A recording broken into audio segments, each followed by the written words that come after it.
You unlock this door with the key of imagination. Beyond it is another dimension, a dimension of sound, a dimension of sight, a dimension of mind. You're moving into a land of both shadow and substance, of things and ideas. You've just crossed over into the Twilight Zone.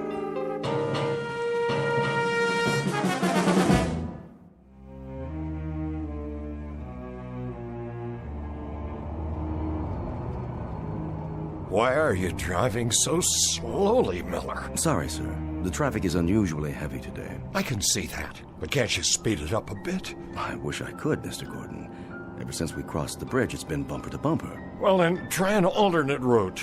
This is the alternate route, sir, but it doesn't look very promising. Oh, I'm going to be late. She doesn't like it when I'm late. No, sir. I better call home. A capital idea.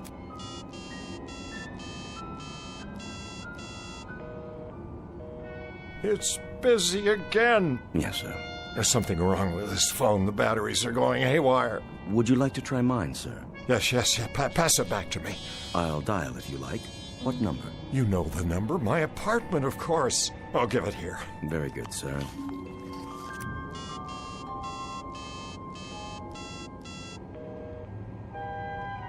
Who is she talking to? Perhaps she's calling your office. Or this phone isn't working either. What did you do, sir? Throw it out the window. Cheap plastic contraption. But it was an excellent phone, sir. You bought it for me last week. Then I'll buy you another one. Now get me home. Yes, sir. May I suggest... The ice bucket is full. There's a bottle of your favorite scotch. Not at this hour. It'd only slow me down. Have enough trouble keeping up with her as it is. Quite. Oh, Flora, please don't be cross with me tonight. I'll be home, dearest, I swear to you, just as soon as I can. Of course you will, sir. Such a lovely girl. I'm very fortunate, you know. Most certainly. A man of my years. If I may say so, Mrs. Gordon is very lucky, too. I'm sure she appreciates how lucky. Yes, I'm sure she must, but sometimes I wonder what it's like for her alone all day at her age. Poor thing.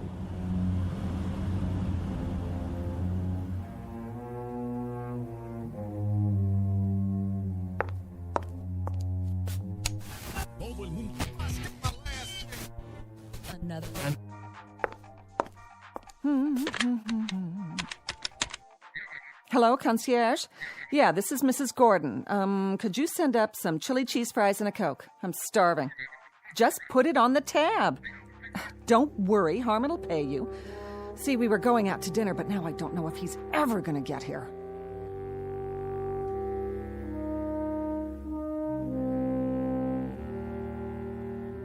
Picture of an unlikely lady-in-waiting and her knight in not-so-shining armor.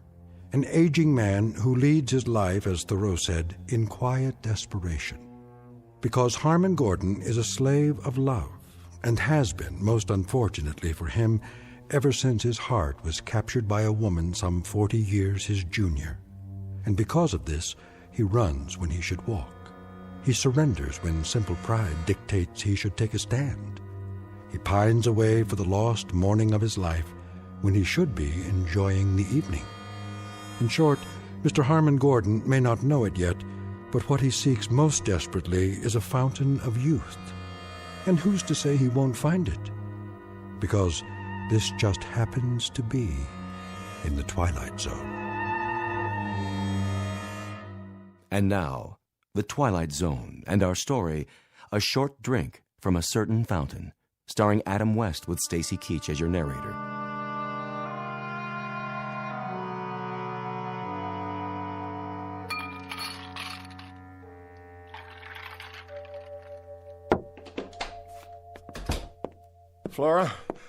Flora, dear. Over here, Romeo. Oh, there you are, darling. What happened to you? Please accept my apologies. The traffic was backed up all the way from the office. How come I'm not surprised? You'd be late for your own funeral. And what did you do today? Go shopping again? Oh, I had a ball, an absolute swinging time. I only ask in passing, my dear, because I'm concerned. Oh, let's see.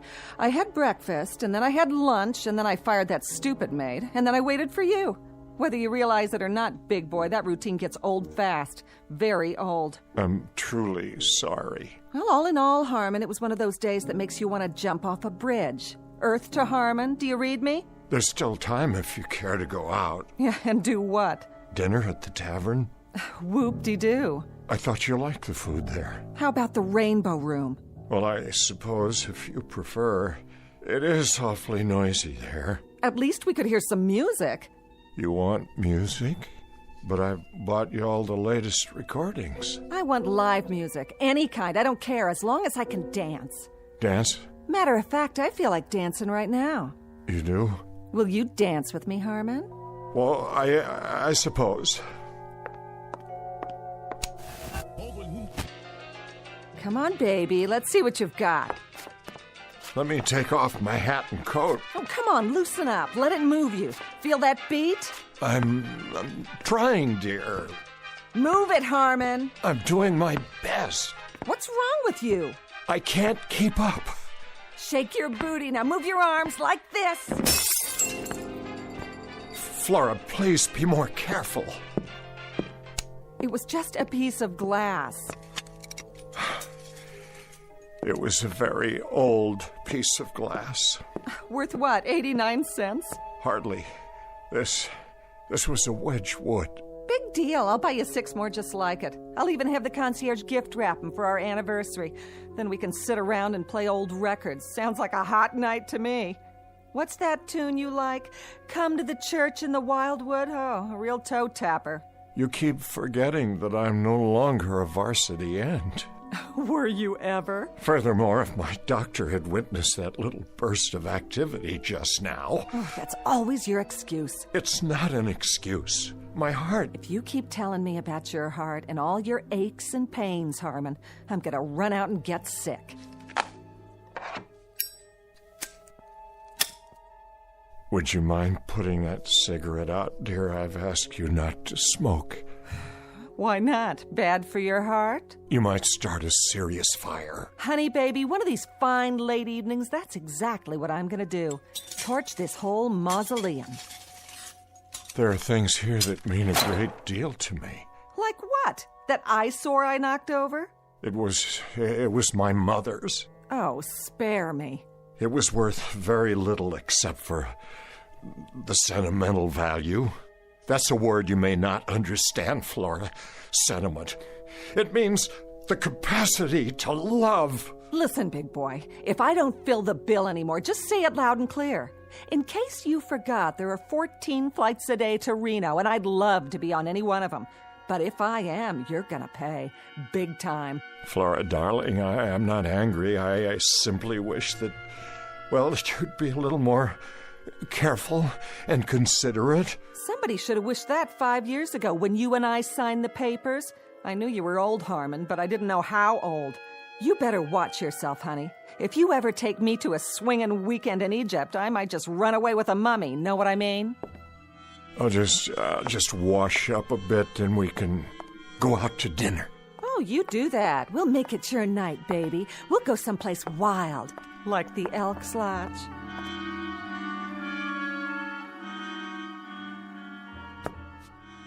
Flora, darling, what's happened to us?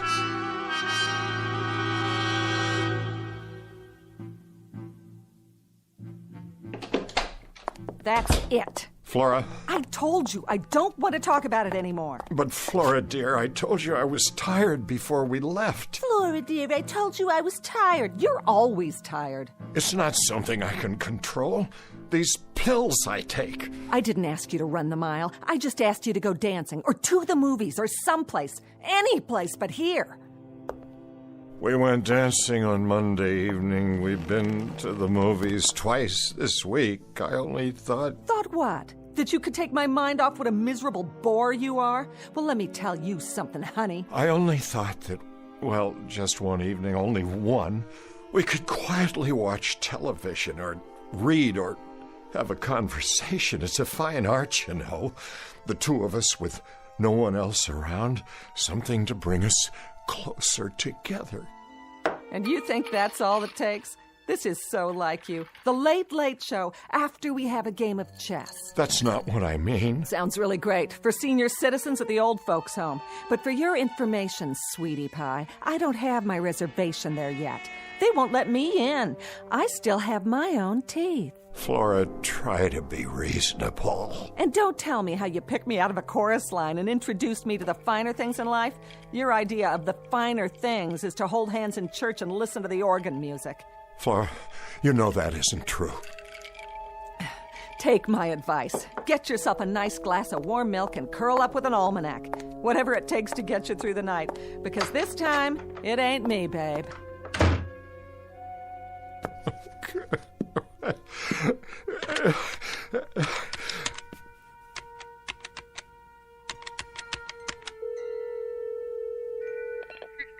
Forgive me. I know it's late, but is Dr. Gordon still in the lab? He is? May I speak to him, please? This is his brother calling. Yes, I'll wait.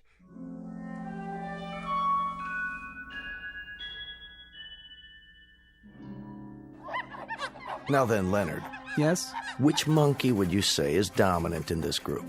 I guess the largest. Look again. The largest monkey is seated in the corner of the cage doing absolutely nothing. Doesn't seem very dominant now, does he? You're right. Now, notice the small one in the center of the group. The young one? He has the food and water to himself. No one's challenging his position. But doesn't that go against the normal rules? Of social organization? Not where the young are concerned. And the cause of this new hierarchy, Leonard, is the Gordon vaccine. He's been injected for 3 weeks running now.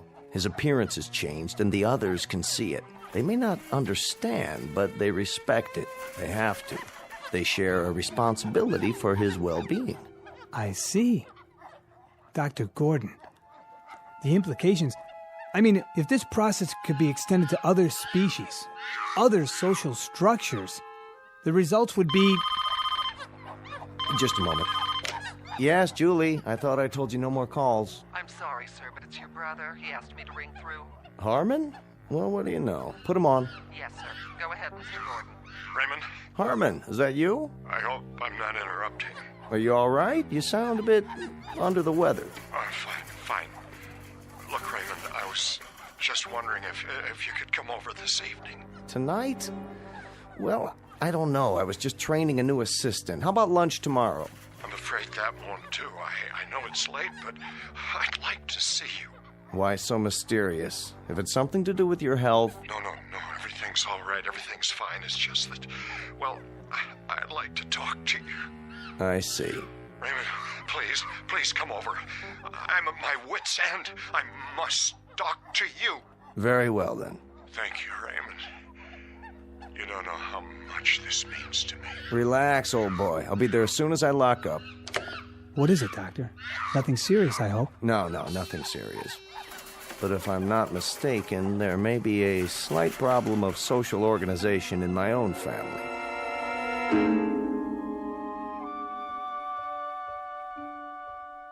Drink all right? Perfect. Good. That's good. You look tired, Harmon. Do I? Yes, Harmon, tired and depressed. Now, do you want to tell me about it, or shall we sit here and play 20 questions for the rest of the evening?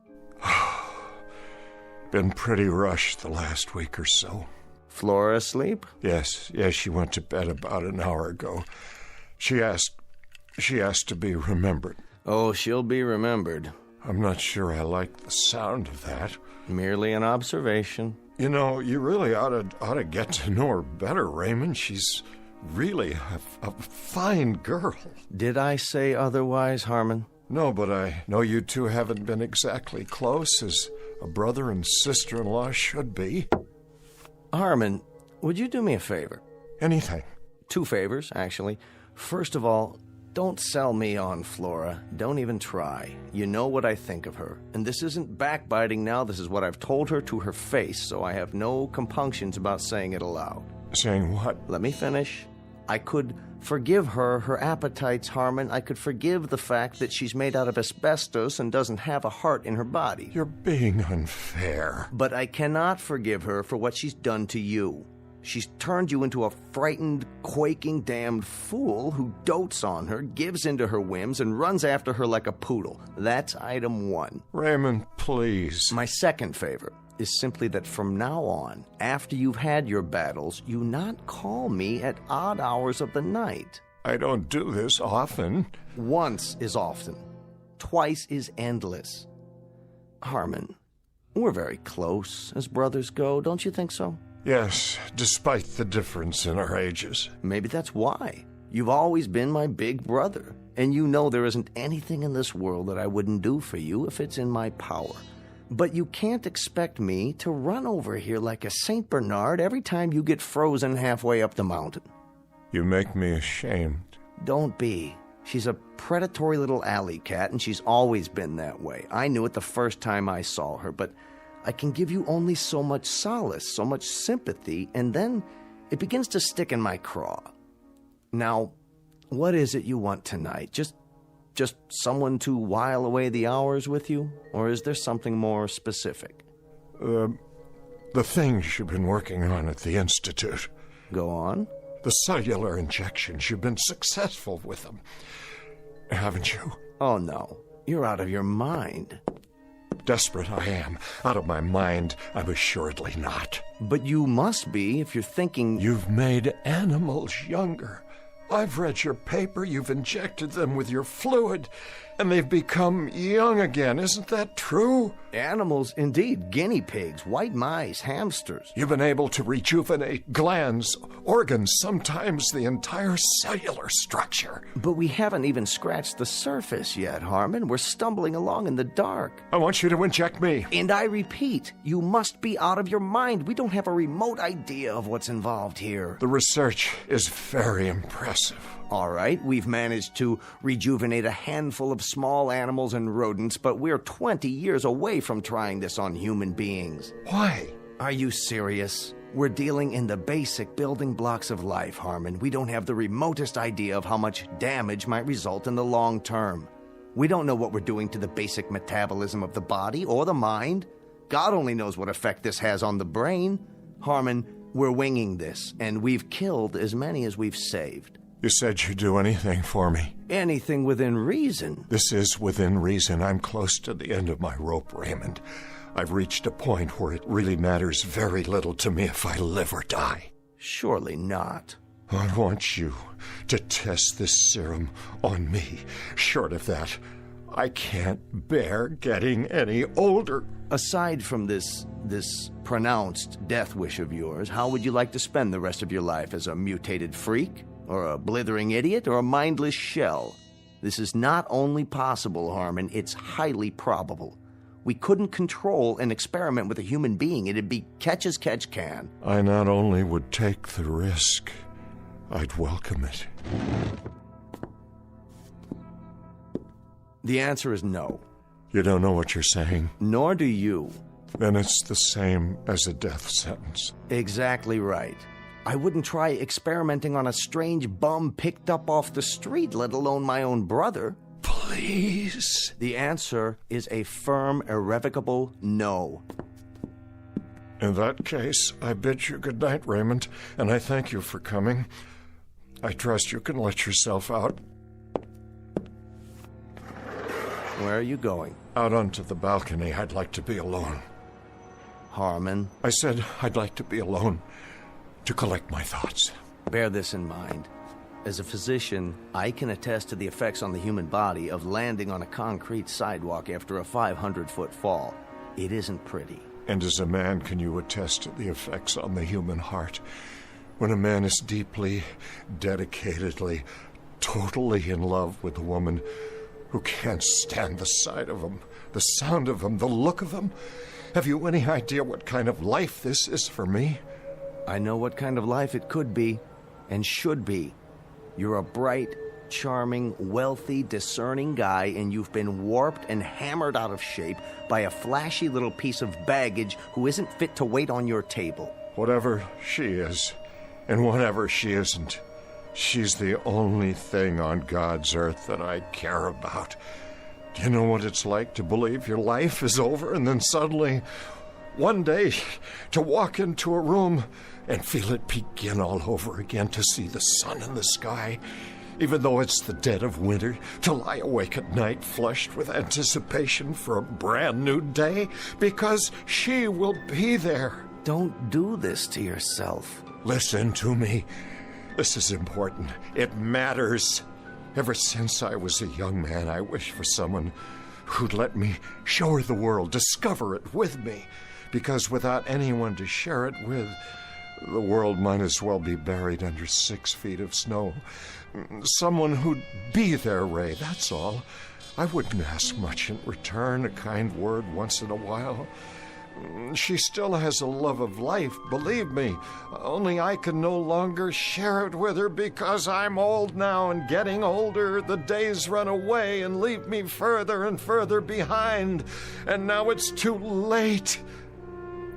I beg of you, Ray, if you've ever cared for me, your brother, give me this one last chance. Give me a chance to save myself. And if I don't? Then you can conduct one final experiment. We'll find out who can reach the sidewalk first, a man in an elevator or a free-falling body. Oh, my dear God. You're serious. Good night, Raymond. I'm getting tired now. Let me think about this. Give me an hour or two. Will you be up? Are you coming back? I have to think first. Tell me you'll wait to hear from me. Give me your word. All right, but don't be long. Soon now I'll need to rest.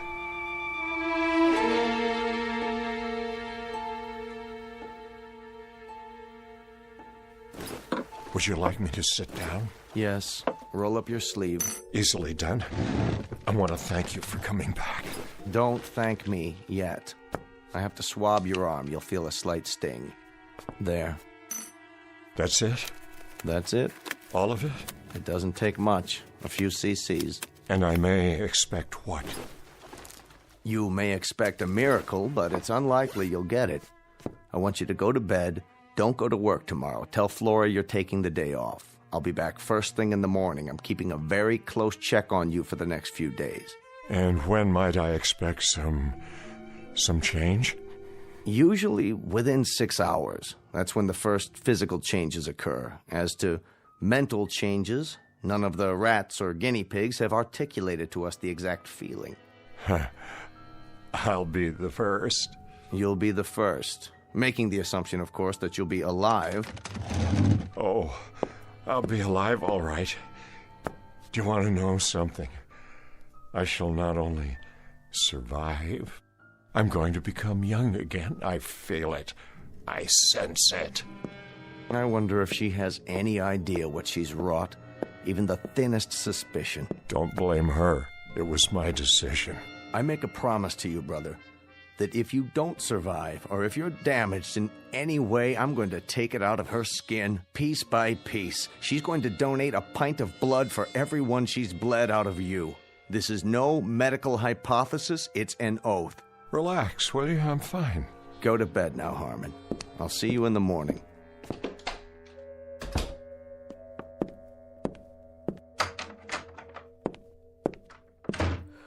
Oh, that you, Harmon? Yes, Flora. Go back to sleep. What are you doing in front of the mirror? Just looking at myself, dear. Well, don't do that. You'll have a nightmare. Time to call it a day, lover boy. Or are you gonna stay up all night? I like the sound of that. Up all night. You know, I just might. Don't take all the covers when you get in bed. I'm trying to sleep. Of course you are, Flora. Pleasant dreams.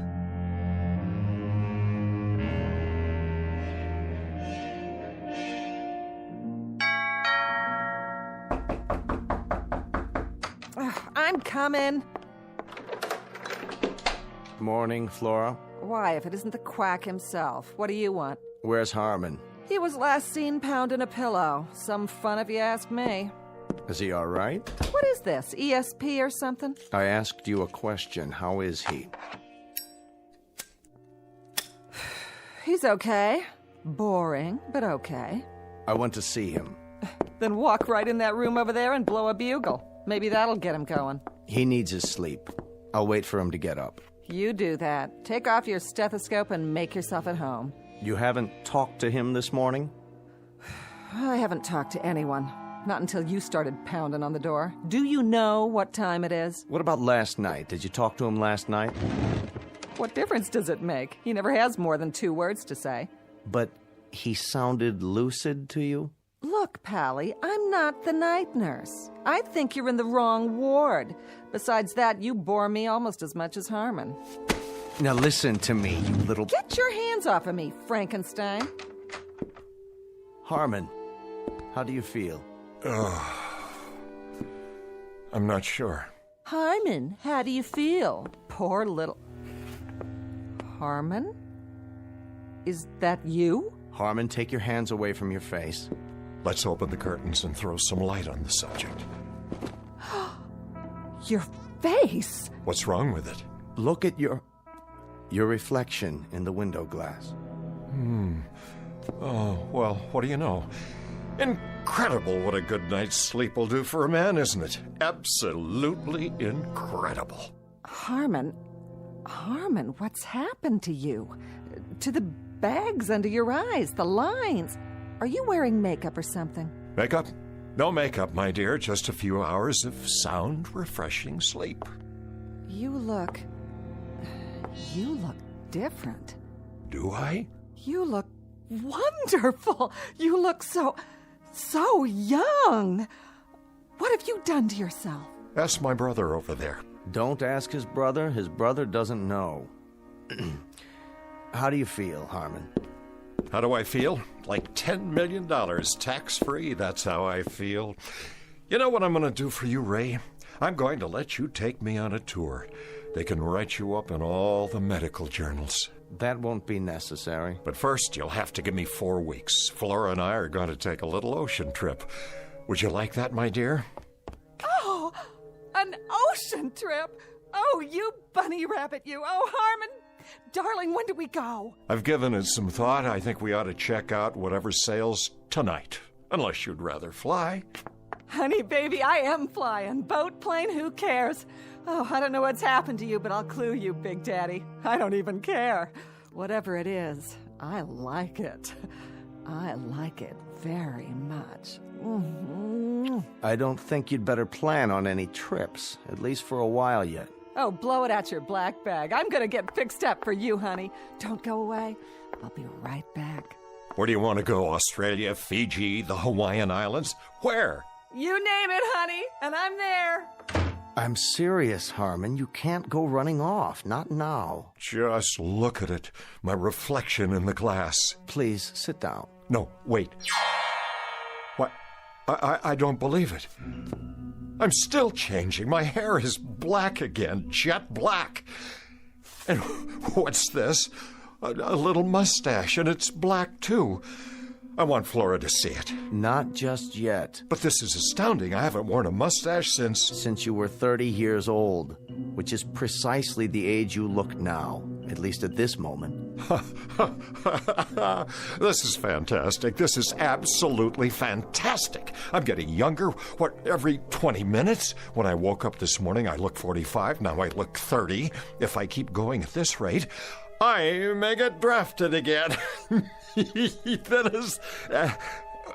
what's the matter? Don't you get it? That's just it. I do. If you keep going at this rate, I think we're in deep trouble. Raymond, this is beyond conception. You can't imagine what it's like. I feel light all over. I can breathe again. No fatigue, no heavy, dull tiredness. I feel as if I've been lugging a case of concrete on my back and somebody just cut it away. Let me see your face. I don't know whether you realize this or not, but you've just altered not only my face, but the face of mankind. You've written a whole new chapter in medical history. I said, show me your face. Where's my mustache? What's going on? I wish I knew. But more than that, I wish I knew when it would stop. Or if it will. Why don't I make us some coffee now and we can... Harmon, you've changed again. I know. I'm even younger. Oh, what's going on? What is going on here? Raymond, it's starting again. I feel it. I feel it happening inside. I still feel it. You'd better get back to bed. Yes, I think I will. I think I'll go back to bed now. Harmon, I want you to tell me what's going on. I don't like it. I don't like it one bit. Let me go, please. What's happening to you? Your robe, it's too big. Why, Harmon? Take your hands away from your face. You've got to tell me what... No, Flora. Oh, no! Let him alone, Flora. Let him have some privacy.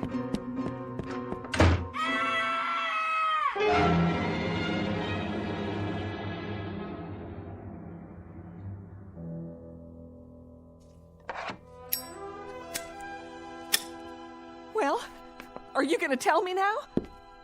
Sit down, Flora. What is it? What's happened? I've been working on a research project. What kind of project? A cellular serum. Up until last night, I had only tested it on animals. Harmon insisted I try it on him. What does it do? As far as I can tell, it stops the body's aging process. Beyond that, it will, in some cases, rejuvenate cells and tissues. In layman's terms, it might make a person younger. Younger? Let me have one of those cigarettes, will you? How much younger? We were never able to ascertain how much once the serum took effect or how long the process would take. But now, I believe we know. I don't understand. I suppose there are variables to consider, but in the case of Harmon, the process took approximately 10 hours. You mean it's over? That's right. The changes have finally stopped. I want to see him. You shall, but you're not to wake him. He's in shock, and this sleep is precisely what he needs. I want to see him right now. Do you? Suddenly so solicitous. Very touching. Don't you try to stop me. Flora, as of right now, as of this very moment, you'll have some adjustments to make. What are you talking about? I want to see Harmon. From this point onward, you'll have to readjust your entire life. This is some kind of trick. I want to see my husband. Look at me and listen. Let me go. Harmon is sleeping, but when he wakes up, he's going to need your help. Help? What kind of help? Let me see him. I'll let you see him, but I think you'd best get oriented first. I don't need anything from you.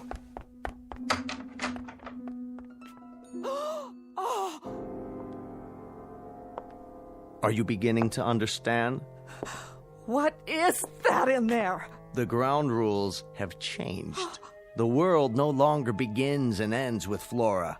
It isn't just Flora's wishes, Flora's temperament, Flora's capacity for anger, Flora's needs.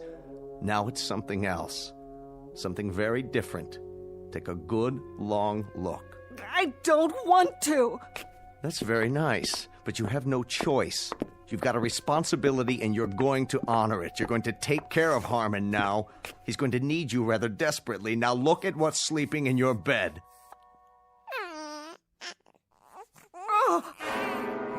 There, little fellow. Go back to sleep. The world isn't such a bad place. You'll see. Oh, Flora, if you're leaving, my dear, make note of the fact that the clothes you have on are all that you take with you. You're out of your mind. If you think I'm going to spend the rest of my life taking care of that grubby, thumb-sucking little baby in there... That's precisely what you're going to do. Short of that, Flora, my dear, you leave the premises as you came, unadorned. The furs, the jewelry, and everything else my brother gave you, that remains here. You can't make me stay here, and neither can he. There's other fish in this ocean, mister. Indeed there are, but you're not married to them. You happen to be married to my brother. That's crazy. Not crazy, Flora. Bizarre, perhaps, but very much a fact. And if I find out that he's left alone with maids, governesses, nurses, you're going to find yourself back on the chorus line. What? Do you understand, Flora? He's to get attention now, the attention he deserves. I don't mean intermittent, sporadic moments between nightclubs and beauty parlors. I mean morning till night. Won't he grow? Yes. As of right now, he will grow. A little bit older each day, just as any little boy. It isn't fair. Isn't it? The two poles of life where respect is most needed, but it's the second one that's often shortchanged. You'll experience the process together. He'll be growing older, and so will you, until you're both truly old. A little poetic justice, don't you think? That now you should finally have to drink from the same cup, that you should have to watch his youth encroach on your age. And the most anguished part of it, and the most illogical, is that youth always defeats age and then despises it for losing. Never realizing, my dear, never giving it a thought, that when tomorrow comes, there's always someone younger just outside the door, waiting to come in, forever waiting to come in. But everything's on his side now. You see, my dear? As one gets older, see how wise they get.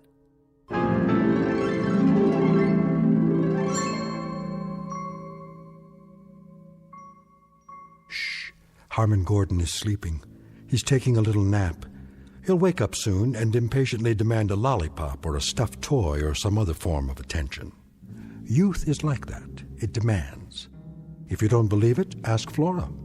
Ask her any day of the ensuing weeks of her life as she takes notes during the coming years and realizes that the worm has turned. The oppressed has become the persecutor, and youth has taken over. It's simply the way the calendar crumbles in the Twilight Zone.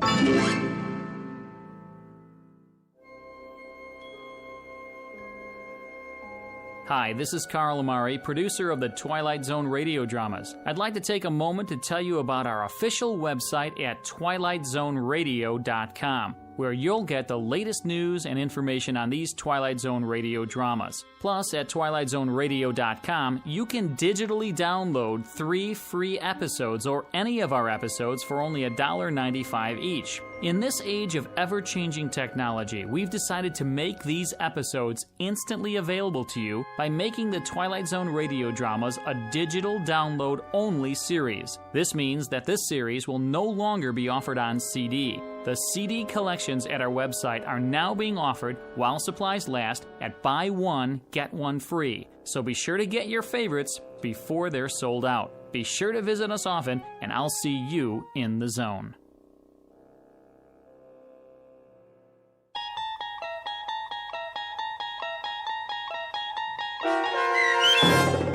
A Short Drink from a Certain Fountain, starring Adam West, with Stacy Keach as your narrator, was adapted for radio by Dennis Etchison and based on a script by Rod Serling from an idea by Lou Holtz.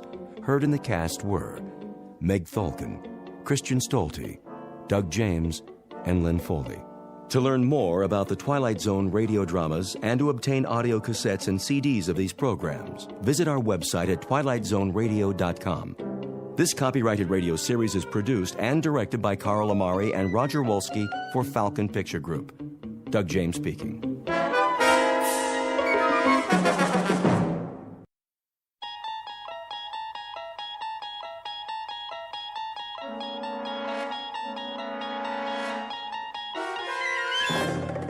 You unlock this door with the key of imagination. Beyond it is another dimension, a dimension of sound, a dimension of sight, a dimension of mind. You're moving into a land of both shadow and substance, of things and ideas. You've just crossed over into the Twilight Zone.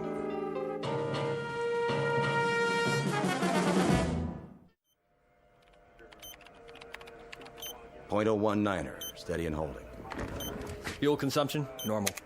On course X6, hold coordinates. Oxygen supply? Check. How does she look? Beautiful, General. Just beautiful. Flight path? Right on the button, sir. No corrections? Hardly any. Couple of degrees starboard pitch right after takeoff. And the crew? A-okay, sir. A little cramped on the ship, but That's about it. Good. The White House will be pleased. About a test flight? The president's a big fan of the X6. He pushed it through Congress. Hey, then maybe I'll have a job next year. You will, Billings. You will. Count on it. This is the first step. She makes it back in one piece, and it's all systems go. General, I've got the telemetry report. Send it over to Data Control. Right away, sir. You boys have done well. So far, so good. Bring her in smooth, and you can take tomorrow off. Oh, you got it, General. A couple more hours, and she's headed back home. Patch me through to the ship, will you? I'd like to thank the crew personally. No problem. Set frequency. Roger that. X6. Calling the X6. Do you read? Try again.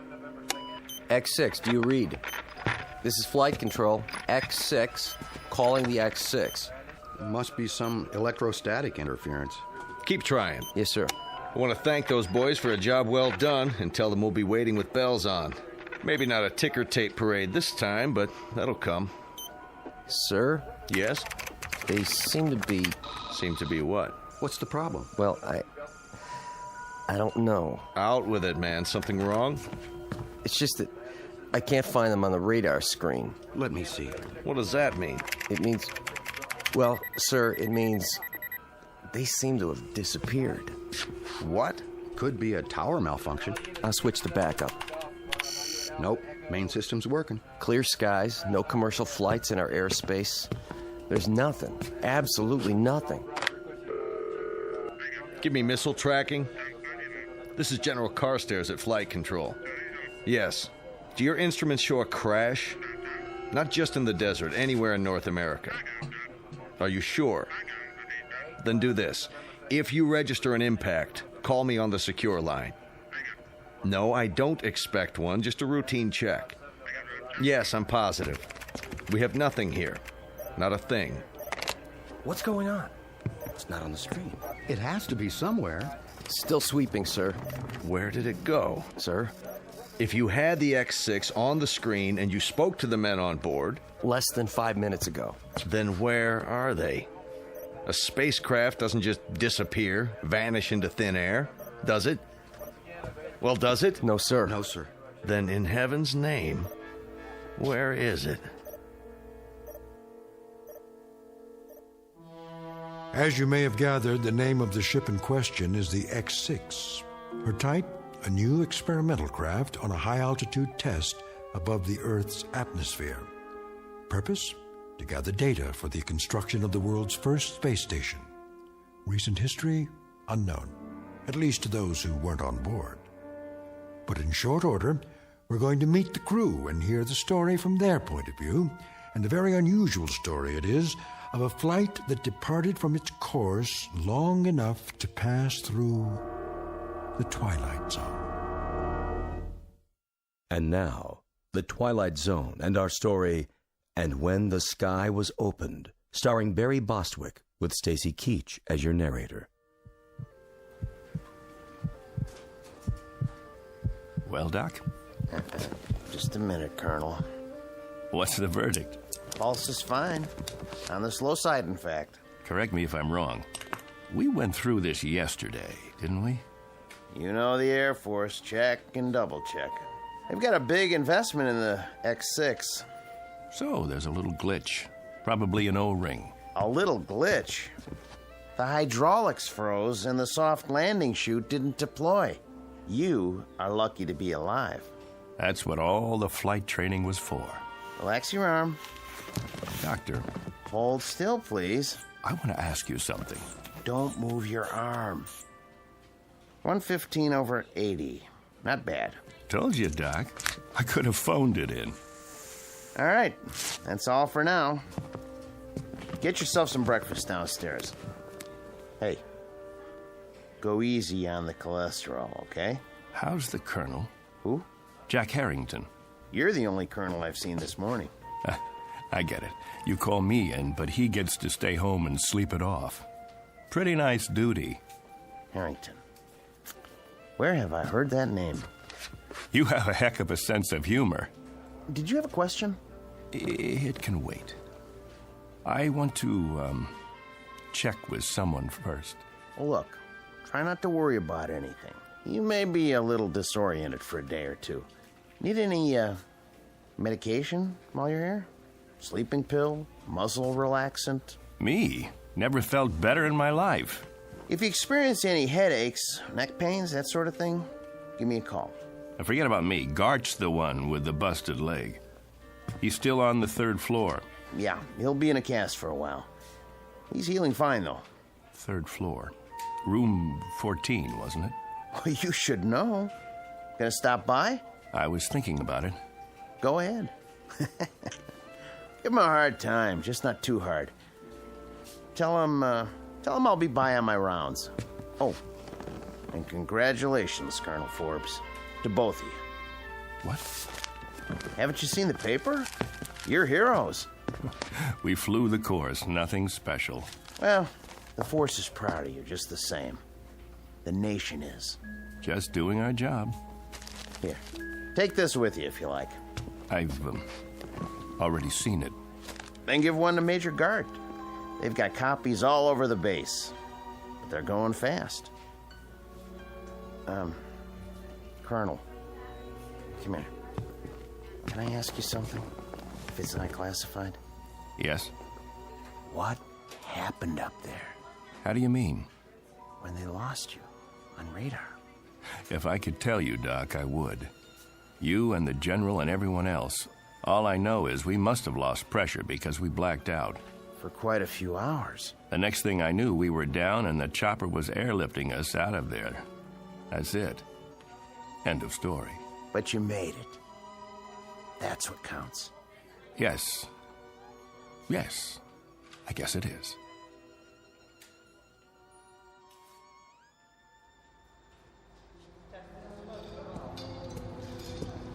I want her completely broken down, piece by piece. Whatever it was, we've got to find it. Doing the best we can, sir. How's the investigation coming? Well, so far, everything checks out. Meaning? The only damage evident is from the touchdown. She came in on her belly at something close to 300 miles an hour. Must have buckled part of the landing gear. Wasn't fully extended. That's why the wing looks the way it does? She plowed through a sand dune just before she stopped. If you want my opinion, sir. By all means. I don't think you're going to find anything wrong. Well, that may or may not be. But for now, we've got a mystery on our hands. We need answers. Well, it would be my suggestion. Yes? That if you want to unravel this mystery, you better check the crew, not the aircraft. The crew can't tell us a thing. How's that? We had them on radar for the first couple of hours. Everything went strictly by the book. Then they disappeared for 24 hours. Oh, until they crashed down in the Mojave Desert. They must have lost consciousness because they don't know anything. The only way we're going to get answers is to dismantle the aircraft. Unless one of the crew members gets his memory back and fills in the blanks. So far, they're not talking. Now, be that as it may. I want to see every nut, bolt, and screw laid out on the hangar floor in order. Every wire, every piece of insulation. If there's anything wrong with this baby, anything at all, we're going to find it. Yes, sir. On the double, sir.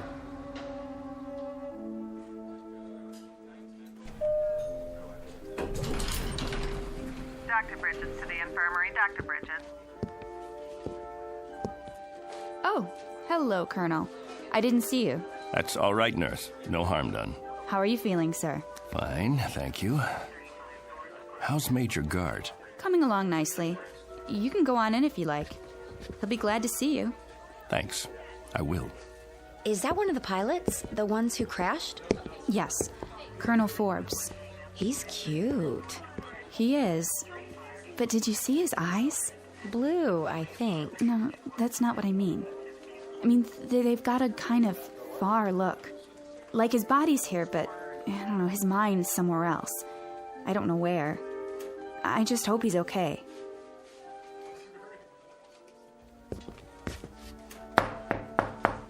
Come in. There he is.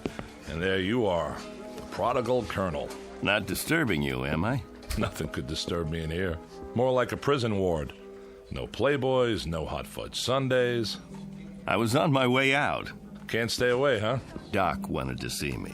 Nothing serious, I hope. Me? No, just routine. I'd offer you a drink, a shot of straight orange juice. How's that leg? Can't feel a thing, which is good. One more thermometer, and I'm going to absent myself from this establishment without official leave.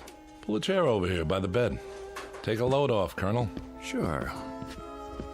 Now, go ahead, tell me. What's it like in the outside world? Great, Bill, just great. I can't wait to get out of here. Talk to any of the guys? Yes. What about the ship? Did you look her over? It's under wraps. They've got everybody but the president's cabinet checking it out. Bill, did you see the paper? Sure. We made the front page. Only page 3 today. Take a look. Ooh, steady, Colonel. You go off on a toot last night? Why? Your hands, they're shaking. You don't look so good. Thanks. Little hungover, huh? No big deal. So what's it say? Bill, I wanted to talk to you about that. They spell our names right? First, I've got to get oriented. If you don't mind, I'd like you to answer some questions. Shoot. When did I leave here? Huh? When did I get discharged from the hospital? Yesterday morning? Don't you know? I don't know anything anymore. Easy, Colonel. All I know is I need to verify a couple of things. Now, that shouldn't be very complicated. Around 9:30 yesterday morning, I walked out of here, didn't I? About that time, I guess. And who did I walk out with? Are you kidding? How am I supposed to know who you walked out with? Some nurse you picked up in the hall, probably. What's the matter? Can't remember a name? I mean, when I left the room, this room, who was with me? Nobody. That's just it. You say nobody. I'm pretty sure I was awake, yes. If you remember it differently, What's today's paper say? Go ahead, tell me. What's it say? 2 astronauts crash in Mojave Desert. Over a picture of you and me before the flight. What else? And in effect, it says that 2 intrepid voyagers into the unknown returned from the unknown in one slightly dented spacecraft. Sounds about right. What about the picture? I've seen better. What's in the picture? Look, if this is a literacy test, I can assure you that even though I'm not a West Point graduate, I can read and write, count up to 10. Gart, don't get wise with me now. What's it say under the picture? Read it. Colonel Clegg Forbes and Major William Gart just before their historic flight that ended in a mysterious crash. That's what you remember? I don't... You and me. The X-6 taking off. About 2 hours up. We black out, and 24 hours later, we come to in a crashed aircraft in the desert. We don't know where we've been or what's happened. Right so far? You remember something different? Bill, there were 3 of us in that craft. There was you, me, and another colonel named Harrington. What? Jack Harrington. Don't tell me you've never heard the name. He was 36 years old. He was my best friend. I'd known him for 15 years, and you'd known him for 5. That ship took a crew of 3, and we were the 3.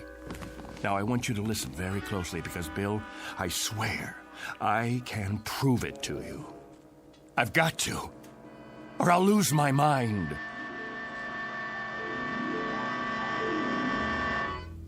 What are you talking about, a 3rd crewman? They brought 3 of us back to the hospital when they found us in the desert. You, me, and Harrington. Jack and I were just scratched up. You got the busted leg. Yesterday morning, they discharged Harrington and me. There was 3 beds in this room. Now, wait a minute. We said goodbye and promised we'd come back today to visit you. Then Harrington and I left to do the town. Now, you tell me none of that sounds familiar? Clegg, I don't know what you're talking about. I don't know anyone named Harrington. Whoever he is, he wasn't on the crew with us. The X-6 carried 2 men, you and me. Nobody named Harrington.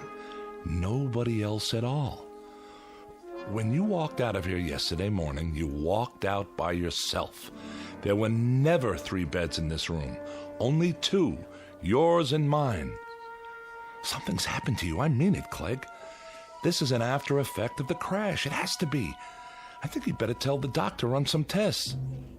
Look, Bill, let me describe to you what I remember. Go on. I'm listening. I'll give you a chronological breakdown of everything that happened as of yesterday morning. First of all, I saw the paper. The one you just showed me? No, not that one. Yesterday's edition. I saw it on the stands downtown, only it said that 3 men came back. There was a picture of you, Me and Harrington on the front page, taken just before we took off. That's impossible. I know, it must be impossible. You say there were two of us. Everyone else says there were two of us. And now, that's what it says in today's paper. Well, then, that should tell you something, shouldn't it? A reality check. But I know there were three of us in that aircraft. They picked three of us up in the desert and airlifted us in a chopper, and three of us were checked over and debriefed. They kept you here because of your leg, and it was Harrington and I who left this room yesterday morning. Then we requisitioned a staff car and got a ride into town together.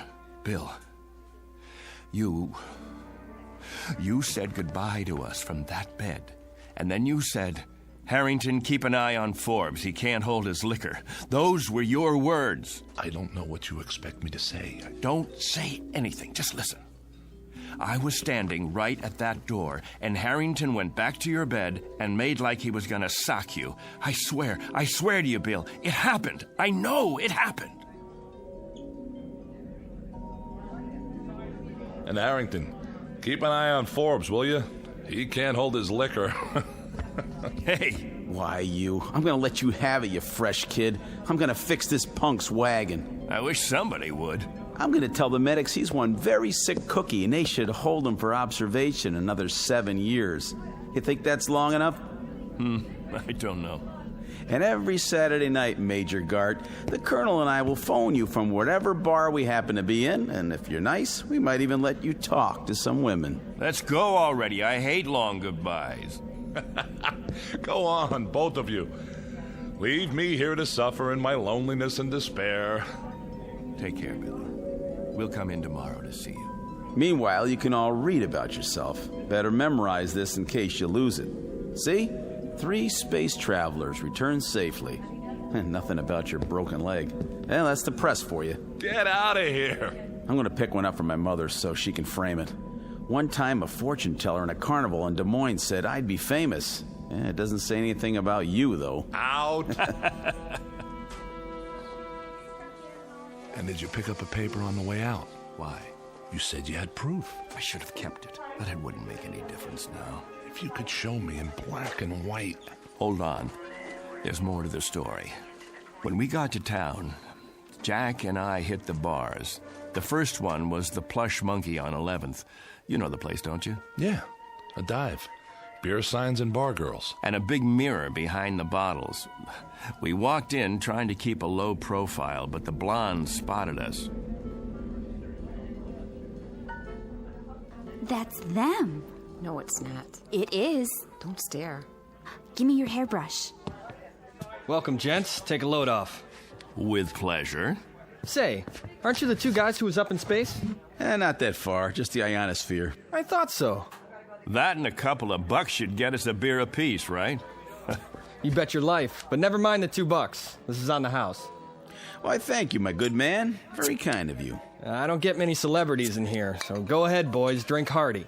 You earned it. I don't even mind you cracking up the ship, and I'm a taxpayer. I like your attitude. Got a match? Not since Superman. A light from my friend here. Sure, pal, sure. Anything you want. Evening, ladies. Hi there, Captain. Colonel. Oh, sorry. She's new in town. Care to join us? Hold that thought. I'll ask my friend. You do that. We ain't going nowhere. Hey, Jack. Something wrong? No. Look at yourself in the mirror there. Not exactly a happy camper. I was just thinking. About what? I'll tell you after I taste the beer. To happy landings, whenever and wherever possible. I'll drink to this. Sorry. Something is wrong. That's okay. Ain't the last glass of draft in the house, let me tell you. It just slipped out of my fingers. Don't worry, I'll clean it up. Get you another one right away, Colonel. You're sick, Jack? No, I'm not sick. I just got this funny feeling. What kind of feeling? I don't know. Odd. Never felt anything like it before. Maybe we should go. Don't worry, I said. It was just for a couple of seconds there. It was like I didn't belong here. Like if I were to let myself go, You'd what? Like I'd disappear. Here you go. Thanks. Happy landings. You don't like it? I want to call my folks. Good idea. I should call Amy, too. Where's the phone? All the way in the back. You sure you're okay? Yeah. Be right with you.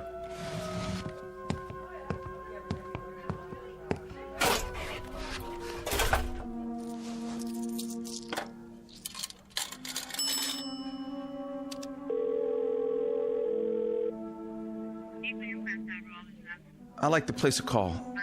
Collect, please, to Des Moines, Iowa. The residence of Mr. James Harrington. That's right. Oh, my number, let's see, Fletcher 90632. That's what it says here. My name, it's Jack Harrington. That's right. Thank you, operator. I'll hold. I'm sorry about the broken glass. My friend's sorry, too. Forget it. I can sweep it up as soon as I get my mop. Clegg. Yeah? Come here. Will you come here quick? Coming. Please?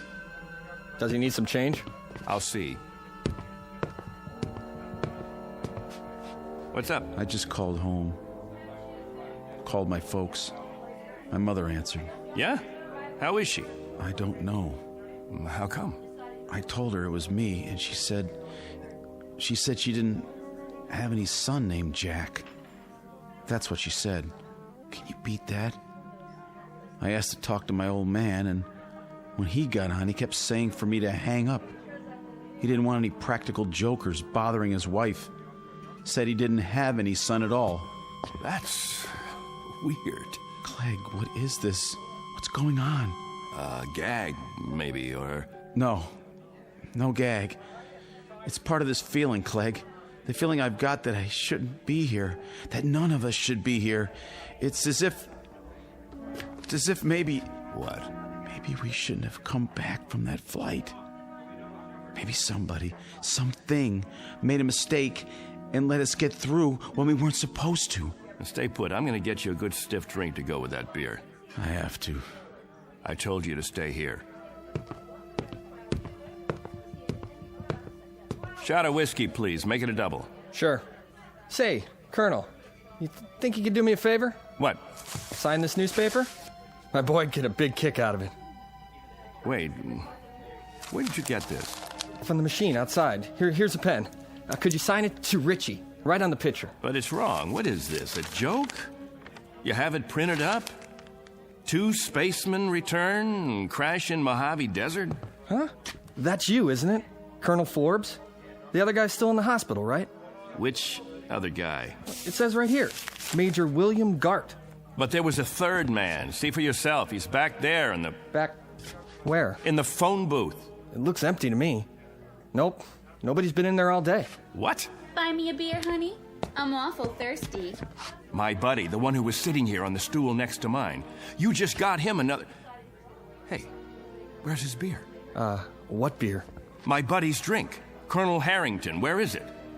The one you gave him in place of the one he dropped on the floor, right here by the... Nobody dropped nothing on the floor. You see any broken glass? I don't. Dry as a bone, too. What are you trying to pull? I don't know what you mean, Colonel. You came in here alone. You don't know what you're talking about. You're crazy, you know that? Crazy, you hear me? If you think a thing like that, you gotta be out of your mind.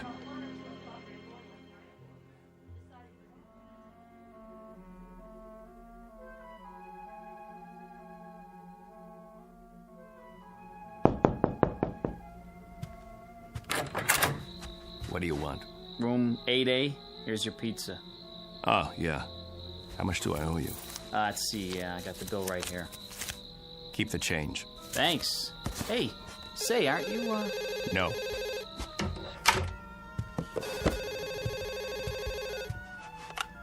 Yes? Ready with your call to Des Moines.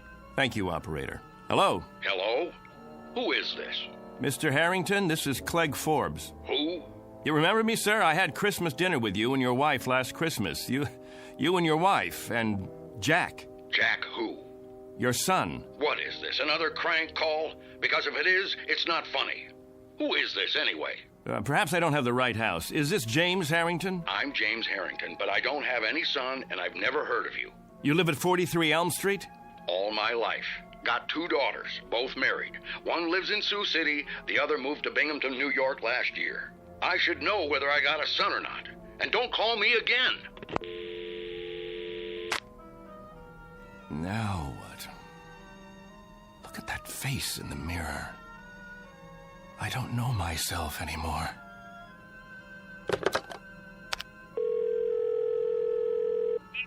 Operator, I'd like Anderson Air Force Base, please. Commanding officer's residence.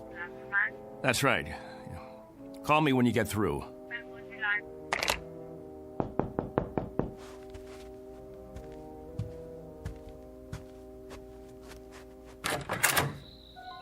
You've got some nerve. Amy, honey, am I glad to see you?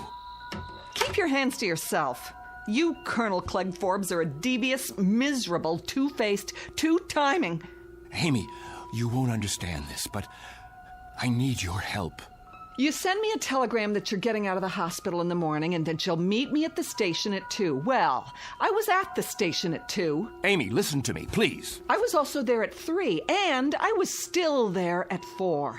I could have had my pick of several Marines and an elderly gentleman who owns 25,000 shares of AT&T, but there was a missing Air Force officer named Forbes who didn't have the simple courtesy to leave a message or even a number where he could be reached.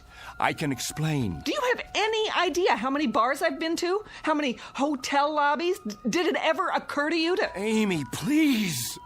You look terrible, by the way. All right, Clegg. What kind of trouble are you in? And what are you doing in this motel? Are you hiding out? Oh, I don't even know where to begin. I sent you the wire because I did get discharged from the hospital that morning. Jack and I... The wire. It was in the telegram. What was? I told you that Jack and I were getting out. Wait. I wrote down the message when I sent the telegram. That'll prove it. I wrote it on a piece of paper. Now, where? Wrote what? Here it is. I wrote it right down here. See? It says, Dear Amy, I'm getting out at 9. No. I was sure of it. I wrote down that Jack and I were getting released from the hospital. Both of us, understand? Jack and I were... Am I missing something? Who's Jack? Don't you know? I don't know any Jack. Who is he? There were 3 of us in the ship. Gart, me, and Harrington. Jack Harrington. And I was with him, and he just disappeared. But you know him, Amy. You know him. You've met him 100 times. We've eaten dinner together. We've gone to dances together. We've double dated. Clegg, what is happening to you? I don't know. I swear to God, I don't know, but... Yes. Put him on, please. Hello, General. This is Clegg Forbes. Yes, sir. That's right. General, about Jack Harrington. Harrington, sir. Well, you know Jack. We were in your wing at the field. We were there for your... Harrington, sir. Jack Harrington. We were on the X6 together. Jack Harrington. Stop it. Jack Harrington. Jack Harrington. You need help. If you'll tell me who to call. No, I know this is a put-on. That's what it is. A big, earth-shaking, highly complicated, practical joke. He's still back at the bar. Of course he is. Amy, that's where he is. He has to be at the bar. Clegg? Clegg?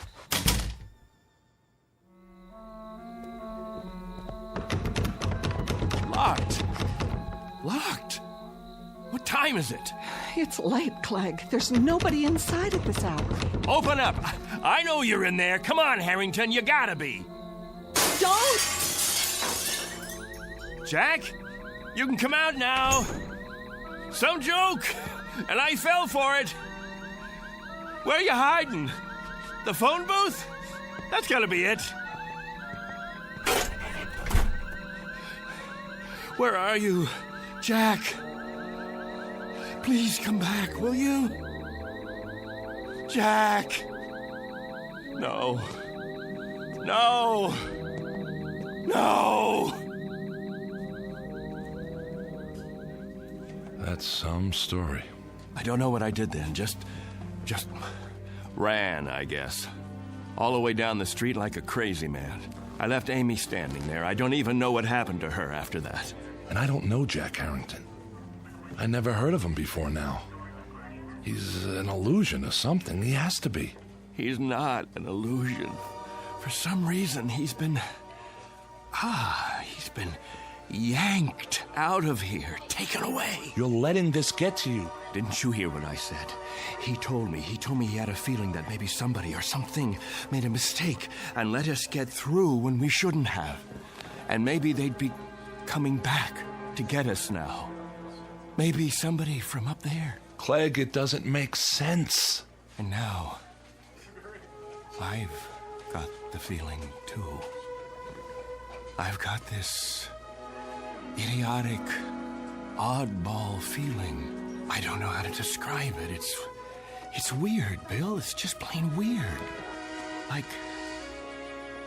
I don't belong. I don't want it to happen, you hear me? I don't want it to happen to me, too. Clegg! Oh, I gotta stop him. Somebody get him! Somebody! Hey, did you want something? Where is he? Where did he go? Who? Colonel Forbes. Colonel... I saw him run into the hall. When? Just now. I didn't see anyone. He has to be here. He can't just... What are you doing out of bed, Major? You know, you shouldn't be walking yet. If the doctor saw you... Somebody's got to help Colonel Forbes. Somebody's got to help him right away. Grab a hold of my shoulder. Now, come on. I'm talking about Forbes. You know, Colonel Forbes. He was brought in here with me. In here? That's right. In the other bed, next to mine. Look, this is a private room. What? There's no other bed but yours. No. You see? All right, now, lie down. Now, raise your cast. That's it. What do you mean there's... Oh, no. Dear God. What happened to the other bed? Okay, try to rest. I'll call the doctor. Here, would you like to look at the paper? You're a hero. Do you realize that? Spaceman completes journey. Lone traveler returns to Earth. Lands in Mojave Desert. It's a nice picture of you. Would you like a glass of water? Major William Garrett. Just before his historic one-man journey into space.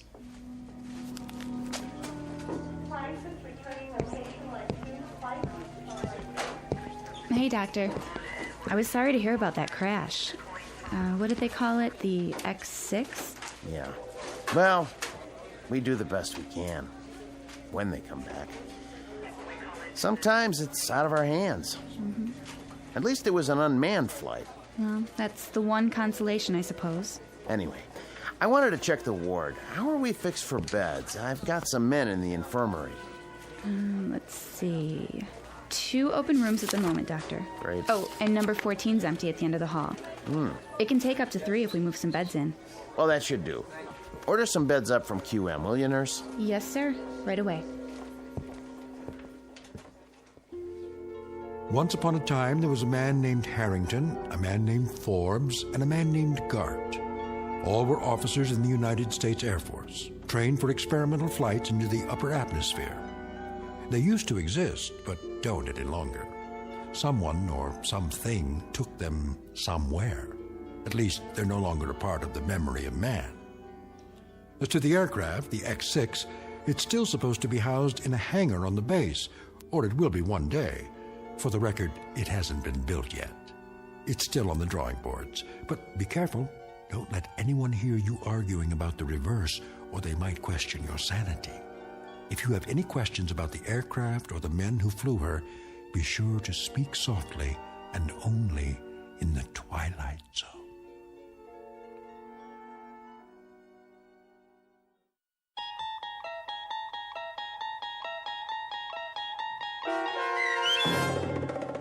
And When the Sky Was Open, starring Barry Bostwick with Stacy Keach as your narrator, was adapted for radio by Dennis Etchison and written for The Twilight Zone by Rod Serling, based on a story by Richard Matheson.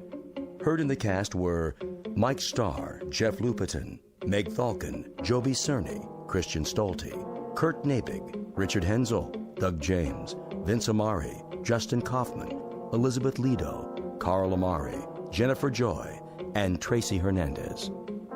To learn more about the Twilight Zone radio dramas and to obtain audio cassettes and CDs of these programs, visit our website at twilightzoneradio.com.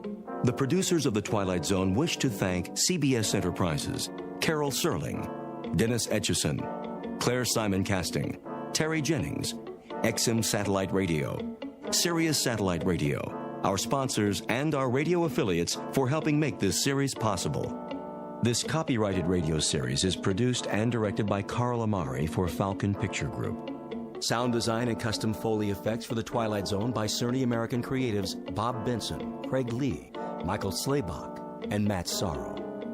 To learn more about the Twilight Zone radio dramas and to contact us, visit our official website at twilightzoneradio.com. Doug James speaking.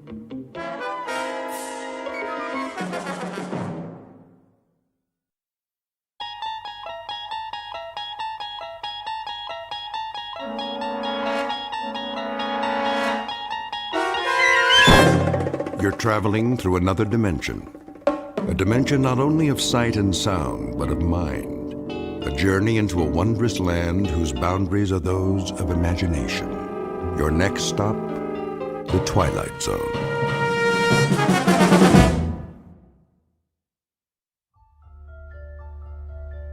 It was the day no one would ever forget. Not next week, next year, or the year after. Not for the rest of their lives, no matter how hard they tried. All in? Yes. Yes. Anne? Yes, Daddy. Good. That's good then. Seatbelts, everybody. Where are we going now? Home. Oh. Unless anyone wants to stop for ice cream. Can we? If you like. I think your mother would approve. Don't you? Well, I guess so. What about you, Anne? I want to go home. I'm kind of tired. Me too. Very well then. Some other time. Dad? Yes? I was wondering. What, Tom? Well, when they closed the casket? Are you sure they closed it real tight? So she would never be wet or cold or anything? You don't have to worry, son. She's resting now. In a much better place. I promise.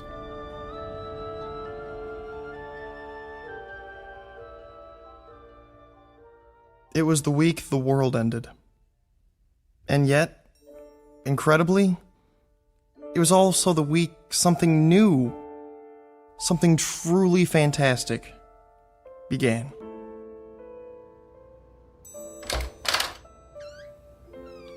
Anne, are you in here? You're supposed to knock. This is my room, too. I'm going to bed. In the middle of the day? It's cold. Tell Daddy to turn on the heater. It is on. It's warmer downstairs. Who's that? Thank you for stopping by. The children need me. Come in. Nice of you to take the time. It's Aunt Clara. We know. Is she here to take us away? Let's go listen. I'll see about a sitter first thing tomorrow. They need more than that. A maid as well. And when you work late? They'll be in school most of the day. And what about after school? And who will see that they're dressed and fed every morning? A live-in maid, then. Ugh, maids and sitters never work out. beyond intolerable, everyone. I'll do everything I can for them, Clara. It's not enough. They need a woman's touch. George, I'm going to tell you this once. Babysitters and nursemaids are not the same as parental care. It's been a week since their mother died, and little Anne is more withdrawn every day. Can't you see she's miserably unhappy? And it's only going to get worse. You're right about Anne. But Tom and Karen seem to be adjusting. Oh, nonsense. They're only covering up. They're sad, lost children. They have no anchor now. It's going to take time, Clara. Well, that's all well and good. But how much time? This is ridiculous. I know my own children. Do you? Clara, please. Daddy. Now you've upset the children. There they are. How long have you been listening? We were on our way out to play a game. Weren't we, Tom? Yeah. We were just... Oh, come to me, my dears. No. Anne, please don't run away. I should explain. Your father and I were having a talk. A very important one. And I told him I'm not pleased with the way things have been in this house since your mother died. But I have some good news. How would you like to come and live with me for a while? Well, how does that sound? We're okay here. School starts next week and everything. Let us talk it over among ourselves. In private. Is that your final word? I'm afraid it has to be. In that case, you'll hear from me, George. You can rely on that, and the next time it may be in the form of legal papers. No doubt. My only concern is what's best for the children. Goodbye for now. Oh, you precious dears. She wants to take us away. Does she, Daddy? She doesn't approve. She says I'm too busy to bring you up properly. That's not true. Perhaps it is. I can't stay home from work forever. She says you're unhappy here. Are you? No. Well, if love were enough, you'd have all you need because I couldn't love you more. Perhaps I can find the right help, the right guidance. Someone who'll be here all the time, someone who cares. But where? Where do I advertise for that? Wanted. One loyal, gentle soul will always... Dad. Look at this. What do you have there? Modern Science magazine? It came in the mail. There's an ad in the back. It says... Let me see. There. I sing the body electric. What does that mean? A line from a poem by Walt Whitman, as I recall. Keep reading. Fantaccini Limited. Huh? It's the name of the company. Inventors and makers of electrical shadows, effigies, mimics, and mannequins. We bring you the answer to all your needs. That's stupid. The first perfect micro-circuited auto-recharging Model Mark V electronic data processing device in humanoid form. Like a robot. Built with precision, designed to accommodate any problem, large or small. Worried about finding the right housekeeper, personal assistant, secretary? Whether you require a teacher, friend, or companion, the Model Mark V will listen, interact, and learn, adapting perfectly to your requirements. A lifetime warranty. It never breaks down. There's no such thing. In male or female form, fully customized, satisfaction guaranteed. Did you hear that? Satisfaction guaranteed. It's a crazy idea. Let's not talk about it now. Well, we need to do something. I said that's enough. Besides, anything they build has gotta be better than Aunt Clara. Doesn't it? Sure does. Oh, that was a good one, Tom. I don't know how long it's been since we laughed. It even says there's a free trial period. Well, Well, what? It sounds okay, but can they really make a machine that looks like a person? I don't know. It doesn't sound okay to me. I suppose it wouldn't hurt to pay them a visit, see what they're up to. No harm in that. I sing the body electric. It has a nice ring to it. They make a fairly convincing pitch in the pages of a magazine called Modern Science. The revelation is just how modern, for robots, androids, and the like aren't science fiction anymore. They are products designed to help people, to make life easier. It doesn't seem possible, though, to find a woman who can fill the needs of this particular family, who must be 10 times better than mother in order to be half as good. Except, of course, in the Twilight Zone.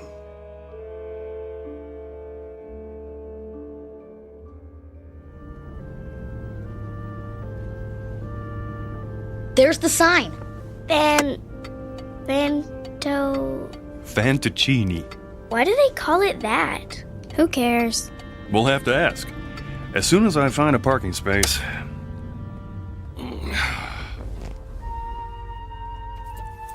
Okay.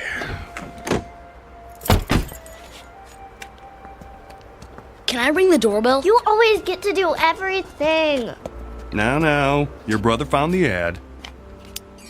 Wow, some bell, huh? Won't you come in, Mr. Simmons? We've been expecting you. You have?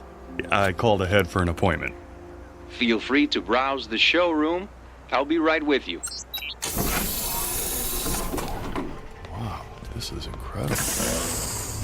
Look. What's that supposed to be? A whole table full of marbles?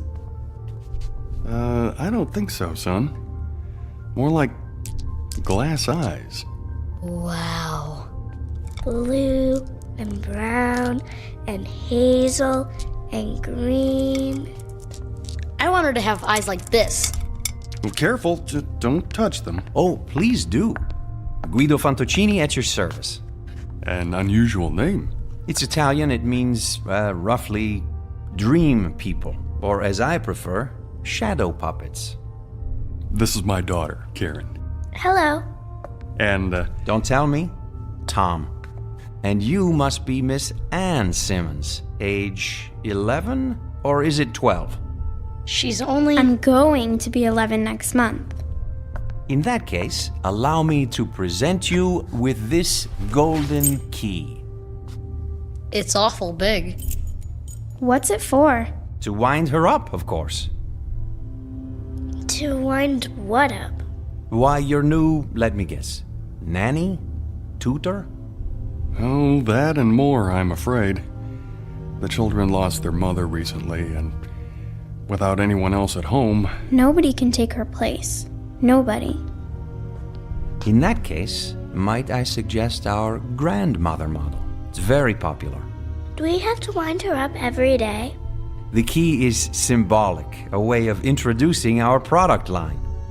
What sort of product are we talking about? If you can be more specific. As specific as you like. The end result is entirely your choice. First, you'll select the eyes, any color at all. This color's perfect. Then you'll move on to the hair salon. Our wigs are of the finest quality. Blonde, brunette, brown, red, white, and every shade in between. I want her to have long hair, like this one. Ears, with or without earrings.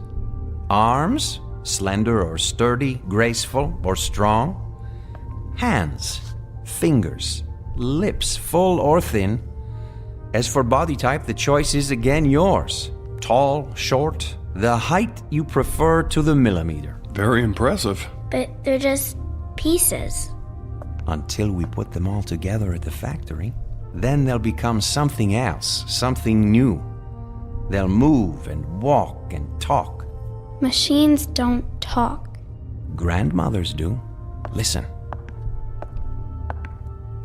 I sing the body electric. I celebrate myself and sing myself. Who's that? One voice out of many possibilities. Try another. Myself and sing myself. I sing the body electric. I sing the body I celebrate electric. myself. Or another. Sing myself and sing myself. I sing the body electric. I sing the body electric. I celebrate myself. I sing the body electric. Myself. I celebrate myself. I sing the I sing body myself. electric. I sing the body electric. And sing I celebrate myself.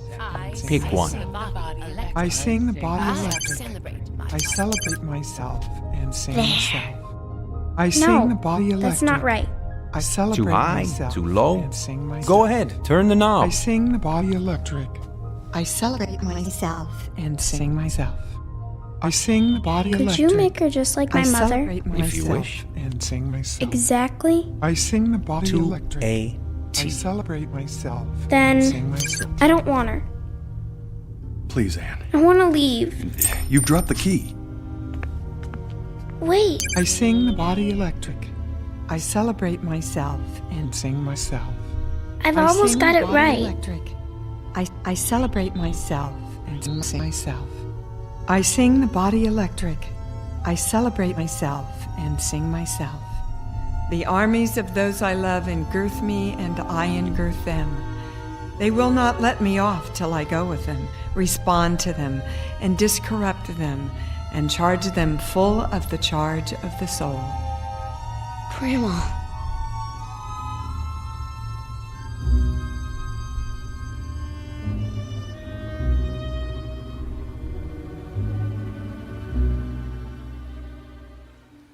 Hey, Ann, you want to help me fly my kite?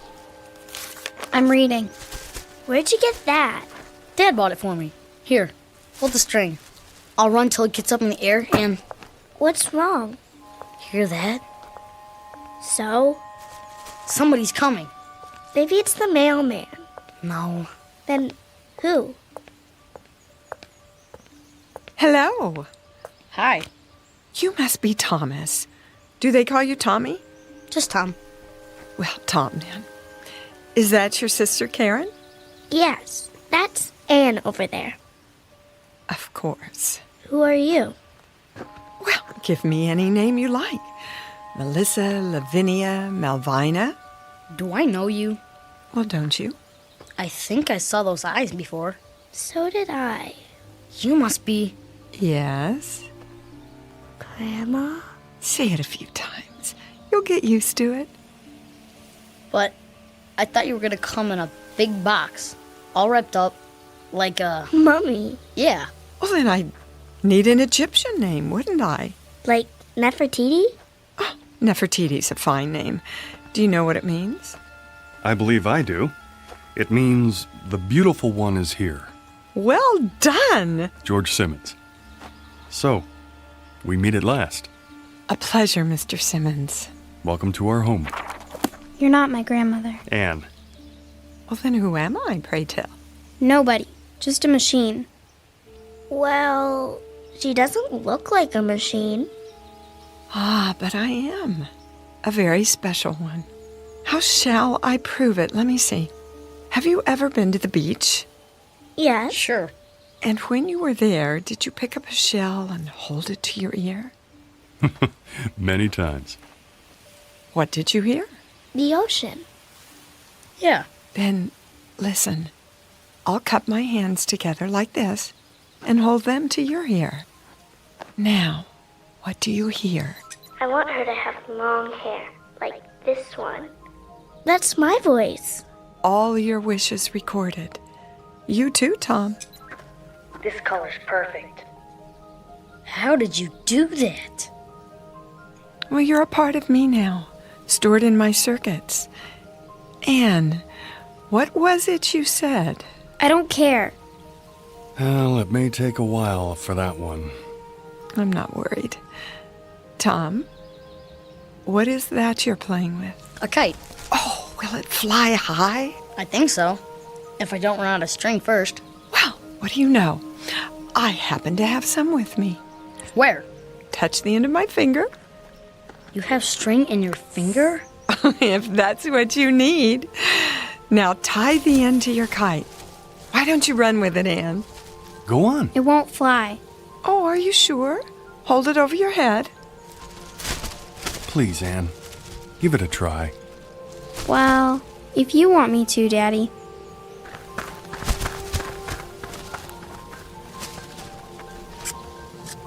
Hey, look at that! Don't let go of the string. Oh, I wouldn't think of it. How high shall we fly? The moon. The moon it is. It's almost out of sight. What do you say? Thank you. Yes. Thanks very much. You're a great kite flyer. Now, what's my name? Grandma. Anne, look at what Grandma did. Anne? I don't want to play.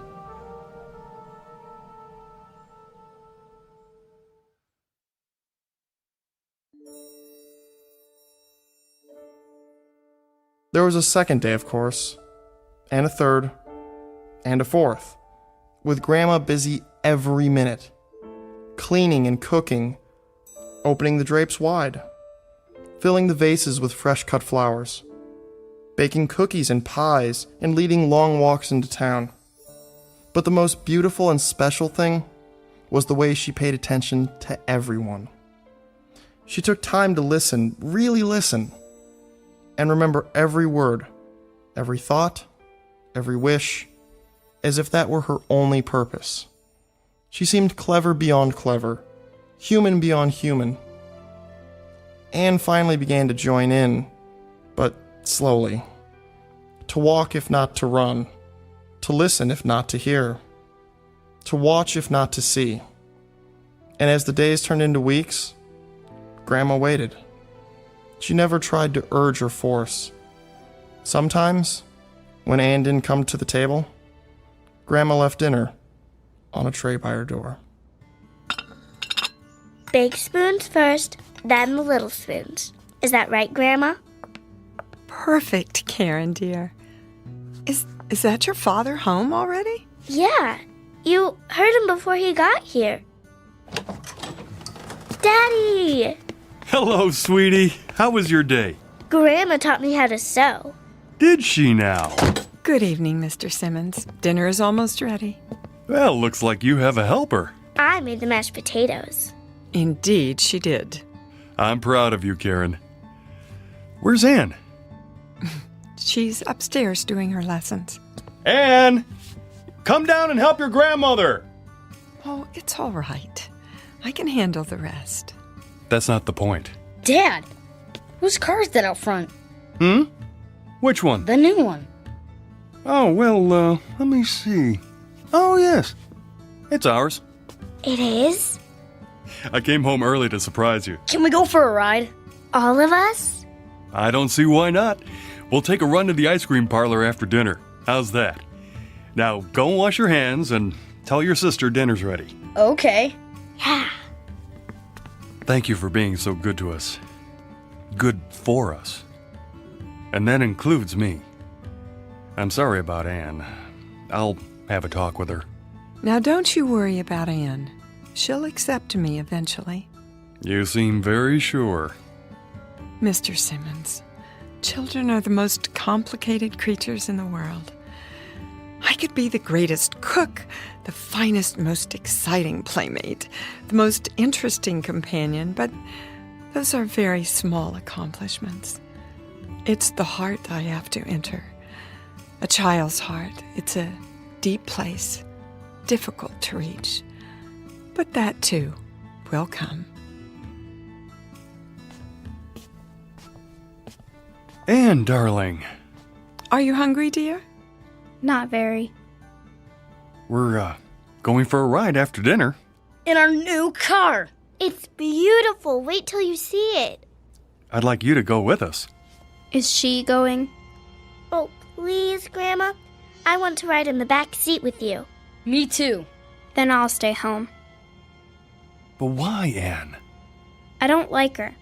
You mustn't say that. I don't want her here. Dear child. I never wanted you here. It was them, Father and Tom and Karen. They wanted you. They needed you. But I didn't. Anne, stop it. It's true. You sit and you talk to her and you eat the food she makes and you make believe, Father. That's what you do. You make believe. as if she's real, but she's not. She's a machine. Nothing but an old machine. Anne, listen to me. Machines are neither bad nor good. Some kill, and some make war, and some guide people through the darkness like a lamp. Believe me when I tell you, I cannot lie, or sin, or be greedy or jealous. I don't seek power or riches. I've been programmed for other things. You'd be surprised at how much a machine can do. This one, for example. This machine can love. Love who? Oh, you, Anne. I can love you, and I do. I love you more than tongue can tell. You don't love me. You can't. She said she loved me. She? My mother. She said I love you, but she lied. She lied. You're just like her. I hate you.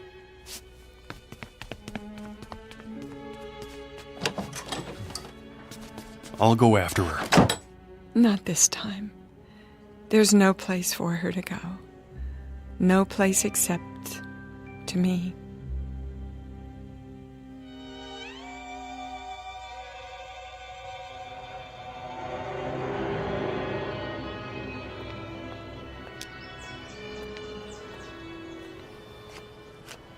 Anne, come home with me now. No, you're just old junk. Well, is that what you think? Is that why you hate me? You're just like her. Your mother. I hate her too. Because? Because she lied. She said she loved me. And didn't she? She ran away. Oh. Is that what you think? She did. Well, that's not true. It is. No. Death left her no choice. But she let herself die. She shouldn't have done that to me. She shouldn't. She left me. And do you think I'm like her? You are. You're only trying to trick me. Oh, it's not a trick. It is. I don't give you permission to love me. There she is! Anne, come back! No, I won't. I won't. Anne, stop! The light's red! Anne! No, child! You mustn't! There's a truck! Leave me alone. Then stay where you are. I'm coming. No!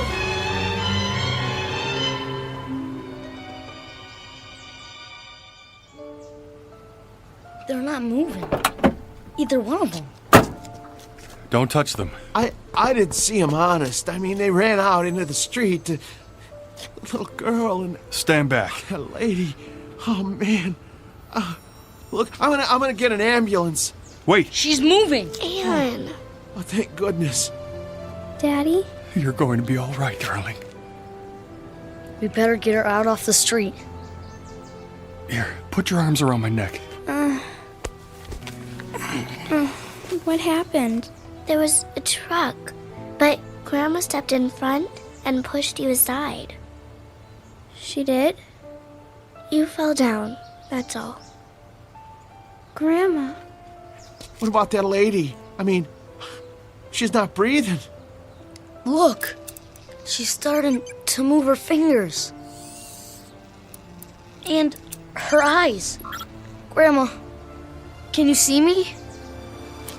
Why, hello, Tom. You know, we really shouldn't be out in the intersection like this. Come over to the curb, Grandma. Can you walk? Oh, of course I can. But how? See, Anne? She's perfectly all right. She saved your life. Do you realize that? I'm sorry. Sorry. Shh. Now stop your tears, child, and listen while I cup my hands by your ear. Remember? Like this. A machine. Nothing but an old machine. You're just old junk. Old junk. That's my voice. Your voice, Anne. The way it was once. When I was a child, I spake as a child. Oh. Grandma? Grandma? There. You are alive. Well, I most certainly am. But the truck. It couldn't hurt me. Nothing can. 2 leave-takings in 1 year would be too much. Then you're not like Mother. Your mother didn't run away. She was taken away by death. Do you understand now that I shall always be with you? You won't run away? I can't. And I won't. Oh, Grandma. Thank you. You'll never know how much. She had nowhere to turn. She was afraid that everyone would leave her, even her Aunt Clara. Everyone except you. Well, how could I? It's my job to live forever. Now, let's all go home and finish our lunch, shall we? Give me your hand, Anne. You too, Karen. I'll bet we get there before those 2.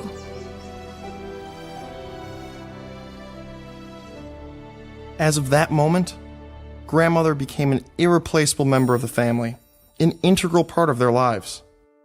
She was more than important. She was vital, the very essence, the most crucial part of being alive. And she shared it all with them, without effort, as if it were what she was born to do.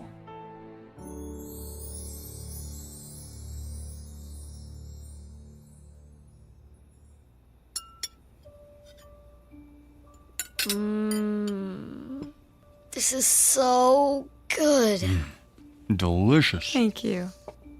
May I have some more, please? Well, if there's any left, I may have had more than my share. I take it you approve, Mr. Simmons. Oh, please. I'd prefer it if you call me George. Clean your plates, all of you, or there'll be no dessert.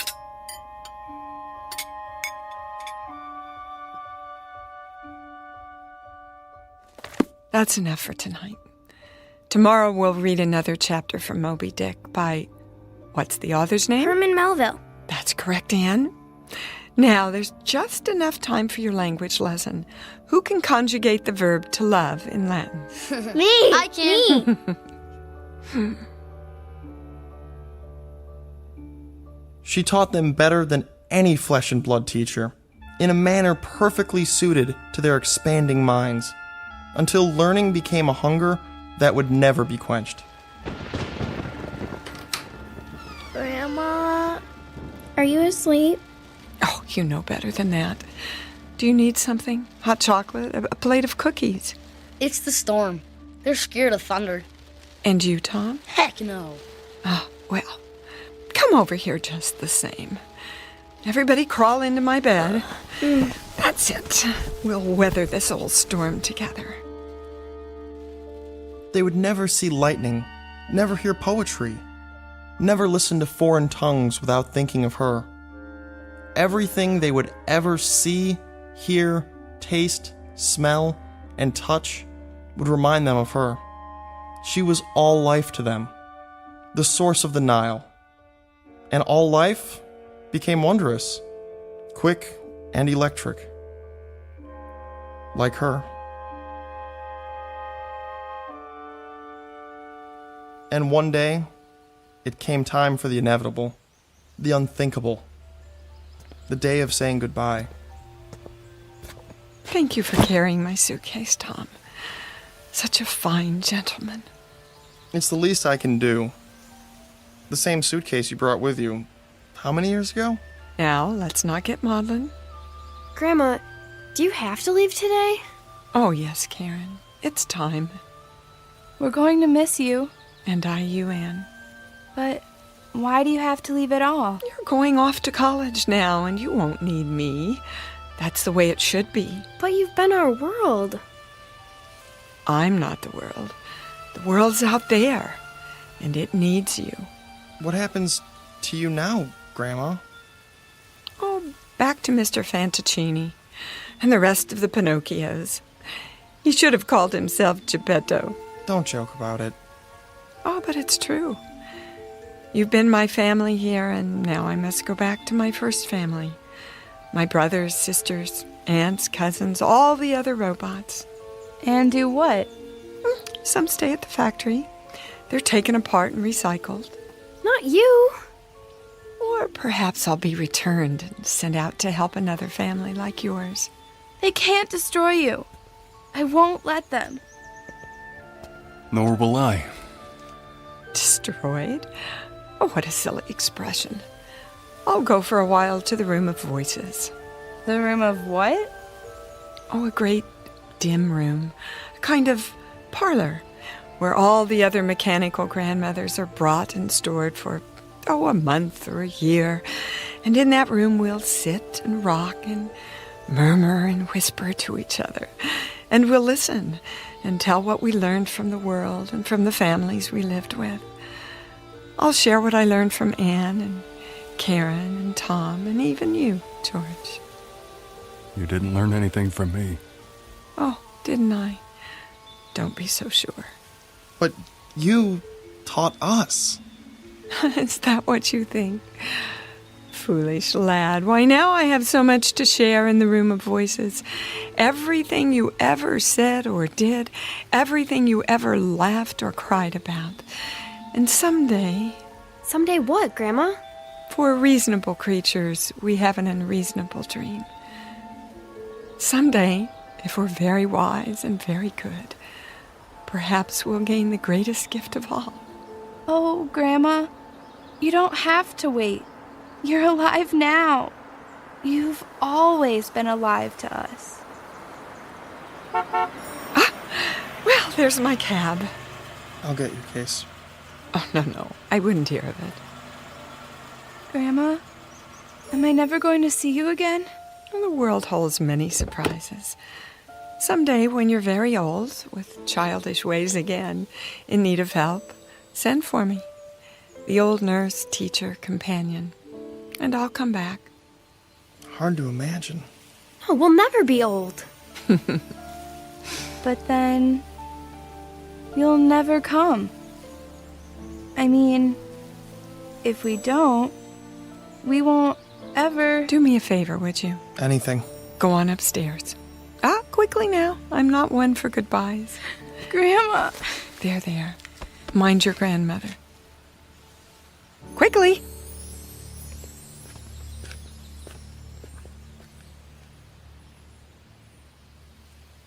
She kept her word, as promised.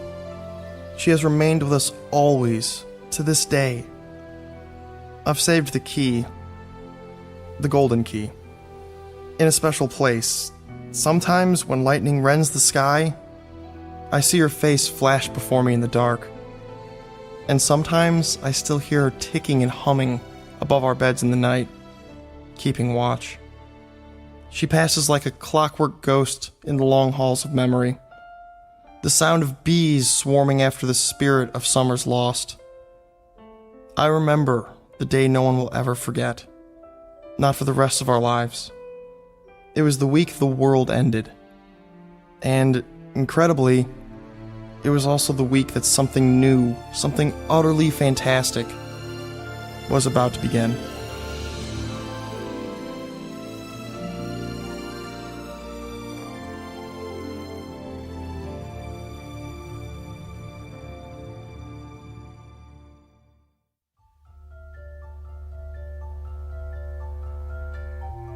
As of this moment, the wonderful electric grandmother moved into the lives of children and father. She became integral, important. She became of the essence.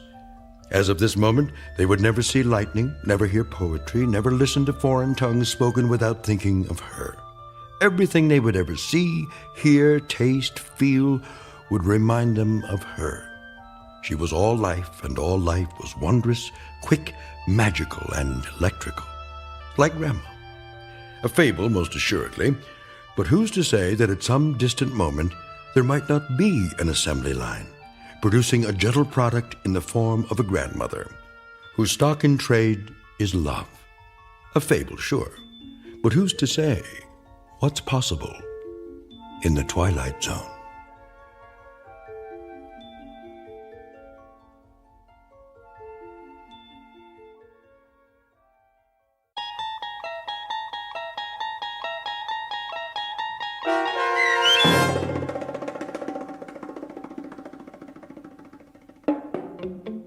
I Sing the Body Electric, starring Dee Wallace with Stacy Keach as your narrator, was written for The Twilight Zone by Ray Bradbury and adapted for radio by Dennis Etchison. Heard in the cast were David Pasquesi, Tony Marcus Jr., Donna J. Folks, Joe B. Cerny, Patrick Cerny, Haley Nabig, C.J. Amari, Elena T. Wilson, Natalie Pear, and Zoe R. Rand.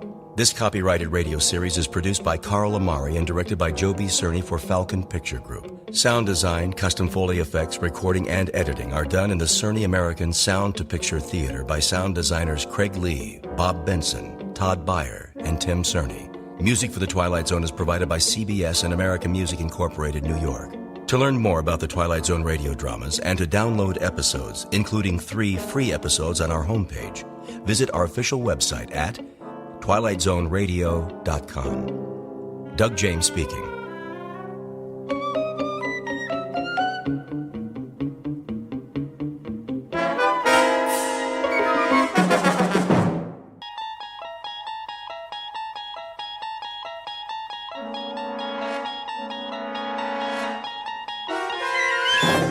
You're traveling through another dimension.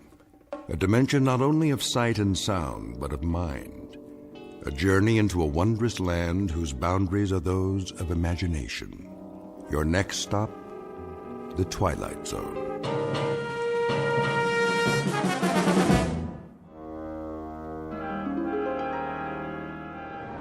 Shouldn't be long, eh, Cap? Not unless they move to Italy. I bet old Benito would like to do that. We're almost there. See that mountain range just over the horizon? Well, now, what do you know? I think I might have seen that a few times. All we do is maintain course and the boot will pop right up big as life. Sounds like you've done this before, Captain. You like Italian food, Blake? Me? Yeah, spaghetti's okay. No meatballs, though. They give me heartburn. Okay, no meatballs. Beautiful day like this, I thought we'd just bomb the supply dump, then sit down and have us some lunch before we head back. How's that sound? You picking up the tab? Don't worry about it. This one's on Mussolini, his own personal mess hall. Yeah? Special orders. I hear the Allies can drop in anytime. Oh, I get it. So we'll quit pounding him, huh? Plus, he wants to show off what a good cook he is. Watch out for the garlic, though. That's his secret weapon. Lousy greaser. I got something for him. There it is. Target in view, Jimenez. How's our time? On the money, Captain. Set the bomb bay doors. Check. Ready to release on your command. Take her down 400 feet. Hope they don't have no big guns today. They don't. That's why we're gonna win this war. Another 200 feet. Let's drop these babies right down the smokestack. Yes, sir. Is that flak? I don't believe it. Give me some altitude. Looks like the jerks finally got some artillery. Pull up on the stick. I'm pulling. That was too close for comfort. Pull up, I said. Climbing, Captain. Higher. We're hit. Kransky, you okay? Waist gun good, Captain. Connors? Missed the tail by a mile. Fine. We took a hit on the starboard engine, sir. Looks like we're losing fuel. Then let's drop our payload and get out of here. Fast. Yes, sir. Mayday, Mayday. This is King 9 calling Firefly. King 9 calling Firefly. Come in, Firefly.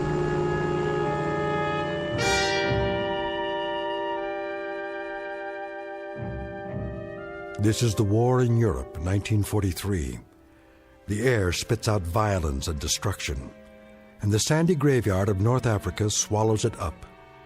Her name is King 9, a B-25 medium-range bomber, 12th Air Force, USAAF. On this hot, still morning, she took off to bomb the southern tip of Italy, manned by a crew who knew the risks when they signed on. Between them, they have several thousand hours of flight time, much of it in combat. They have followed these coordinates before, armed with a deadly payload for the enemy. A fairly routine run, certainly not her first, but unfortunately, it may be her last. Because this time she's taken a hit that's forced her off course and into a region not listed on any map. She won't return to home base on this day or any other. But as Captain Robert Embry is about to find out, like a resilient human being, she dies hard.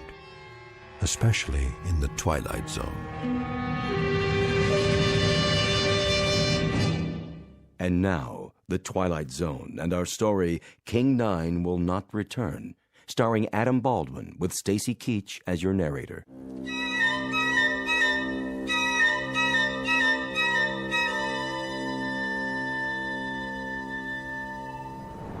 What's the damage, Blake? We took a hit on the wing tank, Captain. How bad? Needle's dropping fast. We're leaking fuel. How much? A lot. Jimenez, what's our position? 10 degrees off course, Captain. Airspeed's dropping. Losing altitude. How far from base? Too far. We'll never make it. We may have to ditch. Down there, oh, mamma mia. Take a look around. See anything? Nothing but sand, sand, and more sand. Looks like one great big beach and no ocean. Then get ready for some belly surfing. Landing gear? Leave it up. Won't do any good. The sand's too soft. Connors, Klein, all crew, strap it in.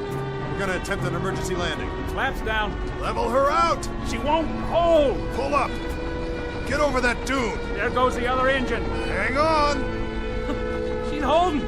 We're gonna belly in like a glider, nice and easy. Piece of cake, Captain, piece of cake! Watch it! Watch it! We're coming in too fast. I can do this, I promise you. Captain, look out!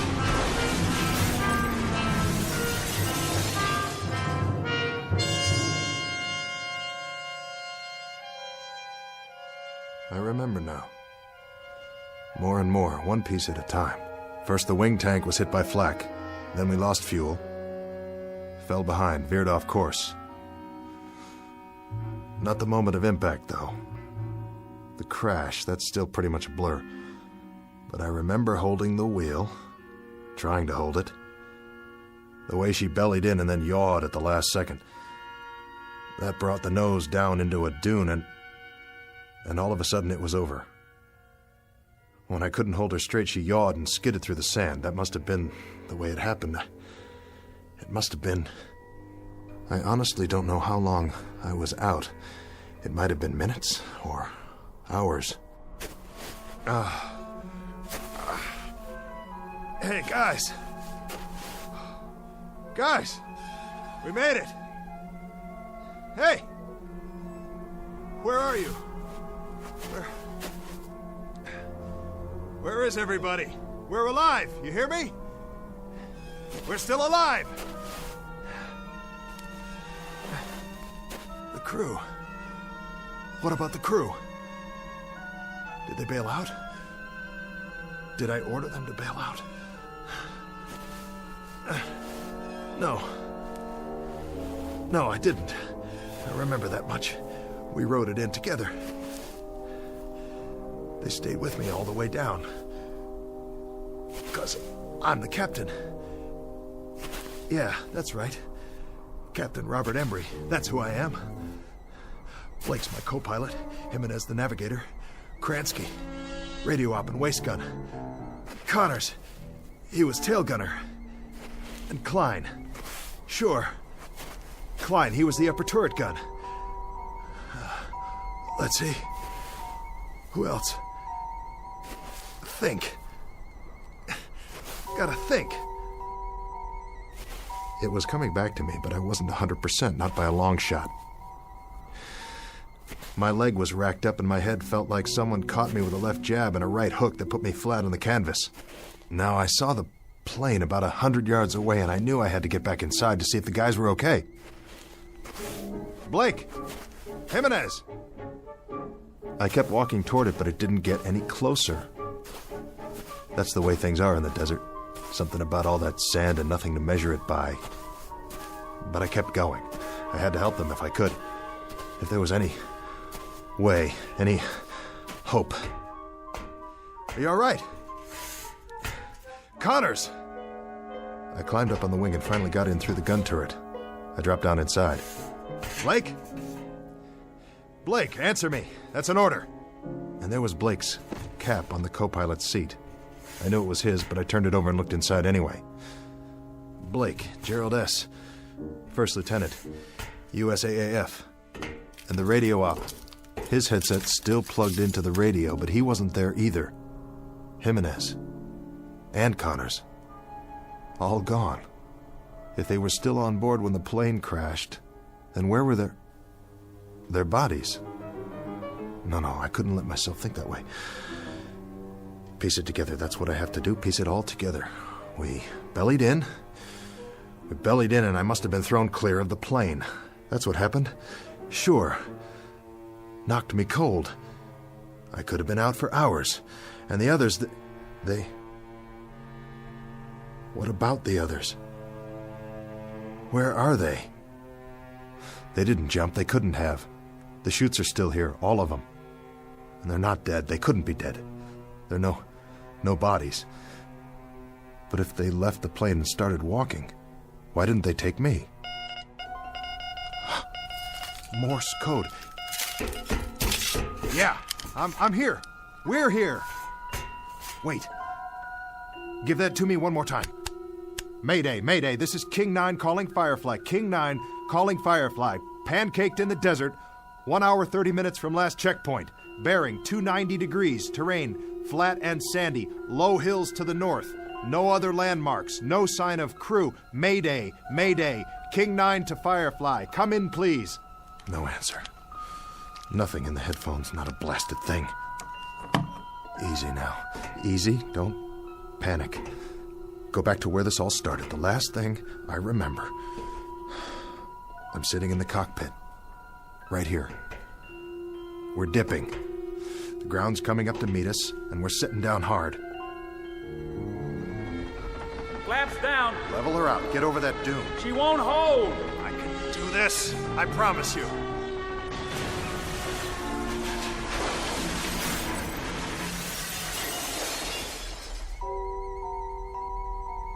The crew.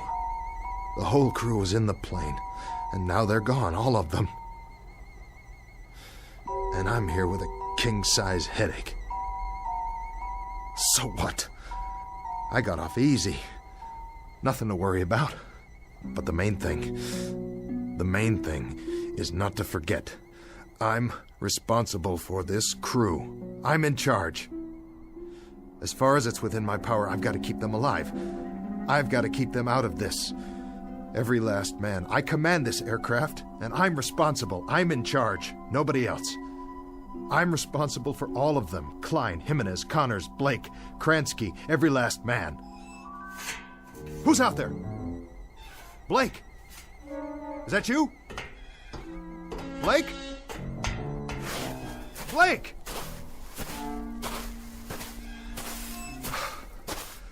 No. It's not you, is it? Just a piece of the tail assembly. Well then, where are you, Blake? Guess you wouldn't leave any footprints. Not for long in this wind. What in the... What is this? Klein, William F., Tech Sergeant, USAAF. Klein? Sergeant Klein, you incredibly stupid jerk. You dropped your canteen. You dumb Bronx cowboy, you idiot. You're gonna need water out here. Don't you know that? Don't you know anything? I still got a nursemaid, you, huh? Is that it? This is some crew I got here. Some crew, all right. Run around dropping canteens full of water. You couldn't find your way off a golf course without a map. And I gotta stick around and wipe your noses and comb your hair and see that you wash behind your ears because you're the worst bunch of survivors I ever... Wait. That's the plane. Somebody's trying to start her up. But... who? Hey! Hold up! That's my plane! But... who's in the cockpit?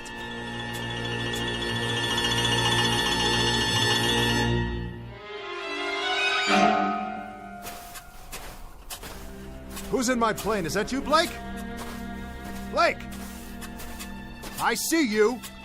Right there in the pilot's seat. Don't tell me that's not you. Look at me, over here. I'm over here.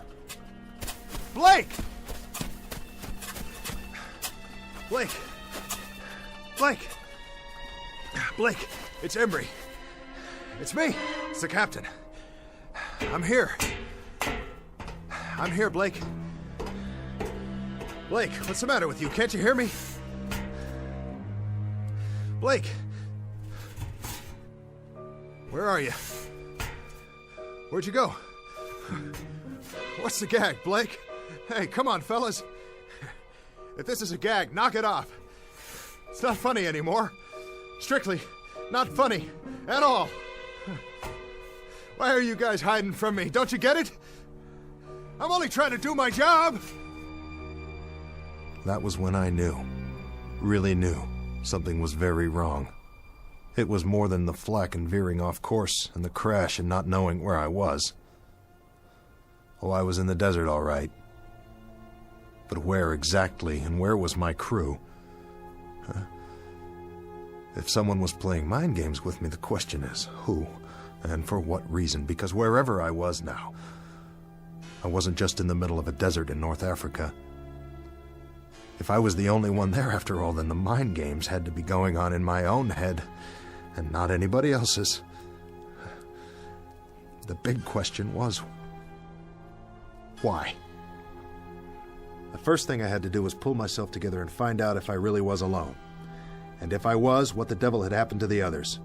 I had to find out, don't you see? Whether I survived or not, I had to know.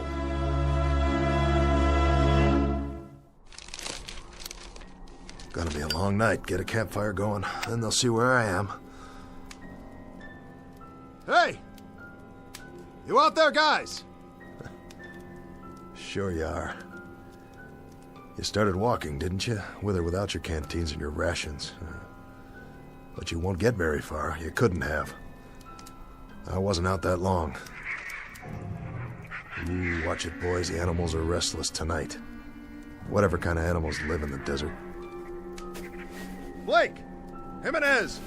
Connors! Klein! The whole lot of you! This is your captain speaking! Look over your shoulder! Here I am! I'm waiting!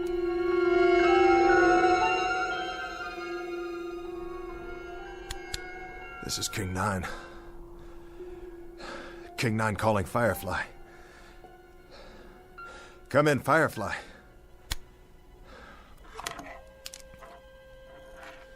Let me tell you something, Firefly, if you're still out there. Now listen up. You better respond before the batteries run out, because I might not be here when you fly over. I might not even be here now. For all I know, I'm already dying out there. Lying in the sand with a fractured skull. This is all going on inside my brain-damaged head. For all I know, this whole thing is one big hallucination. Sure. Think about it. If I see something, or if I only think I see something, how can I tell the difference? How could I be sure? Could you? You ever have a nightmare, Firefly? Huh? Really bad nightmare? Well, you were scared, weren't you? Just the same as if it really happened. Sure you were. Yeah. Your eyes moved around and you were breathing fast and your heart was beating a mile a minute. So what's the difference? I mean, really, what's the answer? The only way you ever found out was when you woke up. This whole time, I could be sleeping, having a dream. Maybe I'll wake up and I'll be back at the base, or I tied one on and I'm in a booth right now with a girl I met in a bar someplace. Oh, wouldn't that tear it? Wouldn't that really, truly tear it? When the medics get a hold of me, they'll never let loose. They'll put me in a straitjacket and send me on tour like a freak. If they ever let me out of the loony bin, that is. But for now, I think I'll just take that chair Jimenez was sitting in and carry it outside and keep the fire burning. Because that's the only thing I can do till wake up.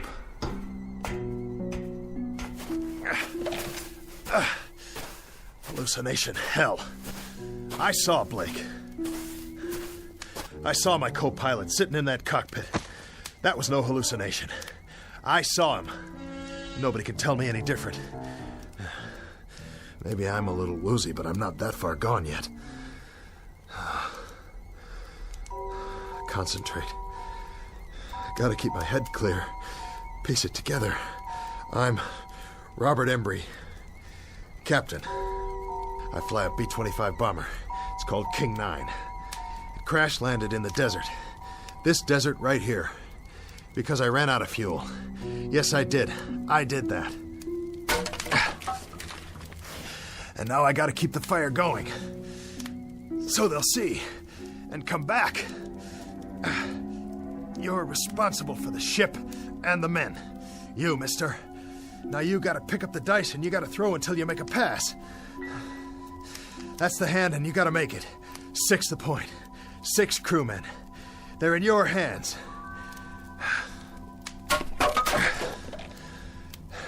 So what do you do first? You build the fire up. The chair will burn a long time soon as it catches. Here's some more newspaper from the base this morning. What's it say on the front page? Can't make it out. Picture of a plane. B-25 Mitchell aircraft found. Just like this one. Whose plane is that? Another one went down. Well, at least they found it. Maybe they'll find this one too. Sure they will. Just gotta wait a while.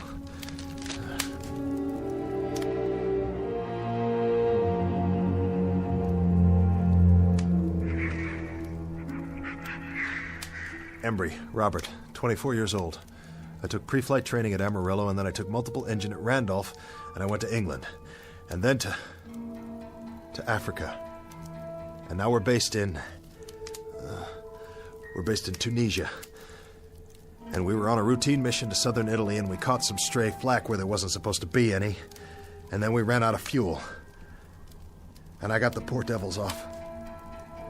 Of course. I did that too. It was my fault. I got that much down, no question about it. It was my fault. But where are they? Where'd they all go? Hey! Hey, fellas! No more hide and seek, okay? Time to come home now. Dinner's ready. Come to Papa. Fellas! Fellas! What's this? A cross? Made out of metal? From the plane. And a flak helmet hanging down. But who? Who put it here? Somebody wrote something. Tech Sergeant William F. Klein died of wounds received in crash April 5th, 1943. Rest in peace, buddy. The crew. Oh, Klein, I didn't know. I didn't know. I'm sorry. I had no idea. Rest in peace, kid. Rest in peace. Captain! Huh. Who goes there? Blake! Is that you, Blake? Captain M. Connors? Hello, Captain. Kransky! It's you, and who's that? Here, sir. Jimenez! And the man next to you, what's the matter with his face? Is that blood? All present and accounted for, sir. Klein, I don't believe it. You're not dead. Well, neither am I. Neither am I. I'm here, fellas. We're all here. We can do it. Whatever it takes. Come on. Plane's over here. I'll show you. See? It's kind of banged up and the aft fuel tank's definitely shot, but the other engine looks okay.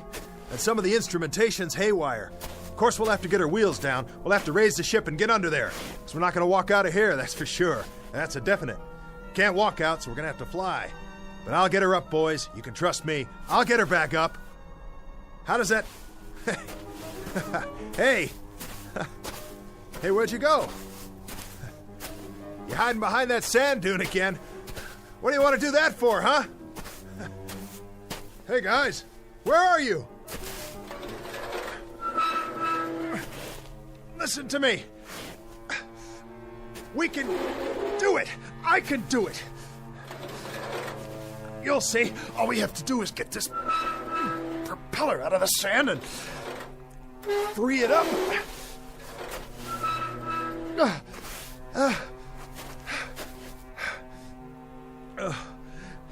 Hey, team. You can talk, you know. Talk to me. Yell at me if you want. Tell me off. But say something. Where are you? Where are you? Where are you? It doesn't matter. You were never here.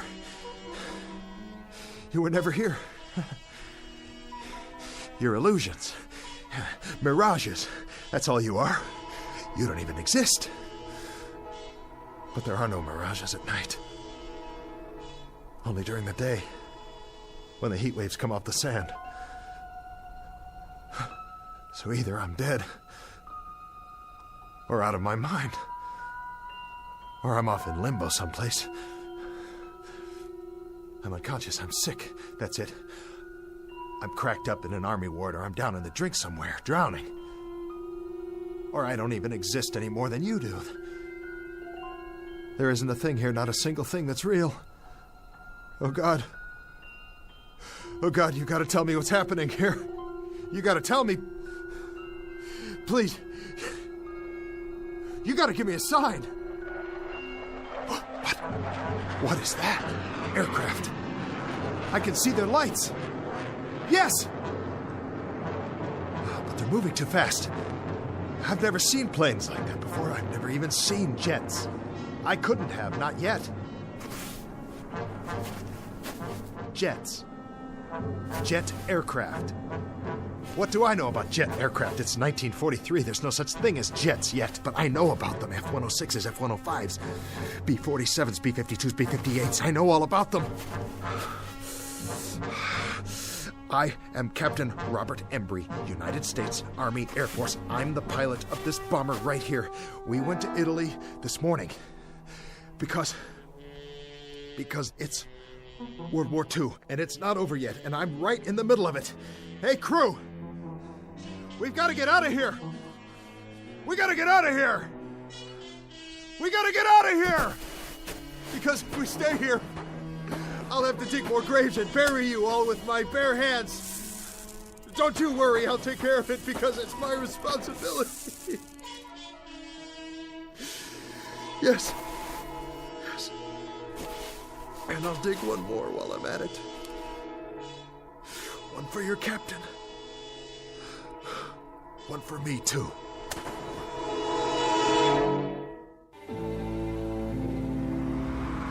It's your Tribune here. All the news. Latest on the Kennedys. Big changes in Cuba. Mystery plane found in the desert. Read all about it. I'll take one. 10 cents. Get your latest news right here.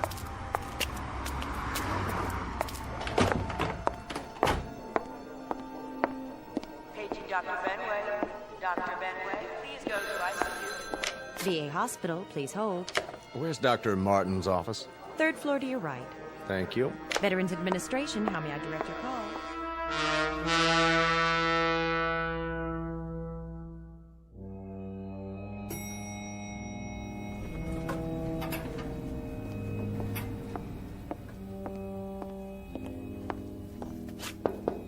Come in. Dr. Martin. Yes? Stephen Markham. Oh, thanks for coming over on such short notice. Not a problem. Your patient, Embry, is that his name? Robert Embry, age 41. He was admitted a few hours ago. May I see his chart? Happened this morning. He went by a newsstand, looked at a paper, and went into shock. When the ambulance got there, he was almost catatonic. This newspaper? Yes, that's the one. And that's what set him off the front page? That's why I thought we should have a psychiatrist in on it. Odd. I thought so, too. So after he came around and told me the story, I spent the day digging into the fellow's background. I checked with the Pentagon in Washington. It's all confirmed. The information's in the file. He was a captain in the Air Force. Flew a B-25, Africa and Italy. 37 missions. Discharged in August 1943. Recurrent fevers. Any trouble since? Nothing. But if you look back at his original record, there is some suggestion of a psychological disturbance early on. He was discharged before they could find out much about it. It was all brought out in a Squadron MO's report just before his discharge. And this was his plane? That's the one. B-25 Mitchell bomber found. World War II bomber found intact in the desert. Lies 17 years in sand. Remains of crew not yet located. Hard to believe, isn't it? His plane and his crew, the King of Hearts. They took off for Italy on what was supposed to be a routine bombing mission. They'd done it many times before. But Embry never went on that last mission. He reported to sickbay that morning, and someone else flew the plane for him, his co-pilot, Blake. It never returned. And for 17 years, he's known that and carried it around with him buried deep in his gut. Not deep enough. When he saw the picture of his plane on the front page, he wasn't able to keep himself from letting out one scream, and then going into shock. The mind is a very delicate thing. Sometimes there's an infinitely fragile balance. We never know how fragile until something sets it off and tips the balance one way or the other. Something like this, completely out of left field. How's he doing? I was just going to check on him again. Why don't you come along?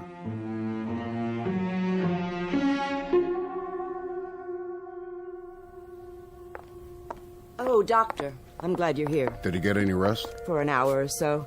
He still seems agitated and disoriented. Thank you, nurse. Dr. Markham here would like a word with him. Of course. How are you feeling, Mr. Embry? Sorry, I don't know what's wrong with me. That's what we're here for. To get you back on your feet. That's our job. Crazy dream. Crazy. Was it? I went back. Where? The desert. Take it easy, Mr. Embry. You don't have to go over it again. Go ahead. You went back, and then what? Back to the ship. I tried to find the guys. I looked for them, looked all over, I swear. But they were gone. I thought I saw Blake and then the others, but it wasn't real. A mirage. Yeah, a mirage. An illusion, that's all. He wasn't there. None of them were. It was an illusion, Mr. Embry. You know that now, don't you? I guess so. I guess so. It seemed so real. It's over now. All that's behind you. Is it? I should have been on that plane. I should have gone on that mission. I chickened out. You didn't chicken out. And you had no way of knowing that the plane would never come back. You'll realize that as time goes on, and you'll feel better for it, Mr. Embry. It's out in the open now. You don't have to keep it buried inside you. That's what's been hurting all these years. How did you know? You've been carrying around one gigantic guilt complex for something that wasn't your fault. Buried. Yeah. Buried. I found Klein's grave. Did I tell you that? He was killed in the crash. Take it easy. But then I saw him. And I saw the others, too. I thought I did. I thought I did for a moment. The whole crew. I would have buried them, you know. The last thing I dreamed, I was digging graves for them in the sand so they could be buried just like he was. You need to get some sleep now. I'll ask the nurse to give you a sedative. As soon as you're ready, you can get back to your life, but there's no hurry about that. What you need right now is rest. Another crazy thing. Another part of the dream, whatever it was. I was standing in the desert, and I asked for a sign. And I looked up, and there were these planes overhead in the night sky. They were moving fast, and they made streaks, and I could tell by the sound. They were jets. Isn't that wild? It was 1943 in the African desert, and up above me were jet planes. F-105s and 106s. Just as if I'd gone back there today. Did I? Did I go back? To the plane? Is that possible? Well, of course it is. In your mind. That's how you went back, Mr. Embry. In your mind. The greatest time machine of all. Go to sleep, Captain Embry. You're entitled. You're going to be all right. Thank you, Doctor.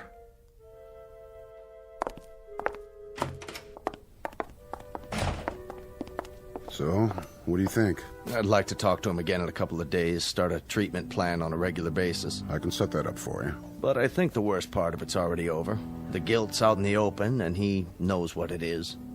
And the dream? The delusion? Right now, it's still so fresh, it feels very real to him. In a few days, in a week or two, it'll lose its reality. You sure? Nothing's guaranteed, and that's why I want the follow-up. But in a case like this, actually, I've never seen a case quite like this one. So much information coming back to him in a rush and generating a new set of memories he'd never had before. It's going to be one for the case books. Absolutely fascinating. He seems like a decent man. Yes, he does. And that's exactly what got him into this state. His fundamental decency. He has a conscience. If he weren't a good man, he wouldn't be vulnerable. And would have one less patient. I'd have a whole lot fewer. Is that Mr. Embry's room, Doctor? That's right. His clothes are in this bag. It was left in the examination room. You can give it to me, nurse. I'm going back in. Thank you, Doctor. What's that? I really don't know. Looks like sand. Yes, it does. Sand? Now, where in the world did that come from? I wish I knew. It was in one of his shoes. Could be from the seashore, Jones Beach. Or? Where else could it be from? It could come from a desert. Really, now? I read the article in the paper. It said there were no bodies found in the area, not a single one. Well, the sand would have covered them over. The sand didn't cover the plane. It was sitting there, perfectly preserved.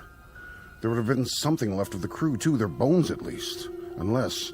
Unless what? Unless someone dug graves and buried them.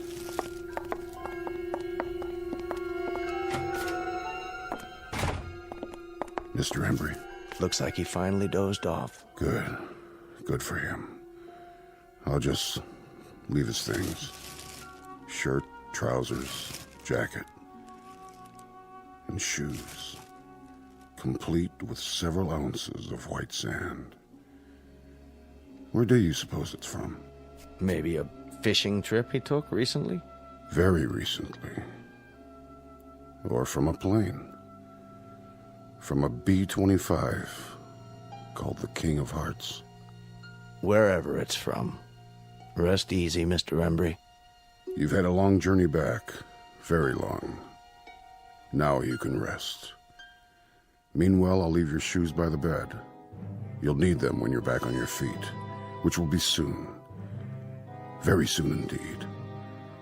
Captain Embry. Godspeed.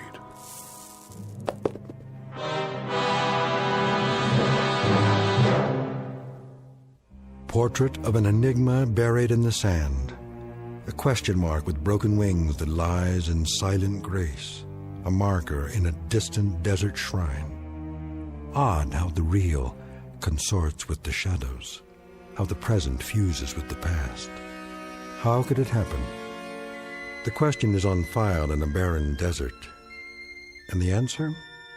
The answer is waiting for us in the Twilight Zone.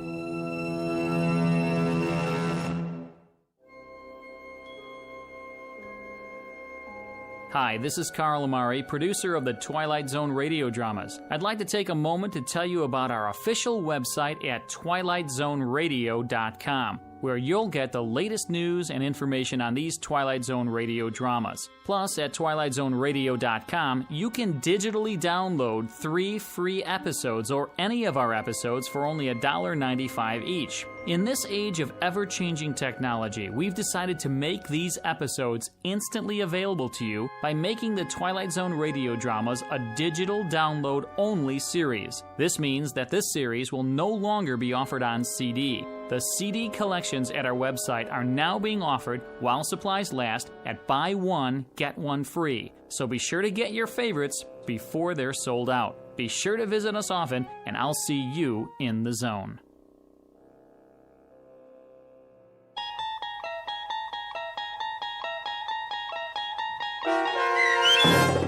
King 9 Will Not Return, starring Adam Baldwin with Stacy Keach as your narrator, was adapted for radio by Dennis Etchison and based on a script by Rod Serling.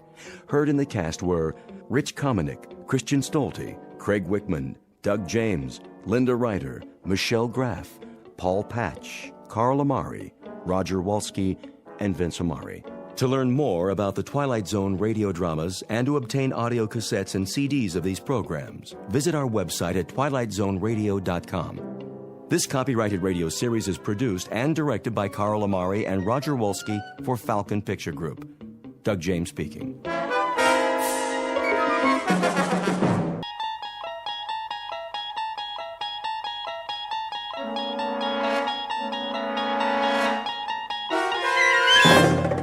You unlock this door with the key of imagination. Beyond it is another dimension, a dimension of sound, a dimension of sight, a dimension of mind. You're moving into a land of both shadow and substance, of things and ideas. You've just crossed over into the Twilight Zone.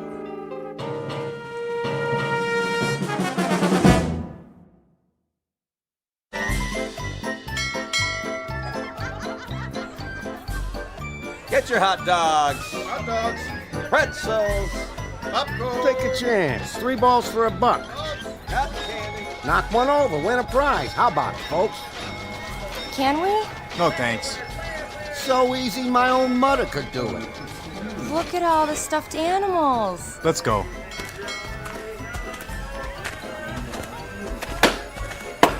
Throw a dart, break a balloon. Not this one. Aw, you're no fun. There's better places. Hey, Win, this is your lucky night. Where's Freddy? Taking a break. You wouldn't want to play, would you? What do we have to do? Shoot out the bullseye. Think you can handle it, soldier? He was in the infantry. Yeah? What do we win? Take your pick. Plastic Cupid dolls, pandas from China. I want the pink one. You got some taste.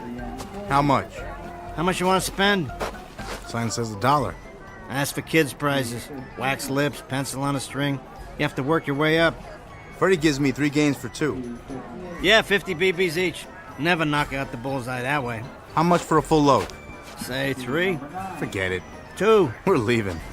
All right. 100 shots for, let me see, a penny apiece. I get to pick my own machine gun. Man knows what he's doing. Ready? Hey, how about a side bet? 5 will get you 10. You hustling me? Come on, show your girl what you're made of. She already knows. Can't blame a guy for trying. Watch this.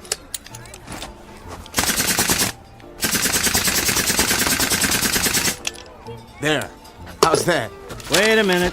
You didn't get it all. What are you talking about? There's one little piece of the bullseye hanging. See? What are you trying to pull? Well, I mean, it could be, if you squint one eye. Evening, folks. Everybody having fun? Oh, hi, Freddy. You gonna give me my bear or not? What's the ruckus? Just having a friendly discussion. He doesn't want to pay off. We won fair and square. A slight disagreement is all. Get your hand off that teddy bear. Give the young lady her prize. We don't want any trouble here. There you go, pal. Semper Fi. I'm not your pal. I'm surprised at you, Wally. That's not the way. First, you give him a few wins, build up the payout, then you sock it to him. Remember? I got a lot on my mind. Wally, you used to be a good con, but lately... Tell me something, Freddy. You can keep what you made while I was gone, for old time's sake. Listen to me. You see those 2 guys over by the funhouse? White ties, pointed shoes. Don't turn your head. What about them? They, by any chance, been hanging around tonight? Well, you know those mugs? Do me a favor. Anybody asks, you haven't seen me. I hopped the steamer to Timbuktu. Now, if you don't mind, I'll just fast forward on out of here. Yeah, don't worry. I'll think of something. Go through the back and down to the beach. Thanks, Freddy. I owe you. You sure do, boy. But this time, I don't think I'm going to collect. Introducing Wally Beecher, once promising con artist and small-time hustler. But of late, he couldn't talk his own grandmother out of ice cream money. Mr. Beecher has become what's commonly known as a loser. He's off his game and down on his luck because somewhere along the line, he lost faith in the con and in himself. And tonight, the biggest debt of his life is about to come due. The reaction is panic, thanks to the certain knowledge that his credit is run out and there is no place left to hide. But if he plays the odds just right, there might be one last unexpected chance to start over. If not in this world, then in the Twilight Zone.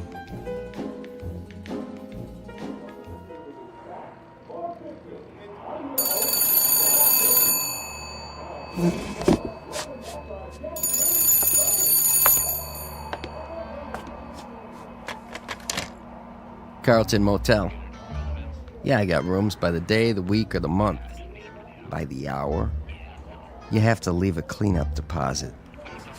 Hey, same to you, buddy.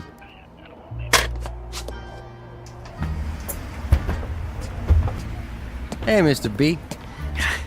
Any calls tonight? Nope. Not even my brother? Nah, I've been quiet as a tomb. Oh, don't say that. Here's your mail. Maybe that check you've been waiting on? No such luck. Anybody ask for me? Afraid not. Good, that's good. Jack, I want you to listen real close. It's important. Yeah? If somebody wants to know where I'm at, I already checked out. Anything you say, Mr. B. Only I sure need that rent before you do check out. Yeah, I'm not going anywhere. Just say I did. Got it, but about that rent, it's Thursday already. You're the first on my list. The manager won't let me carry you much longer. I got some deals going. One of them's bound to come in. Just remember what I told you, especially if they're wearing alligator shoes. You call my room with a heads up, okay? Sure thing, Mr. B.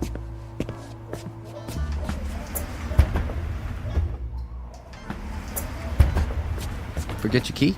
I got an extra. That car across the street. That black one? The Crown Vic? How long's it been there? I can't really say. They're watching. What's that? Is there another way out of here? Yeah, sure. In back. Remember what I told you?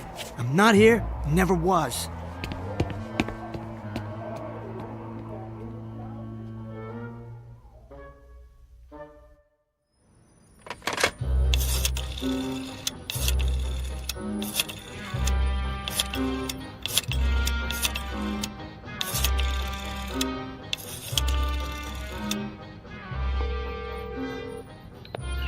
Raj, it's me, Wally. You got a line on the 5th at Belmont? Yeah, tomorrow. The number 9 horse. Yeah, he's still 40 to 1? Put me down for 100, straight across. I understand. No more credit, but this one's a lot. I'm not conning you. The guy I know clocked him in the workout. Raj, come on, Raj. A C note, that's all I'm asking. Wait, don't...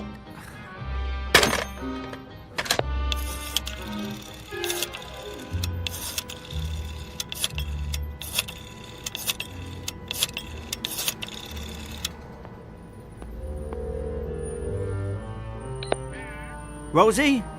You bet it is. How's your kid? Good. Hey, listen, Rosie, remember that business opportunity I told you about? Yeah, that's the one. The Feedback drive-thru. World's best deep-fried burgers. Well, they're getting ready to open their first store. Me, I got my personal life savings riding on it. So if you want to get in on the ground floor... he is? Oh, jeez, that's terrible.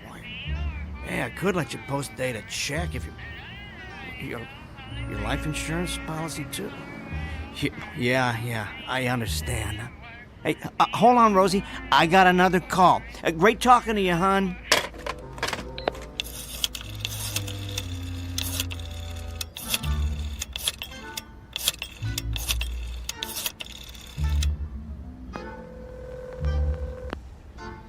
Come on.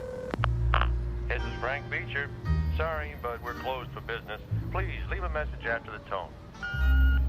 Frank, I don't blame you for not returning my calls. I know what you're thinking, but I swear, it's not like before.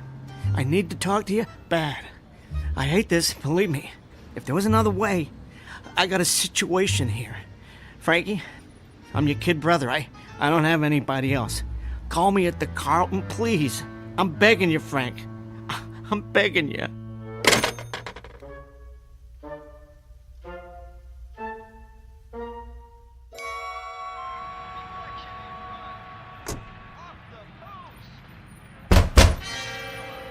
Who is it?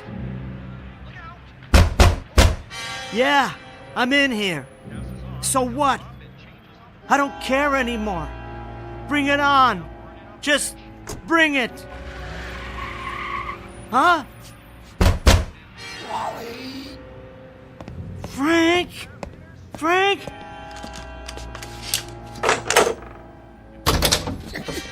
Give me a hand, kid. What'd they do? Funny thing happened on the way home. Sit on the bed. Jesus, Frank, they really worked you over. It's okay. Your nose wasn't straight to begin with, huh? A couple of guys in a black Crown Vic? No. Cadillac. Two gentlemen with scars and pinky rings. They made quite an impression on my head. I'll get some towels. You're bleeding bad. This is a first. Take it easy, Frank. I was always the one who took care of you. You got in a fight at school or fell off your bike.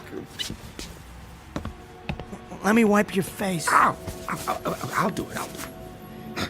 You order a steak from room service. Blood rare. Best thing for a black eye. Hold this against your head. They have room service here? See, you moved up in the world. And them two guys, did you get a name? Nah, they didn't talk much. But they must be from Western Union, and I'm the message. Those punks. I'll take it out of their skins. You should have called me. I did. Sorry, I'm out of town. It's all my fault. Now, what did you do to rattle their cages? Well, what do you think? Got myself in hock up to my eyeballs when I couldn't make the vig. I've got money. It's too late for that now. Even if I do pay up, they'll leave me sleeping with the fishes. I am stupid, so stupid. Sounds like it's time for Mrs. Pierce. Who? An old lady lived down the hall. Remember? In the building where we grew up. What about her? Every time you got in trouble and you didn't want Dad to find out, what'd you do, huh? You came to me, right? Yeah, you find a way to fix it. I was always a loser, even back then. Yeah, you were little, that's all. You didn't know any better. What's Mrs. Pierce got to do with it? She was the one who took care of things, not me. What do you mean? Oh, when anyone in the neighborhood had a problem, Mrs. Pierce made it right. Don't give me that. It was you, Frankie. When I didn't do my chores or I got in a jam. Nah, I handled some of it, but there was some I couldn't. Like the time Vincent Cazzatori wanted to fight you, or you lost the raffle tickets and the principal called the police.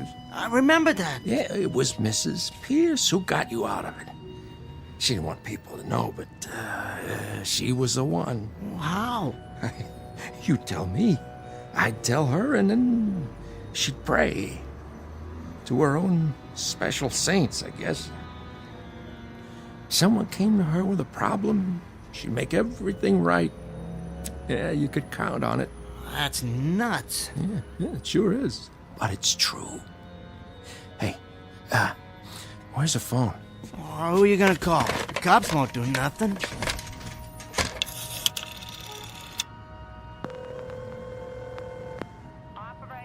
Yeah, hello, information. You have a listing for Mrs. Arlene Pierce on Weber Street. She probably is dead by now. Yeah, hold on. Where's pencil? Here. Yeah. Okay. Thank you, operator. It's too late, I tell ya. She moved, but I got it. All right. What have I got to lose? 10-1, she won't even remember me. Come on, let me. Not this time. Give me the phone, Frank. And I'm afraid it don't work that way. Why not?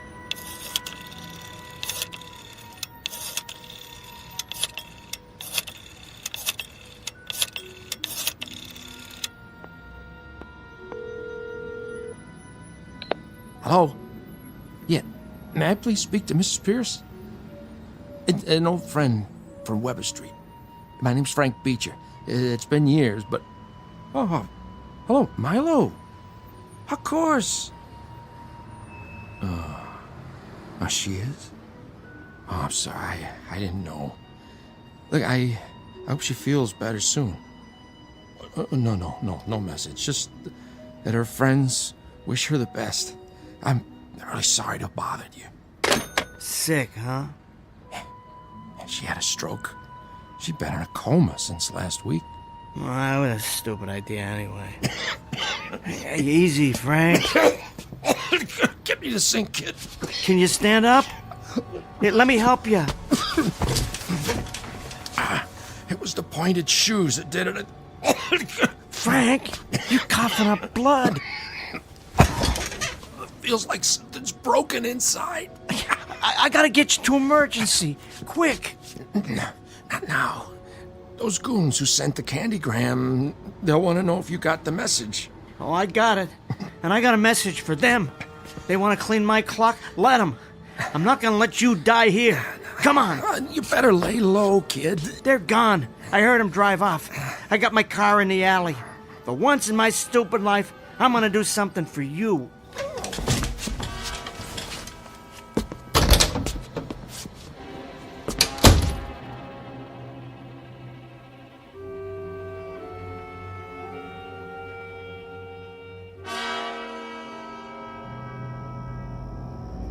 So what do you think? Nice car, huh? It's really cool, Wally. Are you sure it's okay with your dad? Sure. He lets me drive it all the time. I wish you'd slow down. Chicken? You're halfway off the road. I know what I'm doing. I get my license next month. So, baby, where to? Just don't get us in a wreck. How about down by the boardwalk? I have to be home by 10 o'clock. What? I was gonna show you a good time. Walk on the beach, have a couple drinks. I know a guy who'll get me some booze. Name's Freddie. You know Freddie? I'll introduce you. Careful! Hey! Look where you drive it, jerk! Wally, will you please slow down? Too fast for you?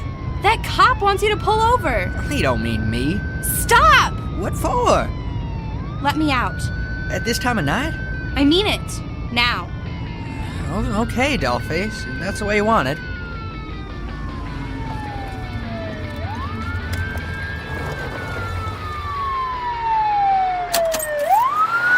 What did I tell you?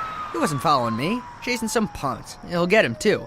See, the cops around here, they drive Ford Crown Vics with the F-150 engine, all souped up.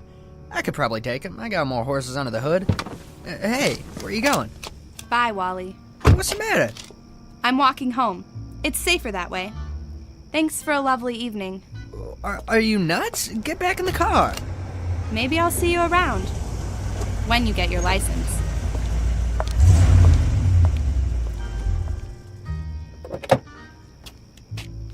Oh, man, what are you doing here? You shouldn't have taken the car. Mind your own business, Frank. Dad won't like it. So? I'll bring it back before he gets home. He'll find out. What's he gonna do? Take it out of my hide? I'm too old. He can't hurt me anymore. Maybe not, but it'll hurt him. Big deal. Move over. What for? I'm driving. What about your car? I'll come back for it. And how are you gonna do that? Walk if I have to. Now move. Go chase yourself. What did you say to me? Let go of the door.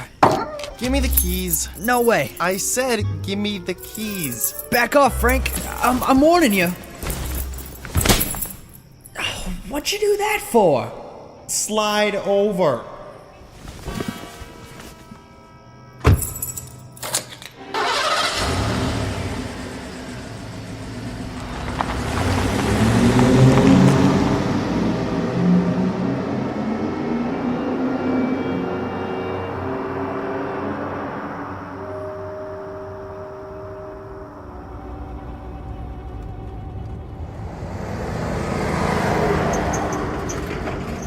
Yeah, you always looked after me, didn't you? No matter how bad I screwed up. Come on, move! Hey, slow down, hotshot. You okay back there? You're going too fast. Don't you worry, Frank. Only a couple more miles. I'll get you to County General. It's the last thing I do. Wally, can you close the window? It is closed. Well, then turn on a heater. It's cold. It's so cold. Oh, Jesus. Hang on, Frank. The hospital's coming up.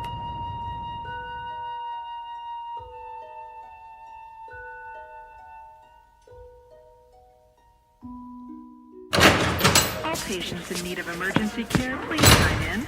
You will be treated in order of arrival. I told you we'd make it. My legs, they won't work right. It's all right. I got you. Please have ID, proof of insurance, or payment in form of cash or credit card. Get me to the counter. I'll take care of it. Can I get some help here? You have to wait your turn. I can't wait. My brother needs a doctor. Fast. Sign in at the window. And then what? Take a number? I have to sit down. Here's a bench. Put your feet up. That's it. Ah, for crying out loud. Wait here, Frank. I'll be right back. But I don't have any insurance. Then I'll need a cash deposit. I can give it to you tomorrow. It's hospital policy, payment in advance. But I need the treatment now.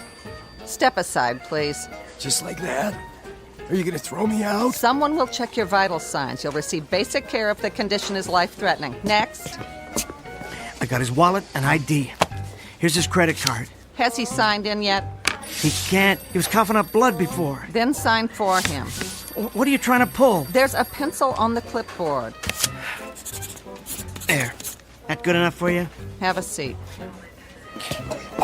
Blood. That's disgusting. Oh, jeez, Frank! Hey, I need some help right now! Somebody clean it up. Hey, mister, you can't do that. Those gurneys are hospital property. Here, get up on this stretcher thing. I'll try. You have to wait your turn. Back off. Sir, you can't go in the main hospital. Out of my way. I need cleanup, quickly. What's this? Something's broke inside. He's all messed up. Massive internal hemorrhaging. I'll take him. You gotta do something fast. You just gotta. Where's a chart? There isn't any. Who are you? His brother. Wait outside. Oh, no. Someone see this man out? There's a waiting area at the end of the hall. We'll let you know. Frank! Frank! Cleanup and emergency. Interns to receiving.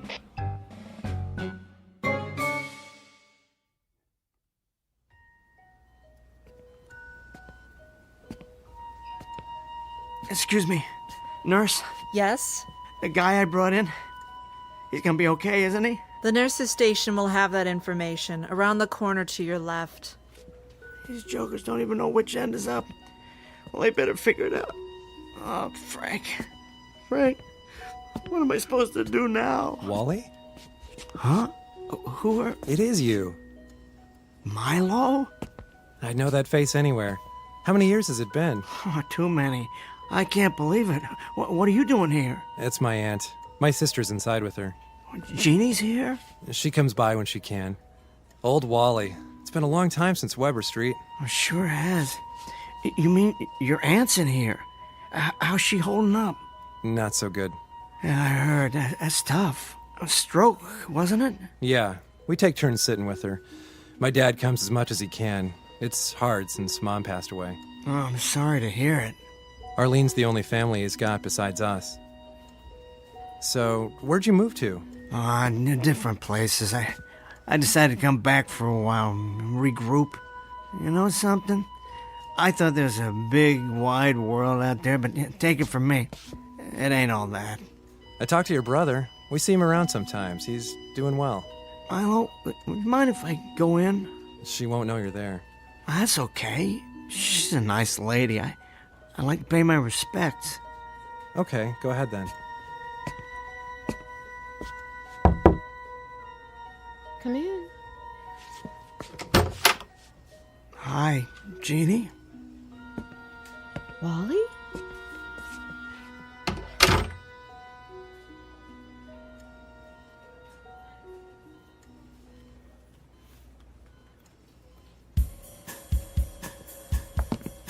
Hey, how you doing?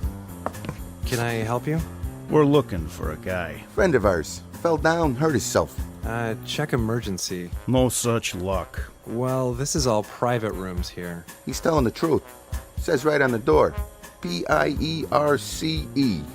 What's that spell? Purse. Some name. A little guy was with him. Looks like a weasel. I haven't seen him either. You sound mighty sure. Tell you what, if I do, you'll be the first to know. Now, do you mind keeping your voices down? There's a sick lady inside. Have a nice day. It's nighttime, Sal. Yeah, that too. You know, it don't make sense. They gotta be here. We've seen them come in. I'll check the rooms. You watch the lobby. Sure thing. And call the boss. Tell him we got it covered. The fabulous Beecher boys. One thing's for sure. They walked in, but they ain't walking out.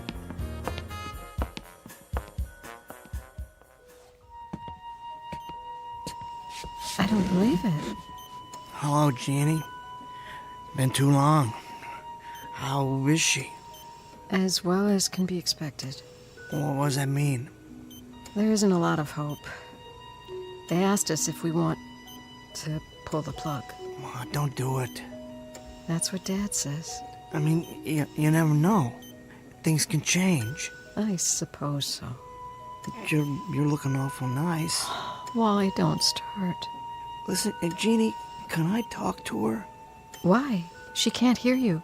Just the same, I wanted to thank her for being so nice. You barely knew her. Yes, I did. In a way. Well, okay.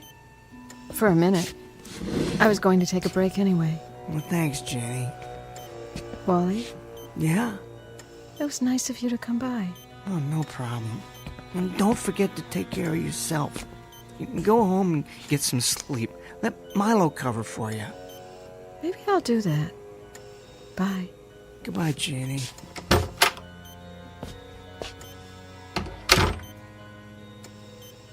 Mrs. Pierce?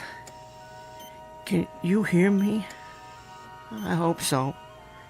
Because I got something to say. It's Wally. I used to live in the building down the hall. Me and my dad and my brother. You remember Frank? He always did good in school. Not me, though. I was a different story. A real dumb kid. I started messing up, getting into trouble. And Frank, he looked after me. Then when I moved out, he wasn't there anymore. Before, he always saved my skin. Except it was you. Oh, it sounds nuts, but my brother wouldn't lie. If I know one thing, I know that. I don't understand how, but the whole time, it was you. Well, since then, I pulled some bad stuff, and tonight it all came down. I can't handle it on my own. I would if I could, but now it's just flat out too late. Some guys want my head on a platter, and there's nothing I can do about it, not this time. So I guess what I'm saying is, I need help. I never needed it so bad my whole life. I sure hope you can hear me. I never asked you for nothing. And I'm not asking now. It's my problem. For once, I'm gonna take my medicine. But this isn't about me. It's about my brother. Hey, Frankie! Watch me ride my bike! Look! No hands! That's great, Wally. Frankie, I did all my chores. You think Dad will take us someplace tonight? If he doesn't, I will. Want to get pizza at the corner? Can we? I don't see why not. Gee, Frankie, you're the greatest brother I ever had. Get your jacket, let's go.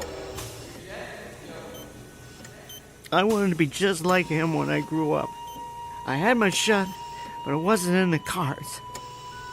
But it ain't right that Frank should suffer. They took it out on him so I'd get the message. Those punks. Well, I got it, only it's too late now. Look, Mrs. Pierce. Yes, huh? Yes? Oh, you can hear me? Is that little Wallace? Mrs. Pierce, oh, thank God. Is anything wrong? Yes, ma'am. I hate to ask you, but... Say it, boy. Frank's hurt bad. If you don't pray for him, he's a goner for sure. You can't let him die. You can't let him die, please. I'm begging you. Very well, honey. What? You can go now, Wally. What? What do you mean? He's gonna be okay? He's gonna be alright? Why, he already is. What? Just like that? Oh, thank you. Thank you, ma'am. Thank you. You know what this means. You run along, dear. He's waiting for you. Frankie, you hear that? You're gonna make it.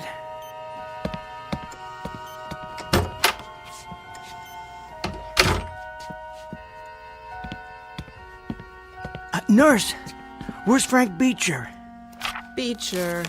Oh, yeah. He was just released from IC. They're moving him to 1101. Thanks, dollface.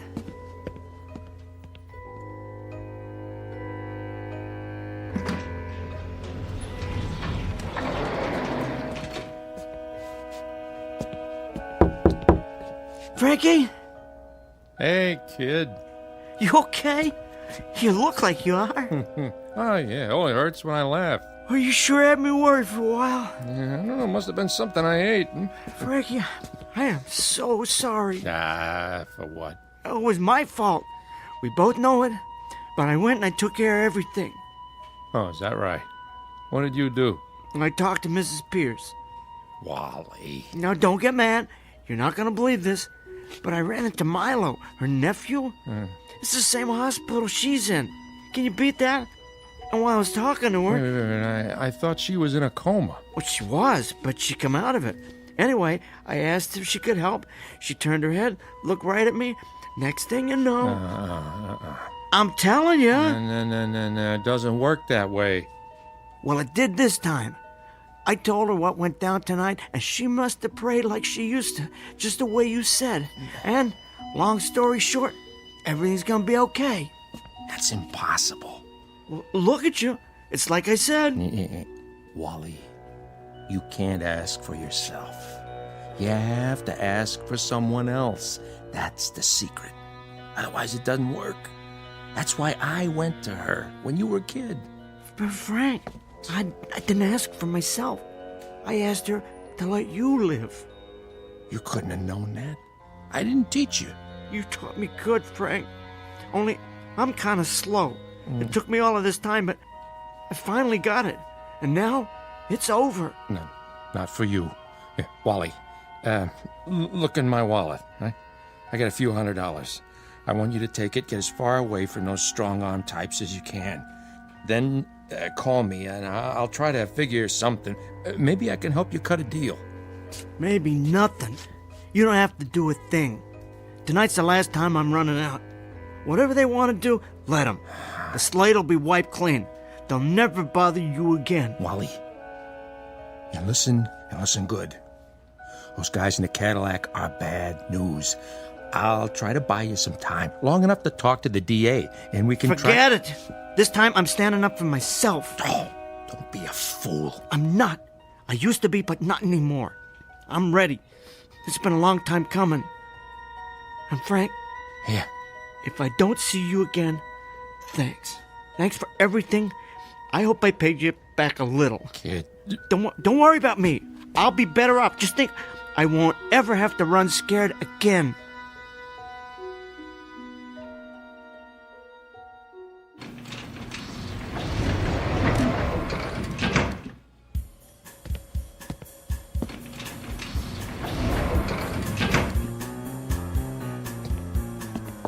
Well, Weasel. I figured you'd show up. Let's go, little man. Anything you say. Get in the elevator. Do it here if you want. Take it out of my skull.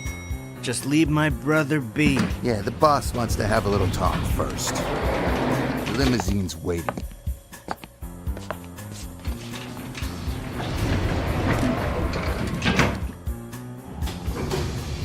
Which floor, mister? The parking lot. I'll get the button for you. Hey, what'd you pull the alarm for? You're not going to parking. Say, what's the ruckus?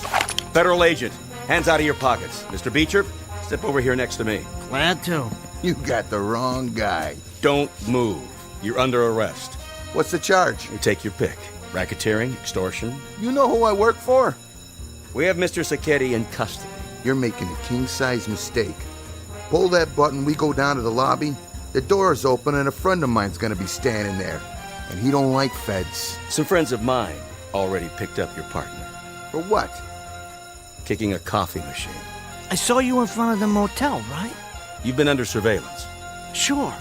The V8 F-150. I should have known. The heat always drives Crown Vics. Do me a favor, Mr. Beecher. Pat him down. My pleasure. Ooh, a 38 Smith & Wesson. Awful heavy. It could wreck that suit of yours. Get your hands off the merchandise. Hey! Freeze! You, G-Men, drop your piece, or Sonny Boy here gets it. Don't listen to him. You'll never get out of the building. There's a police line outside. Where did they see my little insurance policy? Push the button, now. You won't make it. Throw your piece on the floor.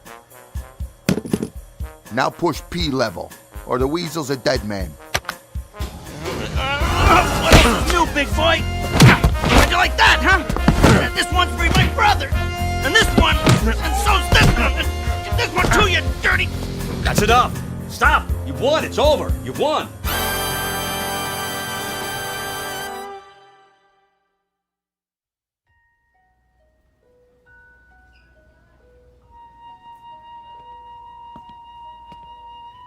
Milo, Jeannie, I just wanted to tell you not to worry. Oh, Wally. What are you crying for? She's gonna be all right now. He doesn't know. Know what? She's got a new lease on life, and she's not the only one. Come on, Milo. We have to sign the papers. Well, I could tell by the way she looked at me. Who are you talking about? Your aunt. I knew she was gonna make it. That's not very funny. What's not? I'm telling you, she said everything was gonna be all right. She knew. That's because she was praying the way she used to. Wally, please. She couldn't have. She never came out of it. What? The doctor said there were no brainwaves for days. Not at all. But... One thing was strange, though. When she passed, she had a really unusual expression on her face. It was peaceful, almost happy. Like, what's the saying?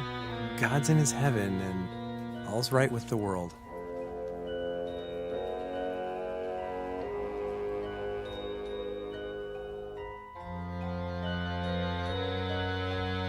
Wally Beecher, once promising con artist and small-time hustler, commonly known as a loser.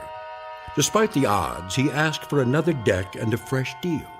It's not easy to end up a winner when you're down that far, but it happens sometimes, thanks to a very special gift, one that must be given as well as received.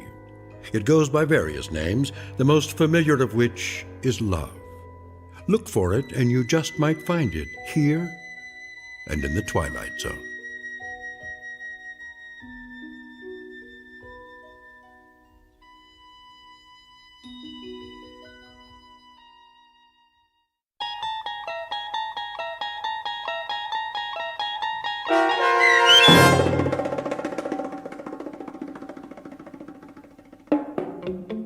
Mrs. Pierce is Praying for Me, starring Tim Kazurinsky with Stacy Keach as your narrator, was written for The Twilight Zone by Dennis Etchison and based on a story by Robert Patterson.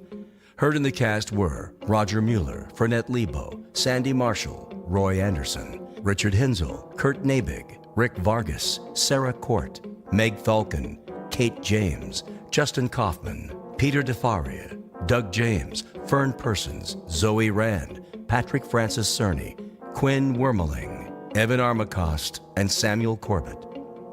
The producers of The Twilight Zone wish to thank CBS Enterprises and the Rod Serling Estate for making this series possible. This copyrighted radio series is produced by Carl Amari and directed by Joby Cerny for Falcon Picture Group. Sound design, custom Foley effects, recording, and editing are produced in the Cerny American Sound to Picture Theater by sound designers Craig Lee, Bob Benson, Todd Beyer, and Tim Cerny. Music for The Twilight Zone is provided by CBS and American Music Company Incorporated, New York. To learn more about the Twilight Zone radio dramas and to download episodes, including 6 free episodes on our homepage, visit our official website at twilightzoneradio.com. Doug James speaking.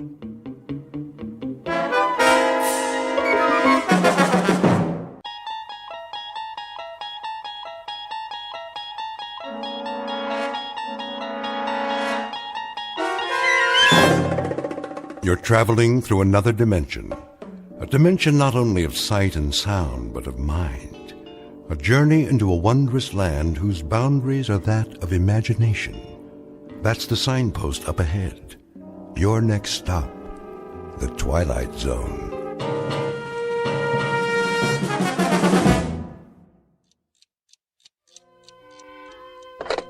Front desk?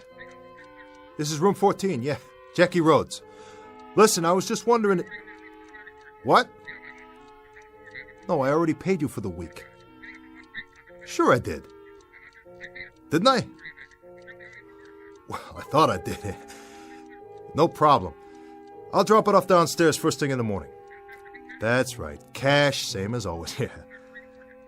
You know I always pay my rent. One thing about me, I ain't no welcher. I got a big payday coming tonight. Anyway, The reason I called. Can I ask you a question? No, that ain't it. I know you don't do room service. I was just wondering, is my phone working okay? Uh-huh. Well, the reason I ask is I'm expecting a call. A real important call, and... You sure? Not a one, huh? No, I ain't been out of the room. See, I've been waiting right here for this very important call, and... You would have put it through to me, wouldn't you? Sure. Okay. Oh, one more thing. Am I ever going to get my air conditioner fixed? Well, when the super shows up tomorrow, ask him again. Leave him a note or something. It must be 100 degrees in here. Yeah. Thanks. Come on, George. Come on. You said you was going to call.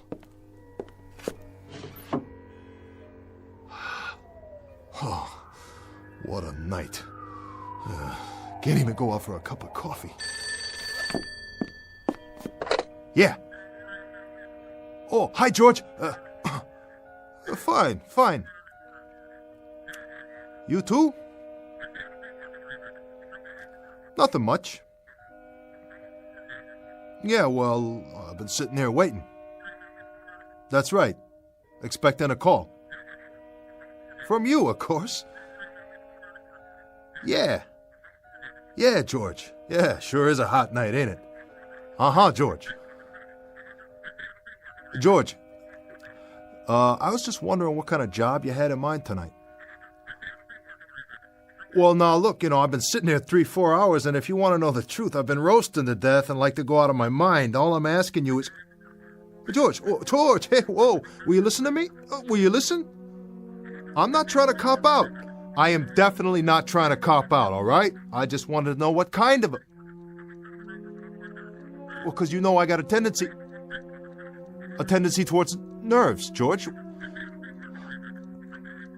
Well, you can sit in a hotel room only so long, and it's such a hot night. George, I ain't complaining. Whatever the job is, I'm up for it. Sure. You got a number one boy here is what you got. You know that. And I'm going to do the job for sure. George?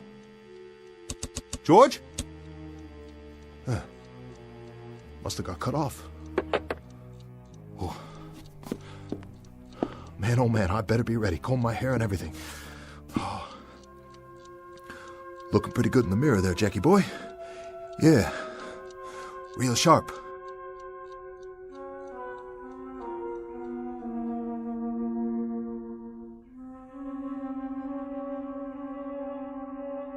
This is Mr. Jackie Rhodes, age 34. If there were a who's who for nickel and dime crooks, conmen, and small-time grifters, his chronology would state the following.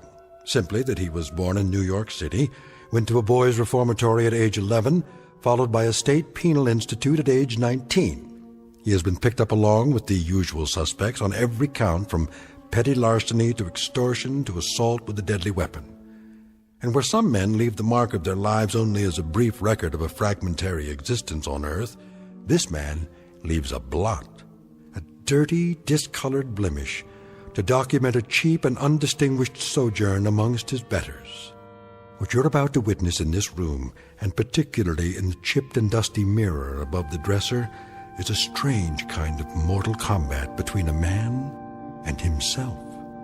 For in just a moment, Mr. Jackie Rhodes, whose entire life has been given over to fighting adversaries of one sort or another, will meet his most formidable opponent to date, his own reflection, as seen in the mirror of a cheap Skid Row hotel room that just happens to be located in the Twilight Zone. And now, The Twilight Zone, and our story, A Nervous Man in a $4 Room, starring Adam Baldwin with Stacy Keach as your narrator.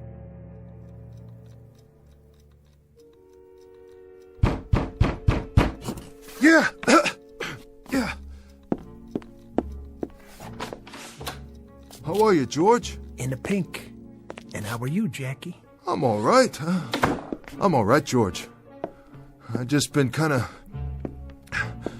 nervous about the action tonight. I was wondering what you had in mind. What a gorgeous place you got, Jackie.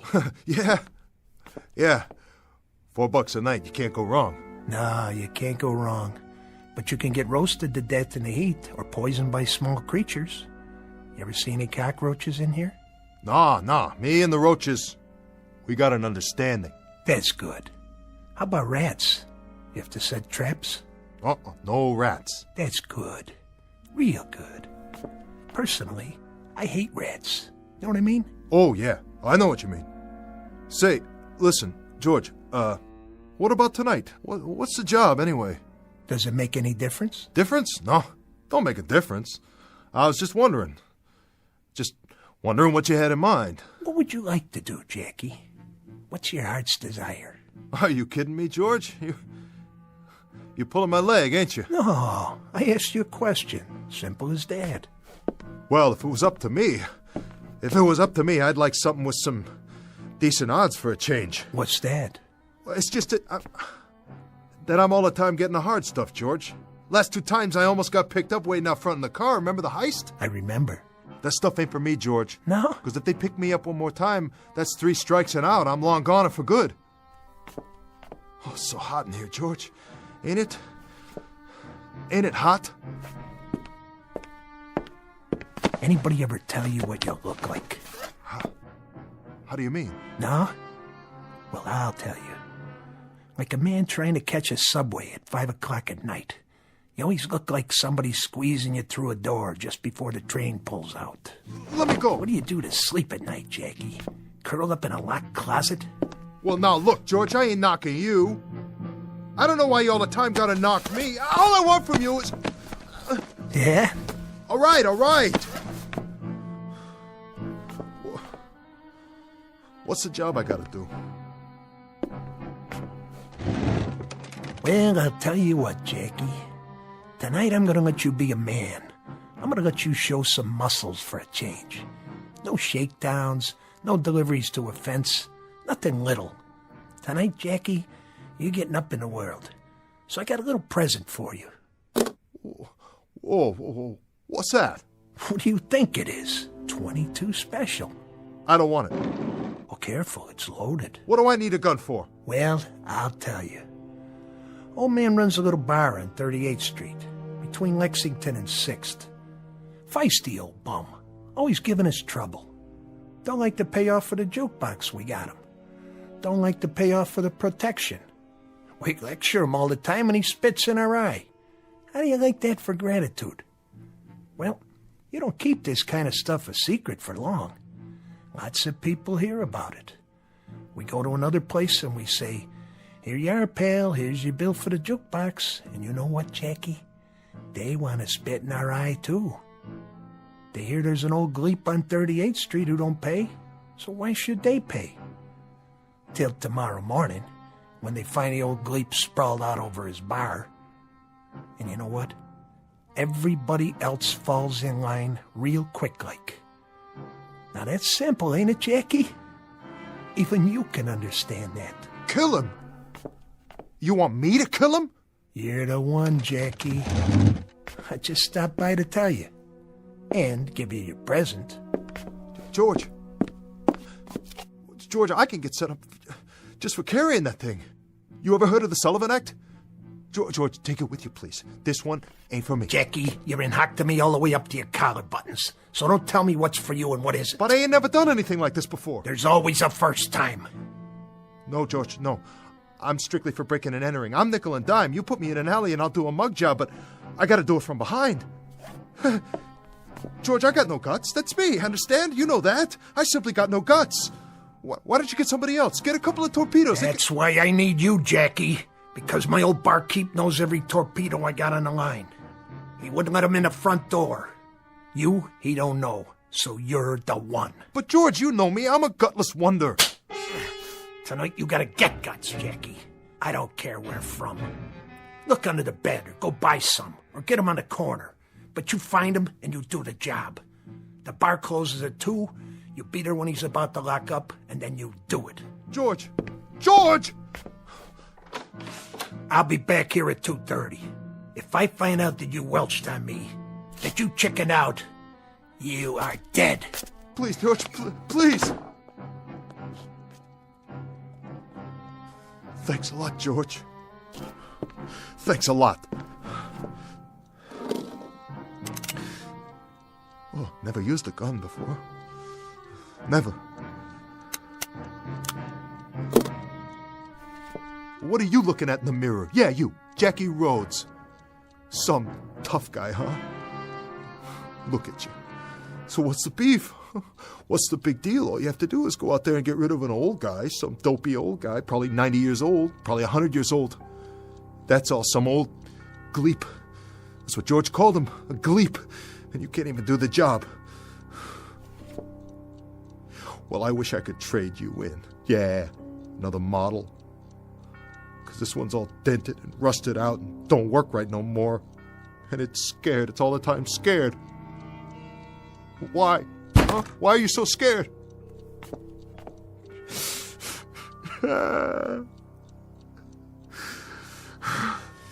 Man, it all comes down to this. Took you a long time to get here. Real long. How many nights in the tank? How many months in stir? How many hours in cheap, dirty hotel rooms like this one? $4 a night to roast to death. Oh, what a way. What a long, miserable way. And for what? What do I got to show?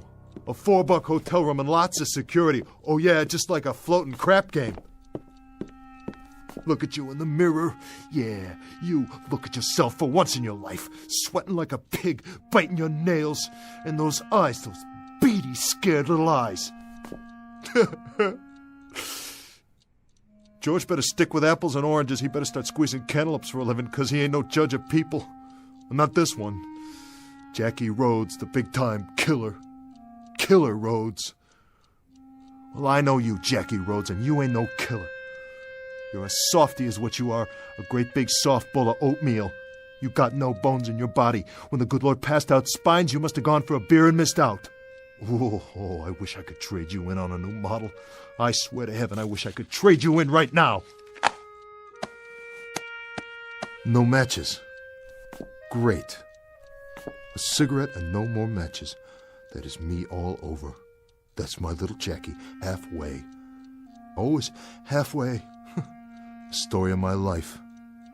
A left-handed guy in the cafeteria line, a one-armed paper hanger, an icebox salesman at the North Pole.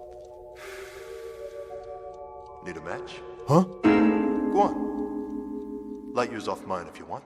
Who are you? Well, who do you think? The name's Rhodes. Pleased to meet you, Jackie. What do you say? Oh! Take it easy, Jackie. Come on back over here. Let's you and me have a talk. Yeah. Oh, you and me, we'll have a talk. Real heart to heart. Me in the mirror. We'll have a big long talk, just the two of us. The two of us. So this is the way it happens, huh? I've had it. All my marbles gone. Finally. This is the way, right? Right here in this room. No, that's not the way it happens. You're all right. Pinch yourself. You didn't flip out. You're rational. You're sane. No, you got a different kind of problem, Jackie, my man. Very different. I'd say we've got different kinds of problems. And you're telling me that you're... I happen to be you, Jack. And you happen to be me. Say that again? Nice arrangement. Keeps it simple, don't you think? Let me get this straight. You're me and I'm you? Oh man, this is crazy. Really crazy. This is nuts. Look at it this way, Jackie. I'm part of you. Another part. An alter ego, that sort of thing. You get the drift? I'm the Jackie Rhodes who might have been. Oh, come on. I think you would have been called John Rhodes. A long time ago, Jackie, a very long time ago, you were up for grabs, you might say. You could have gone one way or the other. You could have turned out my way or your way. Take your pick. Well, you did.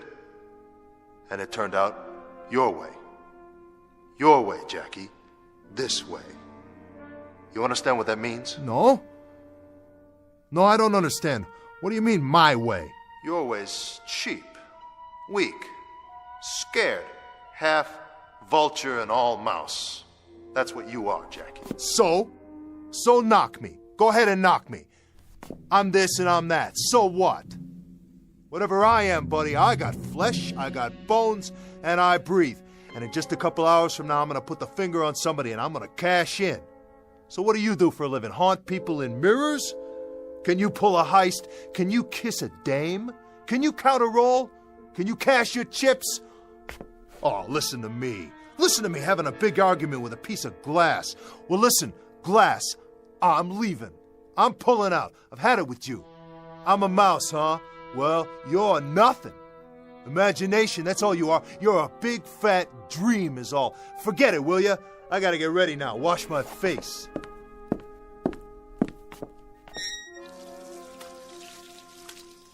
Whoa, some dream. I must have been asleep for a minute. Jackie. Whoa, what are you doing in here? How can you be in this mirror too? Go ahead, Jackie. Finish washing up. It's a big night. You leave me be. I know what I'm doing. You ain't even real. Stay calm. Get away. I'll shoot you if I have to. I mean it. Then where'll you be? In a million pieces, that's where. You can't kill me, Jackie. Because I'm not out here. I'm in you. No matter where you go, I'll be right there. In a store window, in a shiny car, the water in the gutter, I'll be there. I'll always be there. You get away! You get away from me! Oh, don't fold up on me now, just between you and me, old friend. There's a lot that's got to get settled tonight. A whole lot.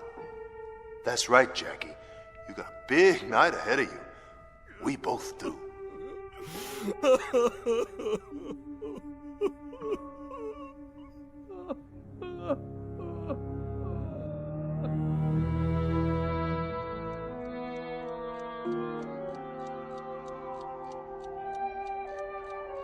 What time is it, Jackie? Leave me alone. I thought you were going someplace. Yeah, I'm going someplace. What's it to you? What's it to me? Everything. It's everything to me. Whatever you do is everything to me. Get it? Yeah, I get it. I get it. Your watch stopped, Jackie? What? Check the clock by the bed. It's getting late. Later than you think. Get off my case, will you? Oh, this is rich. Nutso, that's what it is. Really wild. I'm talking to myself in the mirror and I'm hearing answers. I'm really off my rocker. I must be... Of course you're talking to yourself. That's what I am. A part of yourself. A part deep down inside that never came out before, so you couldn't see it. You never let it come out. Never let me come out. But there were moments, weren't there?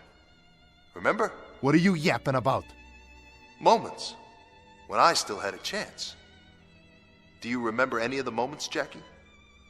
The first one, for example. The very first moment. The first decision. What moment? What decision?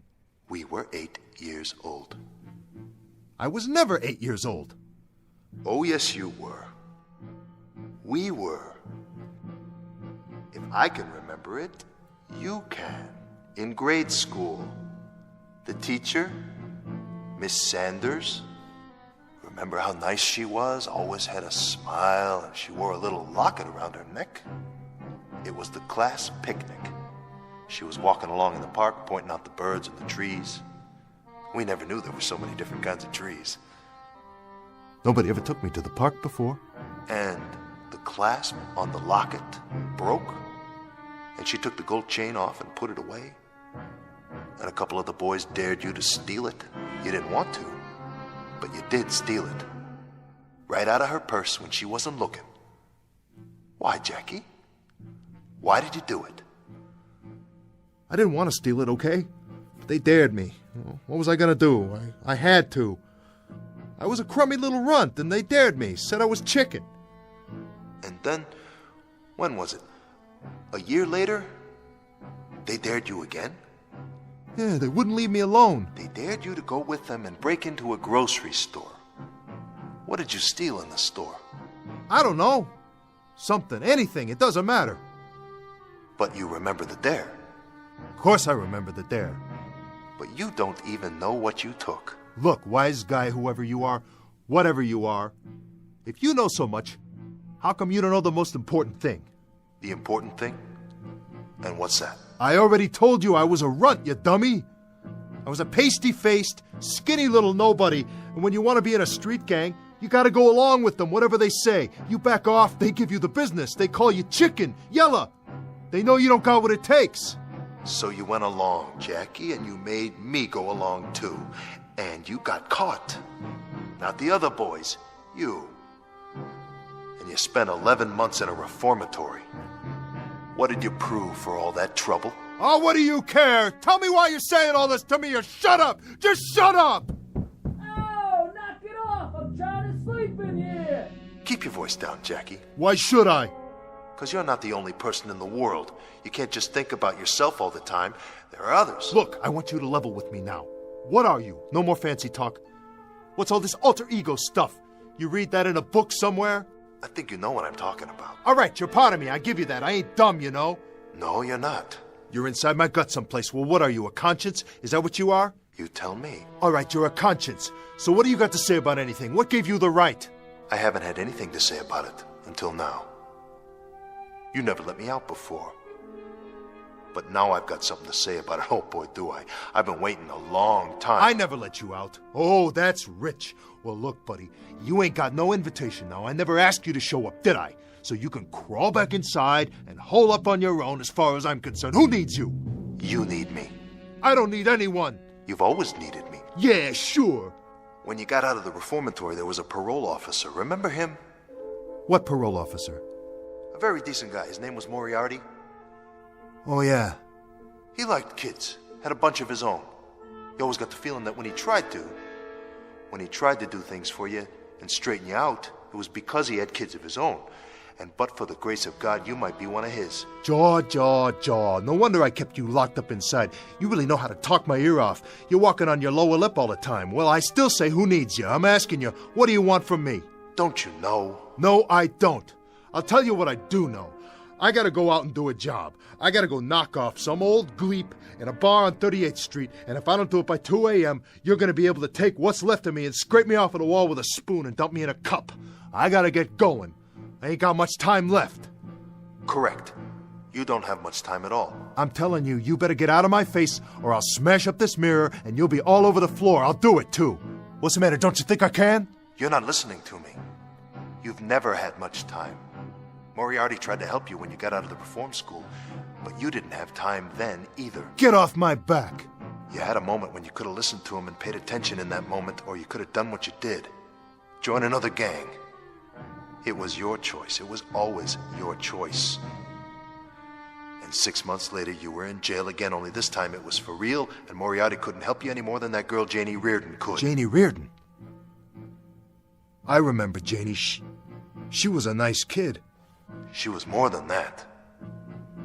She was beautiful, inside and out, and she tried her best to set you straight.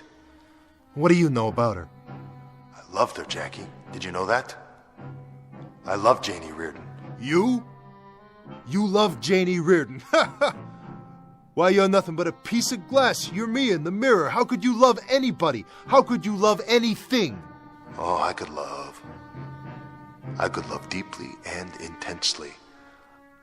I loved her, and I tried to get you too, but you were too busy. You graduated from the street gang. You moved up fast, didn't you? I sure did. You got mixed up in an extortion racket, shaking people down, parting them from their hard-earned money. Real sweet. You were a big shot, huh, Jackie? Still trying to prove something. And what did you prove that time? I proved plenty. You proved you were the #1 patsy of the world. You were the expert in bag holding. It was 2 years in a penitentiary after that one, wasn't it, Jackie? And when you got out, Janie Reardon had got married to a regular guy and moved away. She walked out of your life, Jackie. Out of our life. You cheated me out of her. I don't care. I didn't care then and I don't care now. Dames, I can take or leave. Dames you can take or leave. That's a statement for the press, isn't it? Can I quote you on that? A real fond sentiment. Except for one thing. It isn't true. You calling me a liar? You'd love to have a girl, wouldn't you? Somebody sweet and pretty. Somebody who'd stay with you and love you in return and be kind and gentle with you. You could have had that. Maybe you still can. The question is it too late? Why don't you knock it off? Will you do that? Will you knock it off right now?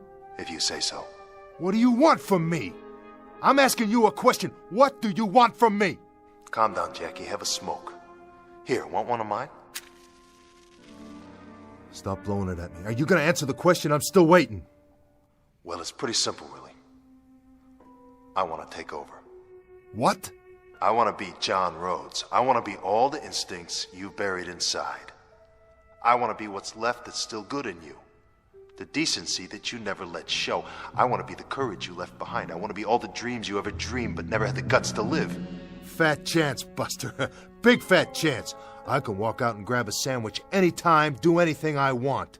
Can you? But you gotta stay in the mirror, and that ain't no statement for the press either. That's the goods. That's the ever-loving goods. You've had your chance, and look what you did with it. You blew it. Now it's my time, my chance.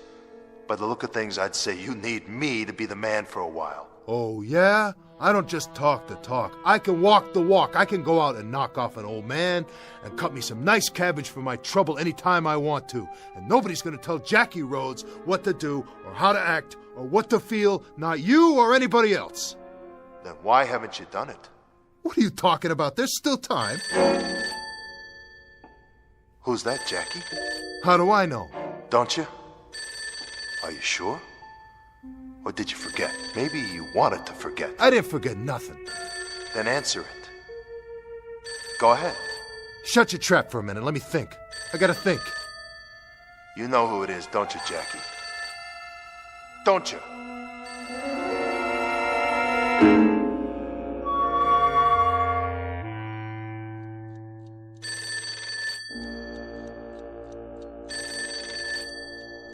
Go ahead, answer it. Okay.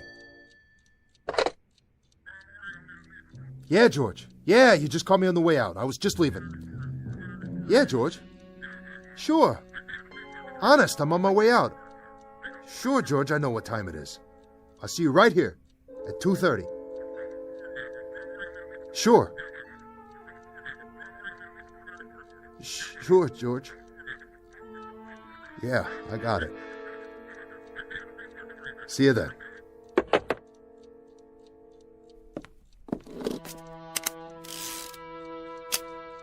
Still think you need the gun, huh?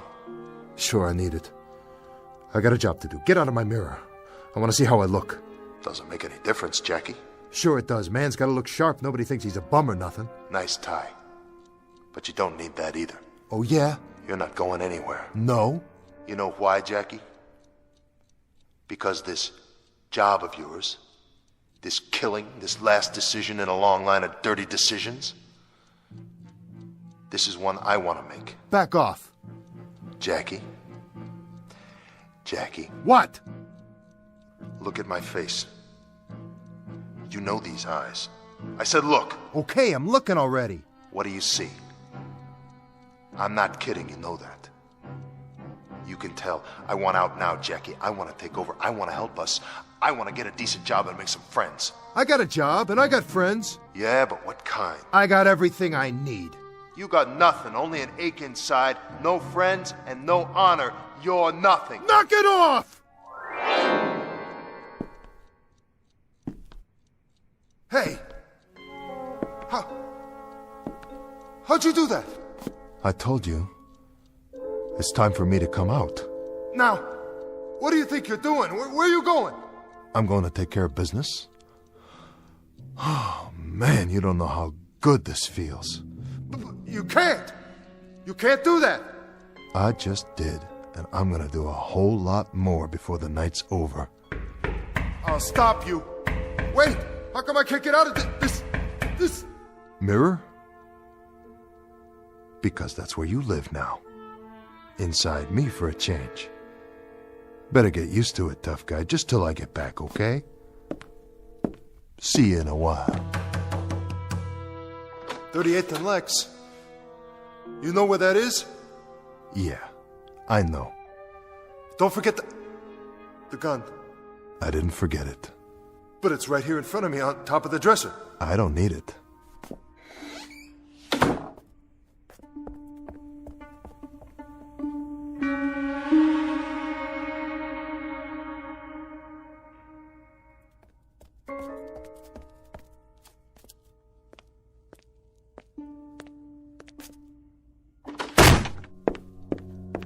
Get up, little man.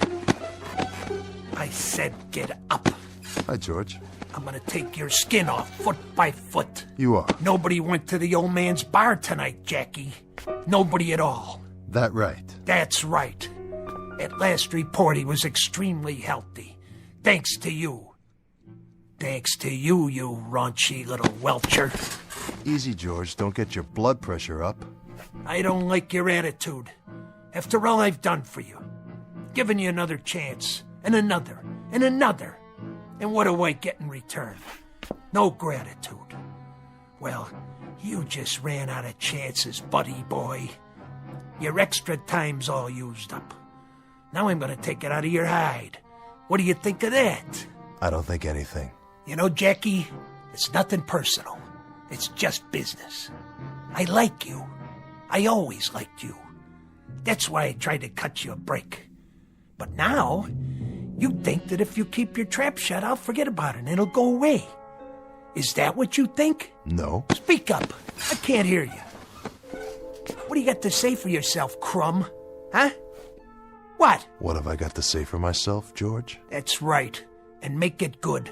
Very little. I have very, very little to say for myself. Not much at all. Just one sentence. 2 words, really. I resign.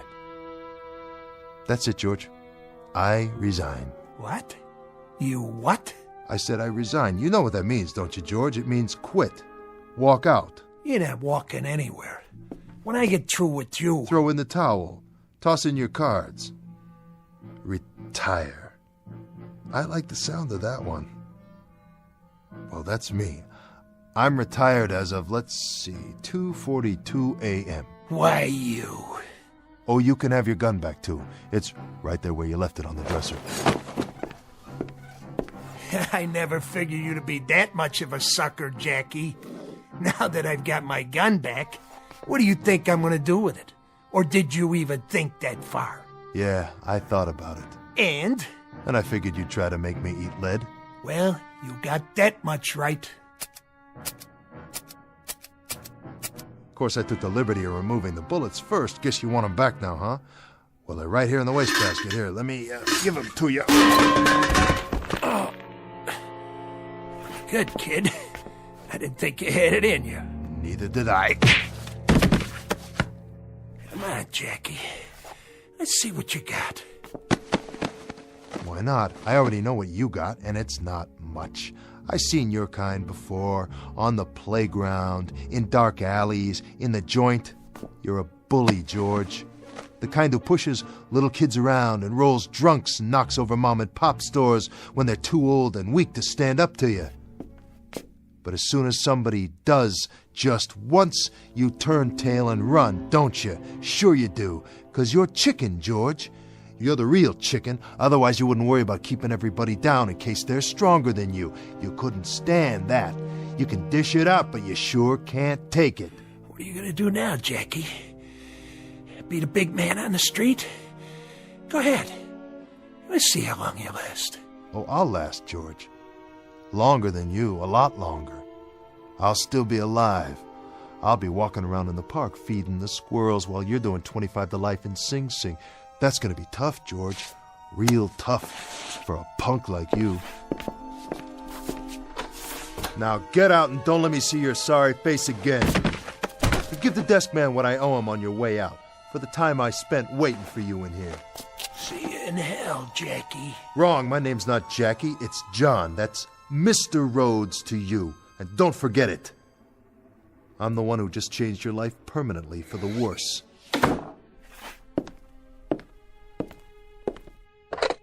Hello, desk. This is Jackie. This is John Rhodes. That's right, room 14. I'm checking out. No, for good. I'm not coming back. No, as a matter of fact, nothing is all right. The room is too hot, too small, and too dirty. It's just a thing for bums, but not for me. Hey, Jackie. John. We're John now. That was really slick. You liked it? I saw the whole thing from the mirror. It felt great. It did, didn't it? Well, let's hope we don't ever have to do it again. So, what do we do now? Now? We go look for a real job. We get it together. We stop biting our nails and we start living a life. Oh, and you can come out of there now. Thanks. Ready? I guess so. Then, let's get gone.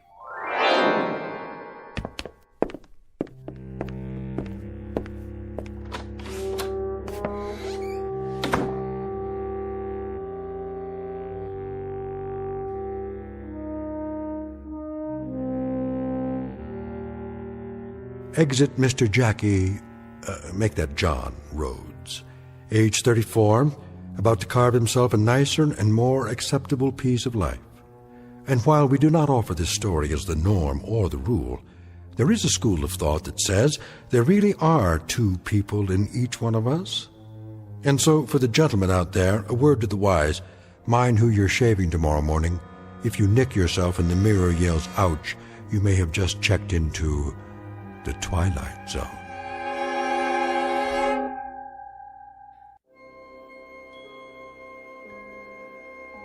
Hi, this is Carl Amari, producer of the Twilight Zone radio dramas. I'd like to take a moment to tell you about our official website at twilightzoneradio.com, where you'll get the latest news and information on these Twilight Zone radio dramas. Plus, at twilightzoneradio.com, you can digitally download 3 free episodes or any of our episodes for only $1.95 each. In this age of ever-changing technology, we've decided to make these episodes instantly available to you by making the Twilight Zone radio dramas a digital download-only series. This means that this series will no longer be offered on CD. The CD collections at our website are now being offered while supplies last at buy one, get one free. So be sure to get your favorites before they're sold out. Be sure to visit us often, and I'll see you in the zone.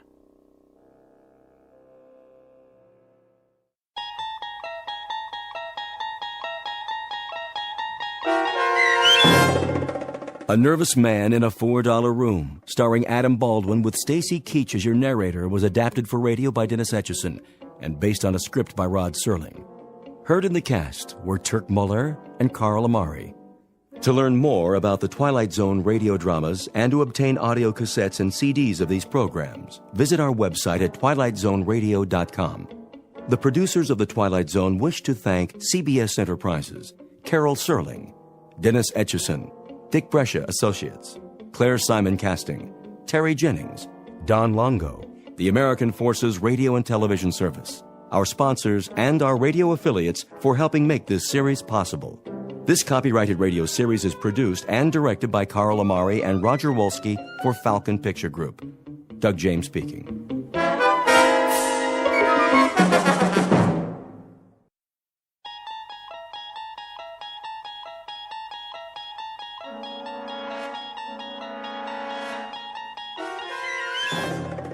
You unlock this door with the key of imagination. Beyond it is another dimension, a dimension of sound, a dimension of sight, a dimension of mind. You're moving into a land of both shadow and substance, of things and ideas. You've just crossed over into the Twilight Zone.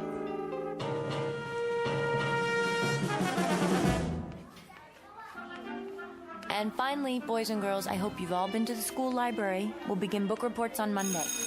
Till then, have a happy Thanksgiving. Walk, please. No running. And button your coats. It's cold outside. Knock, knock. Oh, hi, Lynn. Did you get your car fixed? Not yet. You're kidding. It was supposed to be ready yesterday. Something about a part they had to order. Well, come on. I'll give you a ride home. It's only a few blocks. Don't be silly. You're right on the way. I have to straighten up first. Straighten what?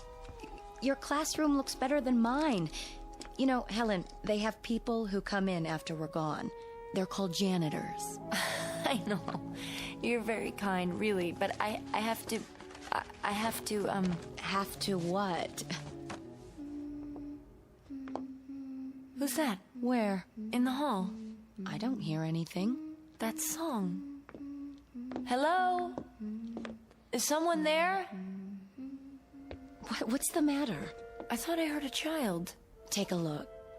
All the kids are gone, and we're off for 4 whole days, okay? Now grab your stuff and let's get out of here. We can have a drink if you want. I know a perfect little place. I don't know. I do. Trust me, they have a great happy hour, and you won't believe the men. From the bank and that new office building downtown. You go ahead. I'm fine. Oh, I get it. Hot date tonight, huh? Nothing like that. I have a test to grade. So, you've got till Monday. I know, but maybe some other time. All right, be that way. Get your papers. I'll walk you out.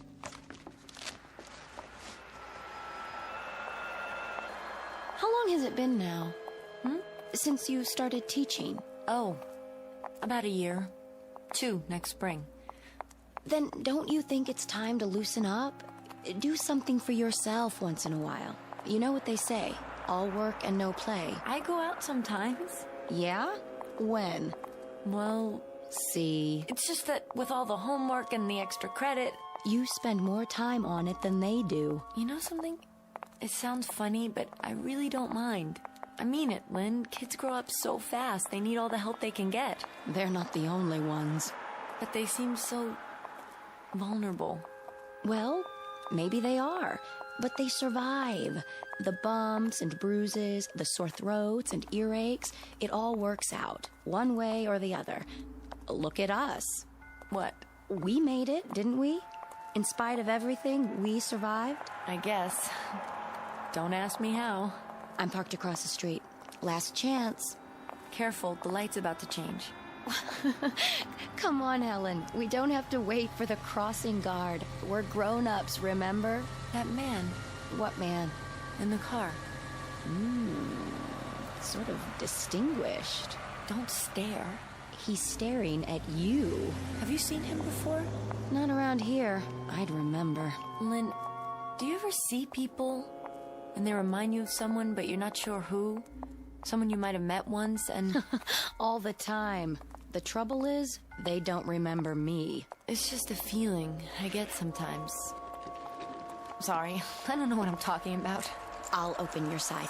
Get in. No, I'll walk. But it's freezing. It's all right, honestly. It'll give me a chance to think. Are you sure? I'm sure. See ya. Hey, you have some place to go on Thanksgiving? What? Oh, yes, of course. Dr. Anderson's. Doctor, huh? You didn't tell me about him. He's an old friend of the family. Well, if it doesn't work out, you can always come over to my place. I'm cooking a really big bird. Thanks, Lynn. Call me later. I will. November, a wind stirs, leaves blow in the streets, and people move a little bit faster just to get home before dark. To this, add a young woman named Helen Foley, age 28, who has a calling. She believes in helping children, whenever and wherever she can. Taken all together, these are the improbable ingredients of a basic human emotion called fear. And the recipe is almost complete. All that's needed now is the face of a little girl, as perfect as a cameo and as solemn as a sphinx. Because Helen Foley is about to learn the properties of terror. In a few moments, a most unusual child will take her by the hand and lead her on a journey into the Twilight Zone. And now, the Twilight Zone and our story, Nightmare as a Child, starring Bonnie Somerville, with Stacy Keach as your narrator.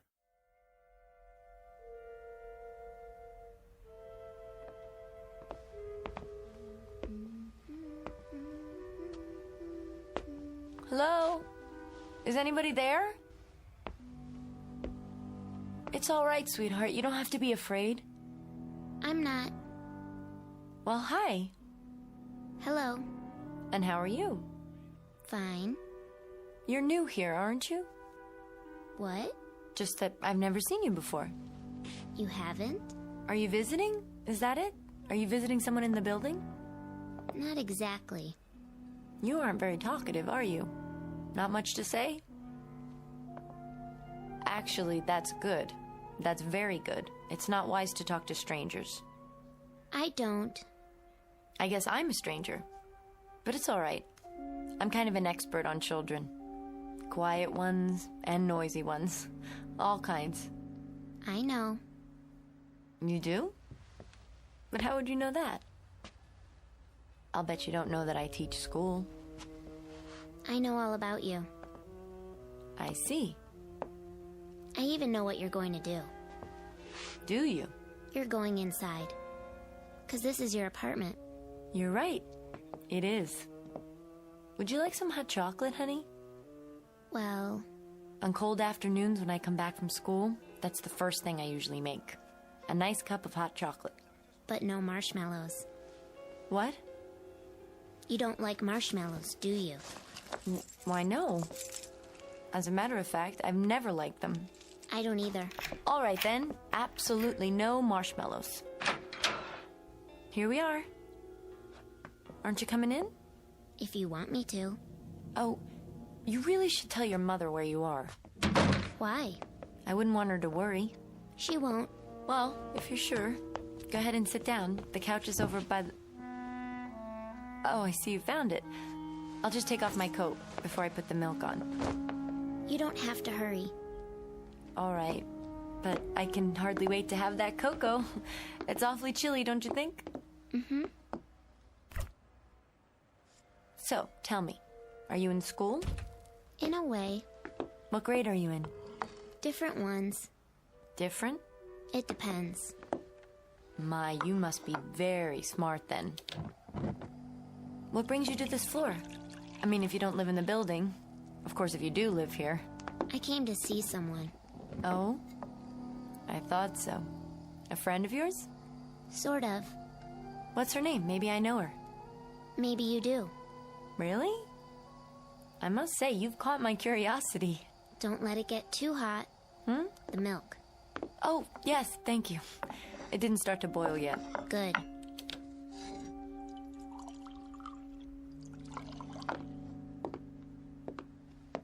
Here we are. I hope I didn't make it too rich. No, it looks just right. Careful. It might be hot. It's fine. I'm glad it isn't too hot. I don't like hot things very much. I don't blame you. I don't either. I know.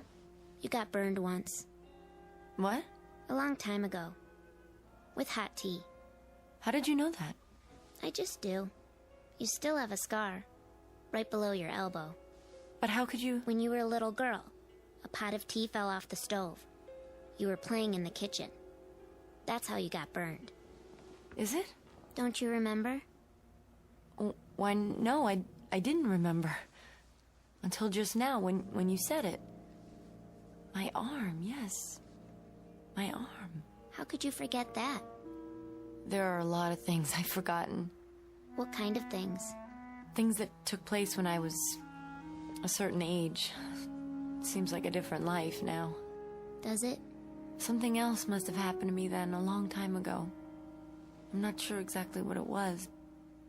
But there are some things that I'm rather vague about. I know that too. How in the world? I know all about you, remember?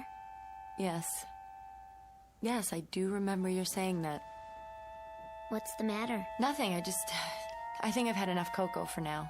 Is that why you're going to the window? To open it? Because you're hot? I'm not going to open the window, that's ridiculous.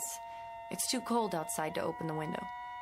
In fact, I hear there's a storm coming tonight. There is. You know that too, I suppose. Yes. What else do you know? About people. Which people? The ones you see when you're walking. When I'm walking?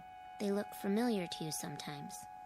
Now, why ever would you say that? When you pass them on the street, or see them in a bank, or they walk by you, they look like somebody you used to know, don't they? Well, once in a while. But when you try to remember where you saw them, you can't. No matter how hard you try. I wouldn't say it's quite like that. Yes, it is. It happens lots of times. Like today. Today? Did somebody go by you today who looked familiar? Why no. Really? It's not very polite to contradict people. I told you, I didn't... Didn't what? Nothing. You just remembered, didn't you? There was someone. That's right. Outside the school. You were crossing the street. There was a man in a car. A man in a car, yes. Stopped for a light. I looked at him through the windshield as I walked past, and then he drove on, but I wondered... You recognized him? No. No, I didn't recognize him. He just looked so... So familiar to you? Yes. He made you frightened, didn't he? I really don't know what business it is of yours. But he did. It's okay. He makes me feel that way, too. You know him? I don't know his name. He looks familiar, though. Like somebody I saw once, in a dream. And I know he frightens me. Just like he frightens you. That's ridiculous. Is it? Who are you? I told you. No, you didn't. Where do you live? Around here. What's your name? Don't look away from me. Do you have a name? Marky. That's not my real name, but that's what people call me. I said it's Marky. Did you hear me? Yes. Yes, I heard you. Marky. That's a pretty name. It's my nickname. Is that all you've got to say?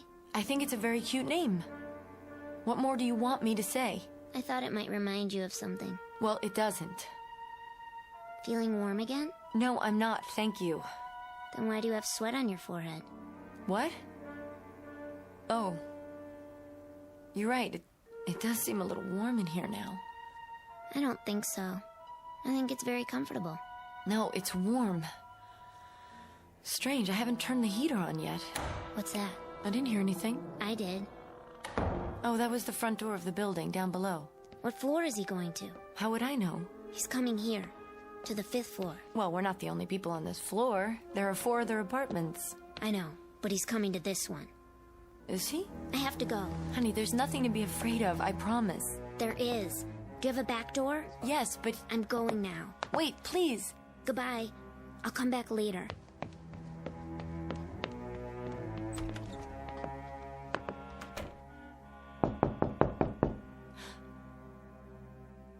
Who is it? Miss Foley. Miss Helen Foley?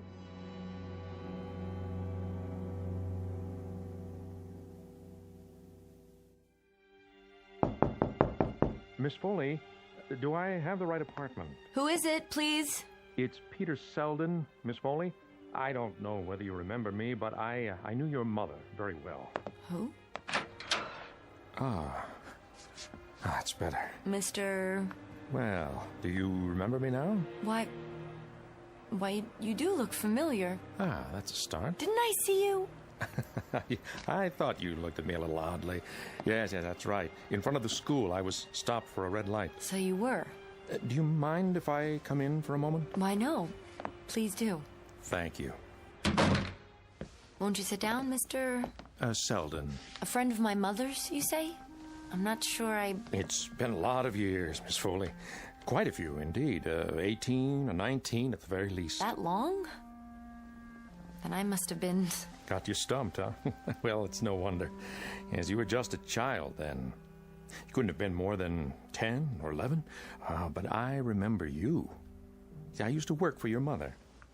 Peter Selden, her financial consultant. Any bells yet? I do seem to recall the name. I'd heard that you... Well, after the tragedy, you were ill for a time. Isn't that right? Yes. Quite some time. What were you able to recall? Pardon? You said you seemed to recall... I'm not sure. It was all so terrible. In that time of recuperation afterwards... No, I shouldn't bring this up. No, it's all right. Well, in all those weeks and months, were you able to recall what it was that... What I mean is, Miss Foley, you drew a blank after that evening. I wondered if it ever came back to you. Any of the details to help with the investigation. That evening? The evening of the tragedy, when your poor mother was killed. I don't know that I... No, it must be very painful to even think of it. I should apologize. No, it comes back to me in pieces sometimes. Only vague, disjointed things, that's all. I suffered from shocks. Trauma, the doctors called it. And then it took me a while. I was in therapy for a long time. After I got better, I moved to Chicago. I lived with an aunt there. Yeah, so I'd heard. I've only been back here for a year or so. I teach elementary school. Yes, I'd heard that too. You'll forgive my interest, but I remembered you so well. I always wondered what became of you. Then I was passing through town on business and, well, someone pointed you out to me and I just felt I had to stop and say hello. I'm glad you did. Truly. Your mother was a very special woman. Yes, she was. You say you worked for her. I still can't quite... I worked for her almost a year. I handled some of her investments at the time. Yes, there was someone. Selden, you say? That's right. But enough of the past. It's wonderful to know that you've grown up the way you have. I don't know how wonderful it is. And now you've become a special woman, too, in your own right. Very, very special. As anyone can see. I should have known. Couldn't have been any other way. Please, Mr. Selden. There's nothing in the least special about me. I live alone. I go to work in the mornings, come home. Nothing at all out of the ordinary, believe me. On the contrary. I was always quite fond of you. Such a beautiful little girl. Long, golden hair. All children are beautiful at that age. Not to such a degree. Then I'm afraid your memory may be playing tricks on you. No, I remember it all perfectly. I lived in the same apartment complex. I heard you screaming that night. I was the first one to find her. Miserable. Tragic thing to be attacked like that for no reason. They never found the person who did it, did they? No, I don't think they did. Though I can't be sure. I'm not sure about anything that went on then. It just sort of left my mind, all of it. Oh, that's probably a blessing. At least for you. All I remember is a kind of vague, nightmarish feeling. Waking up in bed, hearing my mother scream, and seeing this person. You saw his face? I don't know. I really don't. If I did, it's one of the many things I've forgotten, or at least pushed out of my mind. Pity for the police. There's no statute of limitations on murder, you know. The police did all they could under the circumstances. So, tell me, Mr. Selden, are you here for a while? No. I'm just passing through. So you said. I forgot. Well, I'm delighted you stopped. The pleasure's mine. Excuse me for a second, would you? Certainly. Hello? Helen? Sorry to bother you. Dr. Anderson, how are you? Very well.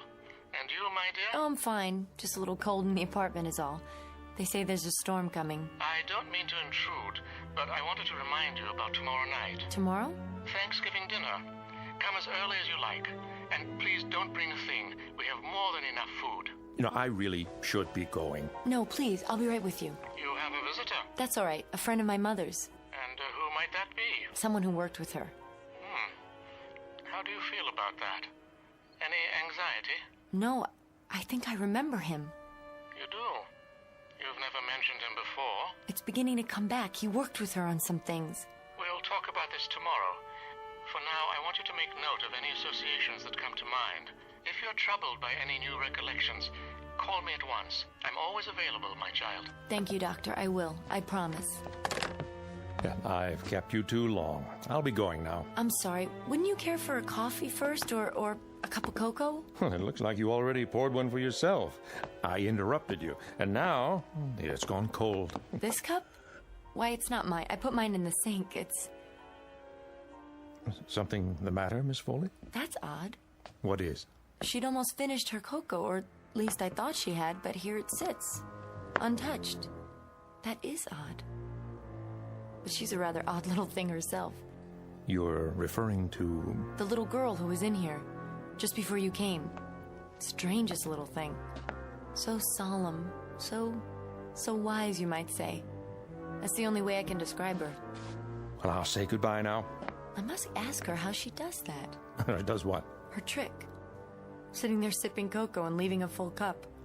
Yes, that sounds like a regular magician. Little Marky, I mean. Marky? That's her nickname. She wouldn't tell me her real name. Marky, that's what she calls herself. You don't say. Don't you care for the name, Mr. Selden? Oh, in fact, I like it very much. That was your nickname, Miss Foley, when you were a little girl. They called you Marky. Marky. Marky. Marky. Something wrong? What? Oh, nothing's wrong. Except that it's quite a coincidence. This little thing camping on my doorstep having the same name as I did. I suppose it is. Now that's odd, too. I'm sorry, what is? The way things are coming back. Oh? You're right, I was called Marky. I haven't thought about it in years. But that is what people called me, isn't it? I'm sure that given time, you'll remember a lot more. Is that what the doctor said? Dr. Anderson? Yes, that the memories would come back gradually? He doesn't know. None of them do. You're looking a bit pale. Here, perhaps you should sit down.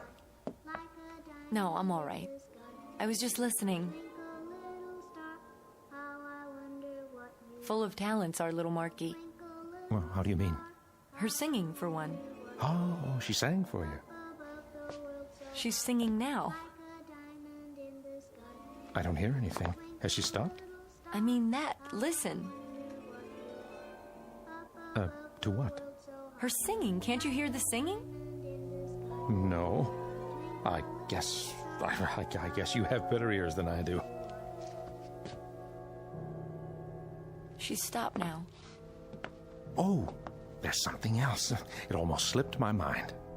I'm really surprised you couldn't hear her. It was very plain. What's that? I thought you might like to have this. It's a snapshot. Yeah, see? But how? Look at those golden curls, the eyes. She looks so much like her mother.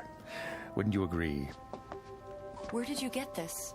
Your mother gave it to me a long time ago. So very much like your mother now. Why, when you opened the door and I got a good look at you, I was... I don't understand. What, Miss Foley? I'm sorry, what don't you understand? This. It's a picture of the little girl, the one who came here today. A picture of Marky.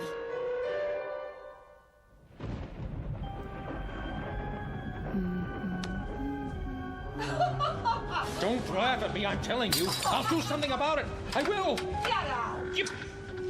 Mommy? Help me! Please! Help me! Silence!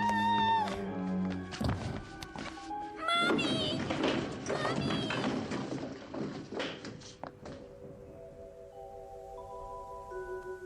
Marky? What are you doing sitting out there? Playing with my doll. Did that man leave yet? He left some time ago. I must have fallen asleep on the couch. Marky, it's very late. Is it? Past your bedtime. Don't you think you should go home now? Your mother will be terribly worried. No, she won't. She won't be worried at all. Yes, she will. I don't have a mother. Not anymore. You don't have a... Do you remember now? About Marky? Do you, Helen? I think I'm beginning to. And the time you burned your arm with the hot water from the teapot? Yes. Yes, that too.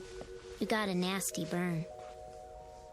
What are you doing? Showing you my arm. Here's the scar. Just below the elbow. Let me see that. The same as on your arm. Who are you? What's your real name? You better let go. You're hurting me. I'll let go, but first I want to know who you are. I want to know where you're from and what your true name is. Tell me. Do you understand? Tell me. You don't know? You don't have any idea? And you were doing so well, Helen.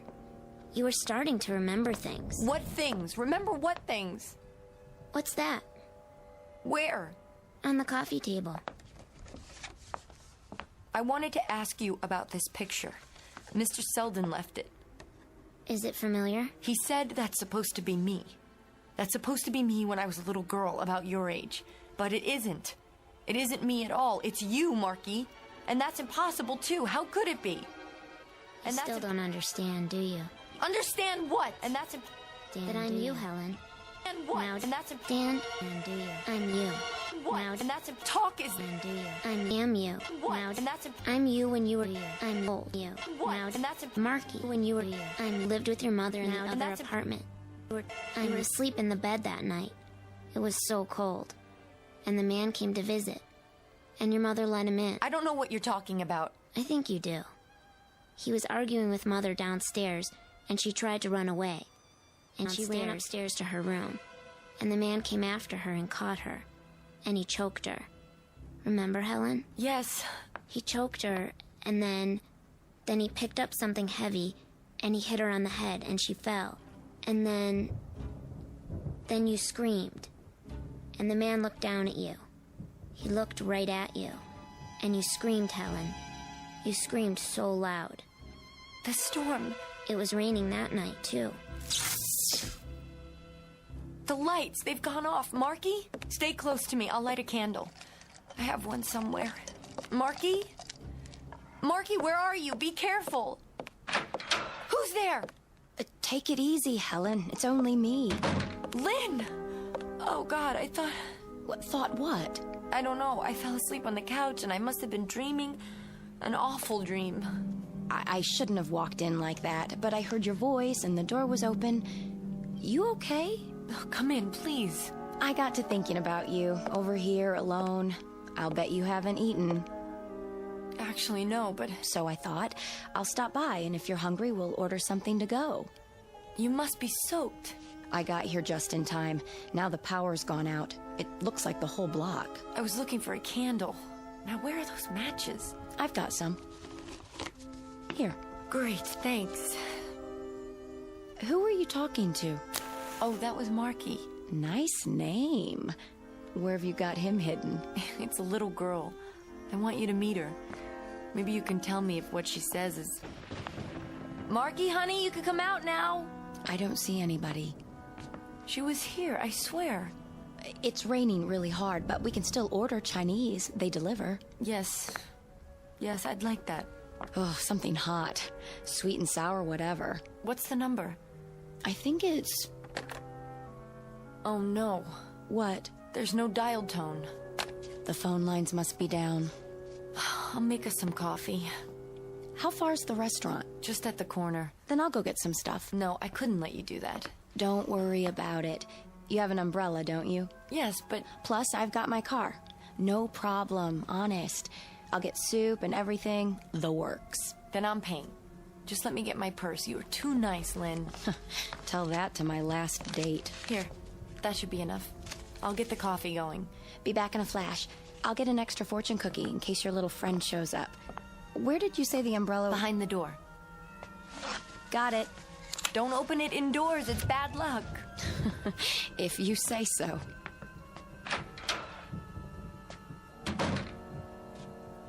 Is she your friend? Marky! Her name's Lynn, isn't it? Where were you, in the other room? She's nice. Not like that man. Mr. Selden? You're wrong about him, Marky. He's very nice.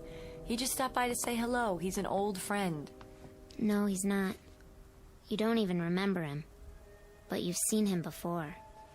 I know I have. Is it coming back yet? Is what coming back? The last time you saw him, before today. I don't know what you're talking about. Now sit down, and I'll make you some fresh hot chocolate. Hear that? Someone's coming. She must have forgotten something. Lynn, is that... Hello again, Miss Foley. Mr. Selden? What are you... We didn't quite finish our conversation. Where's Lynn? Oh, I wouldn't worry about her. Why do you say that? That's just it, Miss Foley. There are things you don't understand. See, we need to talk. In private. I want to bring you up to date. You've been living in ignorance too long. My friend's coming right back. Any minute now. I seriously doubt it. At the moment, she's resting quietly in her car outside. I'm sure no one will notice her until tomorrow morning, the earliest. What are you saying? I want to impart some knowledge, Miss Foley. Obviously, it's begun to come back to you, in bits and pieces, as you say. I should be the first, don't you think? It's only appropriate, you see, because I was the man in your mother's condo that night. The one who followed her up the stairs to her room. The one you saw, however briefly. Get out or I'll scream. Oh, I'm afraid that wouldn't do any good. There are people in the other apartments. No, they're all empty. It's Thanksgiving week. Or have you forgotten that too? They're away visiting their families. You're alone on this floor. quite alone. Stay away from me. Oh, I plan to. I'll be long gone, and no one will know I was here. Even your doctor friend doesn't know my name. Just as soon as I tell you about how I killed your mother. But why? Why? Well, there was some trouble with the books. I pleaded with her to cover for me, but your mother, rest her soul, was a particularly rigid, straight-laced woman, and she was about to inform on me. When she went upstairs to the bedroom, I had to follow her. If only you had stayed in your room. I would have gone after you next, but your screams brought people there, and I had to get out in a hurry. It wasn't until later that I learned you had no recollection of who you saw. You blacked out the entire incident. Don't worry about the candle. I can see you in the lightning. There you are. Let me go! You haven't been neglected all these years, Helen. I've kept tabs on you. Chicago, college, then here. Yeah, I knew there'd come a day when the pieces would finally fit together, and you'd start to remember. That's why I came back. I had to come back to take care of unfinished business. You're the only person who knows exactly how your mother died. What are you going to do? Oh, a simple fall, I should think. It was dark, you tripped on the stairs. Only that much more believable with the power outage. Come on, come with me, Helen. We're going out onto the landing. No, don't look down. It'll be easier that way. No! No! Here. Oh, what a kick you have there. Oh, don't bother to run. There's only one way down. Help me! Somebody please help me! Come along, Helen. You know I'll find you, even in a darkened hallway. You keep away from her. Well, who do we have here? Don't you know? That voice. I'll light the candle so you can see.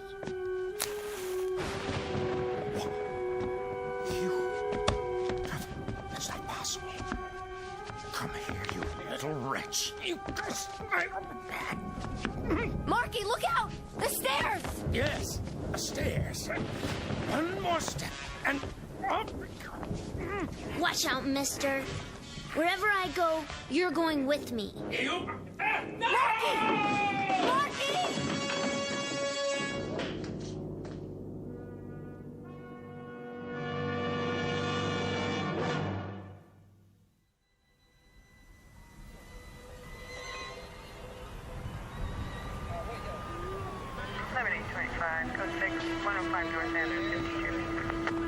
Male, broken neck, 55 years of age.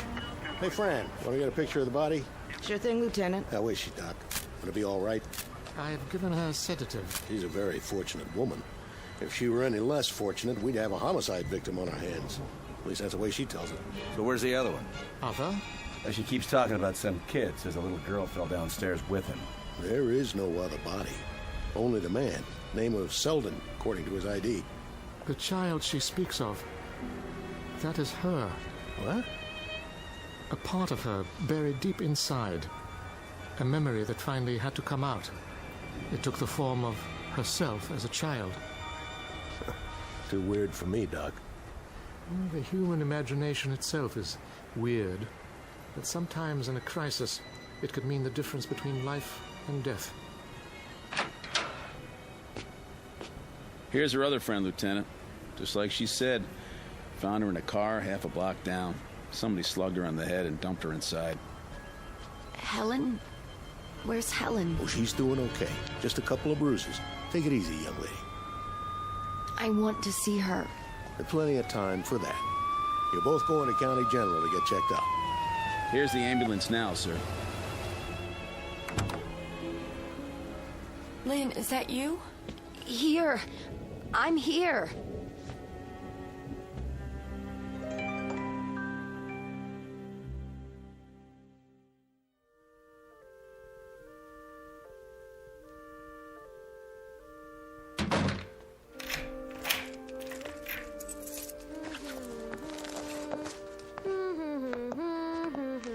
Hello. Hello, little one. Where are you going? Back to work. I was sick for a while, but now I'm better. I have a whole classroom full of kids about your age. They're waiting for me. Oh, are you a teacher? Yes, I am. You know something? What? You have a lovely smile. I do? It's wonderful, truly. Do me a favor? Don't ever lose it. My dolly has a smile too. See? Yes, you both have wonderful smiles. Bye. If you're still here later, I'll make us a nice cup of hot chocolate. Would you like that? Oh, yeah. Good. I'll see you then. Take care of yourself. Take good care.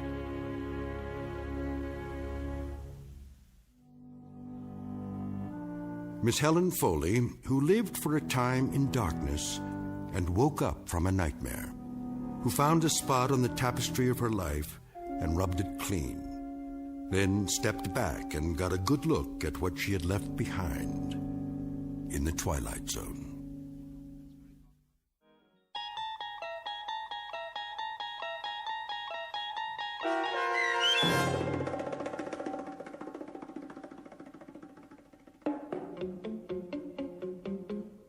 Nightmare as a Child, starring Bonnie Somerville, with Stacy Keach as your narrator, was adapted for radio by Dennis Etchison and written for The Twilight Zone by Rod Serling.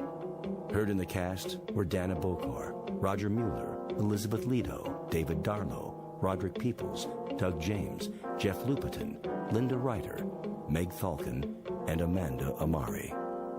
The producers of The Twilight Zone wish to thank CBS Enterprises and the Rod Serling Estate for making this series possible. This copyrighted radio series is produced and directed by Carl Amari for Falcon Picture Group and Westwood One. Sound design and custom Foley effects for The Twilight Zone by Cerny American creatives Bob Benson, Craig Lee, Michael Slaybach, and Matt Sorrow.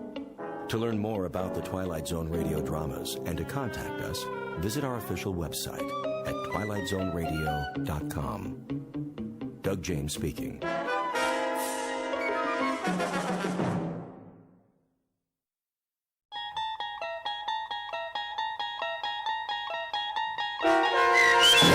Nightmare at 20,000 Feet, starring John Schneider with Stacy Keach as your narrator, was adapted for radio by Dennis Etchison and written for The Twilight Zone by Richard Matheson. Heard in the cast were Frenette Lebo, Ann Whitney, Richard Hensel, Meg Thalken, Amber Lake, Roderick Peoples, Roger Mueller, Doug James, Tom McElroy, Jen Patterson, Kurt Nabig, and Carl Amari.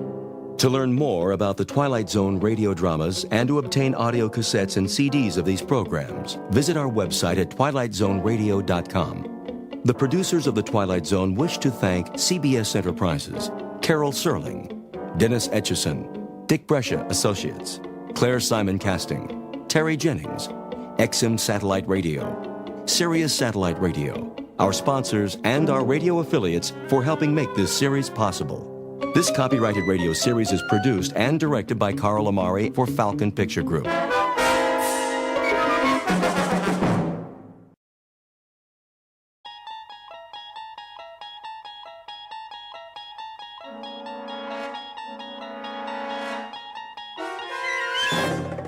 You unlock this door with the key of imagination. Beyond it is another dimension, a dimension of sound, a dimension of sight, a dimension of mind. You're moving into a land of both shadow and substance, of things and ideas. You've just crossed over into the Twilight Zone.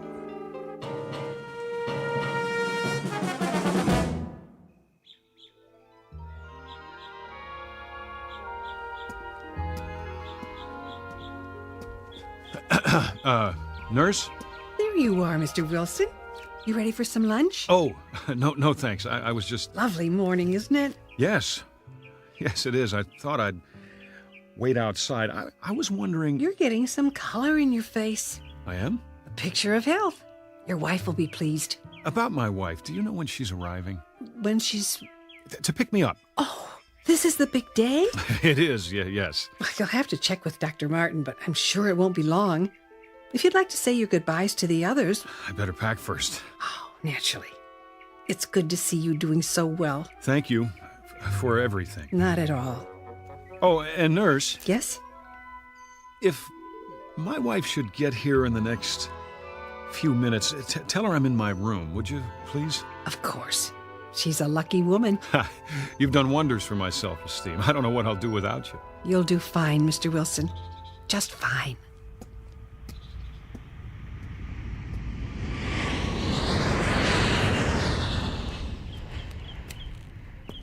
What in the... Ah, Wilson. I was looking for you. You were... Something wrong? No, Doctor. It's just that plane. What about it? Does it always fly directly over the grounds? Every day, on its way to the airport.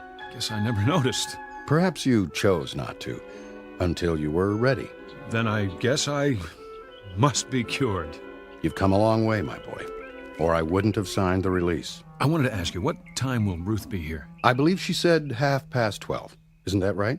Yes, but I thought she might have been delayed if there was a last-minute change of plans. Relax. That's probably her plane now. Do you think so?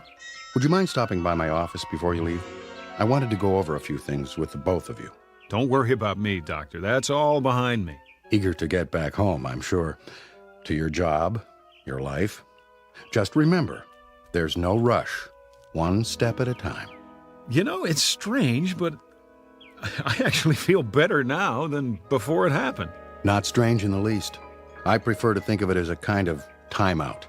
Something most people could use. Most people don't have nervous breakdowns.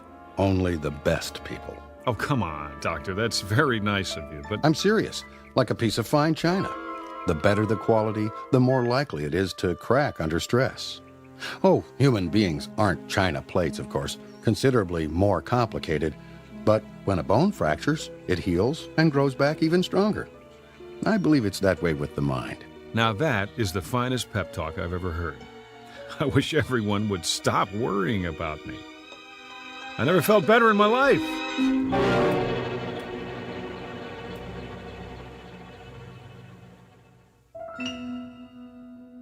Portrait of a once frightened man.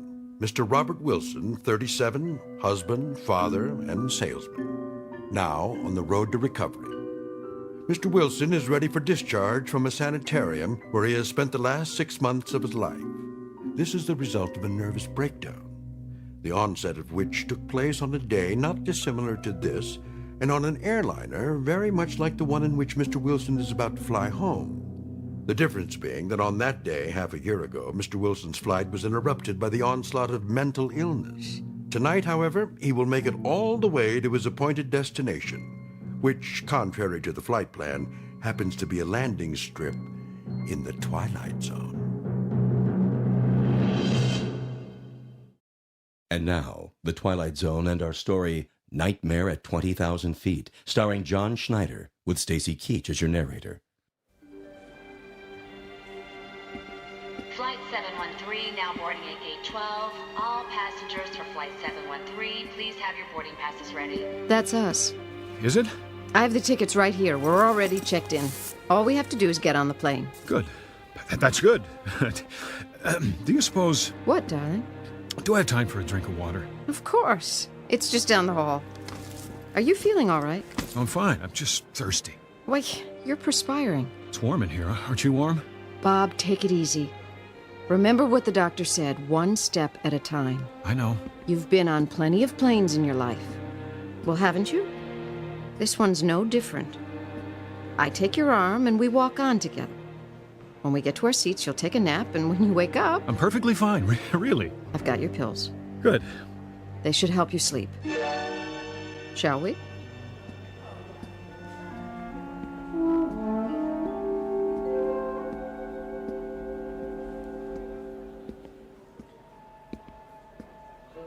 The line's getting pretty long.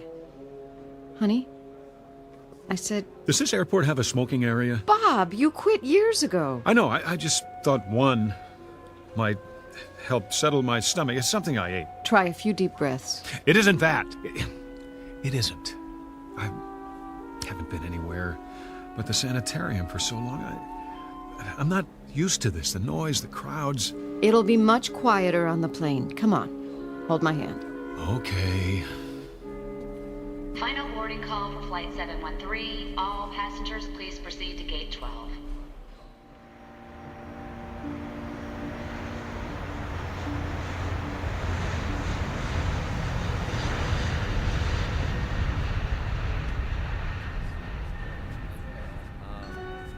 Please keep the aisles clear. Stow all the carry-on luggage overhead or under the seat in front of you. Here we are, honey. Great. Do you need any help, sir? What? If you'd like to take your coat off. I can do it myself. She's only trying to help, Bob. I thought you were warm. Right. I'll fold it and put it in the overhead for you. Ma'am? I'll keep mine for now. Do you have any pillows up there? Here you go. Thank you, stewardess. If you need anything else, you just let me know. I could use, something to drink.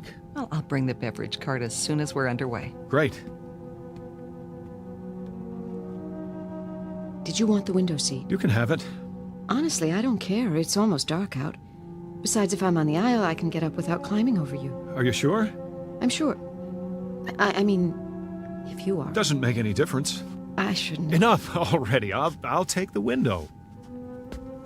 Oh, I didn't notice. What's the matter? We're over the wing. Miss? Yes? This row, it's the emergency exit. Would you prefer to sit somewhere else? It's okay, really. I think we would, if you don't mind. Well, I'll see what I can do. The seat isn't the problem. It's... The fact that we're on an airplane? That shouldn't bother me either. Not if I'm a cured man. Honey. I don't act much like a cured man, do I? But you are. Would Dr. Martin let you fly if you weren't? I suppose not. Of course he wouldn't. If you weren't well, he'd never let you go home. It's as simple as that. Make it sound simple, anyway. Is, Bob. Just that simple. Yeah, look at me, hogging all the attention. You're the one who must be exhausted. I'm doing great. No lies, remember? Come here. Oh, Bob. I missed you, baby. All these months. Shh. It's over now. I'm taking you back where you belong. Must have been awful for you, the kids, all the responsibility. None the worse for wear. Everything's intact. Except me. Now, I am not going to let you talk. Excuse me? Yes? It looks like this is a full flight. I'm sorry, but I can't find any open seats. Do you mind terribly? No, not at all. We're fine here. Thank you for trying. I'll bring you that drink first chance I get. What would you like? Just water. For you, ma'am? Nothing yet. Very well.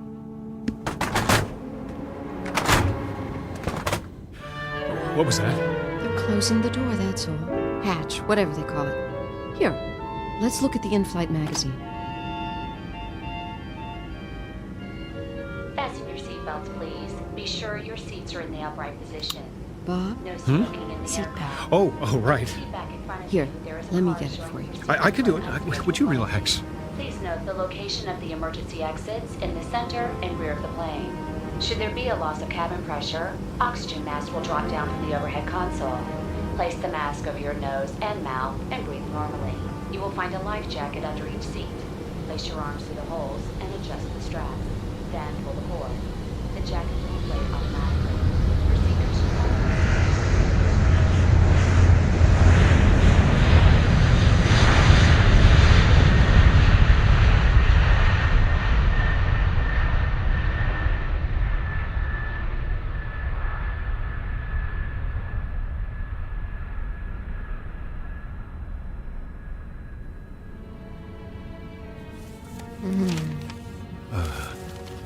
Go back to sleep.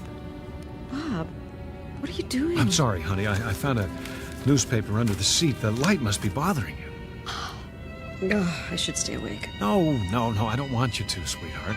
Go to sleep now. Can't you sleep? I will. Promise. You worry too much.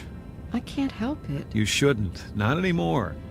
Bob, do I what? Are you comfortable talking about it? That night, I mean. What do you want to know? Well, Dr. Martin went over it, but I still don't understand. Well, neither do I, exactly, but I have a pretty good idea what caused it now. Do? Well, it's no great mystery. Overwork, nervous tension, a touch of blood pressure. But why that night on that particular plane? What set it off? I guess it was a lot of little things come together. Lack of sleep, fast food, years of being uptight. Oh, honey, you should have told me. I didn't know myself. I was holding everything in for the sake of the job, trying to think about nothing but facts and figures. There are other jobs. That's just it. There's nothing wrong with my job. I like it.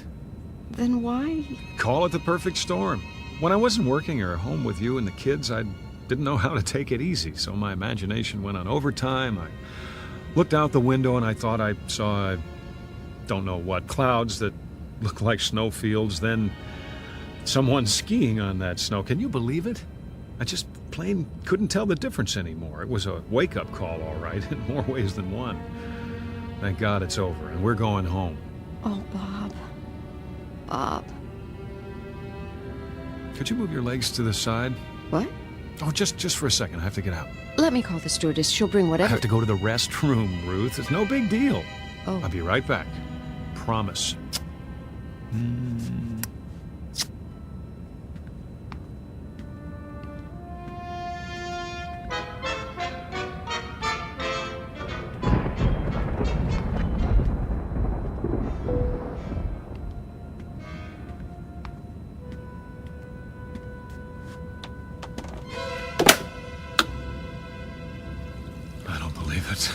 It's a storm. Sir? Yes? Would you return to your seat, please? We've hit some turbulence. Just a moment. Wouldn't you know it? Okay, let's see how bad it is.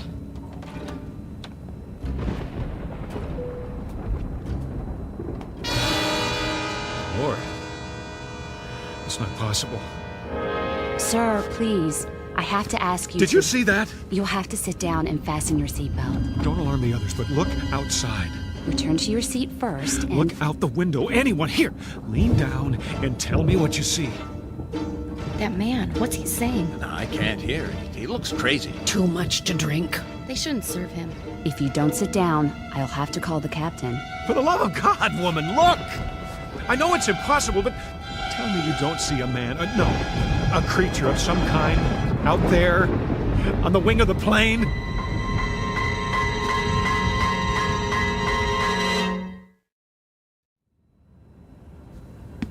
You saw what? Out there, on the wing.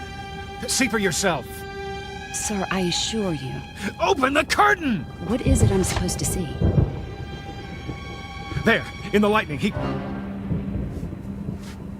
Where? But he was there. I tell you, he floated down and landed on the wing. That's enough. Then he started walking toward the engine. Shh. There are children on board. I'm simply telling you what I saw. Need some help, Nancy? Would you show Mr. Wilson back to his seat? Certainly. I don't mean to upset anyone, but... This way, sir. All right. I'm sorry. It must have been a reflection. Yes, it must have been. If you'll just come with me... I made a mistake. I'm going to my seat now. See? Now, sir. I didn't mean any harm, I tell you. Is something wrong, stewardess? A low-pressure pocket, that's all. The plane feels like it's dropping. Nothing to worry about. We'll be through it in a minute. Don't wake my wife. You can move around the cabin again as soon as the overhead light goes off. Yes, of course. For now, I suggest you get some rest and stay in your seat. I understand.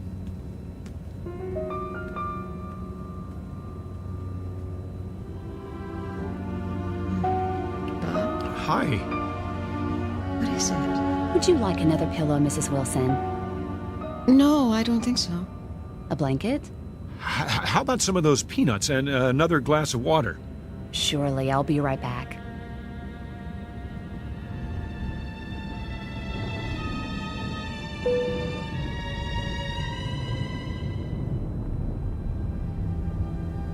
Did something happen? Started to rain.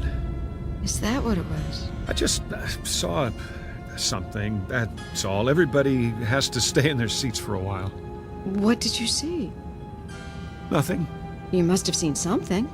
I happened to look outside just as the lightning flashed, and for a second I thought I saw something. Like what? Shadow. A shadow? In the shape of a man.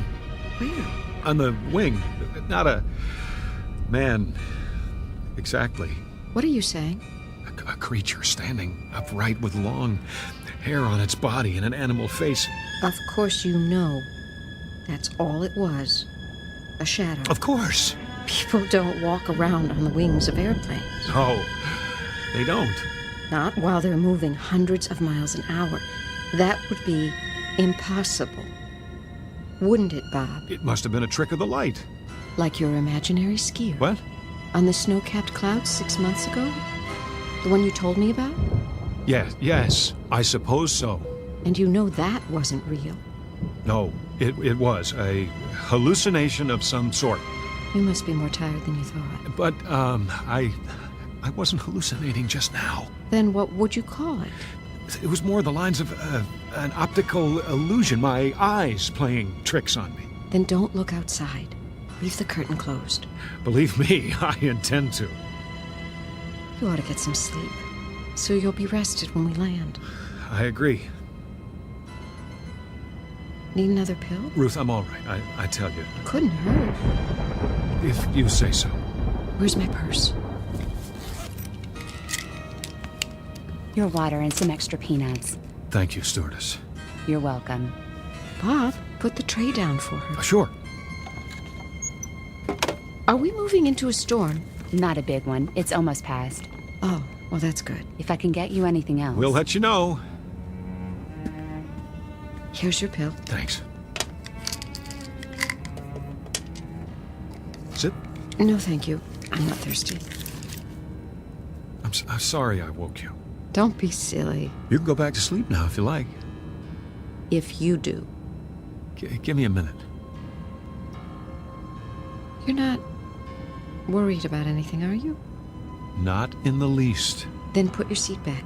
In a sec. Just let me collect my thoughts. Well, don't overthink it.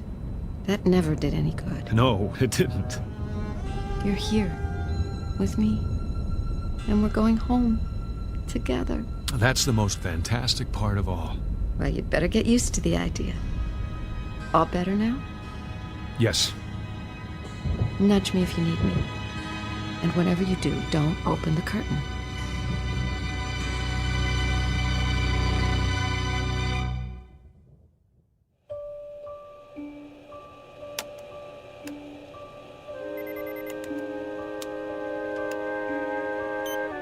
How's the wind speed?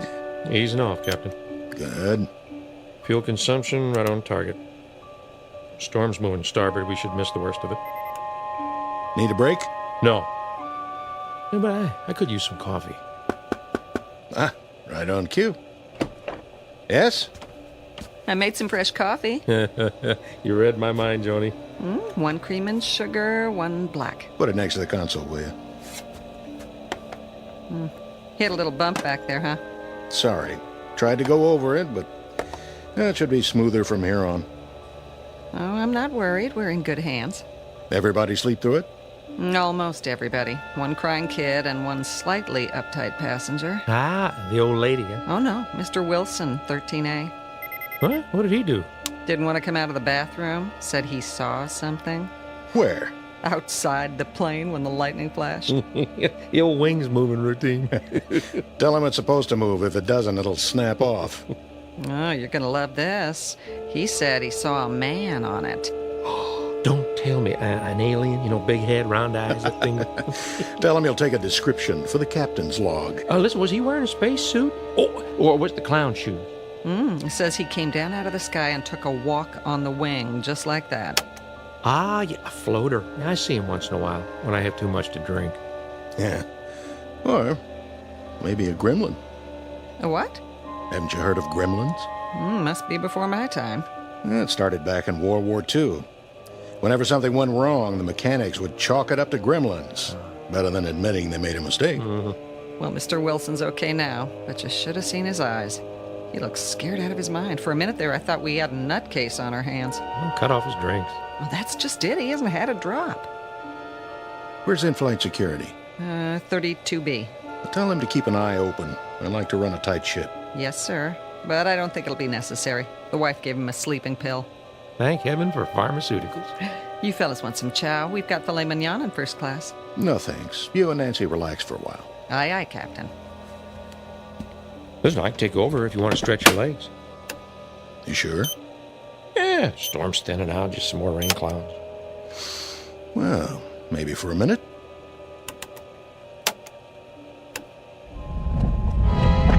Hey, what was that? Probably our friendly neighborhood gremlin dropping in for a wing walk.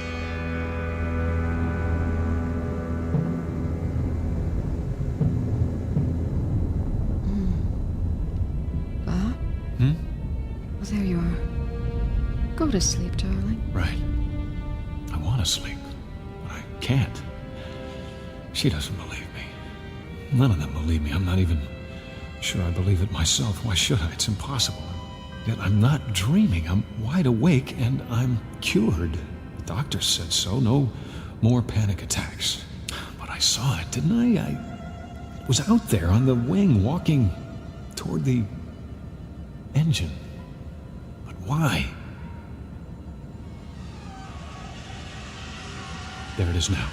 I can hear it. What's it doing? It wants to destroy this plane, bring us all down. Because of me. Because I've seen it before. Or maybe it is all in my mind. How can I be sure? There's only one way. God, help me. I've got to look. I've got to. Time to be brave. Face it down. And if there's nothing out there, then that's that. This is the only way. Here goes. It's simple. I put my hand out. I pull the curtain aside, and I'll know. He'll either be there on the other side of the window looking in, or there'll be nothing but the darkness. One way or the other, I'll know. And put my hand out. Do it. Do it.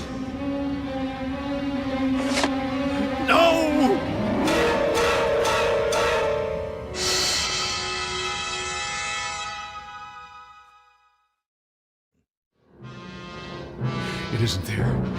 It isn't. It can't be. Honey, wake up.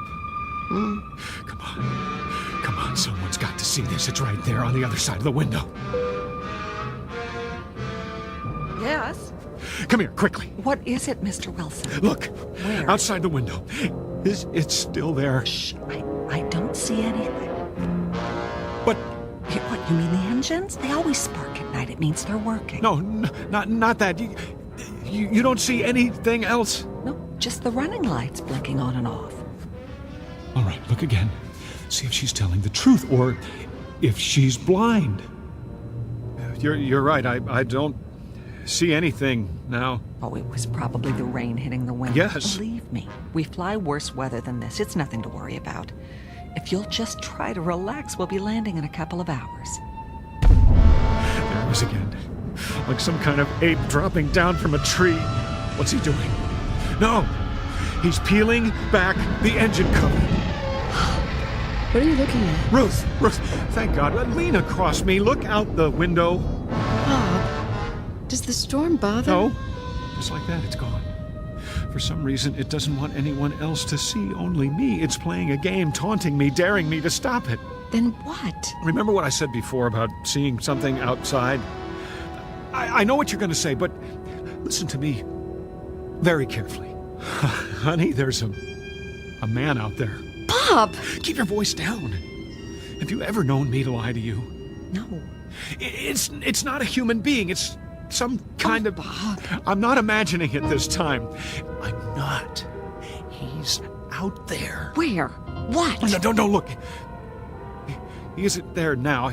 He jumps away before anyone can see him. Except me. I don't know what to say to you.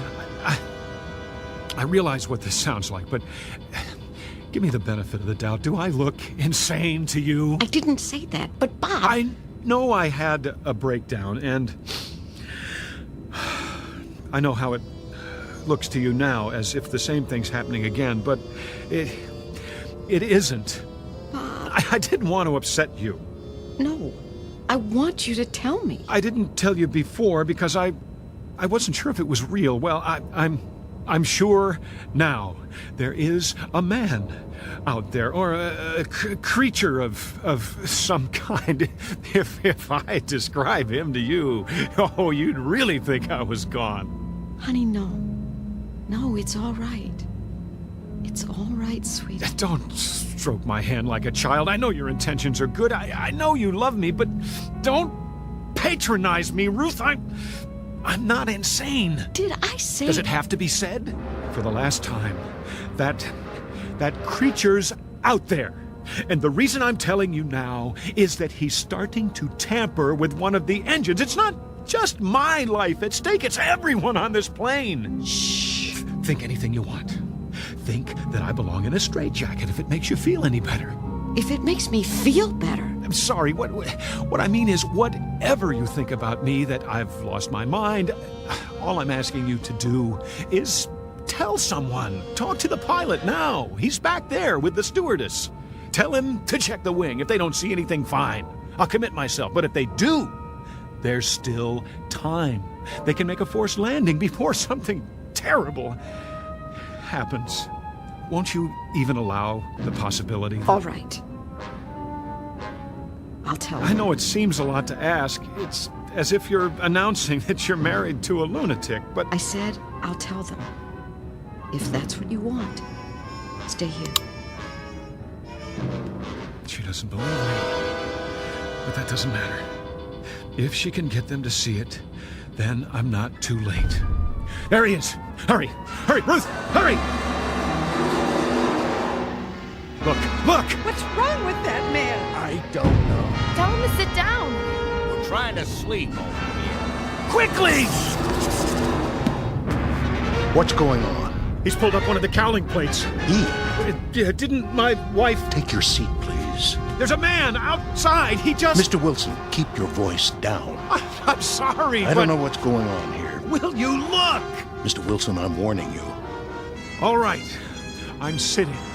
But will you look out the window? See for yourself. Take my wife's seat. What am I looking for? The plate.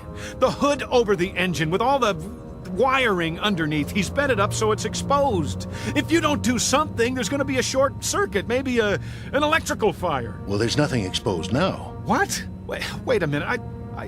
I saw him pull that plate up. There were sparks and lights and... Then he must have bent it back the way it was. Listen, I saw it. I saw it! Mr. Wilson, please. I believe you.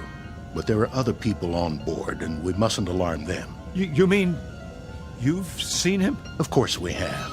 But we don't want to frighten the passengers. You can understand that. Naturally. I only want to... We thought we'd taken care of the problem, but if he's back, well, we'll do a thorough check as soon as we're on the ground. But if we wait that long... See the man on the aisle? He's a special investigator from the FAA. We have one on every flight now. And he's armed. If anyone tries to do something to the plane, he can handle it. Oh. That's his job. He knows what he's doing. I understand. I've asked him to change seats with your wife. If you see anything else suspicious, tell him. Then, when we land... You can stop the act now. Bob, they want me to sit up there for a while. Honey. This way, Mrs. Wilson. Everything okay, Captain? Yes, fine. If you'll just stay with Mr. Wilson till we land... Got it. I don't need his help. No problem. Just, let me squeeze in here. Stop humoring me. Mr. Wilson, I assure you, it's under control. Nothing to worry about now. If that's the way you want it, I won't say another word. I'll see us crash first.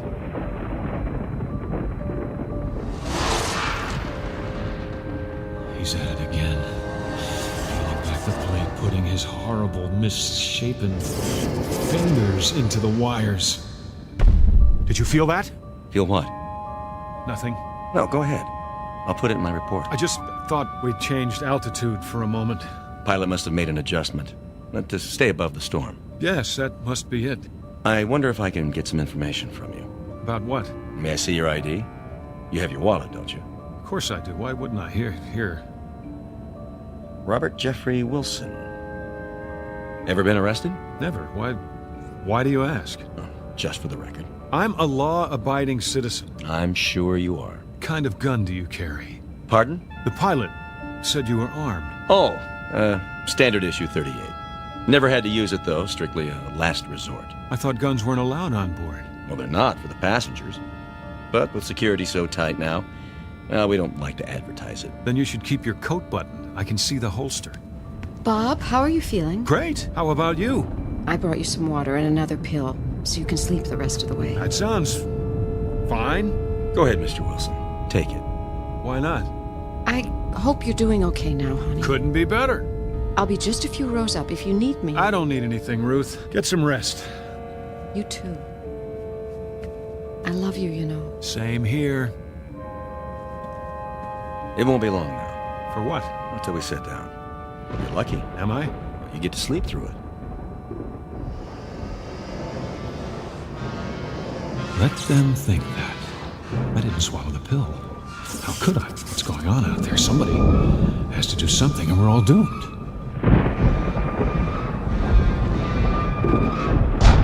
Another minute and he'll have the entire engine exposed. All I can see is the glow of the engine and that creature. I have to act now.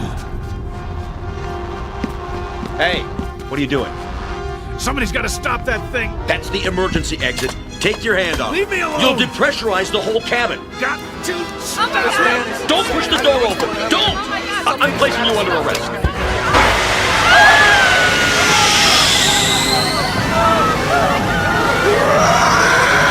You out there! Get away from the engine. I can't hold him.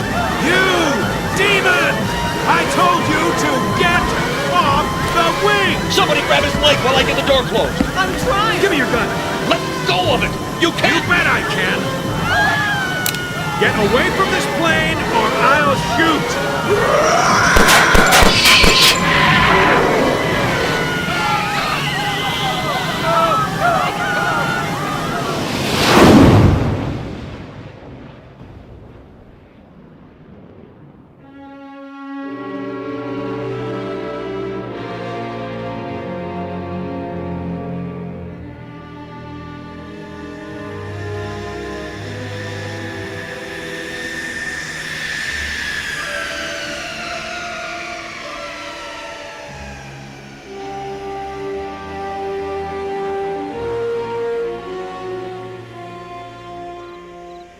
Easy. Lift the gurney down. Yeah, I got it. Here come the paramedics. Oh, good.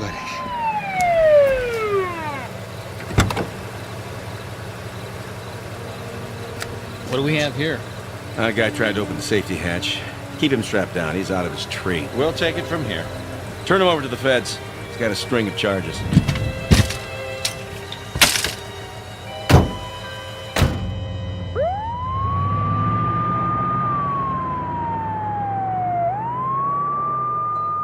Bob, everything's going to be fine.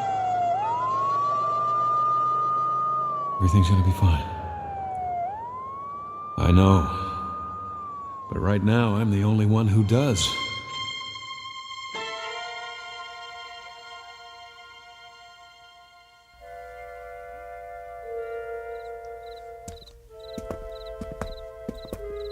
Okay, you grease monkeys, give this plane the once-over. Yes, sir. What about the emergency door? Get up on the wing and replace the seal. Then do a pressure test. You got it. Nuttiest way I ever heard of trying to commit suicide. Yeah, it takes all kinds. Well, when you look at that. What happened? I don't know. But something sure did a job on engine number 2. Whole cover plate's bent back. What do you think could have bent it back like that? Beats me. Yeah, let's go to work.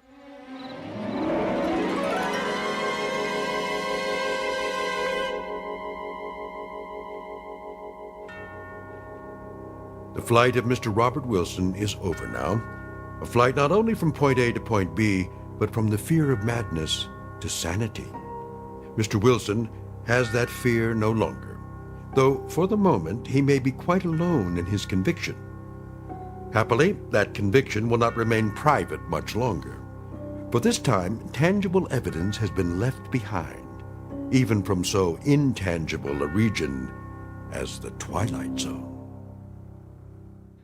The Twilight Zone continues in just a moment. You are about to enter another dimension, a dimension not only of sight and sound, but of mind, a journey into a wondrous land of imagination. Next stop, The Twilight Zone. Hi, this is Stacy Keach. I'd like to take a moment to tell you about our Twilight Zone website at twilightzoneradio.com. At twilightzoneradio.com, you'll find the latest information on these Twilight Zone radio dramas, including behind-the-scenes photographs, plus the newest product releases, trivia contests, ways to contact us, other Twilight Zone-related info and merchandise, plus links to other fascinating websites. So make your next stop twilightzoneradio.com. Visit twilightzoneradio.com to purchase these Twilight Zone radio dramas on cassette and CD, or call toll-free 1-866-989-ZONE. That's 1-866-989-9663.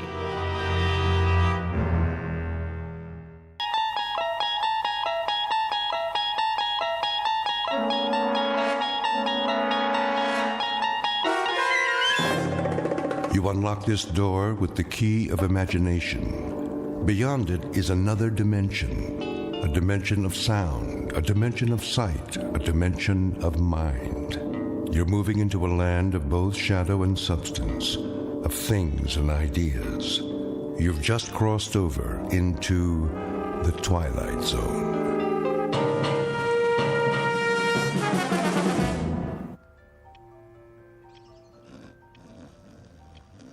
Shh, I'm trying to sleep.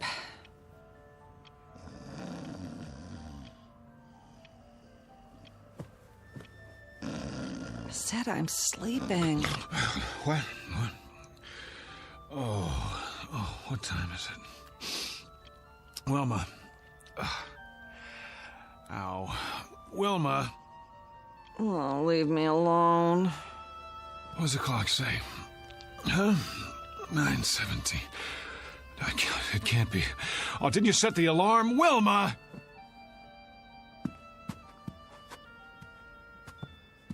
I've got to be at the bank. Do you know how late I am? Oh, great. Just great. I don't even take my clothes off. No more parties. Never again.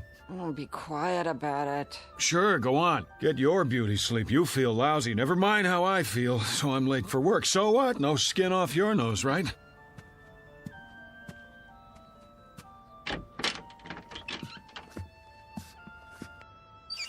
Oh, yeah, I shouldn't have looked in the mirror. You know, I didn't want to go to that stupid party in the first place. It wasn't my idea. I wanted to stay home and read, but no, can't do that. Can't hurt old Petey's feelings, can we? Wouldn't be nice. So I go to work an hour late today, and you sack out till noon. That's fair, yeah, makes sense to me. Oh, my aching feet. Could have at least taken my shoes off, but that would have been too much to ask before you passed out.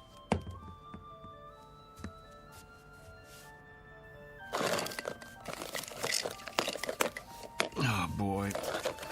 Rearranging my stuff again, huh? Okay, I give up. Where'd you put it? Wilma!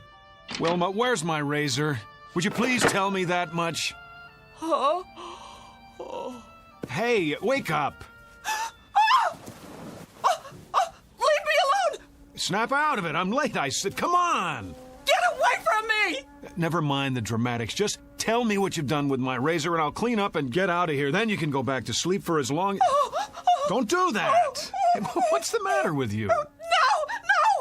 I'm not even touching you. Are you sick or something? Wilma, I asked you... Who are you?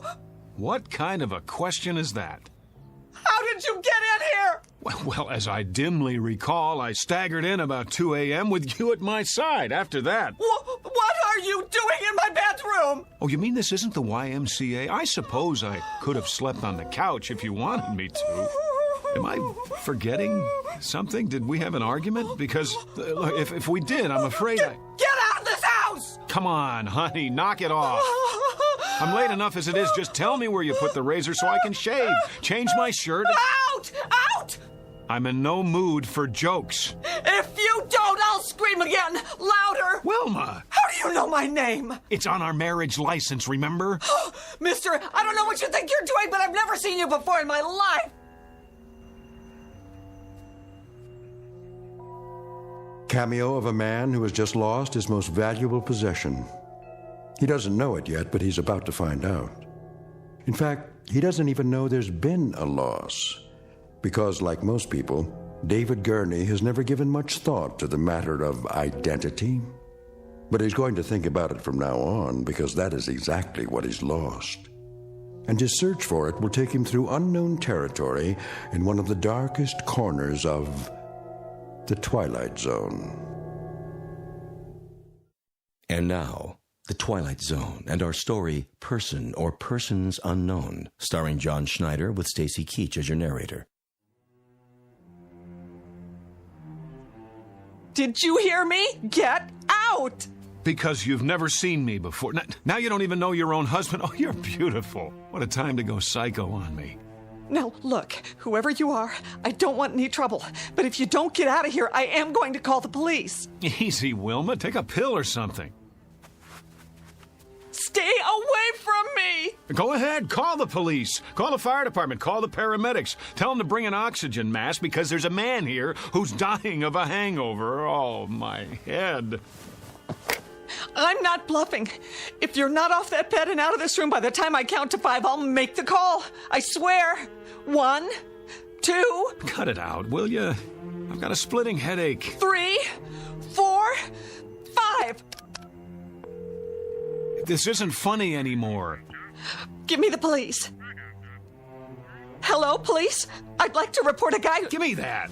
Have you gone crazy? What are you gonna do? Kill me? I'll scream until the neighbors come. All of a sudden, I'm a stranger? I suppose I didn't buy this king-size brass bed and the lamp and the carpet and the wallpaper to go with it. If I didn't, who did? Santa Claus? Oh, you're insane! Boy, this is what I call a delayed reaction. 2 martinis at midnight and she gets drunk the next morning. Go back to bed, sleep it off. You cannot tell me what to do! You got it. I won't waste my breath. Now, what are you doing? Changing my clothes. What are your panties doing in my drawer? Your drawer? Where did you put my socks? If you don't keep your filthy hands out of my things... Filthy? Yeah, well, if I had time to take a shower... What in the name of... Those are my dresses! So I see. What did you do with my clothes? Oh, the Lord is my shepherd. All right, I'll wear what I had on last night, but if anyone says something at the bank, I'll tell them whose fault it is. My darling, brain-damaged wife with her defective sense of humor. Daily bread and forgive our trespasses as we forgive those who trespass. I'm going to work now. When I get back, you'd better have things straight again, understand? Do I make myself clear? The kingdom, and the power, and the glory, now. Goodbye. And forever. You gotta help me.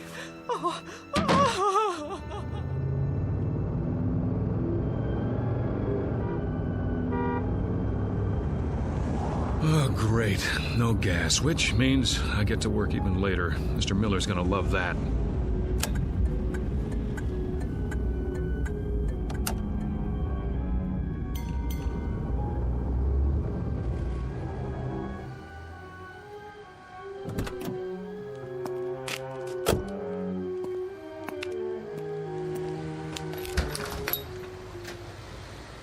Come on. Here's your change. Thank you, sir. Fill it up on number 3.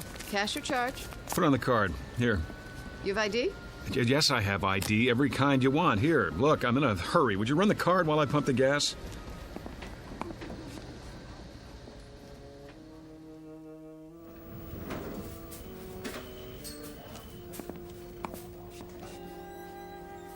Morning, Jim. Morning, sir. Welcome to Federalist Savings and Loan. Boy, treat the customer like a king. New uniform? What's that, sir? Looking mighty spiffy. Hat's on crooked, though. It is. Keep up the good work. Don't let any bank robbers in. If you'll fill out a transaction slip. Who do I see about a loan? Morning, Julie. Fred. Bring back this loan application and I'll begin the procedure. Well, how long's it gonna take? Oh, no, not long. We can usually give you a decision in 72 hours. What in the... Well, see, I sort of need the money right away. I'll do my best, Mr. Klein. May I help you? George? I am Mr. Hurtubise, Assistant Vice President. Of course you are. Who's that? Sir? At the desk by the window. Why, that's Mr. Cooper, our Vice President. Well, would you mind telling me what Mr. Cooper is doing at my desk? Beg pardon? What is he, some trainee of all the... If you'll wait your turn, sir, Mr. Cooper's busy. Yeah, sure he is. What is this, George? April Fool's Day? I don't see why I have to fill this out. I already gave you all the information. I'm sorry, Mr. Klein, but without verifying your collateral, I'm afraid there's nothing we can do. You know how long I've had an account here? And you giving me the runaround? Well, maybe I'll just take my business somewhere else. What do you think of that? Well, thank you for stopping by, Mr. Klein. If you'd care to reconsider... Thank you for nothing. Nice. I beg your pardon? You just lost a customer. I could have processed his application in 24 hours. And you are... Who the devil are you? How's that? I said, who the devil are you, and why are you sitting at my desk? Your desk? Yes, my desk. I've had about enough of this today. Get out of that chair. I'll do nothing of the kind. Friend, you'll get out of that chair, or I'll throw you out. Yes, I need security over here. Move. No need to get upset, friend. Oh, you don't think so? After the morning I've been through? Here, take this junk with you. Your pictures, your phony nameplate. I said take it! Trouble, Mr. Cooper. Would you show this man to the door? Knock it off, pal. You're the one who's leaving. Better come with me. Back off, Jim! This joke's gone far enough. He says it's his desk. Come on, sir. Let's settle this outside. There's nothing to be settled. I want my nameplate back and my pictures. What the hell did he do with them? Now, sir. Outside, I have to insist. Go ahead, insist. I'm not budging. Yes, you are. You're putting your hands on me? This is too much, Jim. I like you. You're a good security guard. But if you don't let go of my arm, you're out of a job. Outside. I said, let go of my arm. There! Now you are fired. Put your hands up. Put your gun away and get back to work. What's the matter with you people? Has everyone gone crazy? Up over your head. I advise you to do as he says. Mr. Cooper, call the police. I already have. Well done. What? Now walk 3 paces in front of me. All the way to the door. Don't make me use this.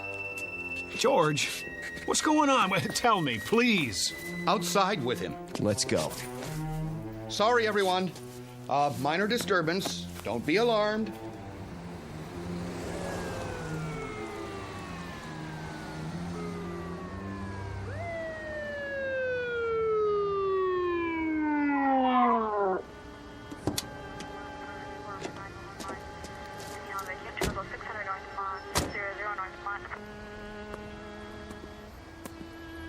This the man? That's him.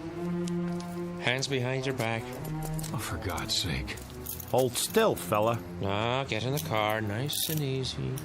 Wilma, is that you? That the same guy? Yes. What's your name?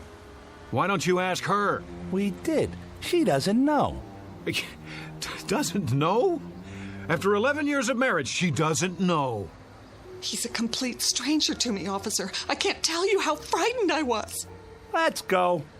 Wait, Mrs. Gurney, let me introduce myself. I'm David Gurney, your husband. Well, what's everybody staring at me for?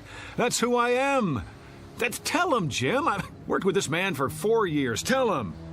Never saw him before. He just walked in and started a ruckus. Slide in the back seat. Come on. Wait, you don't believe I'm David Gurney? I can prove it.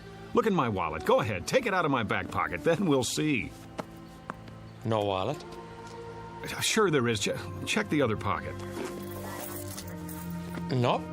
Nothing. But I had it. Oh, hold on. The gas station. I must have left it on the counter. Everything. Driver's license, credit cards. Watch your head.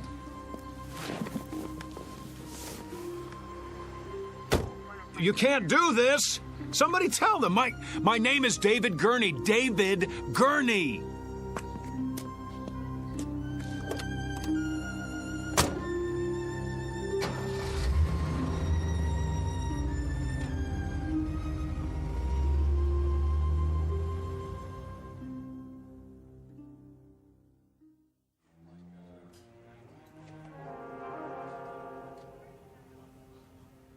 On your feet. Where's the doctor? Right here, my boy. Sorry to keep you waiting. Thank God. You don't know what it's like sitting here listening to those lunatics. Well, I think I do. If you'd like to come with me? Let's move it. I see you people have finally come to your senses. Now you can sign the papers and I can go home. You're not going anywhere. Not just yet. What is this, a jail? No. I thought you understood that. It's not part of the penal system. What would you call it then? An isolation wing at the state hospital. I thought that was explained when you were brought here. Then if it's not a jail, I'm leaving.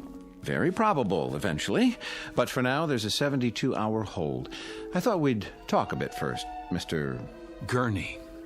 David Andrew Gurney. So you've said.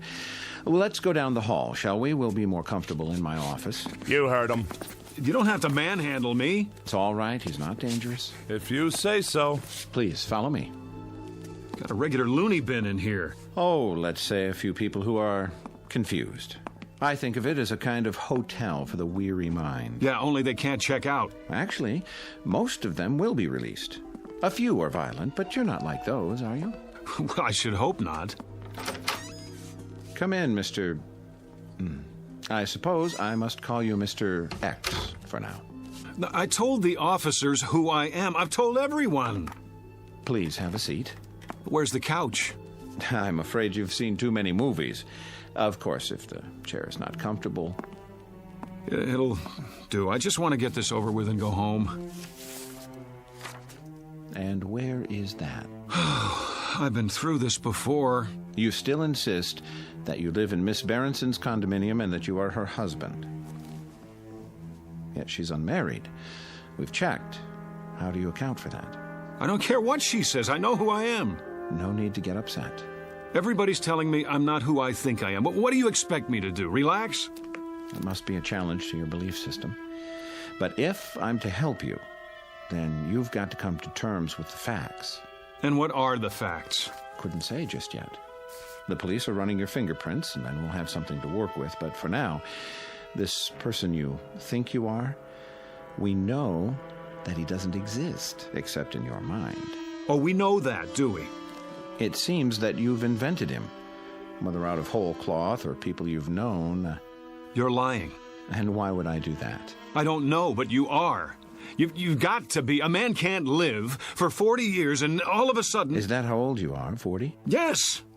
And then, just because he loses his driver's license... We're checking the place where you say you left it.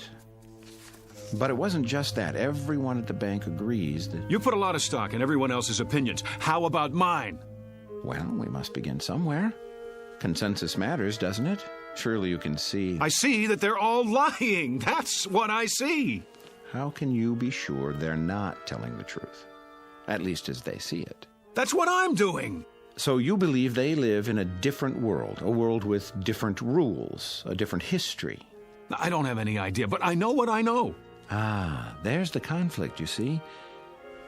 We have to resolve it somehow before you can move on. What chaos we'd have if each of us believed in a separate reality. What about my reality? Doesn't that count for anything? Epistemology rears its head. You're obviously an educated man. Perhaps if you'd provide a list of the schools you've attended, we can contact them. Unless you believe their files have all been corrupted somehow. All right, let's go over it again. I live at 2457 Lime Rock Avenue, Los Angeles, California. But we've established that Miss Berenson lives there. Her name is not Berenson, it's Gurney, and she's married to me. In fact, she is not married to anyone. Oh, that's a fact, is it? Her name is on the lease. She has ID, car registration. Let me see it. Well, that can be arranged. But for the time being, I'm afraid the burden of proof is on you. Oh, that's reasonable. How can I prove anything while I'm in here? Could you prove who you are? Could anyone? But I'm surrounded by a staff who know me. The people in those rooms down the hall, their voices in the wilderness. Eventually, they're going to have to come around, acknowledge the commonly agreed upon reality, or they'll be sent somewhere for long-term treatment. You don't want that, do you? What choice do I have? There's always a choice. It's up to you. There's a man here who says his name is Winston Churchill. I've shown him pictures of the real Churchill, but he's sticking to his story. So he won't be going home anytime soon. The same with his neighbor, Florence Nightingale, and her buddy, Jack the Ripper. He thought he was Jesus of Nazareth yesterday. Maybe he'll come around. I hope so, because the sanitariums are full of Jesus Christs. It's a real strain on the budget. So please, don't make it hard on yourself. The choice is yours. Pretty cut and dried. Either I prove who I am, or I give up my identity in order to get out of here. You don't have an identity at the moment. That's the issue in a nutshell. Let me use the phone. All right. It's about time. I'll turn on the speakerphone so we can both hear. Agreed? Agreed.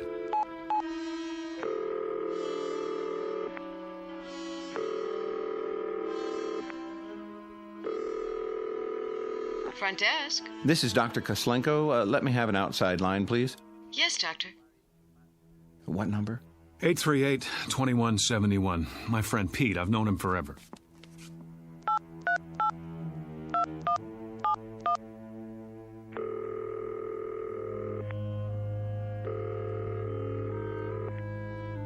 Hello? Hello, Pete. Yeah? Who's this? It's Dave. Look, you don't know how glad I am to hear your voice. Listen. Dave who? Pete, for God's sake, Dave Gurney. Wilma and I were at your place last night. Don't kid around. I think you have the wrong number, fella. But we went to school together. He's my best friend. Care to try someone else? Let's just cut through all this. Call 272-3478. Ask for Mrs. Gurney. Very well.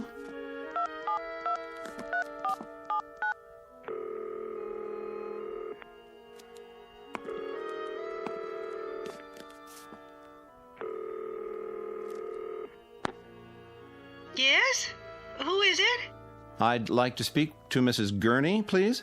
This is Mrs. Gurney. Really? Hello, Mom. Hello? Oh, I'm so glad I got you. Hello? Who is this? Who's on the line? It's David. Mom, don't you recognize my voice? David, your son. You see here, whoever you are, I don't have a son. And I don't like practical jokes. Mom, stop it. Don't do this to me. Don't, please. That's enough. Ma'am, please excuse the call. It was a mistake. Well, you see that it doesn't happen again, or I'll report you. I don't understand. You're sure your name is David Andrew Gurney? Yes. And you have a telephone? Of course I do. Unlisted? No. Then it's likely you'd be in the telephone directory, isn't it? In fact, there's no doubt. What do you... Yes. Where's the phone book? Right here. You'll notice it's the current edition for your area. Go ahead, open it.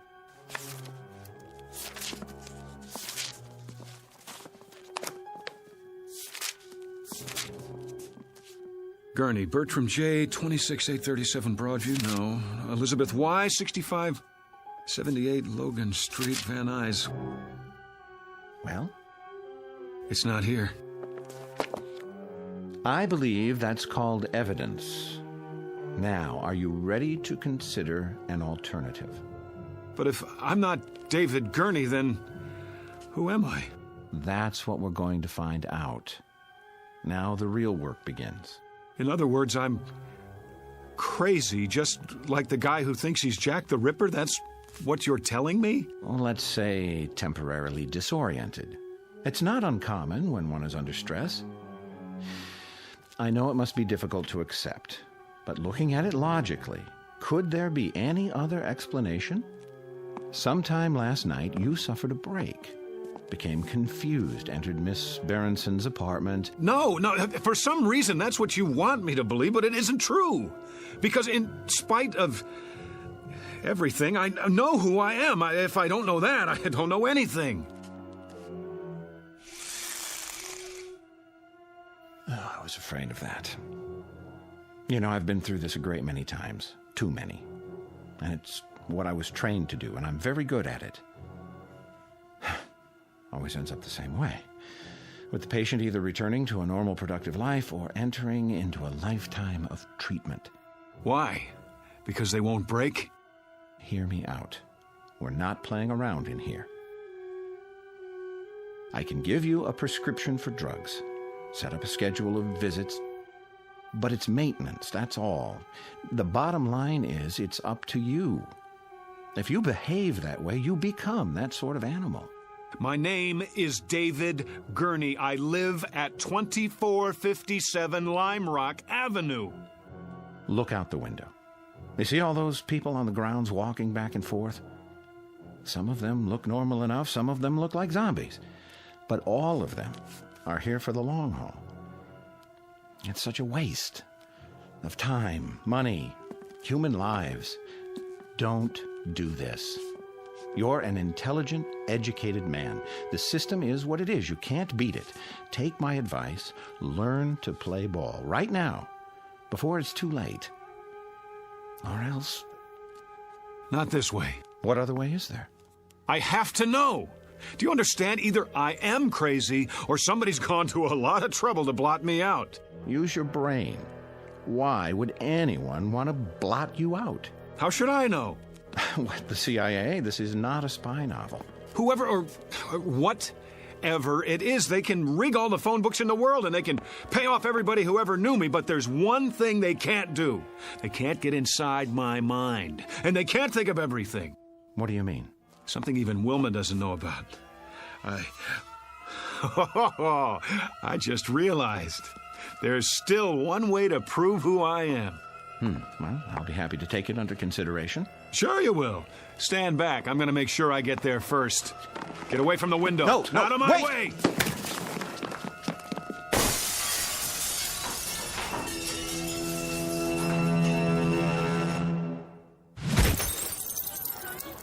All right, everybody, line up. Rec period's over. Back inside. We better stop him. He's getting away. Oh, he's already outside. Get the keys to the gate. I don't have them. Man, oh man, look at him run. Sure is in a hurry. I couldn't have done that. Must not have taken his meds today. Call the cops. This is Braywood General. We have a patient over the wall. Put out an APB.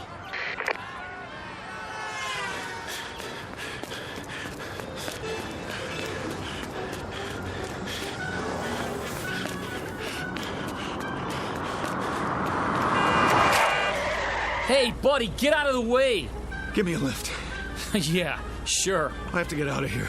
Yeah? Well, call a cab. I don't have any money. Did you help me? Sorry, buddy. Get out.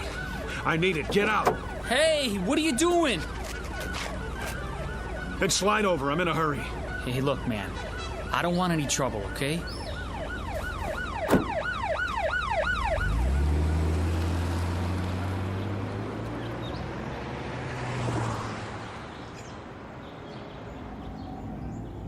Just keep your mouth shut. I won't hurt you.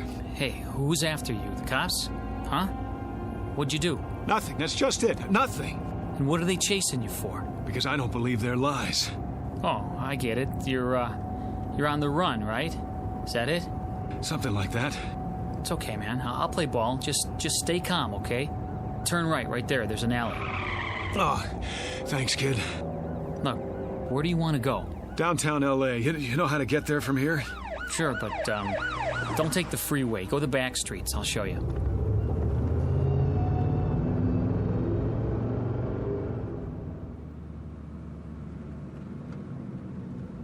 I hope this is the right address.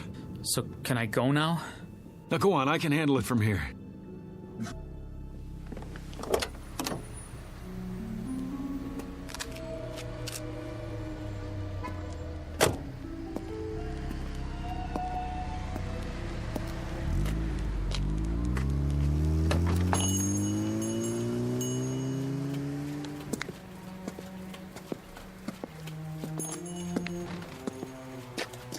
Can I help you?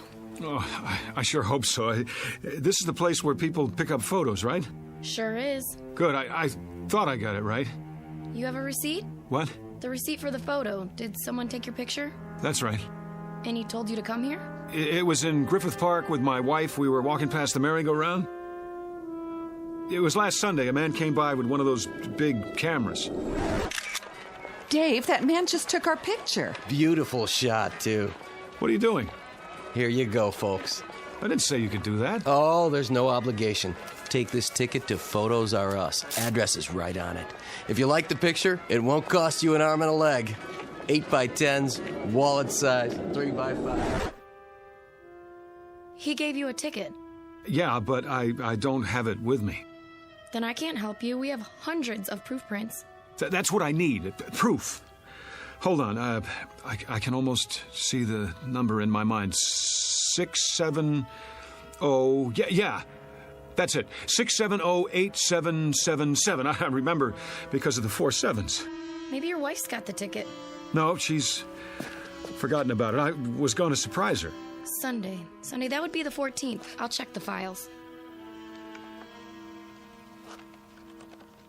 You found it? This must be the one. Hey, let me have it. Wait, was that 4 sevens at the end or 3? There's only one way to find out. Yes! Is that it? Yes! Yes, that's it! Oh, you don't know how important this is to me. You okay, mister? Oh, I am now. That'll be $4.75 for the enlargement if you want extra prints. Hey, mister, you have to pay first. You. Hello, Mr. X. What are you doing here? I might ask you the same question. We've been following you since the hospital. I wanted to see where you'd go. What is this? All right, hands behind your back. Wait! Have any knives or weapons in your pocket? I said hold on! It's all right, officers. I'll take responsibility. The guy owes me money. Oh? $4.75 to be exact, plus sales tax. And do you know what for? I'm sure you're going to tell me. Proof that I'm not crazy. Really? And what kind of proof might that be? I told you they couldn't think of everything. Well, I was right. I suppose you found a signature or some such? That wouldn't be enough, would it? I could have signed it at any time. Correct. Or if it's something else, I could have printed it up or bought it like a fake driver's license. I doubt that you've had time. What about a photograph, Doctor? A picture of me hand in hand with the woman who says she never laid eyes on me before this morning. Is there some way to explain that? What do you have there? Go on, open the envelope, take it out and look at it, and then tell me what you think. Well? And what am I supposed to see? Me, with Wilma at Griffith Park last weekend. That should establish something. I don't understand. What's to understand? You need glasses? This is a photo of you in front of a carousel, alone. Let me see that. No, it was different a minute ago. A picture of 2 people, 2. You saw her. Tell him I showed you the picture. You didn't show me nothing, mister. Just looked at it yourself, then you tried to run off without paying. But I tell you, she was there. We were there, together. Come along now. We'll go back and talk this over. No, we were there together. Together. Together. Together. We were... Dave? Together, I tell you. Dave, honey, wake up. What? Oh, where am I? In bed, you were dreaming. Oh, Wilma, it seems so real. That's why they call them nightmares. You want me to get you something? No, that's all right. What time is it? 4 in the morning. Go back to sleep. You have to be at work in a few hours. Whew, I must have had the nightmare, the granddaddy of them all. That'll teach you to mix scotch and martinis. Well, no, that'll teach me. Sorry I didn't put you in your pajamas, but I was a little out of it myself. Forgive me? Oh, sure I do. Don't blame yourself. You're in a rare mood. You don't know how happy I am just to be here. I love you, too.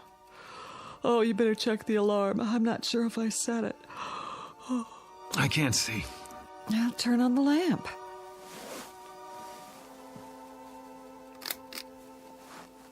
Oh, it was the worst dream I've ever had. I couldn't prove who I was, and you weren't yourself either. You were someone else, or you thought that I was. No matter how hard I tried, I couldn't convince you. It was so... Well, you're okay now, aren't you? Set the alarm and turn the light off. It's hurting my eyes. Dave? Dave, honey, is something the matter? Why are you looking at me like that? Who are you? What do you mean? It's me. Who did you think I was? Dave? Dave, darling, You get out of this bed. Go on. Get away from me. Whoever you are, I swear, I've never seen you before in my life. Dave? Dave, don't act like this. You're scaring me. You're so pale. Are you sick? Dave? Dave? Dave! A case of mistaken identity? Or a nightmare turned inside out? A simple loss of memory or the end of the world for someone named David Andrew Gurney? At least he thinks that's his name. He doesn't know much of anything anymore, and he may never find what he's seeking because the truth is he's lost his way. But you can be sure he'll continue looking for it night after night in the Twilight Zone. We'll return to the Twilight Zone in just a moment. You are about to enter another dimension. A dimension not only of sight and sound, but of mind. A journey into a wondrous land of imagination. Next stop, the Twilight Zone. Hi, this is Stacy Keach. I'd like to take a moment to tell you about our Twilight Zone website at twilightzoneradio.com. At twilightzoneradio.com, you'll find the latest information on these Twilight Zone radio dramas, including behind-the-scenes photographs, plus the newest product releases, trivia contests, ways to contact us, other Twilight Zone-related info and merchandise, plus links to other fascinating websites. So make your next stop twilightzoneradio.com. Visit twilightzoneradio.com to purchase these Twilight Zone radio dramas on cassette and CD, or call toll-free 1-866-989-ZONE. That's 1-866-989-9663.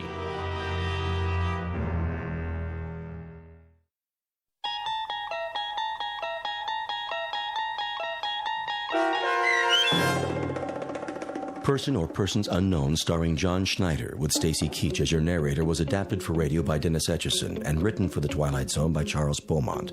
Heard in the cast were Meg Falcon, Tom McElroy, Roger Mueller, Richard Hensel, Roderick Peoples, Kurt Nabig, Carl Amari, Fernette Lebo, Doug James, Ann Whitney, and Jen Patterson. The producers of The Twilight Zone wish to thank CBS Enterprises and the Rod Serling Estate for making this series possible. This copyrighted radio series is produced and directed by Carl Amari for Falcon Picture Group. Sound design and custom Foley effects for The Twilight Zone by Cerny American Creatives Bob Benson, Craig Lee, Michael Slaybach, and Matt Sorrow.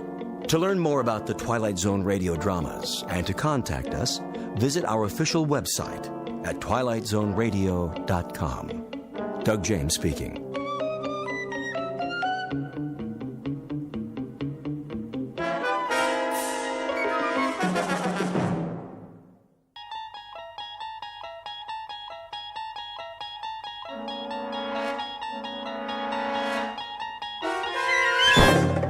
You're traveling through another dimension.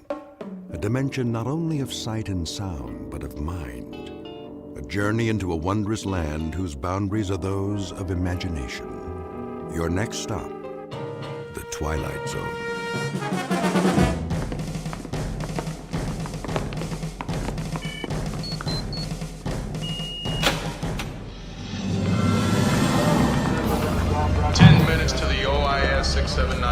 Ladies and gentlemen, welcome to the command center at NORAD. This is the nerve center of what was once the first line of defense for the United States. Of course, things have changed a bit. Yes, ma'am, is there a question? Hi, yes. My name is Jocelyn Reitzman. I'm with the senator. I thought there would be like big TV screens or, plasma screens of the world. Everyone thinks that. Actually, they never existed. During the Cold War, you saw much of what you see today. Men at desks looking at monitors.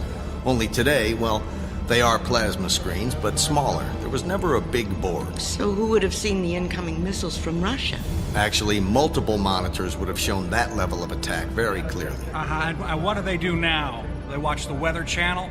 Actually, Senator, the role of NORAD continues to be of significant strategic importance. To date, our space surveillance network has tracked more than 24,000 objects in orbit around the planet Earth. That's space junk, Major Anderson. It's nuts, bolts, debris, extraterrestrial garbage. You call that significant? It can be significant. We have thousands of satellites in orbit, many of them critical to national security. We need to know if they're in danger of colliding with the debris. And if a tool bag lost in space is going to collide with one of these satellites, what exactly can we do about it? Nothing, actually, except, of course, understand the nature of the event. And if some extreme group takes power in a country and launches missiles at us, is that what you'll do, Major? Try to understand the nature of the event. Senator, rest assured, we have the necessary defenses in place to identify and track anything in the air, in orbit, in space. Throughout the country, we have air defense services monitoring the skies.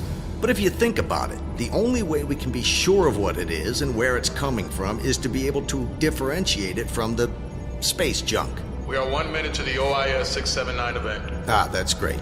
Well, you're all in for a treat. We're actually going to be able to see an object in space re-enter the Earth's atmosphere. Dr. Johnson, I think that's why you're here. That's the idea. If you'll allow me, Dr. Johnson has been working with us through her think tank in Seattle and is studying the potential for some objects to actually strike the Earth.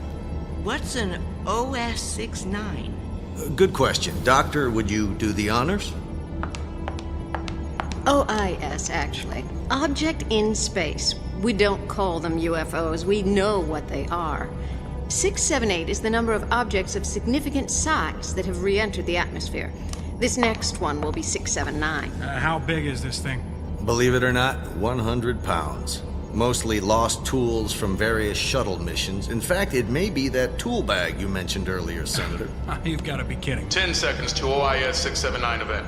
If you look at the monitors, well, actually any of them, we switch most of them to the event feed at times like this. Event commence. Wow, that was a big one. At least a .75 duration. That's it. That flash of light for a second. Cheyenne Mountain, billions of dollars, and all we use this facility for is watching man-made meteorites flash on screens like static on an old TV. There have been more significant events recorded. Like that one? Oh my God. Well, that doesn't sound good. Do you mean to say you've never seen an event like that second one? Look, there's another one. All stations to alert status and cross-check on multiple orbits. What is going on, Major? It's like the 4th of July. They just keep coming. Lockdown. All stations transmit all incoming data to ADS centers and confirm ballistic coefficients. Major, it's a simple question. What is going on? I don't know.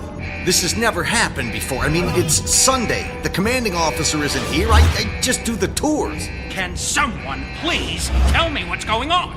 No one can. He meant what he said. What we're seeing are thousands of objects in space entering the Earth's atmosphere simultaneously.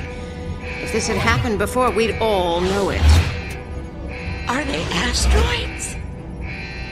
No. No, they're not behaving like asteroids. They're coming from perfect Kepler orbits and seem to have very specific trajectories. Like missiles? Yes, Senator, yes. Like missiles. I predicted this. Jocelyn, if I were president, this would not have happened. This is the end of all of us. This is the end of the world.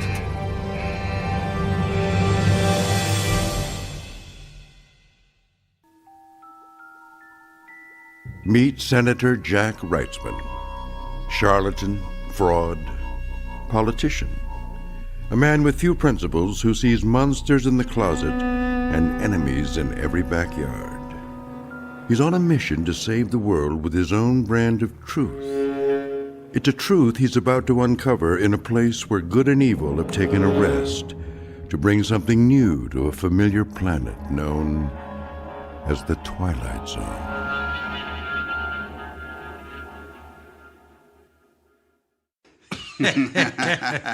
So they have their tanks in these long trenches, and we just put bulldozer blades on 2 of our tanks and ran along the trench and buried them. We didn't fire a shot, and for all I know, those tanks are still buried out there. It was almost too easy. General, priority call for you, line 1. Yeah, easy was the word. Makes you wonder if we'll ever be able to fight a real war again. General Whitaker. General, we have incoming first strike with counterforce and counter-value targeting. 894 incoming assumed RB missiles due to strike US 48 in 15 minutes. Confirmed? Confirmed. Source. Still unknown. Proceed to DEFCON 1 and prepare preemptive countermeasures.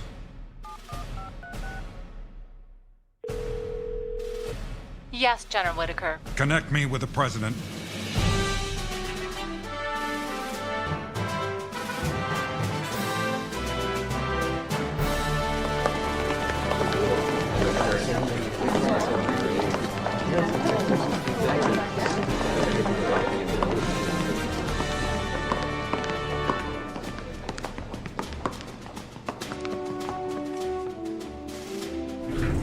How fast does this elevator descend? Very fast, Mr. President.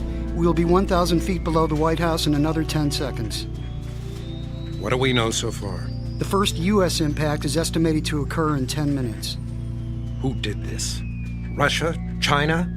Who could put up so many missiles at once and with such accuracy? The answer is we still don't know, and they are far from accurate. Meaning? Every country seems to be under attack, but then some aren't. Which countries haven't been invaded? Ireland, Madagascar, Denmark, and Monaco. And everyone else? All targeted somehow. Every part of the world, even Greenland, Samoa, and Antarctica.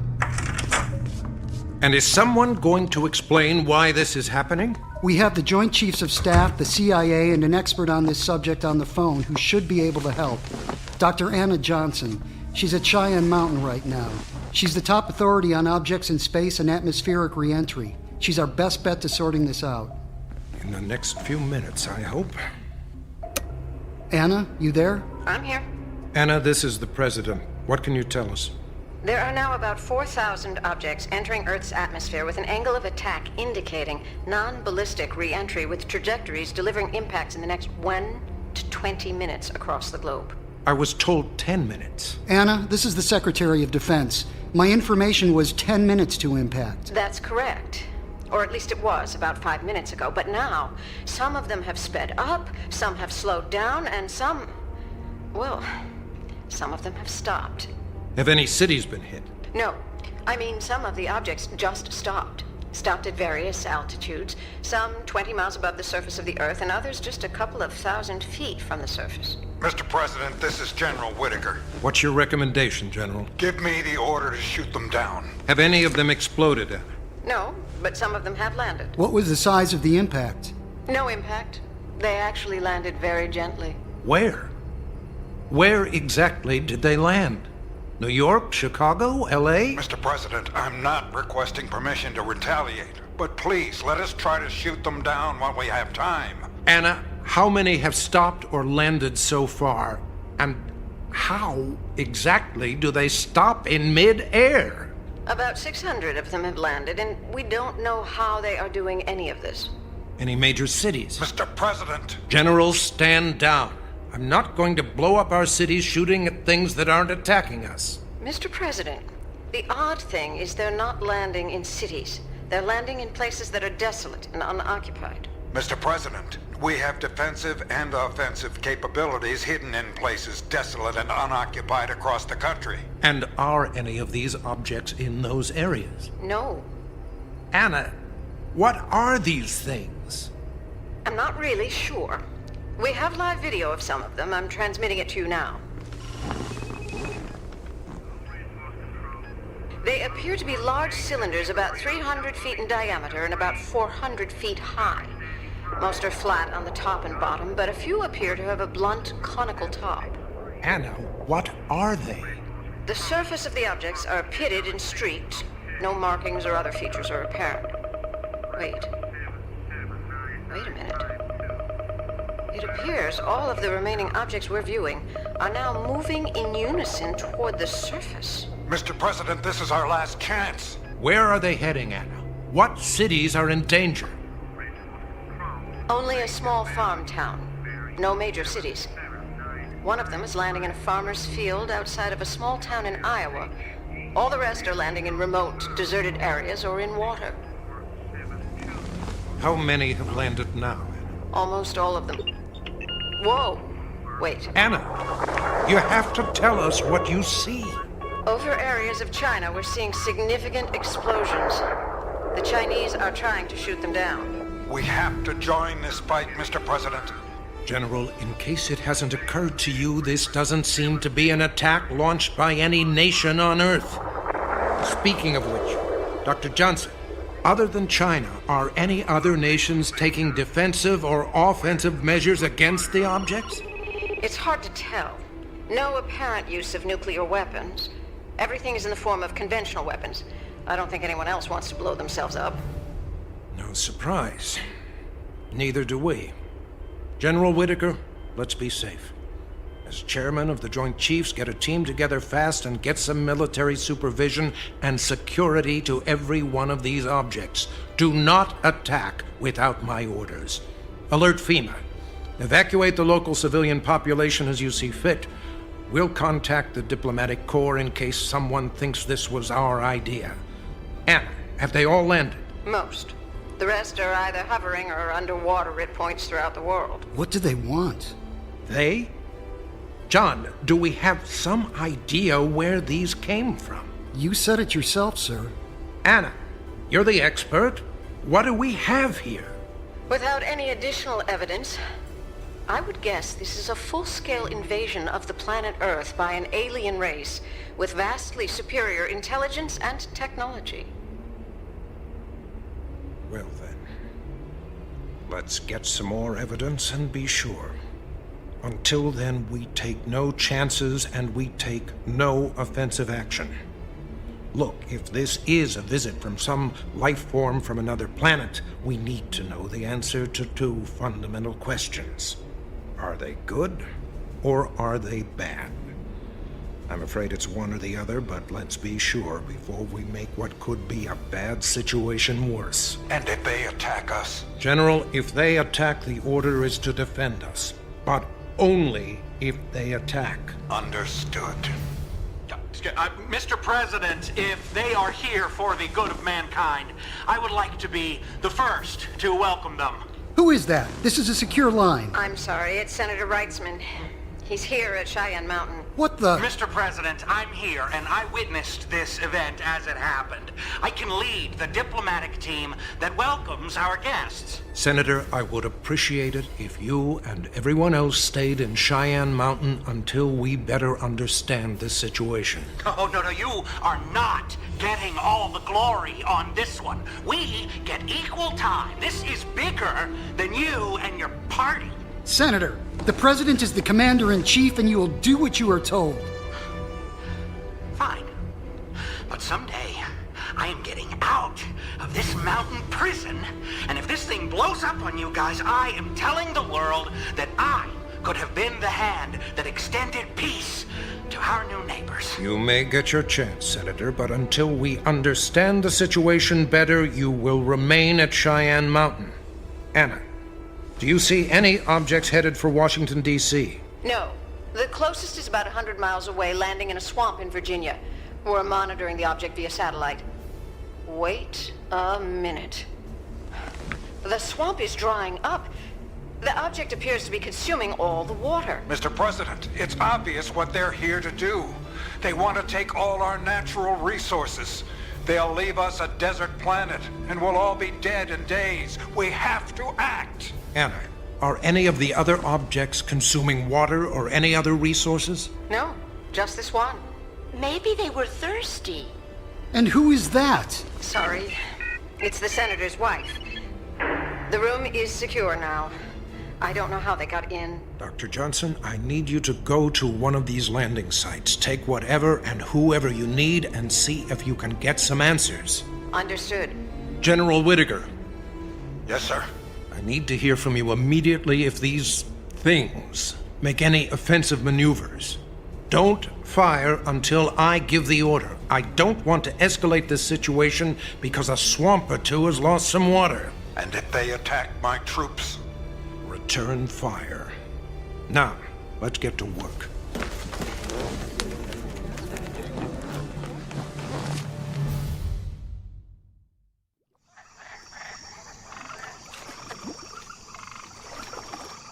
Have you got all the gear in the boat? Yeah. You think today'll be a good day for fishing? It's always a good day for fishing. It's just up to the fishermen. Do we got the bait? We got it all. All gassed up and ready to... What in tarnation?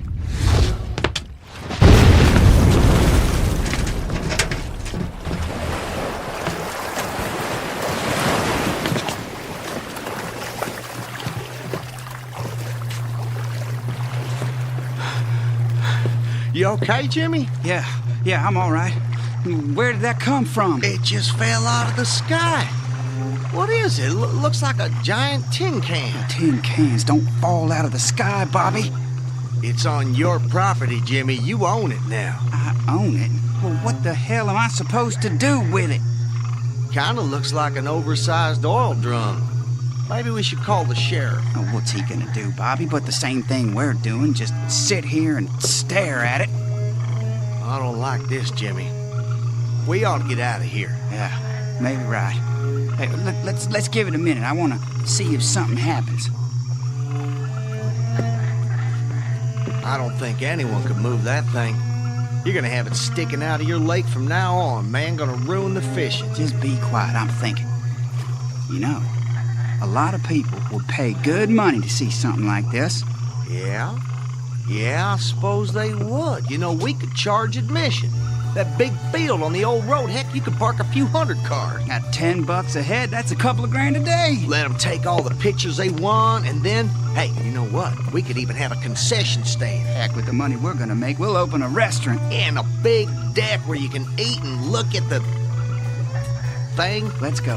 I want to block the road. People are gonna start showing up soon, and the money starts today. Fell right into our lap, didn't it? Yep, money from the sky. Damn, I knew it. Is that a news chopper? That'll get lots of people here. It ain't no news chopper, it's military. They're gonna make us another Roswell. Damn. It's Roswell, dummy.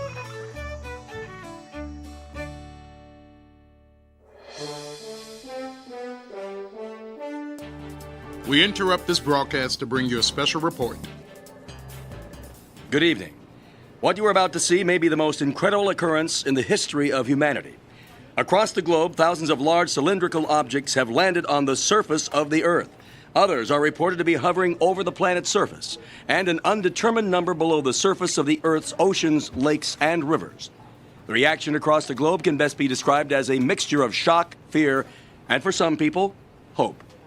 Here with a live report is John Porterson. Thank you, Bill. I'm standing in a remote desert area of southern Utah where one of these large objects has landed in a shallow canyon. The appearance of all the objects is identical, at a height of about 40 stories, cylindrical in shape, and a diameter the size of a football field. There are no markings, windows, or doors, and so far, no sound or movement from the object. There have been reports that some of the objects are siphoning water from lakes and rivers, but that has not been confirmed. Soon after we arrived on the scene, a battalion of National Guard troops arrived, and they have moved us back some distance from the object. We were able to briefly approach it before troops arrived. There's a strong smell of sulfur surrounding the object, and the sides were extremely hot. The entire surface is a streaked combination of black, gray, and dirty rust. Troops continue to arrive and set up gunnery positions, which has all of us a bit nervous. John, has the military given you any information? Is this a dangerous situation, and are they expecting the use of force? The military has simply moved us back from the object. They have given us no information. As far as we can... The jets are bombing the object! We're moving out of the area! All the gunnery positions have opened fire! Go, go, go!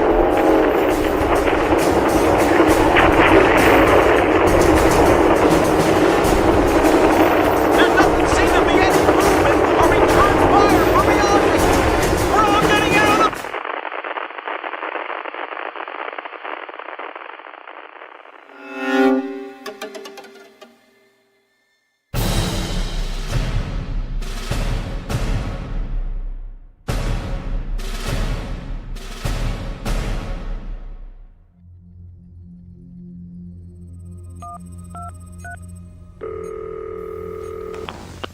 General Whitaker here. General, this is the President. Can you explain to me the situation in the Utah desert? 2 Air Force F-16s launched 8 missiles against the object. They were supported by artillery and small arms fire. Were they attacked? I'm still waiting for a report. Has the object returned fire or been destroyed? No. The object appears to have suffered no damage and they have not responded in any way. General, what exactly motivated this attack? Who gave the order? No one. It appears the pilots acted on their own. We have to get control of this situation, and that starts with us controlling ourselves. What if these visitors are peaceful? What are they thinking and planning as a result of this attack? Mr. President, with all due respect, if we were to travel to another country for peaceful purposes, we wouldn't show up in 4,000 jet planes. There is nothing about this arrival that can be seen as anything less than an invasion. General, if there is one more incident like this, I am relieving you of command. Now get your forces under control. The whole world's in a panic, Mr. President. I'll do everything I can.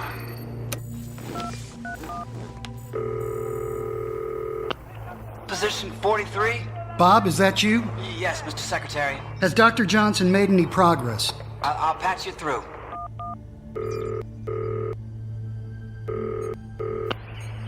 Johnson? Anna, this is the Secretary of Defense. I'm here with the President and the National Security Council. Where are you right now, and have you had any success? We're in a deep forest in northern Michigan, and we're about to make another effort to make contact. So far, radio transmissions, loudspeakers, music, and colored lights have received no response. What are you planning to do? The only thing left to do. Knock.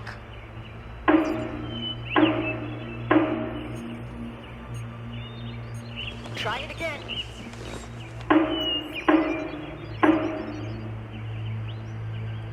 Can you hear anything? Nothing. We've connected sensors, parametric acoustic arrays, range sounding, even stethoscopes, x-rays, and radar, you name it. We've seen nothing and heard nothing. If there's anything in there, they're not responding. Is it possible these are not occupied? I mean, we send unmanned instruments into space all the time. Why wouldn't another intelligent race do the same thing? Anything's possible. What we can't understand is their purpose. We don't know why they're here or what they're doing. There are no transmissions of any kind that we can detect. No communication between the objects on the ground or the various sections suspended over the Earth and in space. Our only assumption is that the sections eventually rejoin in space and form a large cigar-shaped transport. The few sections with the conical tops are probably on either end of a long tube of sections. Are they after the water? Not just water. We have reports of minerals, water, and air being slowly collected by various objects. If I had to guess, I'd say it's an intergalactic freight train that's come to harvest various materials. So they are, in fact, after our natural resources. Is there any danger that they'll consume the atmosphere? Is that why some of the objects are hovering? That's our assumption. What's curious is there seems to be no danger. They're not collecting that much of anything. Considering their size, the most they've taken is a sample. Could it be a scouting expedition? Preparation for an invasion? Mr. Secretary, 4,000 objects? If this is preparation for an invasion, I'd hate to see the real thing. No, I think this is a peaceful, if not passive, mission. Although they may be sampling resources for future collecting. There's no way of knowing at this point.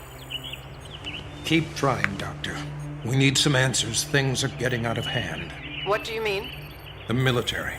All over the world. Some countries have taken the offensive, including, I'm sorry to say, our own. An isolated incident, but an attack nonetheless. Have they retaliated? No, not once. Not even after a nuclear detonation in South Africa. Every report is the same. No damage to the objects, no retaliation or response of any kind. Then I guess we can stop knocking. If a nuclear detonation doesn't get their attention, they're not going to pay much attention to our sledgehammer. Mr. Secretary, I have an urgent call from Senator Reitzman. Anna, don't tell me he's with you. No, sir. We left him back at Cheyenne Mountain. Put him through. Mr. President? Mr. President, are you there? Can you hear me? Jack, are you okay? Is everything all right at NORAD? I am not in Cheyenne Mountain. I'm in Montana, I think. We found one of the objects. Senator, the president's orders were crystal clear. You were to stay at Cheyenne Mountain. Yeah, well, I didn't, and the world will thank me for it someday. Jack, are you alone?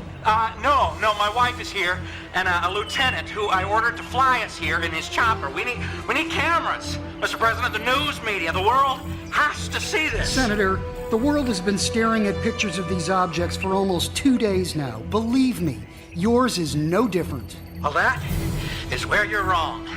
This one is different. This one is different because I am here, and I did it. I'm the one who did it. And what exactly did you do, Senator? Exactly what I said I would do. I made contact.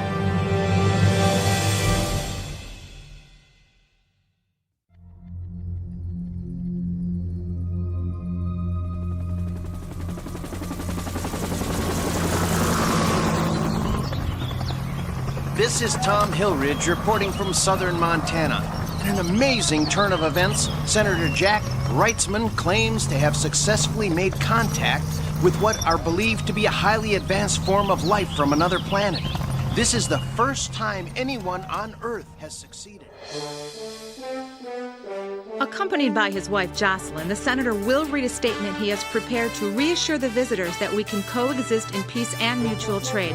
I'm here with James Parker, the owner of the property where the object has landed, who witnessed the landing. Can you tell us what you saw? Well, first of all, I just want to make it clear that this is private property. Now, I know that a lot of people are watching this, and we don't need y'all showing up just yet. Now, the military has it secured, but if the general public wants to come around here, I'm going to have to charge a fee for, insurance purposes and the such. Thank you. Mr. Parker, Senator Wrightsman has stated that he has made contact. Have you managed to make contact with an alien life form as well? Actually, no. I haven't seen any aliens. The thing is, it's sitting out there in my lake. Have you spoken to the senator? I don't even know who he is. Thank you, sir. That was James Parker, a local farmer who was fishing when this particular object set down on the shore of his lake. I see there's some commotion over to our right. It appears the senator is prepared to make his statement. After failing to win his party's nomination for president in the last election, the four-term senator has been a harsh critic of the president and has promised to reveal a government cover-up of the contact that has already been established with the aliens. Good God, has he lost his mind? John, this whole situation gets worse every day. No wonder they've ignored us so far. They have to believe we're absolute idiots. What does he think he's going to accomplish with this? I'm afraid we're about to find out. Are we on? Okay. To the people of planet Earth, my name is Senator Jack Wrightsman. I am addressing you today from a mountain pass in North America. Right now, more than 4 billion people are listening to this broadcast. And that's good, because I have good news. We have made contact. And I have a message for our new neighbors. I want to personally welcome you to our planet. Welcome you as friends and partners. We are a peace-loving species. And like you, we are explorers. Together we can explore new worlds, new opportunities, and new frontiers. Now, I would like to introduce my wife, Jocelyn Wrightsman, who made the initial contact. Jocelyn? His wife made the contact? What did she do? Call them on her cell phone? I just hope she tells us what they said. Hello. Today, I feel truly blessed. When I received the telepathic message from the alien, Oh no, she is such a nutcase. I knew they would be kind. so we should be kind too.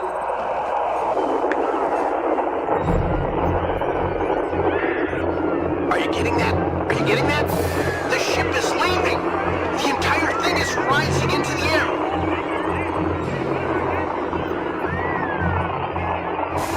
Look out! Look out!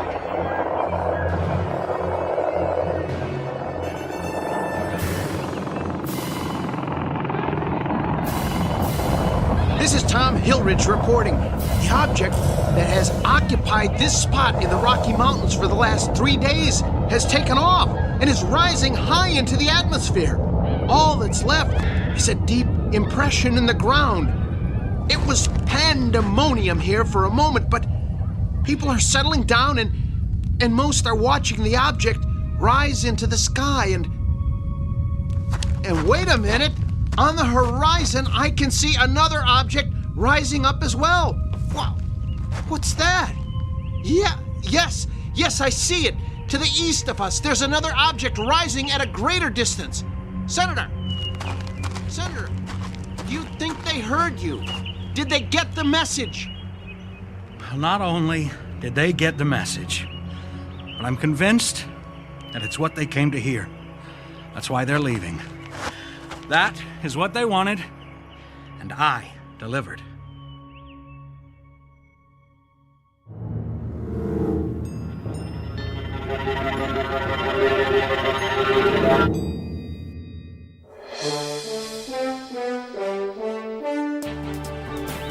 It's been a month since the visitors, as we have come to call them, departed from the Earth. To date, there has been no evidence to explain the purpose of this strange and still mysterious visit. I'm here with Dr. Anna Johnson at one of the former landing sites. Dr. Johnson, what have you discovered? So far, nothing. Nothing? What about materials they left behind? Their technology, or their ability to hover silently? We don't have a clue. It didn't seem to matter what kind of instruments we used when they were here or what we do now. They left no evidence.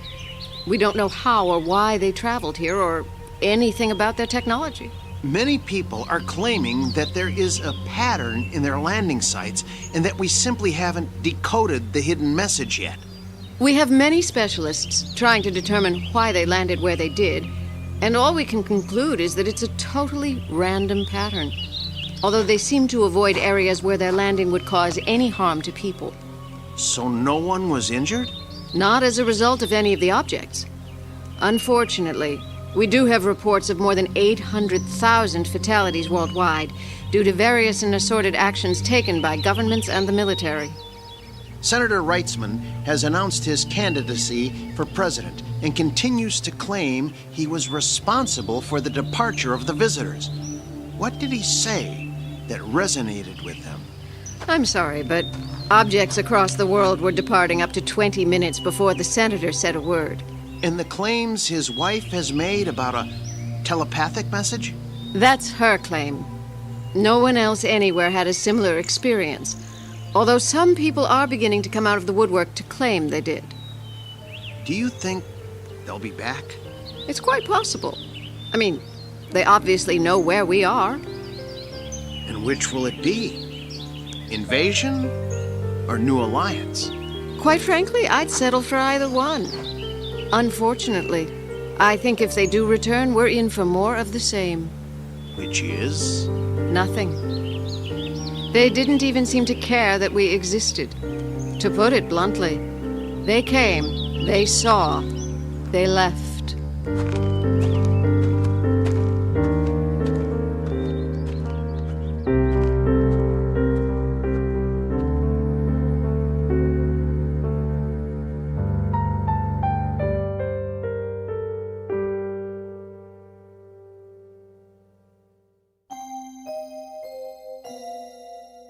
Our first encounter has occurred. An uninvited visit that the whole world was witness to. A desperate world looking for answers and a message. This time the message was clear, and we delivered it to ourselves somewhere between cold indifference, foolish pride, and the raw rage of animal instinct. Will they return? Will they give us the answers we need? Probably not. Unless you're willing to take a moment and understand that beyond a special place in deep space and a very important and faraway destination is that favorite alien rest stop known as the Twilight Zone.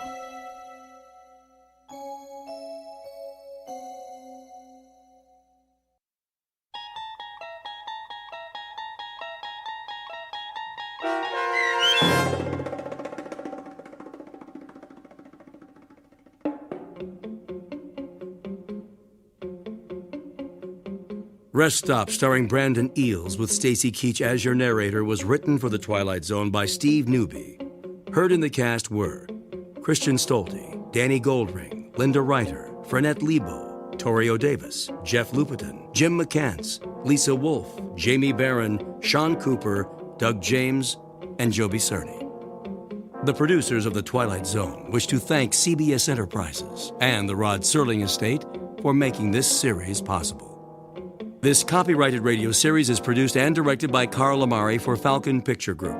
Sound design, custom Foley effects, recording, and editing are produced in the Cerny American Sound to Picture Theater by sound designers Craig Lee, Bob Benson, and Tim Cerny.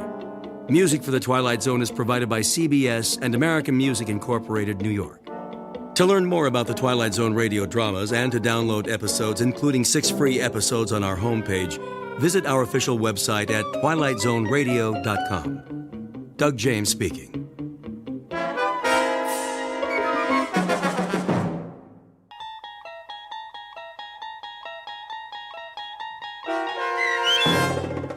Ring-a-Ding Girl, starring Sarah Wayne Callies with Stacy Keach as your narrator, was adapted for radio by Dennis Etchison and written for The Twilight Zone by Earl Hamner Jr. Heard in the cast were Meg Thalken, David Darlow, Christian Stolte, Doug James, Frenette Lebo, Kurt Nabig, and Carl Amari. To learn more about the Twilight Zone radio dramas and to obtain audio cassettes and CDs of these programs, visit our website at twilightzoneradio.com.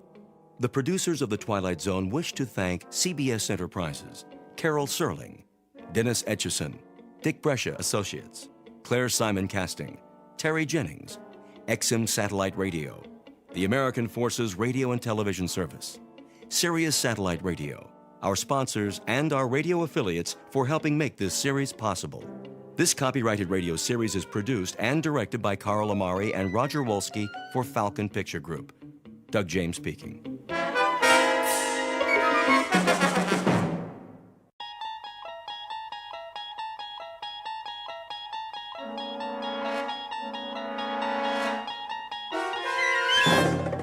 You unlock this door with the key of imagination. Beyond it is another dimension, a dimension of sound, a dimension of sight, a dimension of mind. You're moving into a land of both shadow and substance, of things and ideas. You've just crossed over into the Twilight Zone.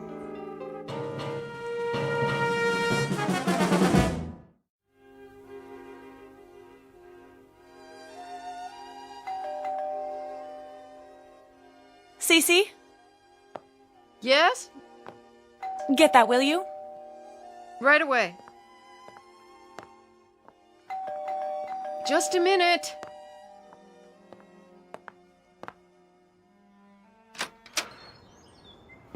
Yes, Patrick? Well, She'll be down in 5 minutes. she's not going to make it. Yes, she will. She always does. Here, What's that? a package. The mail truck just brought it. I'll take it up to her. You get the bags at the foot of the stairs. It's 30 minutes to the airport. Then you'll just have to drive faster. I can't work miracles. Yes, you can. That's why you're her favorite driver. Just tell her. She knows.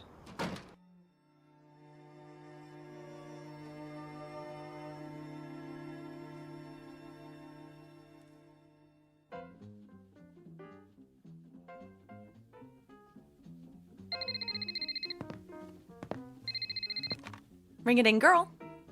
Hello, Ivor. Yes, I know the limousine is waiting. And I know what time the plane takes off. I promise you I'll make it. No, I am not procrastinating, even though I don't want to make this picture. Because I don't want to go to Rome. I don't like to fly. Yes, Ivor, I know, and you are making me even later. Love you too. Bye. How's it coming? My agent's nervous. So am I. You've got 25 minutes to get to the airport. Won't they hold the plane? Not forever. You'd better go into fast forward. Everything's packed. I'll wear the mink. Carry my ring case down to Patrick, will you please? You're taking all of them? It was your idea, wasn't it? It was my idea that it might be good publicity if the ring-a-ding girl collected rings. Not that she take them everywhere she goes. But I haven't decided which one to wear. What's in the package? It just came. Special delivery. You can open it on the way. I adore presents. The plane can wait. Bunny, please. Please accept the enclosed as a token of our affection from your fan club in Howardville. Isn't that sweet? Do you know where Howardville is? Doesn't everyone? You'll catch a glimpse of it if you look down. We fly over it. Hooray for us. Howardville is my hometown. They're my most loyal fans. You know, I wouldn't be here if it weren't for them. They actually took up a collection to pay my way to the screen test. I wonder what they've sent me now. You find out. I'll get your precious jewelry down to the car.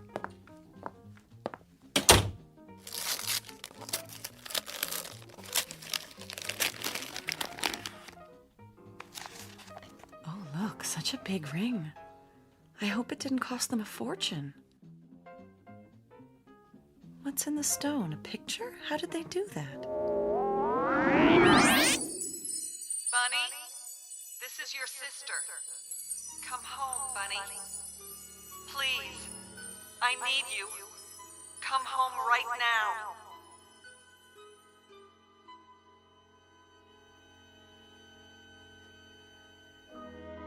Introduction to Bunny Blake.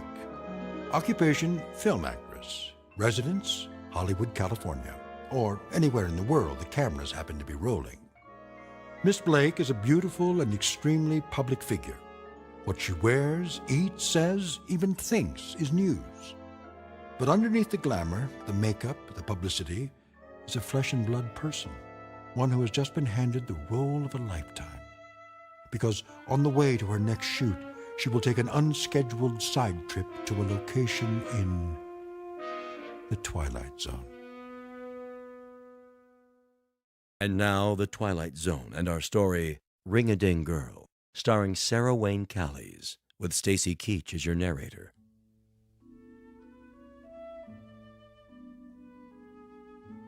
And I'll have the sports scores, plus the top stories from Howardville and the surrounding area. But first, the weather. Hurry up. Looks like we might be in for some showers. There's a low Bud. pressure trough moving in from the northeast. Yeah? Let's take a look at the Doppler. There we go.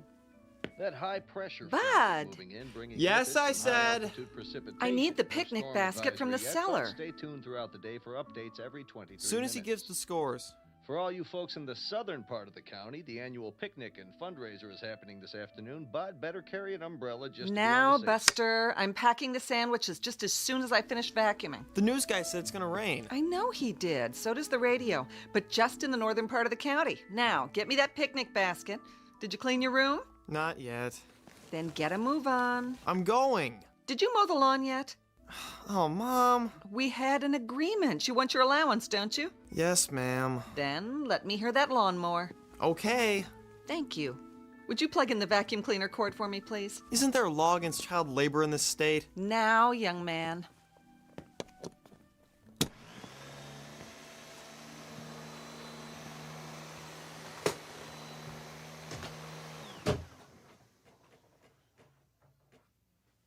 Bud, what happened to the electricity? Bud? Who pulled the cord out of the... Boo. Oh! Bunny! She remembers. Oh, come here. Let me get a look at you. It's been so long. I can't believe I've it. been looking forward to this. I think about you all the time. So good to be home. Why didn't you let us know? How did you get in without my hearing you? Same old way. I think I know this house. Oh, I could just shake you. That's no way to greet a celebrity. 5 years, and here you are without one speck of warning. Look at that coat. You know me. Glamorous, unpredictable, and full of surprises. Same old nut. What brought you home just out of the blue like this? Well, I thought you might like to see me. I'm tickled pink, but why now? Just like that? Maybe the ring had something to do with it. Oh, it came! This morning, you see? You don't think it's too big? Not at all. No, it reminds me of that mood ring I had when I was little, remember? This is much nicer, of course. Much, much nicer. Oh, what a project it was. Everybody in town chipped in and they let me pick it out. Do you like it? I love it. Sis, is everything all right? What do you mean? Are you all right? Never better. Why? I don't know. Maybe I'm just tired. Oh, come and sit down. Can I get you anything? No. Take your coat off. Oh, is that real mink? Mm-hmm. They call it Ember Autumn. I suppose it's a bit much. One of the perks of being a star. Oh, you. Oh, don't let it touch the floor. I haven't finished vacuuming yet. This is the way we do it in Hollywood, darling. They teach you to do it in acting class. Off one shoulder, then the other, then drop it like so. Oh. It's supposed to show that you really don't care because you've got 10 more at home in the closet. Then you move your hips like this. Ooh, that walk didn't come from acting class. My one natural talent. Oh, Bunny, we are so proud of you. The whole town is. Are we going to get to keep you for a while? Just for the day, I'm afraid. Oh, but that's not nearly long enough. I know. I'm stealing time as it is. They want me in Rome. Rome? But I got to the airport, and right at the last minute, I said, no, I'm going home instead. I got the basket. Now can I... Whoa. And who is this divine man? You remember Bud? Aunt Bunny? Surely this isn't Bud. So handsome. I thought he was my next leading man. Aw, I get it. Mom says you're always cracking jokes. And she was right, but I don't joke about everything. You want a soda pop or something? I can get you one if... Weren't you going to clean your room? We can do that later. I haven't seen him in ages. It's so good to be home. I'm anxious to see everybody, all my old friends. Well, you came at the right time. Remember the Founders' Day picnic? Oh, how could I forget? Do they still have the beauty pageant? They sure do. The year I won was what got me started. My picture in the paper, someone on the coast saw it. The picnic's this afternoon. Everyone in town will be there. Why don't you come with us? The picnic? Bud and I have to go. I'm on the food committee and Bud's a lifeguard. Picnic. We promised we'd be there. Bunny, what's the matter? Are you all right? Come over to the couch. I'm fine. Just let me sit down. I don't know what's wrong with me. I didn't get much sleep. Oh, take my arm. Bud, get on the other side. I'm fine, I'm telling you. Bunny? Bunny? Hello, ladies and gentlemen, boys and girls. What is that? Do you hear it? Hear what? Is the television on? No. Bunny? Bunny? And a special hello to you, Bunny Blake, wherever you are. Bunny, for the love of God, come home. We need you. We need you. Need you. Need you. Need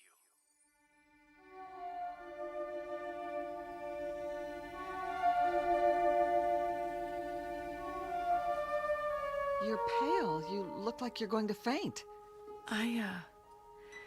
If I could just lie down. Put your feet up. Bud, call Dr. Floyd. Sure, if you think. Just do it, now. Bunny. Hello? I want to talk to... Bunny. Yeah, tell him it's an emergency.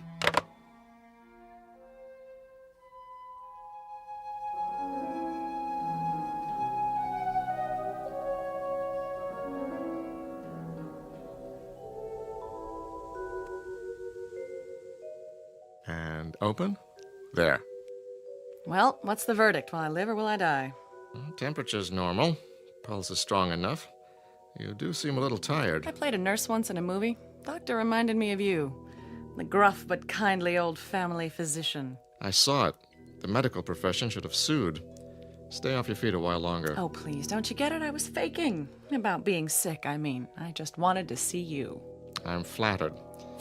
Do you have to smoke? It calms my nerves. Quite the contrary, actually. Still the same old Dr. Floyd. You haven't changed. That I don't believe. I delivered you, after all. Sorry, I don't remember. What's your diagnosis? In a nutshell, one exhausted young lady. What do you do out in Hollywood, anyway? I glow. Wind me up and I give off incandescent sparkles. Isn't that what stars do? I'd say you've been sparkling a little too much lately. What you need is sleep, rest, fresh air, and some of Hildy's good cooking. I want you to take it easy for a while. I'd love to oblige you, kind sir, but that's impossible. There's a producer waiting in Rome this very minute, pulling out what little hair he has left, just wondering where I am. Tell me his name. I'll send a cable and tell him you're sick. But I'm not. Just the same. I didn't like what Hildy told me. She said you had some kind of seizure. That's silly. She thought you were in shock. You seemed not to hear or see her. It was a performance. Evidently a very convincing one. I told you it was all an excuse to get you over here. Well, it worked. There's something I want to ask you. Yes? About Founders Day. What about it? You used to be a big man on the committee. Still am. I'm the chairman now. Then could you do something for me? Hmm? As one kindly, gruff old family friend to another, would you do me one very large favor? I'll be happy to try. I want the picnic put off. Postponed until another day. Really? Is that all? It's important. You can't be serious, Bunny. Why? I've got one little day to spend at home. I want it to be a plain, ordinary apple pie day, just the way I remember. I want to drop in on my old friends, surprise them at home. You could see them at the picnic. No, it wouldn't be the same. There'll be crowds, people I don't know, crowds tugging at me for my autograph. I'd be miserable. Bunny, listen to me. You can't seriously expect the entire town to rearrange its plans just to suit your whims. Doc, I love this town and I love the people. Would I ask them to do this for me if it weren't more than a whim? I don't know what your life is like away from here. Perhaps in Hollywood you can make an unreasonable request and have it granted, but this isn't Hollywood. I'm going to give you a little something to help you rest. Oh, Doctor, if I could only make you understand. Any pharmacy in town should be able to fill this. No, not the ring again. Ring-a-ding, girl. That's a laugh if I ever heard one. You don't fool Cyrus Gentry. Who do you think you are, Miss Snippet? All high and mighty, coming back here like you was somebody special. Go back to where you belong, Bunny Blake. Go back. Go back. Go back. Oh. Don't you want your prescription, Bunny? Excuse me, Doctor, I don't belong here. Bunny? Bunny?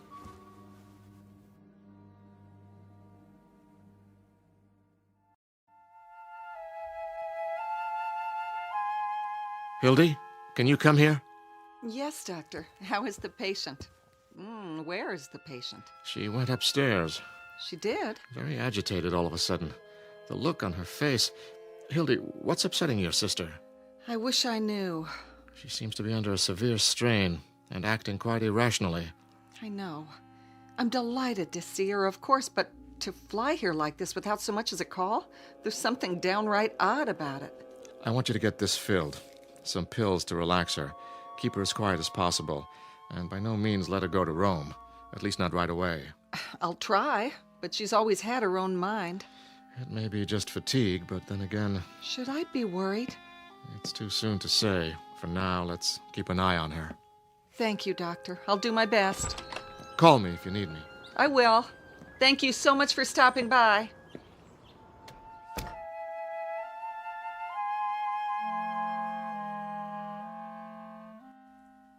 Bud? Yeah. Is your car running? Sure is. Why? This is a prescription for Aunt Bunny's medicine. Get it filled as quickly as you can. Okay. What's the matter with her, Mom? I'm not sure.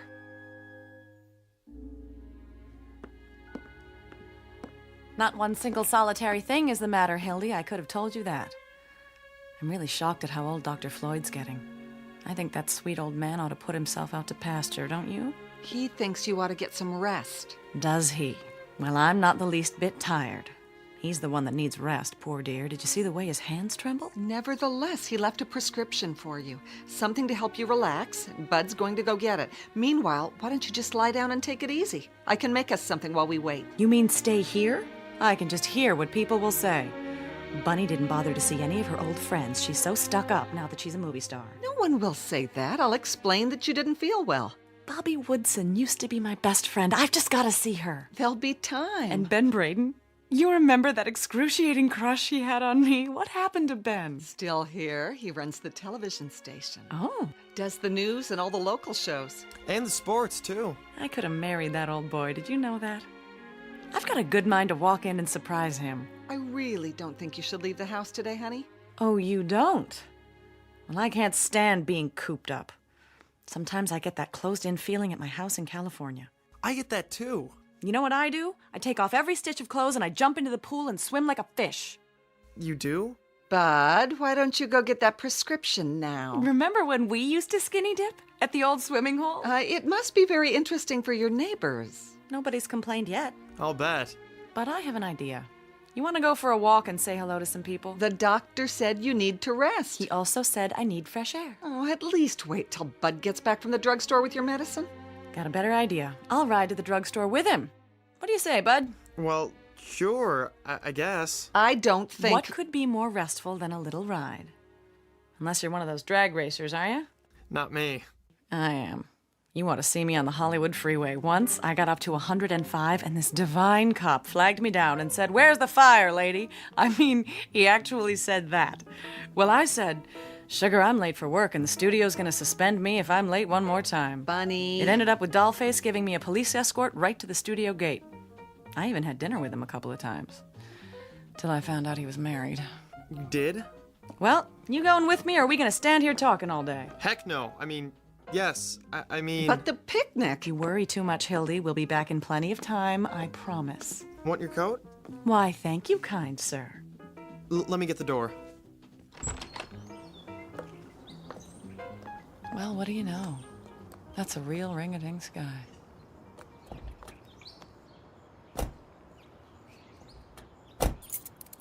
Drive carefully, Bud. Don't be long, you two.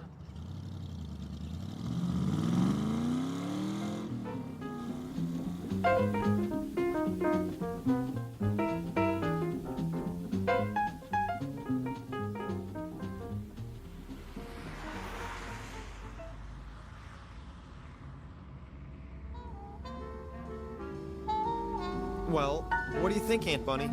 Pretty cool wheels, huh? Very cool, but please don't call me Aunt Bunny. I sound like a house mother at the Playboy Club. Okay, Bunny. There, that's better. Isn't that better?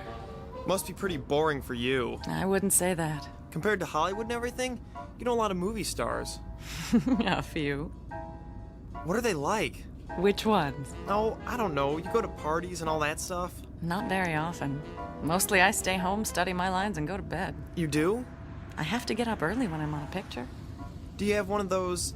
Aw, never mind. Go ahead, say it. Well, I hear everybody has a water bed out there. I used to, but I got rid of it. How come? Too noisy. Sloshing around every time you turn over. Sometimes I'd wake up in the night and I think I was on a raft in the middle of the ocean. Gosh. They're cold, too. Especially because I don't wear anything when I sleep. You don't? Better not mention that part to your mother. But you understand. We're just talking, aren't we? A couple of old friends tooling around on the best set of wheels in town. Isn't that right? Sure, Bunny. So, where do you want to go? Is Mr. Gentry still the caretaker at the high school? Old Methuselah? Oh yeah, they'll have to blow up the place to get rid of him. Be an angel. Stop by just long enough for me to run in and say hi. School's closed today. I know, but Mr. Gentry's always around, isn't he? I used to think he lived there. Well, the gate's open. I could show you how to get in the building. Would you? I'd appreciate that. Maybe we should get your medicine first. Bud, this is important, or I wouldn't ask you. Okay, if you think it's all right. Oh, it'll be fine, trust me. I just have to deliver a message.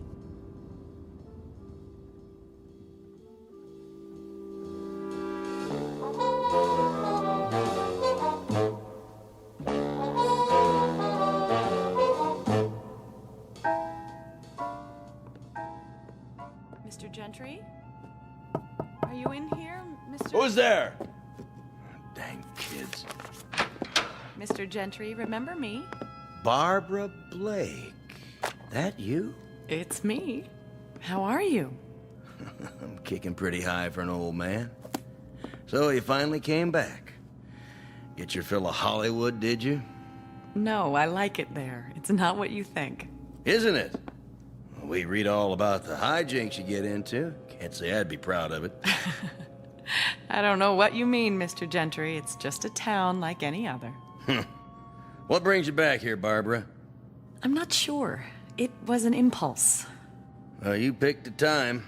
The Founders Day celebration. Not that you'd be interested. But I am interested. That's why I need your help. My help? I want you to do something for me. Unlock the doors to the school auditorium. What for? Some people might show up, and if they do, I want you to let them in. Oh, not me. Nope, I'm going to the picnic. Please, Mr. Gentry, I know you don't like me, but this is important. It's terribly important. Barbara Blake. Always asking for favors. Wanting to be treated like somebody special. Maybe you forgot those doors are open all day long. You want to come here? You can walk in just like anybody else. Thank you, Mr. Gentry. It was wonderful to see you. Anything else I can do you for? Just one. Mr. Gentry, I can't explain it yet, and if I did, you wouldn't believe me. But please don't go to the picnic. Take my word for it, you mustn't. Not this year.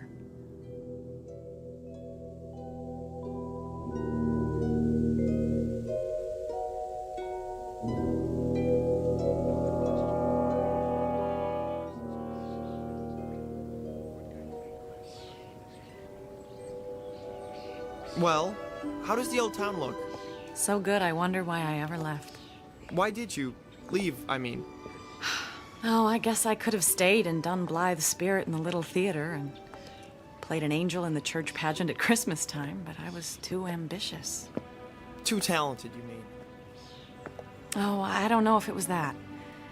I knew I had some talent and I had to find a place for it to grow. Otherwise, it would have died, and I'd have ended up frustrated, pushing a broom around a house I couldn't stand and screaming at a brood of children. Can you understand that, Bud? I sure can. Well, you've got your prescription. Want to go home now?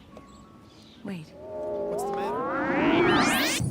Ladies and gentlemen, this is the captain. We're running into a little rough weather.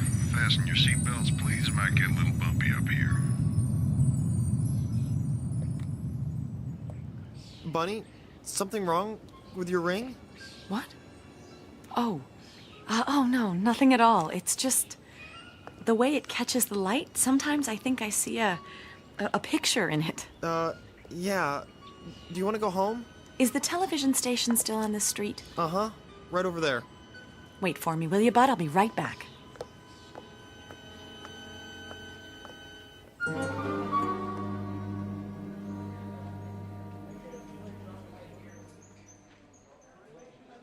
To air, Mr. Braden. Thank you, Jeffrey. and the weather for the Tri-County area. No. For the Tri-County area, boy, have we got some weather for you. Now, the weather in the Tri-County. What's this, Harold? Corn, Mr. Braden, for the farm report. Nice, huh? Very nice. Would you move it aside so I can see my script? Sure thing. 90 seconds. Thank you. How's my hair look? Great, Mr. Braden. Hey, you can't come in here. Thanks. It's all right. I'm a friend of Mr. Braden's. Barbara? I mean, Bunny? Forgive me for bursting in this way. Not at all. Well, I'll be darned. They said you were going on the air, but I did so want to say hello. Honey, you could have busted in here even if I was on camera. Don't I get a kiss? 1 minute. Well, you haven't changed. You have. You used to be skinny as a rail. I was not. I was svelte. Nope, now you're svelte. Oh, mink? Hollywood coveralls. Still a smart aleck, too. Want to be on my show? I thought you'd never ask. 45 seconds. Will you? You can be my co-host. Say something cute. Say anything you like. The viewers will love it.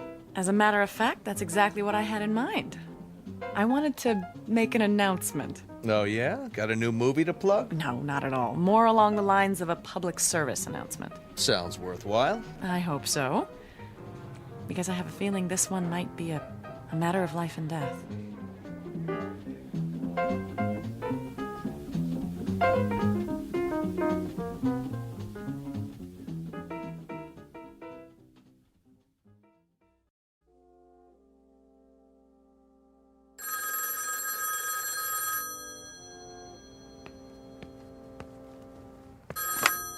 Hello? No, I haven't got it turned on. She is? Oh, of course I knew she was in town. No warning, but she's supposed to be at the drugstore with Bud. Yes, Clara, I'll call you back.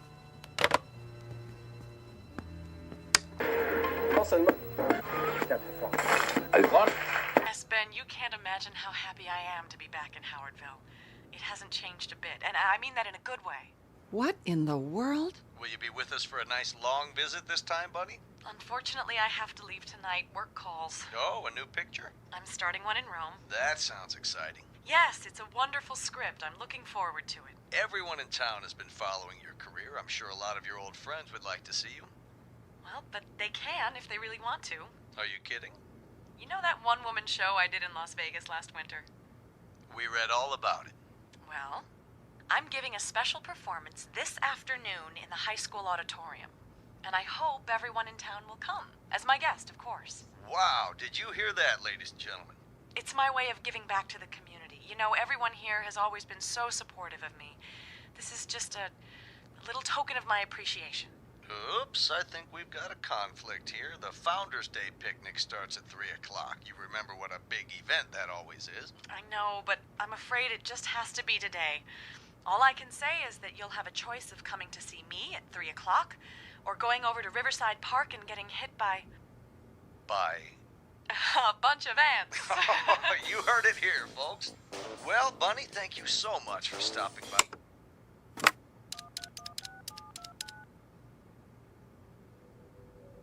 Clara? I just heard. I swear I don't know a thing about it. I thought she was on her way back from the drugstore, and now here she is on TV.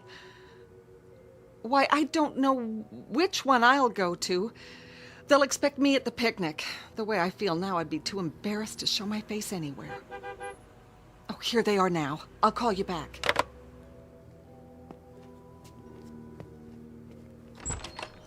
Hi, Mom. Sorry we took so long. Go to your room. Bunny, I'm trying not to be angry with you because you must have lost your mind. I told you there was going to be an explosion, buddy boy. I can explain. I said you're excused. Yes, ma'am.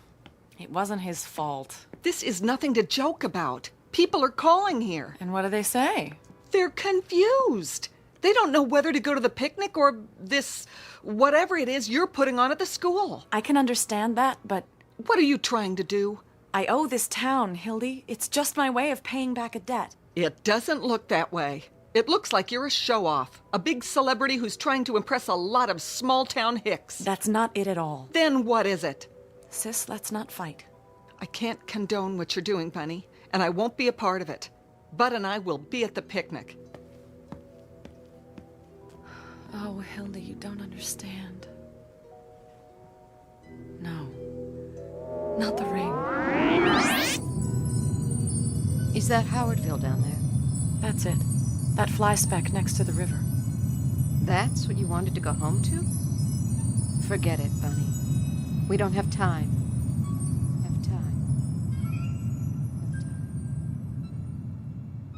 Oh no, there has to be time. What else can I do? Barb, what's the matter? Nobody understands what I'm trying to do. It's not for me, not this time. Please don't cry. Oh, honey, there are some things about you I'll never understand. But if this performance means so much to you... It does. Then don't you worry. We'll be there, I promise.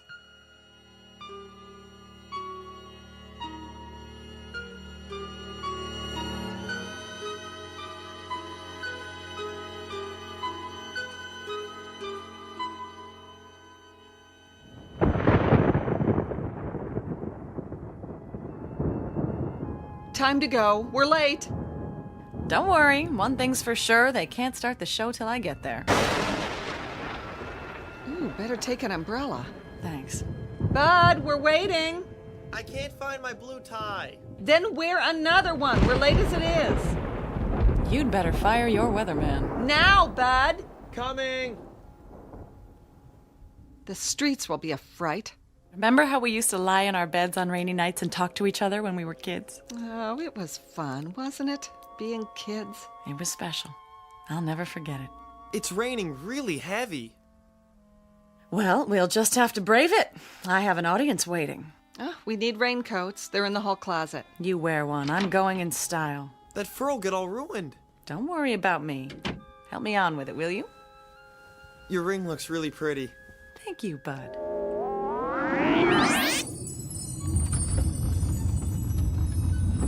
We've had some unexpected turbulence, so please remain seated. We'll get through it all right, folks.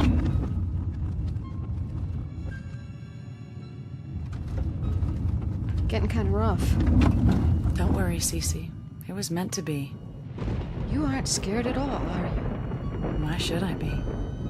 Can't live forever, you know. It's like when I'm in my dressing room and there's a call to come to the set. I know what's waiting for me. I know there's nothing I can do to put it off any longer. Sometimes I'm not even sure if I know my lines, but the show must go on.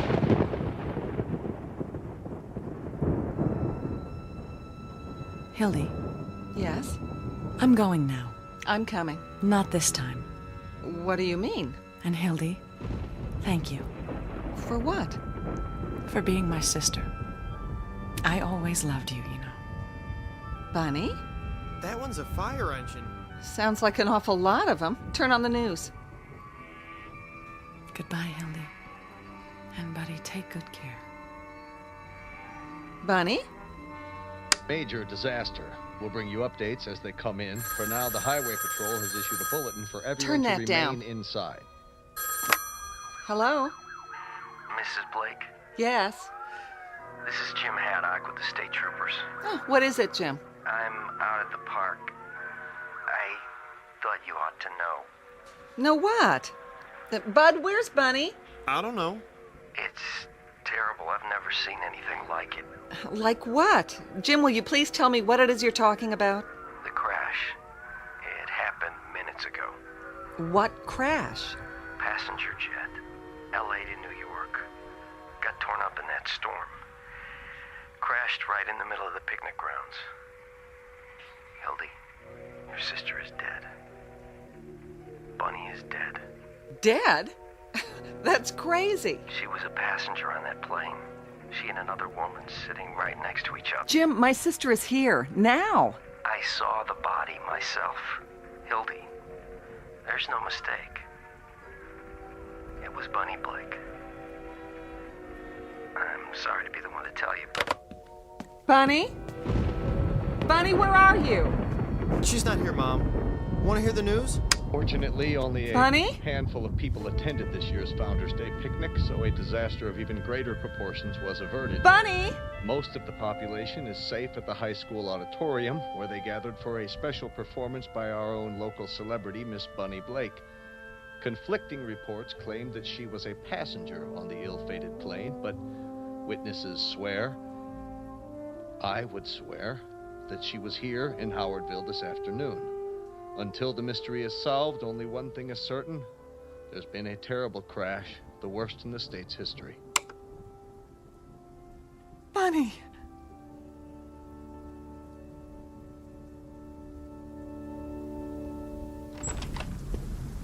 Mom!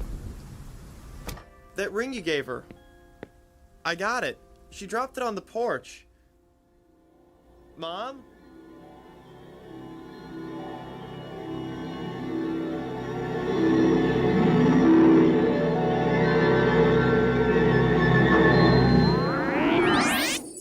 We are all travelers. The trip starts in a place called birth and ends at a distant location known as death. And that's the end of the journey, unless, like Bunny Blake, you happen to make one last curtain call on a misty stage somewhere in the Twilight Zone.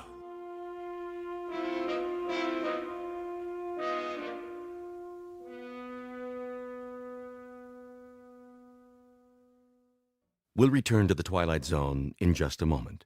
You are about to enter another dimension, a dimension not only of sight and sound, but of mind, a journey into a wondrous land of imagination. Next stop, the Twilight Zone.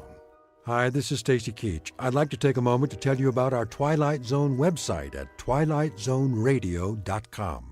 At twilightzoneradio.com, You'll find the latest information on these Twilight Zone radio dramas, including behind-the-scenes photographs, plus the newest product releases, trivia contests, ways to contact us, other Twilight Zone-related info and merchandise, plus links to other fascinating websites. So make your next stop TwilightZoneRadio.com. Visit TwilightZoneRadio.com to purchase these Twilight Zone radio dramas on cassette and CD, or call toll-free 1-866-989-ZONE. That's 1-866-989-9663.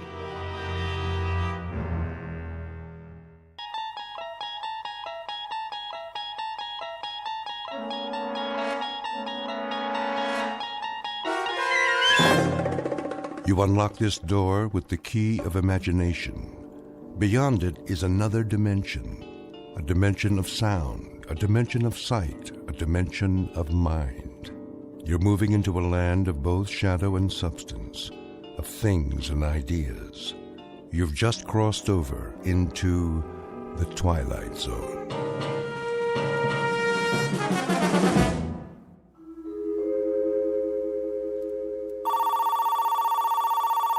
The Gerald Hugo Agency. Mr. Hugo's in a meeting. May I take a message? The Gerald Hugo Agency. No, he's still in a meeting. Yes, the same writer. Please hold.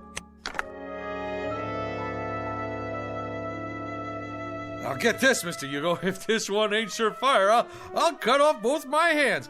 You ready? Champion of the world. Robert Redford, maybe. Harrison Ford. Do you want to make him younger? I give you Adam Sandler. I appreciate it. So, he's champion of the world. But he promised his girl he'll never fight again. He made a vow. You know, Mr. Hugo, like a promise. Real solemn. Here are the network contracts, Mr. Hugo. Thank you. But now, here comes the rub. Get this. The champion's kid brother has like this incurable disease that can't be cured, and he needs an operation like yesterday.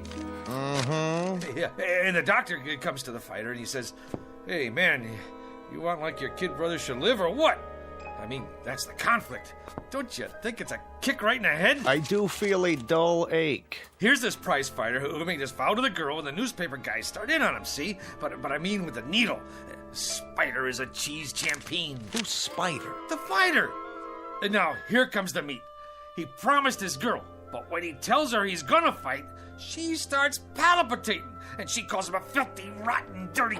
Line 1, Mr. Hugo. Excuse me, Julius. See, the beauty of the story is that you can dress it up any way you want. Maybe he ain't a prize fighter. Maybe he's a cowboy, and he promised his girl he'd never shoot a gun again, and it's her kid brother that's got the disease. What's the matter? Don't that grab you? Why don't you go downstairs and cross the street on a red light? How about science fiction? There's this rocket man who promises his girl he'll never go up in a spaceship. Julius, you've been here all morning. I'll give you this. I've been an agent for 23 years, and I've never heard so many variations of the same story. Now, would you mind going home? I've got a big deal cooking here. A big deal? You doll baby, you were saving it for a surprise, weren't you? It's a sale, ain't it? The zombie story. I knew the minute I wrote it, that thing was surefire.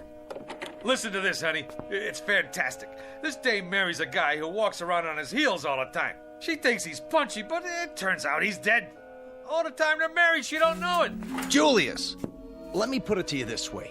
American Zombie didn't sell. The love story where the lady scientist falls for a robot, that didn't sell. Naked Weapons about a gang of topless ninjas, that didn't sell. They laughed me right out of the office. So I put it to you, Julius. Why do you persist? Why don't you go back to doing what you did before? The streetcar conductor, Mr. Hugo, there ain't no more streetcars.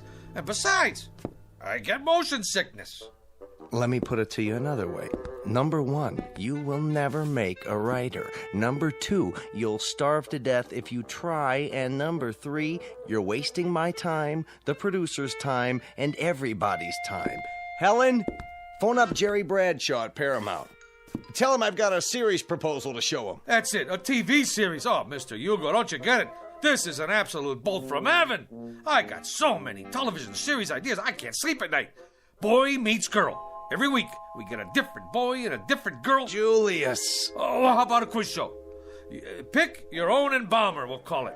Hey, you make this deal with the contestant, and when he kicks off... Julius, what do I have to say to get you out of here?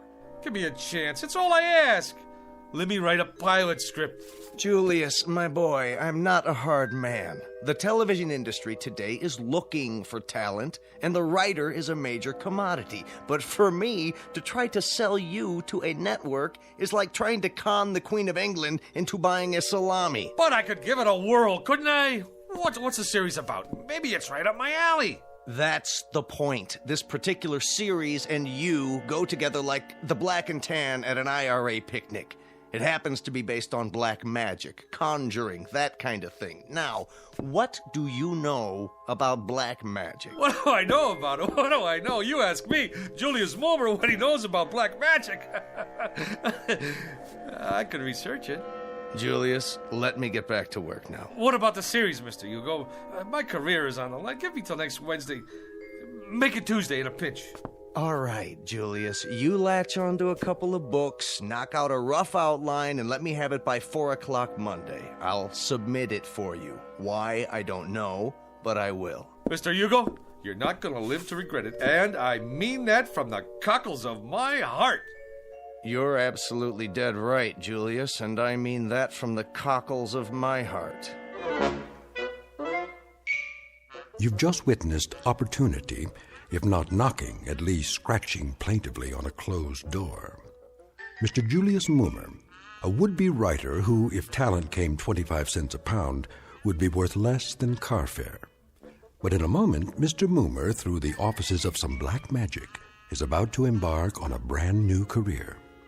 And although he may never get a writing credit on the Twilight Zone, he will soon become an integral character in it.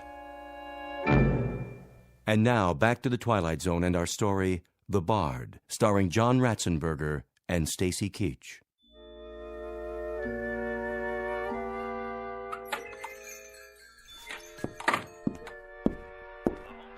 Hello? Anybody here? Yes. Hey, what are you listening to? The ball game. Oh, this is the Minor Arcana bookstore, right? Sure is. What'll it be? I have a special price on first edition Keats. Okay, show me a Keat. That's a man's name, not a thing. And not a very uncommon name at that. There was a third baseman came up from Newark, played for the Yankees one year. They used to call him Beanball Keats. Yeah? Held the American record for getting beaned the most times. One time they were playing the Browns. That was when St. Louis had the Browns, and he got beaned 3 times the first 5 innings. Old Beanball Keats. You learn something new every day. Ever hear of a pitcher named String Bean Slattery? Well, Now there was a beanball artist. He could hit a batter when he was still in the dugout. As a matter of fact, he did one day. Hit a third base coach, played for the A's. Fellow named Lefty Mahoney. Old Lefty was just taking a drink when String Bean wound up and tossed one at him right on the noggin. It seems there was a feud going on between them when they played for Binghamton in the old NYP League. Mahoney used to wipe the spit off String Bean's pitches. Mahoney was catching at the time. String Bean's father used to be an outfielder for Syracuse in the International League. I don't need no book about baseball. You don't? Oh, how sad. It's a wonderful sport, you know. Where were we? I come in about... Well, what I had in mind was... Yeah? What do you got on black magic? You have an interest in the black arts? You bet I do. See, I'm Julius Mulmer from television. Oh, I'm Sadie Polodny from Newark. I'm afraid I don't have very much on black magic. I have a great deal of information on the Black Sox, however. You probably know they threw the series that year. Terrible thing. Very discrediting to the game. And they could have taken the series 4 in a row, too. That's where that expression, say it ain't so, Joe, comes from. Now, what is it you wanted? Books. Black magic. I'm afraid that one eludes me, but I'll tell you something. If I could exercise a little magic, I'd see what I could do about getting the New York Giants back. Hey, look out! Don't worry, that shelf will stand anything. I'll get it for you. Now, isn't that strange? It's one single book. That's the only thing that fell off that shelf. And it fell right in front of me. Which one is it? The Book of the Black Arts. What do you know about that? Lady, can you do that trick again? Well, this book and I have never been formally introduced. We are total strangers. Here, you want black magic? You got it. Maybe it's some kind of sign. Well, if it is, it's your problem now.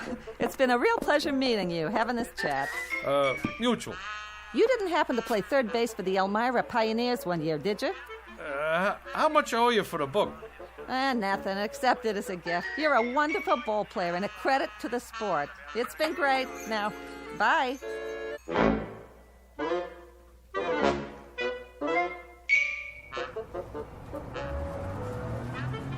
Make the sign of the pentagram and repeat 3 times. Let's see if I got this right here. In the name of the Prince of Darkness and the Black Sabbath, Beelzebub, Beetlejuice, Asmodeus of Astrogoth, Ozzy of Osborne. I can't say all that. Zaza zoom, ba ba boom, ipsy dipsy, ba ba boom. Hey, none of that on this bus. What? All right, buddy. This here is public transportation, and there's rules. Do you mean me, driver? Yeah, you. I don't need no crazies on my bus. But I was only... Out. Hey, you don't have to throw my book. It's a very valuable tome there. I never touched it. It got off with you. But I left it on the back seat there. Get out of here. Oh. What do you know? Just like a puppy dog that follows you around. Looks like this little book in me. We got a thing going on.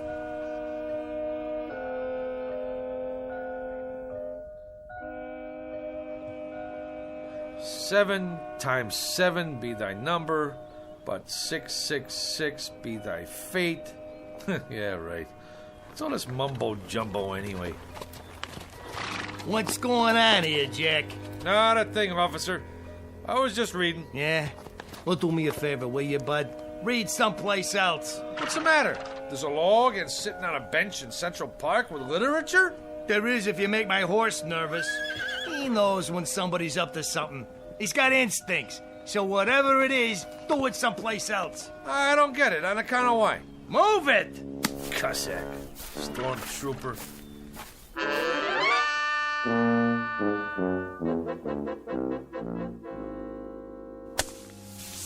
There. All right. Now I gotta draw a symbol in this here sand. Hey, Julius. What's the bit? What are you doing? Whatever it is, I wasn't doing it right. Magic schmagic. There's more here than meets the eyeballs. I've done everything it said, and nothing. Ye Book of the Black Art, being a step-by-step education in conjuring. So tell me, Faust, to what end? You don't dig? Cora, I'm standing on the threshold. I mean hovering. The only thing that stands between me and the secrets of the universe is 4 pages of Latin. Listen to this. The Black Art, consisting of necromancy, turgy, demonology, devilment, hoodoo, voodoo, conjuration, enchantment, spiritualism, manifestation, materialization, astral body and ectoplasm, mesmerizing, magnetizing, and fascinating. Like you name it, I got it. My mother isn't gonna like that sand all over the floor. You tell your mother she should pay me for the privilege of having me in this building. Yeah, you may also tell her that out of 10,000 writers in this town, they pick the absolute cream of the crop. And who's that? Who do they choose to write a big-time television series of black magic? Modesty prohibits. Not Julius Moomer. In the flesh. Big deal. Go ahead and scoff. But one of these days, you're gonna scoff on the other side of your mouth, Tootsie. There's gonna be a big, long limousine parked down below with 2 Lazarian coachmen. Liveried. Huh? Yeah, that's what I mean. In uniform. And they're gonna rap on your door and invite you and your old lady downstairs for a night on the town with their boss. And who will you find in the back seat smoking a Cuban cigar? Modesty prohibits. Just as a point of interest, Julius, what are you doing? I'm conjuring, baby. Conjuring. Conjuring who? Who knows? I just read from this here book and I got all the ingredients. Well, most of them, anyhow. 3 tufts of feathers from a falcon. Yeah, I got them from a pigeon. Sand from Egypt. Yeah, I got some of my sneakers from Jones Beach. 3 legs of a spider. I found me an ant. Well, anyway, what with a few improvisations, I got a spell working here. At least I think I do. When my mother finds out what you're doing to the floor, you better conjure up the Marines. You're gonna need them. Anybody ever tell you you're a dirty, rotten teenager? Why don't you go and take a cold shower? Go ahead, get out or I'll turn you into a frog. Man, I don't know what's supposed to happen, but it better happen soon. Za-za-zoom. Alikazam, va-va-voom. Nothing. Shazam, ipsy-dipsy, kakazoom. I need some help. By Monday, eh? Who do they think I am? Shakespeare? You called? Where did you come from? You summoned me, good sir. I did? Who are you? The face is sort of familiar, but hey, don't take this personal, pal. Like a guy should knock when he comes into a room, especially wearing tights and a collar like that. Hey, maybe down in the village, but not around here. Some folks take one look at you and have a coronary. Now me, I can handle this stuff. I'm hip, you know? Splendid. I'm pleased to hear it. Who'd you say you are? William Shakespeare of Stratford-upon-Avon in the flesh. William Shakespeare.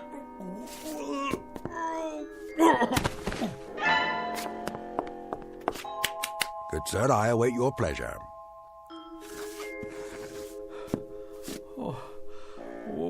What do you want from me already? Prithee, good sir, ask not what I want of thee, but rather what dost thou ask of the Bard of Avon? Would you try that one more time? It seems I must speak in the parlance of the time. Your time. I simply said, good sir, it was you who conjured me up, and I'm at your service. What would you ask of me?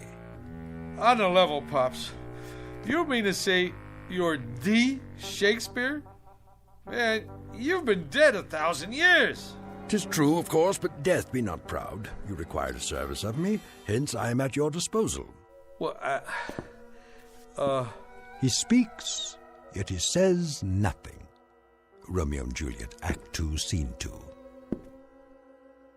Quaint surroundings, decidedly so, if squalid. And this, an ancient printing device, perhaps? Yeah, that's my Underwood typewriter. I inherited from my old man. He used to write letters on it. You would ask me to compose a sonnet, perchance, a play? You have but to ask, Mr. Moomer, is it? You mean you could knock me out a couple of pieces? Good sir, you have but to ask. What nature of authorship would you require? Oh, I got me an idea, Will. You don't mind me calling you Will, do you? What's in a name? That which we call a rose by any other name would smell as sweet. Man, what language! Hey, Will, don't let anybody knock your stuff. You got potential. But here's what we'll do. You and me will collaborate. You knock out the rough draft, and I'll do the polish. Yeah. We'll start out slow, see? Just to get the feel. Something with star power, you know, like, for Julia Roberts. Julia? Never heard of her? Where you been, pal? Never mind. Don't tell me. A comely woman, I take it. One fairer than my love. The all-seeing sun ne'er saw her match since first the world begun. Solid! I love it! Now you start writing. Anything. Maybe a twist on the old Romeo and Juliet thing. You know, like West Side Story. Oh, swear not by the moon, that crazy, crazy moon. Yeah, take it, booby. Right. If you don't object, I prefer my own writing instrument. A feather, huh? A quill pen, actually. Will, baby, I don't care if you write with your feet. Go, man, go. Create. I'll just make us some coffee. Gilbert and Sullivan, Rimsky and Korsakov, Lennon and McCartney, Moomer and Shakespeare. I like it.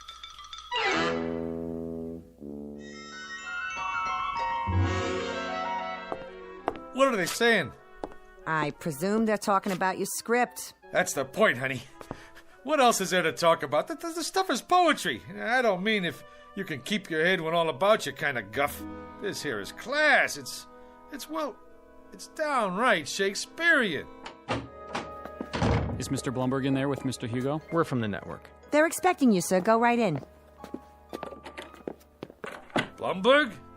The big shot producer? The two guys from the network? It's a shoo-in for the Emmy. Just a little something I knocked off for a couple hours. You know, I didn't know it was that good, but that's me, honey. Never did know my own worth. I mean, Monday I knocked myself, Tuesday I knocked myself, Wednesday... Have you got any openings for Thursday? I'd like to make an application. I'm Mr. Dolan. This is Mr. Nolan. We're from the ad agency. Go right in, sir. They're expecting you. Come in, gentlemen. What were you saying, Mr. Bloomberg? I don't know. That's our feeling too, Mr. Blumberg. Our take too. Sponsor-wise, the thing requires some noodling. That is, we can't afford to jump off a bridge with this one. I concur. It's so archaic. I mean, language-wise, it's... Well, it's still rough. Fresh as a bridegroom and his chin new reaped, showed like a stubble land at harvest home. He was perfumed like a milliner, and twixt his finger and his thumb he held a poncet box, which ever and anon he gave his nose and took it away again. Well, you gotta say this for it. It has imagery. Right, Mr. Blumberg. Imagery it has. I was going to comment, the thing did possess at least a modicum of imagery. Right, Nolan? I concur. What's the time slot? Yes, what about the time slot? Thursday, 10 to 11. And what's the lead-in? The Indefatiguables. Solid show. The private eye with insomnia never sleeps. Ratings-wise, it's a solid smash. May I? Please.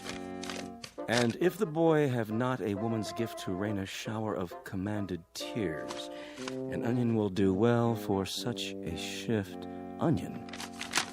Could be a sponsor conflict. I concur. Could we make it, turnip? Solid thinking. Everybody knows about turnips. You say turnip to the lady in Dubuque, she's with you. I like it.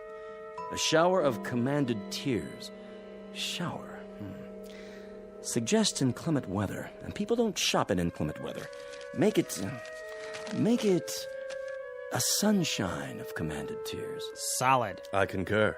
I think we could call the writer in now. A tremendous talent, prodigy of mine. What are his credits? He was a streetcar conductor, an observer of the passing scene, an incredible judge of human beings. You can see that in every line. A modern-day chronicler of human foibles. Solid. Send in Mr. Moon. How are you, Mr. Hugo?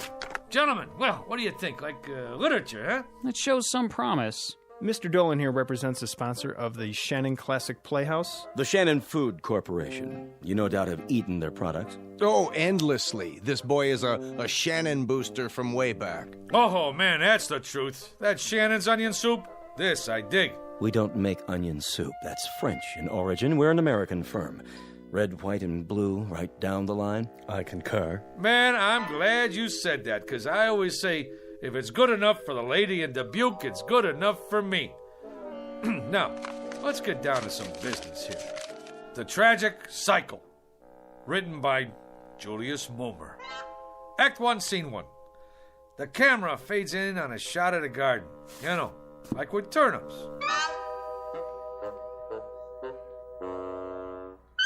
The whole thing about writing is to stay in there and keep punching. It's like Keats said one time. All the time, keep punching, or you're done for. Hey, how about that, Will? Taped this show last night. You like it? Verily, a most impressive performance. Ain't that the truth? Ladies and gentlemen, welcome to this week's interview. Our guest tonight, Mr. Julius Moomer, that rising young author whose tragic cycle will be seen next week on this network's Shannon Classic Playhouse. Mr. Moomer, I'm told you've been writing for some time. You've come a long way. Yeah, it's like progress. Wasn't one of your early works in the horror genre a story about a zombie? Yeah, how about that? The fellow with a heart that don't even beat. Did he find love anyway? It was a little too controversial. That's why it didn't get on the air, you know. But I'm always trying to tackle controversial stuff, you know, pushing the old envelope. What about your TV pilot script, Mr. Moomer? A situation comedy involving a billionaire. Just plain Trump. Yeah. The whole thing there was, we're always seeing stuff about typical guys and their typical wives and kids, you know? Well, what about the big shots? I mean, like what they call the rubber barons. Just because you're healed, that don't make you inhuman. Some great stuff in there. The idea was, can a fellow who makes $9 million a day find happiness in a small mansion? I mean, he's entitled. Of course, a writer now, he's got to suffer. Like, I remember sitting in that cold attic night after night with hardly enough strength left to dictate, and some little voice inside me always kept saying, "Go, Julius, go, Julius." So, I went. Truly inspiring, Mr. Moomer. That kind of got me. Right here. I, too, felt a twinge of a sort. I believe I've finished this last sequence, Mr. Moomer. Yeah? Let me see. Uh-huh. Uh-huh. You know something, Will? You got a real thing with words. It comes from working in an attic, Mr. Moomer. A little voice deep inside me keeps saying, "Go, William, go." I like that.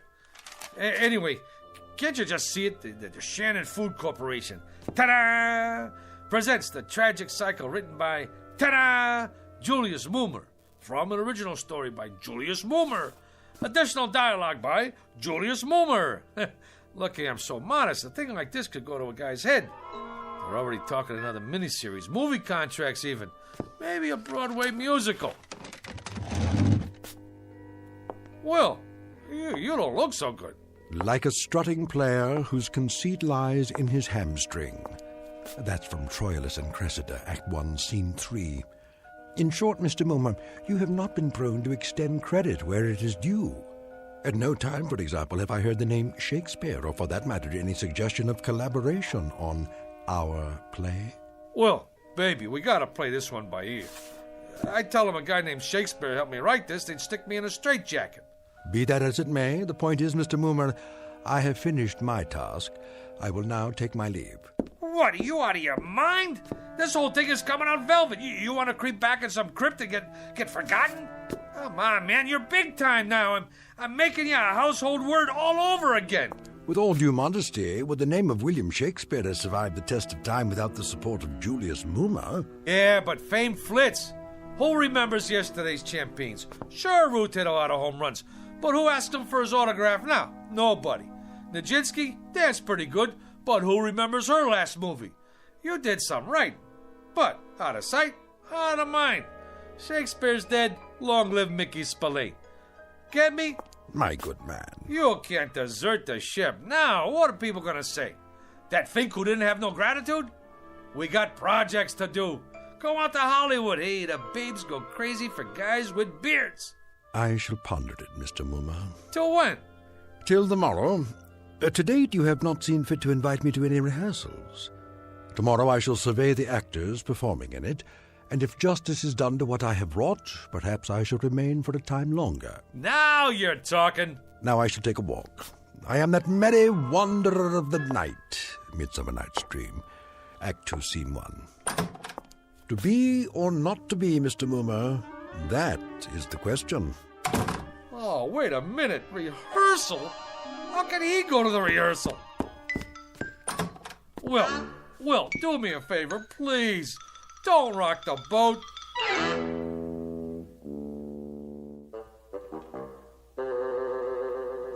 Comfortable, Mr. Shannon? Well, these seats are kind of hard on the old derriere. Mr. Shannon, before we begin the rehearsal, I'd like to say we're fortunate, sir, to have secured the services of the hottest young actor in the business, Rocky Rhodes. Rhodes, schmodes, I sell soup. Which one is he? Oh, the attractive one in the T-shirt and the motorcycle boots. All right, people, we'll pick it up with Scene 2, Act 2. Now, Felicia, remember that at this moment, life and death await you in the hallway, and when Rocky comes through that door... I got a question. Yes, Rocky? I mean, like, what's the tertiary motivation? Like, when I open the door, like, why? Why, Rocky? Exactly. Like, any slob can walk in the door, but he could do it any time. But I ask myself, would I walk through that door? How come? I gotta find my motivation. So the question is, where is my motivation? Well, I'd say you walk through the door to get inside. That work for you? Yeah. Wow. Great. Let's run through this and see how it plays. Shall we do that? All right, people. Come on, folks. From the top. I don't care what you say. If Jeremy comes here tonight, I have to go away with him. Oh, come, Olivia. Cast off those benighted colors of Benetton and gaze as a friend on the people of Greenwich Village. The village people? Here? She's got a point. Let not forever with your veiled eyes seek your noble boyfriend in the dust motes. I know it is common, but all that live must die. That's easy for you to say, sister. But outside this room, this tenement is a harbinger of the worst kind of fates. Is it Jeremy? Or his killer? Am I to be a correspondent of love or a recipient of hate? This is the real question, the biggie. Who awaits me out there, I ask you? Come on, cop out. I'm looking for Mr. Mumma. Shh! Quiet on the set! May we continue, people? Once more, get ready for your cue, Rocky. I don't Sit care down, what Will. you say. How does it look to you, Mr. Jeremy Shannon? comes here Only tonight. great? What about the commercial? Where does that come in? Right after the opening teaser. Are they gonna put a spotlight on the soup? Well, that comes in the first commercial. I know when that comes in, but I want to make sure you see the label. When the soup is Shannon's, I want 40 million people should know it's Shannon's. I concur. It's imperative that we see the label. Cut! Take 5. Who is that? What's he dressed up for? Oh, that's my typist. On your staff, is he, Momer? Well, actually, he's a relative on my mother's side. He's eccentric. Eccentric? You know, he has delusions. 1 week they come, 1 week they go. What about this week? Yeah, this week he thinks he's Shakespeare. Hey, come on over here, Mr. S. Meet the boys. I've been telling them all about you. Would that we had this much space at the Globe. Yeah, they're just going over the second act. Ah, the balcony scene, a most delightful love sequence. On a balcony yet? Yeah, I was going to mention it to you, Will. Mr. Shannon asked us to make a little change in the love story part. You know, the business on a balcony. A thing of beauty. Oh, spirit of love, how quick and fresh art thou. Who owns balconies these days? Tremendously valid point, Mr. Shannon. No question about it. Right on down the line. You mean no balcony? You see, this here is television. It's like you gotta grab them quick. Instead of the boy climbing up to the shrubbery to meet the girl, it's a subway station. You jest. That's the bit. She sprains her ankle, and this here boy kind of like the doc on ER. He operates on her ankle right there between the Brighton Express and the Bronx Local.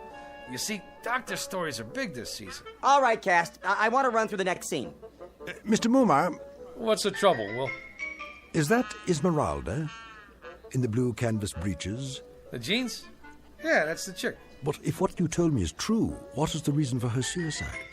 Her soliloquy about love's labor's lost? Suicide? No suicide, Mr. Shannon. That's definitely out.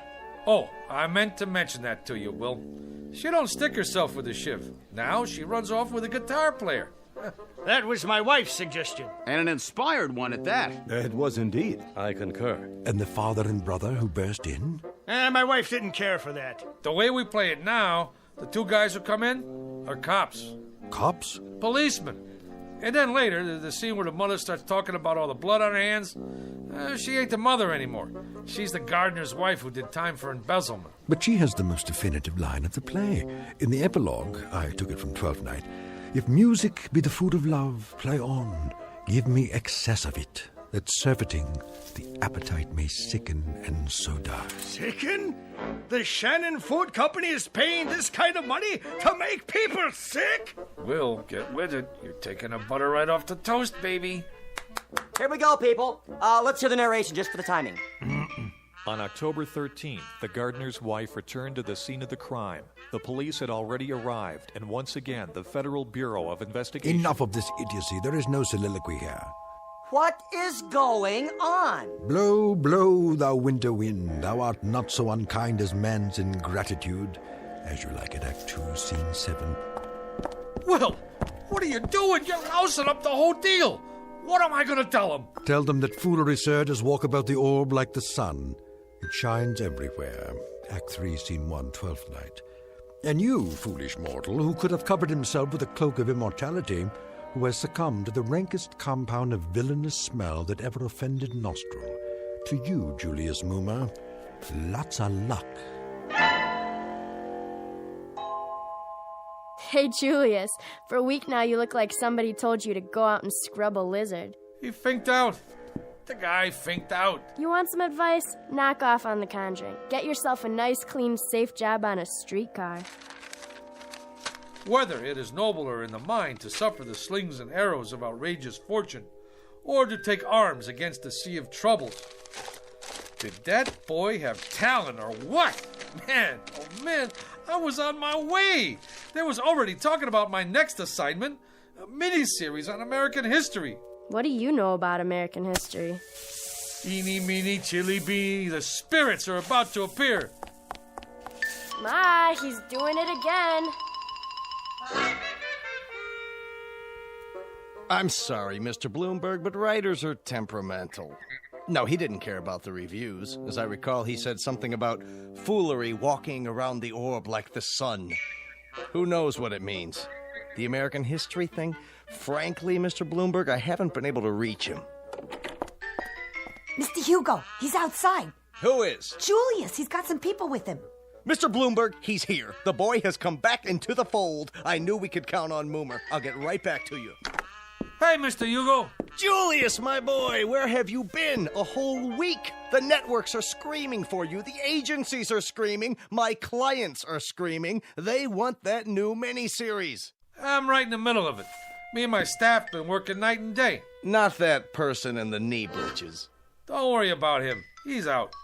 This one's about American history, right? Right. You want authentic, right? Authentic above all. Then I'd like you to meet my staff. Send them in, will you?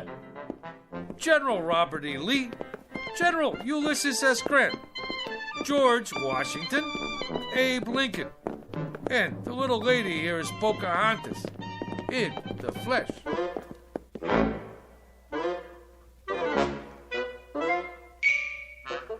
Mr. Julius Moomer, a streetcar conductor filled with desire for the special, if somewhat risky, rewards of authorship.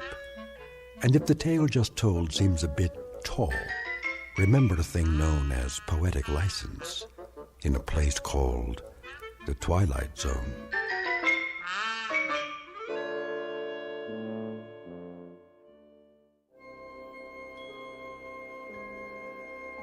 Hi, this is Carl Amari, producer of the Twilight Zone radio dramas. I'd like to take a moment to tell you about our official website at twilightzoneradio.com, where you'll get the latest news and information on these Twilight Zone radio dramas. Plus, at twilightzoneradio.com, you can digitally download 3 free episodes or any of our episodes for only $1.95 each. In this age of ever-changing technology, we've decided to make these episodes instantly available to you by making the Twilight Zone radio dramas a digital download-only series. This means that this series will no longer be offered on CD. The CD collections at our website are now being offered while supplies last at buy one, get one free. So be sure to get your favorites before they're sold out. Be sure to visit us often, and I'll see you in the zone.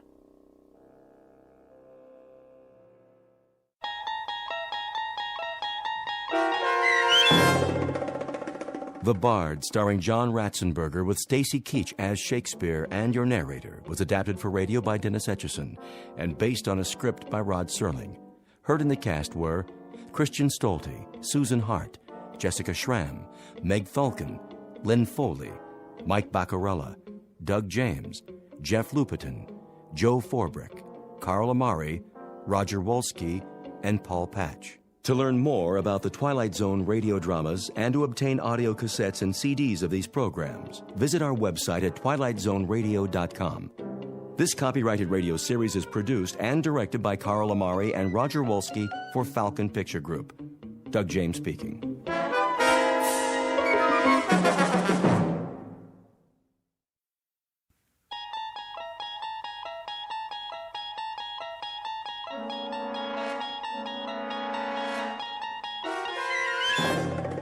You unlock this door with the key of imagination.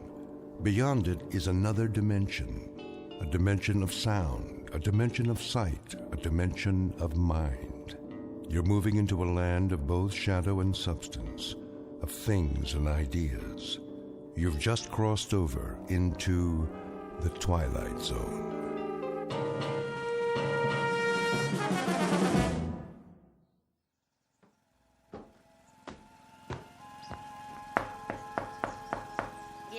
Mrs. Pratt? Oh, hello there, Ida. How are you? Can't complain. And yourself? I was just making some lemonade. Come on in. I shouldn't stay. My son's coming to dinner. I have to put a casserole in the oven. Just for a moment, then. I'll get you a nice tall glass in the kitchen. Well, if you don't mind. You can be my taster. You absolutely must tell the truth, though. If it's too sour, I'll add more sugar. It looks lovely. Where'd you get the lemons? From Mr. Takamori's backyard. He brought me a whole bag of them. How thoughtful. Oh, he's an absolute jewel. I swear, that man can grow anything. He's certainly done wonders for the trees on this street. It's delicious. I always say there's nothing like fresh lemonade. I see Arthur's doing your lawn now. Yes, he's such a fine young man. Isn't he? Always so polite. Do you think he'll take over his uncle's nursery? Oh, I seriously doubt it. With college and all, he has his sights set on something higher. May, I was wondering, couldn't Arthur do Mr. Fenton's lawn, too? Mr. Fenton? Well, I believe he'd rather do it himself. You know that man. Yes, but his place has been a fright lately. Oh, such a shame. He used to keep that yard so neat. I hear his wife moved out. The boy doesn't charge much, and Mr. Fenton's lots go into seed. It lowers property values, you know. Well, then, why don't you ask him? Oh, I couldn't. He'd think I was being a busybody. Arthur, I mean. He can stop by after he finishes here. It wouldn't hurt. I suppose. If he needs the job. I expect he does. That family's worked so hard. Can't have been easy after the war. You don't think... What? Mr. Fenton was in the service, wasn't he? The Marine Corps. I hope he doesn't have a problem, then, with the Japanese. Oh, that boy's as American as you and I, born and bred. I know, but there is a feeling with some people. Not in this neighborhood. I'm sure Mr. Fenton has put all that behind him. I should hope so. I was just about to bring Arthur some lemonade. You can mention it now. If you think it's all right. Of course it is. What went on back then was a terrible, terrible thing. But believe me, the war is over. In our town, it ended a long time ago.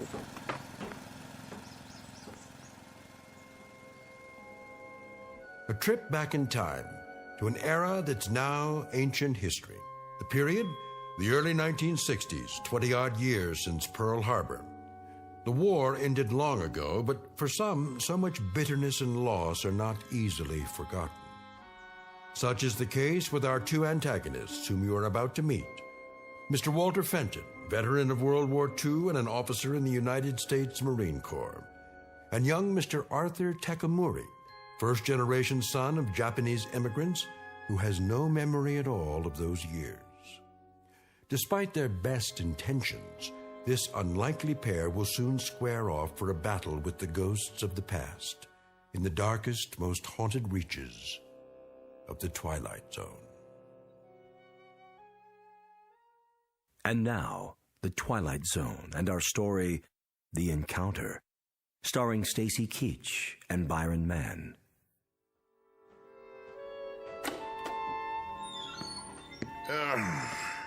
Get a load of this stuff. Where'd it all come from? Psh, what a mess. Not a nuke at all. Shoes, clothes. Hey, there's the old radio. Plug it in, see if it works. Well.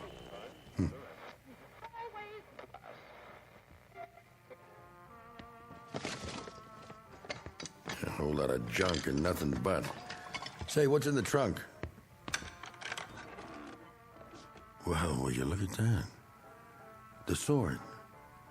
Oh, yeah. I remember this. How could I forget? Wish to heaven I could. Yeah? Mr. Fenton? Anybody home? Up here, in the attic. Sorry to bother you. I can come back later. That's okay. Front door's open. All right.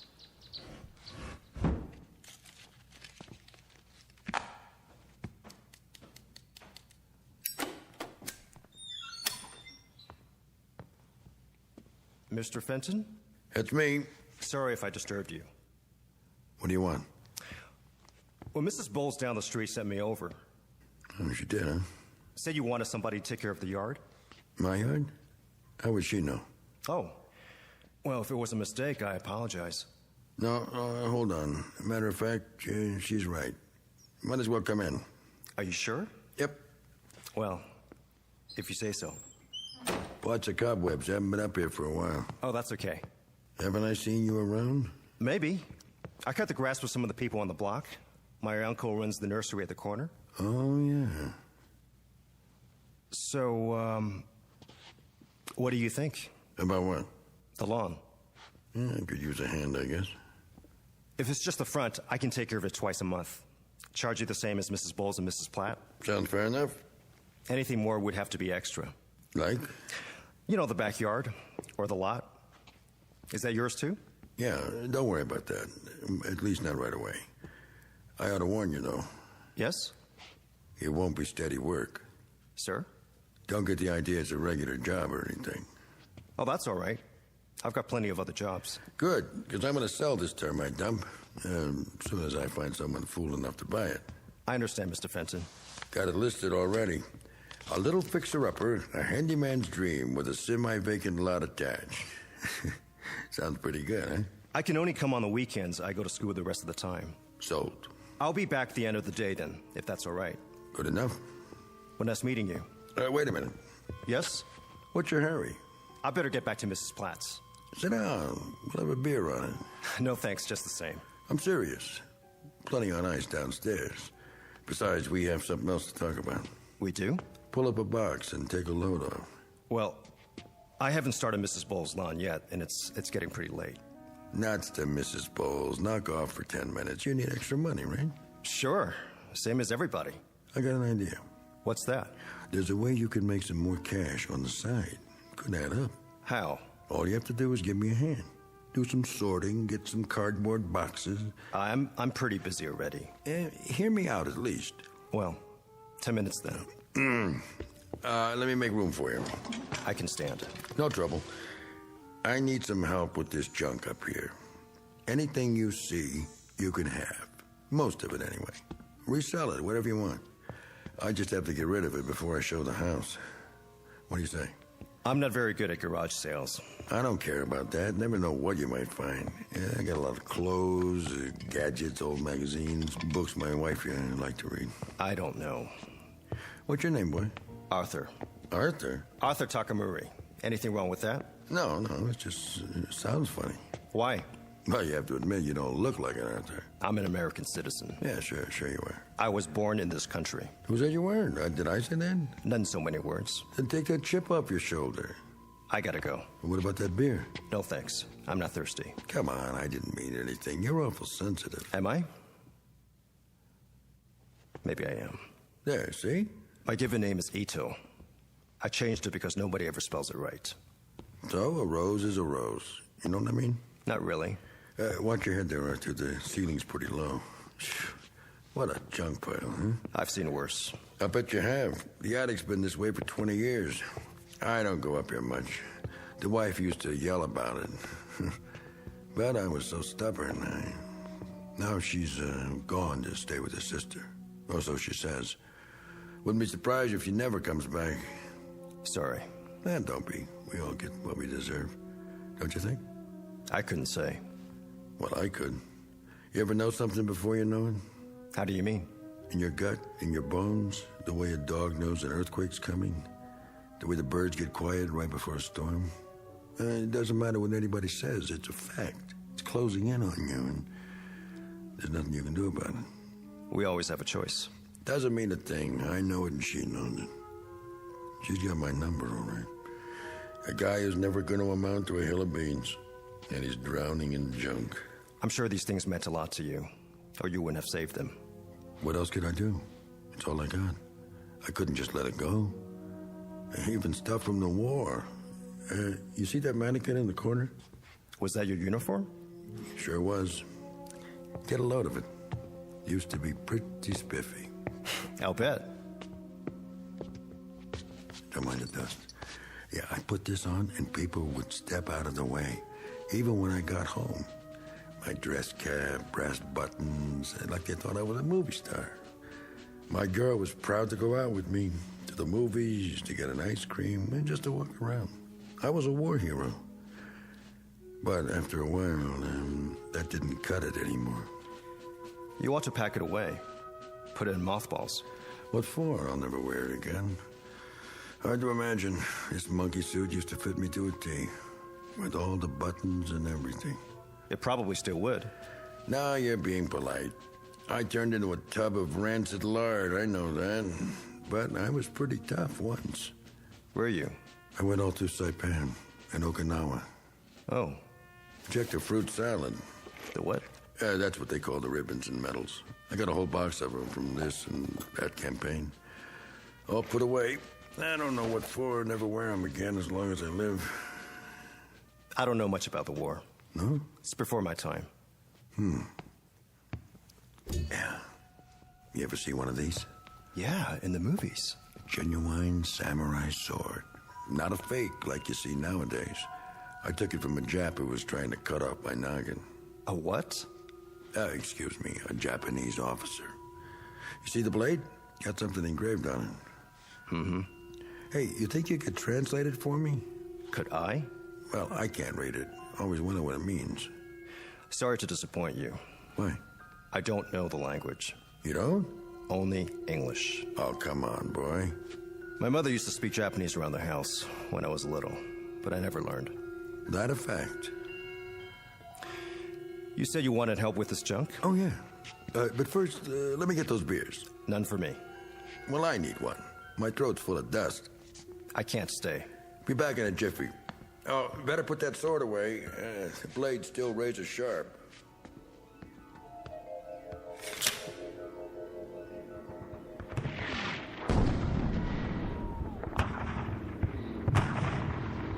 You!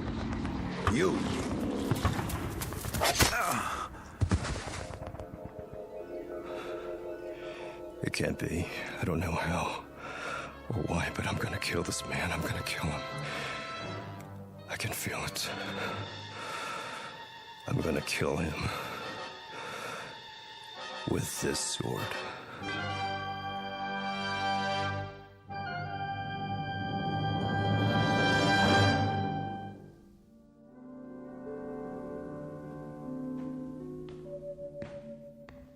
Here you go. A whole six-pack, nice and cold. Yeah, maybe I will have one. Go ahead, you're entitled. I even brought an opener. Thank you.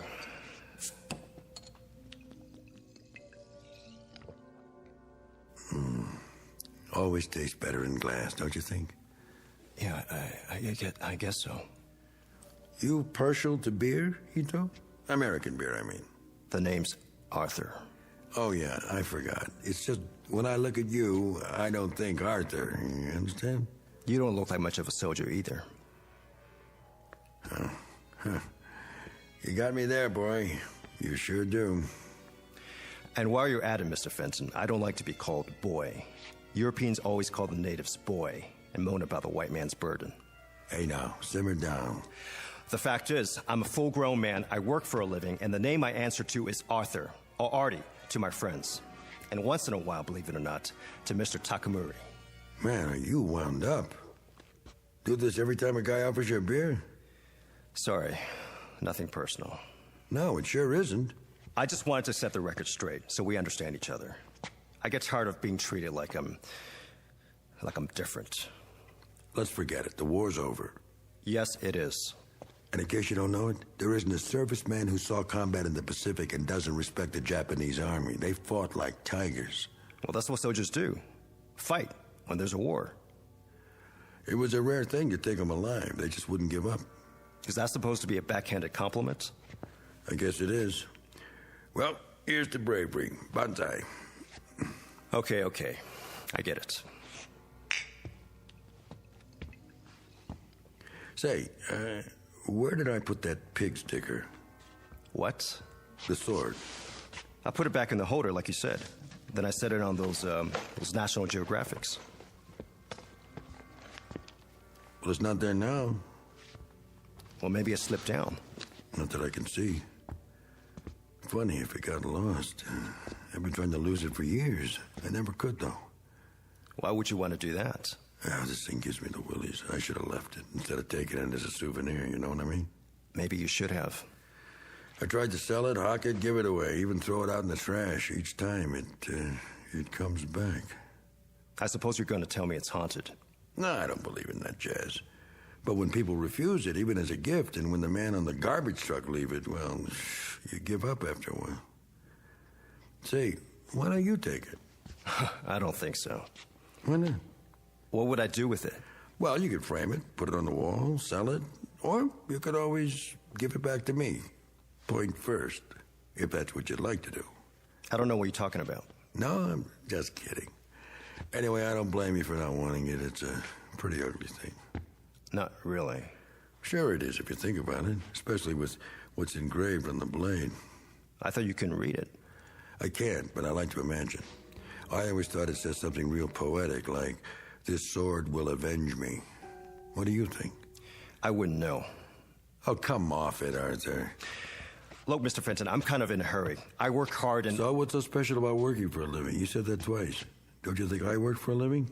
I didn't say... I worked since I was a kid, and I had jobs a lot tougher than cutting grass. I used to drive a cat. You know what a cat is, Arthur? It's no sports car, let me tell you. It's a big earth mover. You ever move the earth, Arthur? No, of course not. You manicure it. I've got to get going. What's the rush? Drink your beer. Just tell me where you hid the sword. Where I?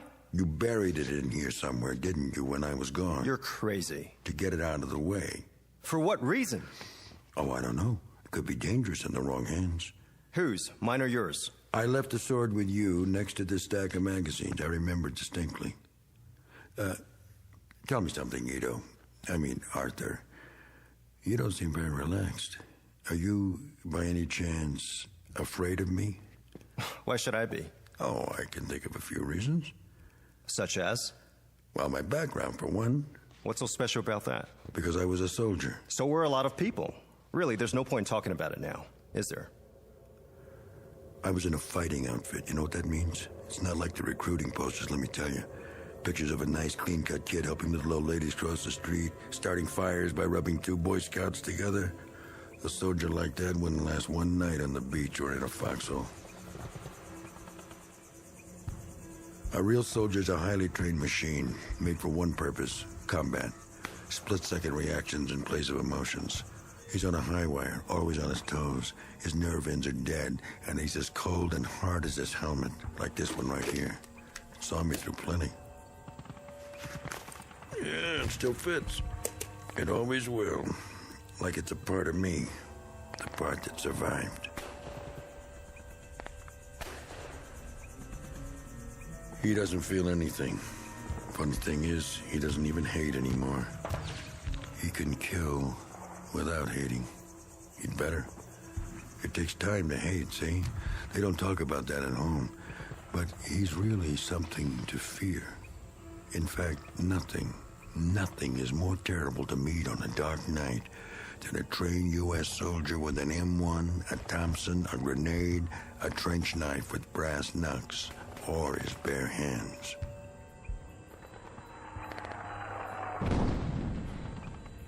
Yank! Come out and die! Some dirty little son of heaven was out there in the jungle just asking for it, so I thought I'd oblige. I started circling wide to get behind him. Yes, it was night. A very dark night. It was a simple exercise, basic training. All it took was someone with more luck than brains. Yank! Yank! Over here! Come out and die, Yank! I kept moving. Then I saw something. It was the machine gun nest. They had a great position up high behind the trees, so I stayed low and headed around the side. But before I got there... You!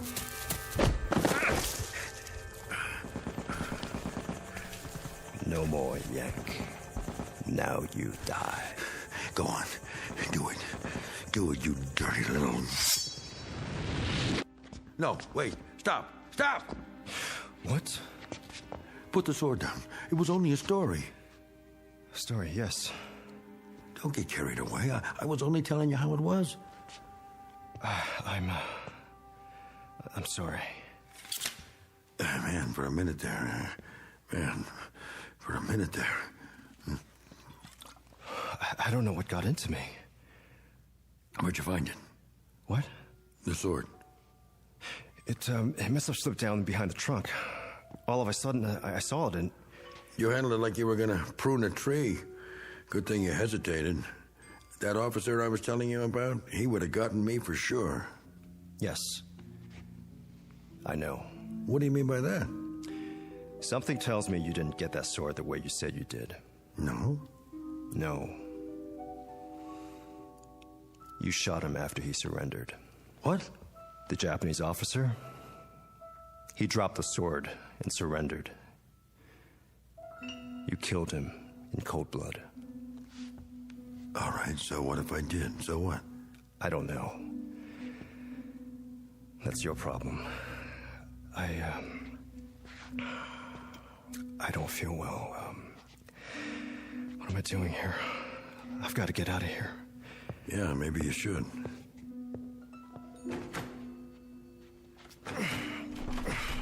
The door's stuck. You must be awful weak. Pull. It won't move. Did you lock it?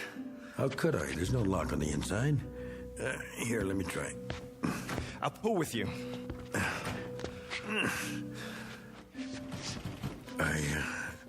I guess you're not supposed to leave just yet. What do you mean? If I knew, I'd tell you, but I don't. I don't understand any of this, but I'd say we're locked in here together, just the two of us, for better or worse, till death do us part.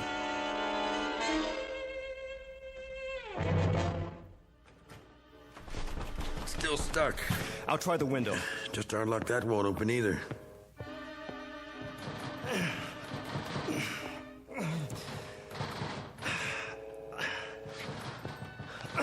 You're right.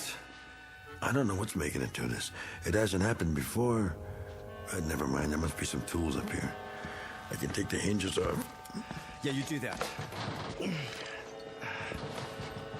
Forget the window. It's too high up to climb out.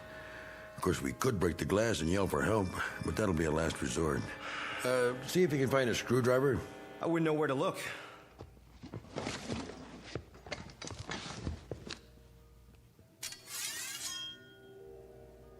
What are you doing with that sword now? Don't worry. I'm only looking at it. Thinking about becoming a samurai? Couldn't I? If you ever come at me with that thing again, I'll chop you up like hamburger. I don't like that kind of talk, Mr. Fenton. Oh, you don't, huh? No, I've got a short fuse, so don't strike matches. A short fuse, huh? From what, kid? Too much sake in your oatmeal? I was born in Honolulu, near Pearl Harbor. No kidding. Were you one of the pilots? I was 4 years old. My parents lived in Hawaii all their lives. My father worked for the Navy as a civilian contractor. Yeah? Doing what? Sabotaging the planes? He helped build the docks at Pearl. He was foreman of a construction gang. Almost a genuine war hero. He was a war hero. He was on the docks when they came that Sunday morning. He was there when the first wave of bombers flew over. Standing there, watching men that looked like him, destroying what he built with his own hands. The plane circled overhead. I stood on the hillside where we lived and looked up at the sky and saw them. And my mother held my hand and tried to make me run inside the house, but I stood and watched the airplanes. While down below at the harbor, my father tried to warn the sailors, tried to tell the men on the ships what was happening, but the bombers came anyway, and I could hear the boom, boom, boom, as the bombs exploded, and I could see the smoke, and my mother was crying.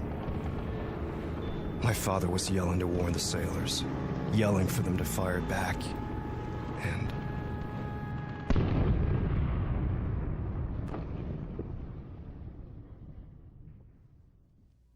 The Navy gave him a medal, posthumously. He was a hero. A great hero. That's some story. My mother and I were shipped to California 1 year later. We were placed in a relocation center. Yeah, I heard about those. Do you know what a relocation center is, Mr. Fenton? It's a fancy name for a concentration camp. That's where I grew up. In a stinking concentration camp, especially reserved for American citizens who happen to have slanted eyes and yellow skin. That's what the son of a hero got, Mr. Fenton. Sometimes I think they should have dropped more bombs. Easy, kid.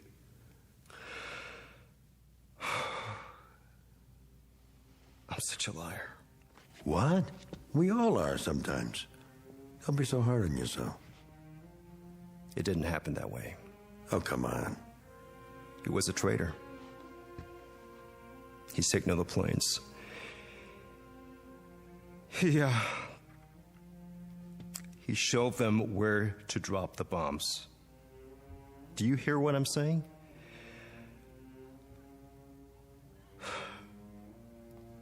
My old man was a traitor. Here, you need this. I gotta get out. Sure you do. The whole thing's stupid, isn't it? You come up here to make a few bucks and I ask you to have a beer because, well, if you want to know, I was kind of lonesome. You see, the wife got a little teed off at me before she left, but she'll be back. Wait and see. I guess maybe she's right. I do drink too much. You married, Arthur? No, I guess not. You know, you guys are way ahead of us as far as women are concerned. You really know how to treat them. It's an ever-loving fact. I saw it with my own eyes over there. And, Sonny, that's one part of Japan culture we could use. We give our women too much freedom, see? I mean, too much status. And what do they do with it? They kick us when we're down. That's what they do with it. Look, Arthur, you're a pretty nice Joe. I could tell that right away. That's why I asked you to stay for a couple of beers so I could admit to you, man to man, that it's been rough lately. The truth is I didn't retire. They canned me from the job. That's right, they put somebody else on the cat. Can you imagine that? Just because of a few lousy drinks? Why, Arthur, I've been driving that thing around since the war, slicing crummy lots for crummy houses out of the crummy hills. It wasn't the booze. That was just an excuse. It's the cheap labor they're getting nowadays. We let them in from everywhere. Mexico, Puerto Rico, foreigners. We make Hawaii a state, and what do we get? A lot of what? Say it. Oh, no offense to you, Arthur. You're different. 100% American. Born here and everything. Not like you're old man. I'm talking about those others who'll be trying to snatch your job, too. One fine morning, you'll show up and find some gook at work in your flowers, clipping your hedges, mowing your lawns, taking the bread right out of your mouth, and it won't matter if you're sober or not. They'll work a lot cheaper, so you've had it, buddy boy. Ooh, but I'm getting off the subject. The wife, like I say, she went to her sister's, said we were all washed up. Can you beat that? That's gratitude for you. But never mind, she'll be back.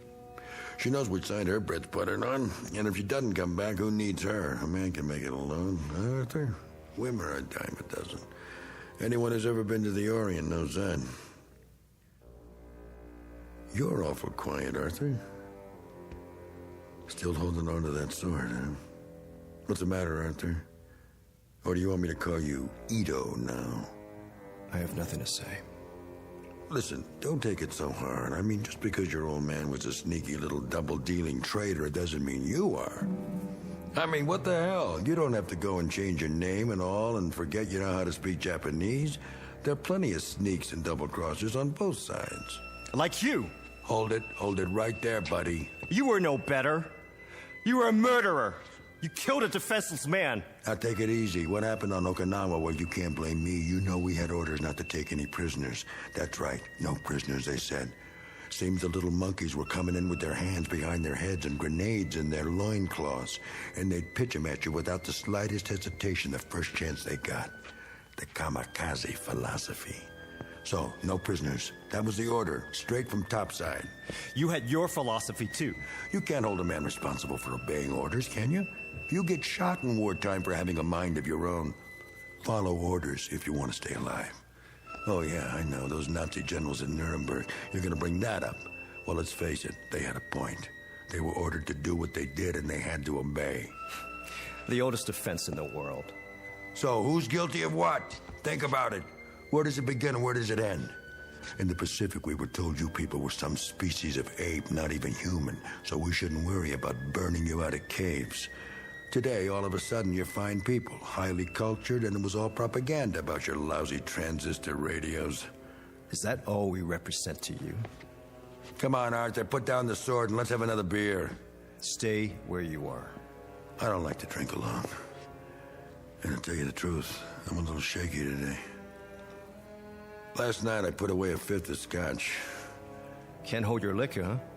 Arthur, don't you get it? The wife up and left me. I'm all alone now. And yesterday, when I called about getting my job back, the foreman hung up on me. I'm not a bad guy, Arthur. Why is all this happening to me? All right, don't answer. Kill me if that's what you're here for. Go ahead, I dare you. What's that? Your judo pose? I told you I'm a trained soldier. Okay, Ito, come on. I'm waiting for you. You're ridiculous. Oh, so that's it. You're trying to scare me. So all right, I'm scared, but not of dying, of living. I can't make it anymore, Ito. Or Arthur, or whatever your name is. There's nothing left, nothing. I got a box full of decorations for killing highly cultured people. And I've been pushed and pulled this way and that till I hate everyone in the world who's not the same as me. Look, I'll prove it. Come and get your beer, you dirty little chap. Why, you? Just bring it. I'm ready for you. Oh, you like that, huh? Judo, nothing. This is a good old American beating. Stand up and take it. Oh, you can't, huh? Well, here, I'll finish the job for you with a razor-sharp samurai sword. You don't have the guts. No? No? No.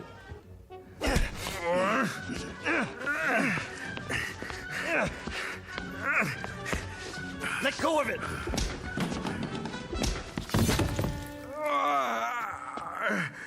Pick up the sword. Pick it up. Where is it? You gonna keep holding on to it?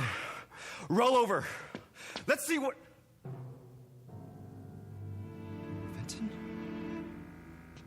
Fenton? What happened?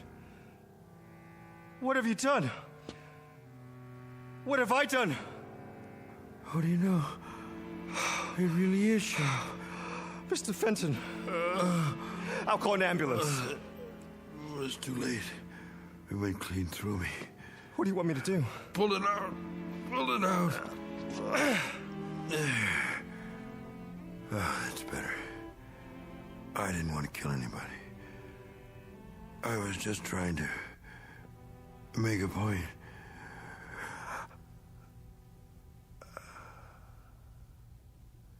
Oh, my God. Oh, my dear God.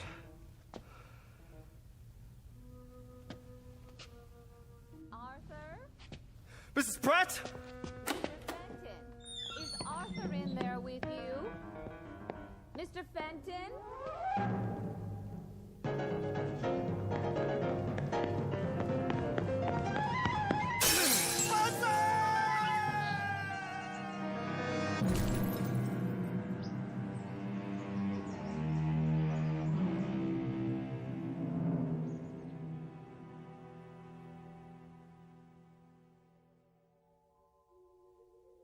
Two men in an attic, locked in a mortal embrace. Their common bond and their common enemy? Guilt. A disease all too common among men, both in and out of the Twilight Zone.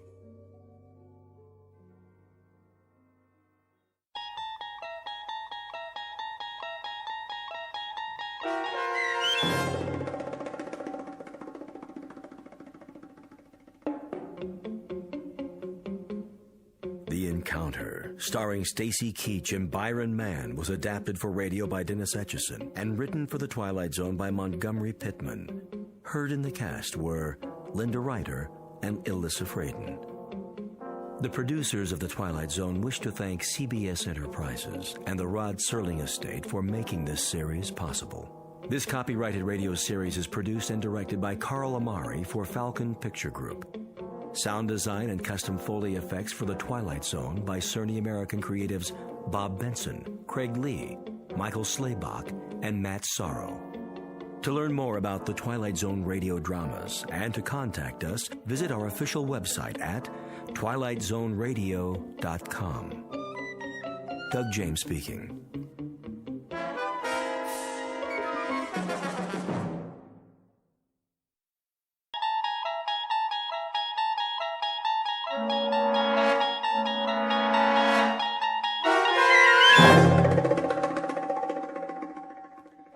The Gift, starring Danny Goldring with Stacy Keach as your narrator, was adapted for radio by Dennis Etchison and written for The Twilight Zone by Rod Serling.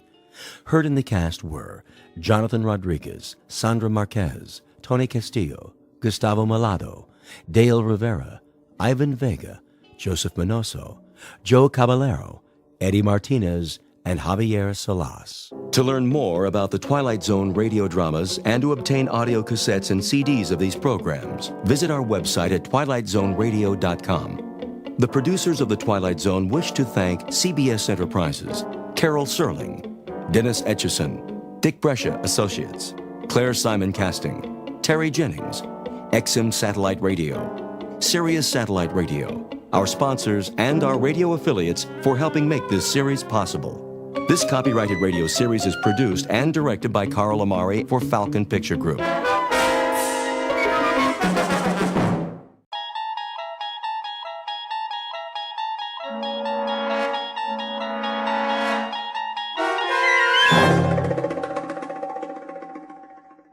You're traveling through another dimension.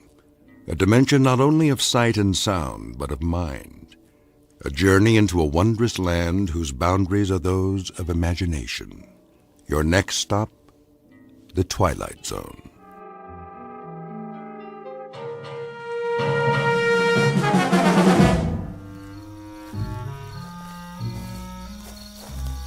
How much more, Chief?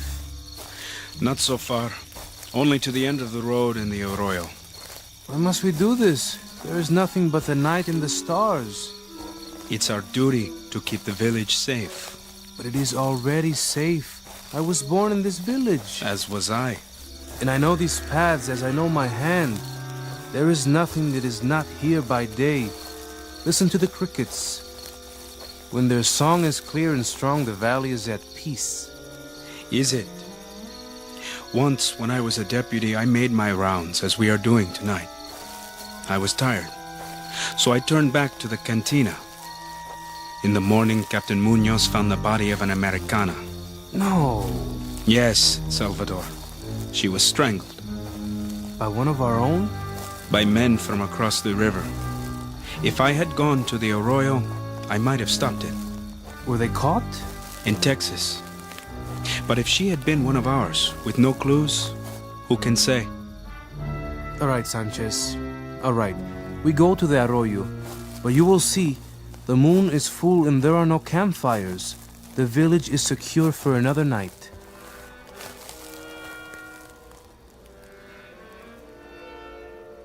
Listen. To what? What is that?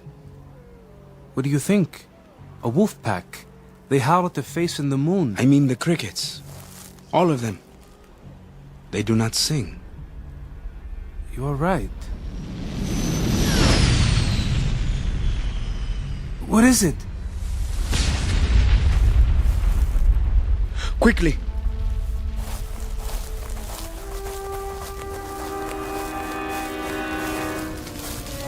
Is it a plane? I can't see. They fire. Stay back. If someone's alive! Wait!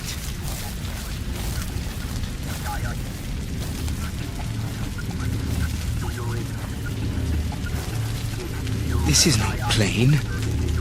A flying disc. And footprints on the ground. Salvador, come back! Stop! I said stop! Stop or I'll shoot! Salvador, no! No!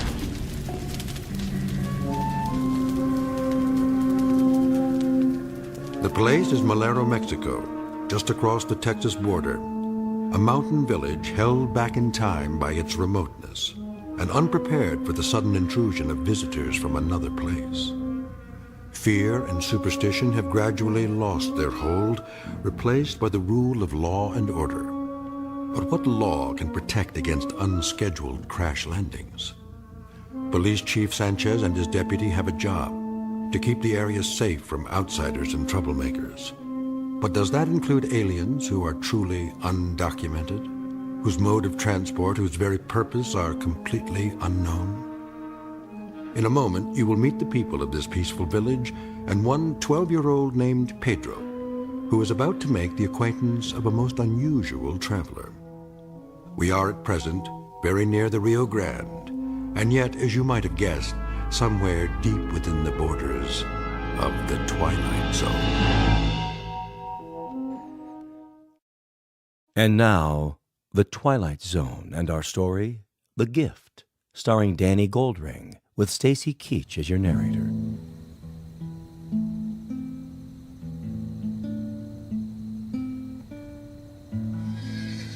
Stop playing, Ignacio. Someone is coming. Who is it, Pedro? You must be in my eyes. I can't see. Tell me, Pedro, there is trouble? Sanchez. So, he finally comes back. But he's not alone. I can hear. What does he bring? Where is the deputy? What is that tied to his burro? Oh no! I do not believe it! Call Manuelo, quick! Manuelo! Come look!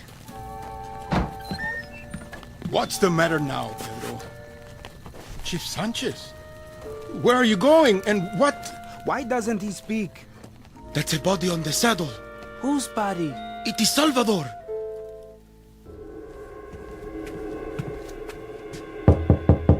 Come back later, it is after hours.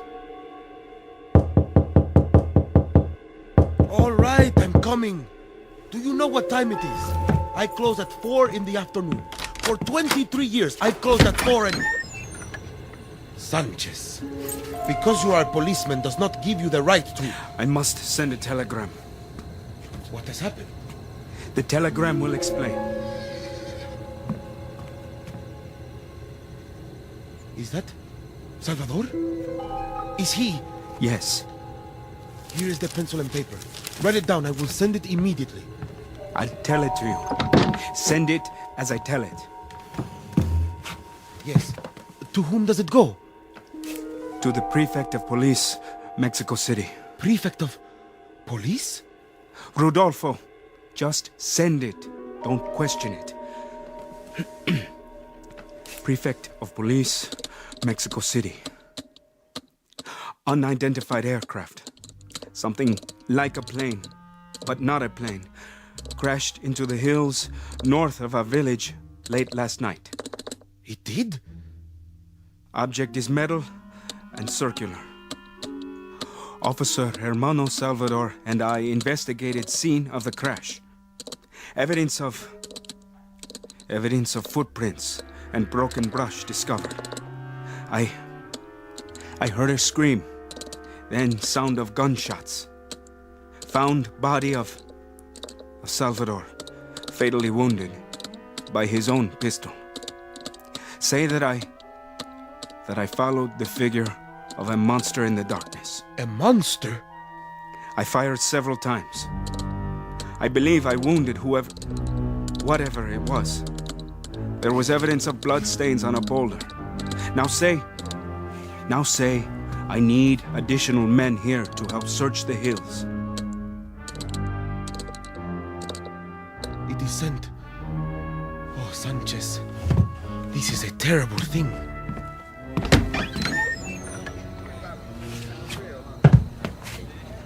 He is shot through the heart. Who did this, Sanchez? I do not know, Doctor. Some giant thing who escaped in the darkness. I fired at it. Later, I saw blood on the rocks. Then the killer is still out there. I have sent a telegram. They are sending some army men from Mexico City. They will take over with the search. You say some giant thing. Not the darkness or perhaps your fear. You doubt me, Doctor? You are the law and order of the village. Now you must be the sanity as well. The story you tell frightens the people. Be certain that the fear is not an illusion. And the body? Is this an illusion? Go back to your homes and lock your doors. I want no one on the streets tonight. Doctor, stay with me. Why? Salvador does not need me. Now, he needs a priest.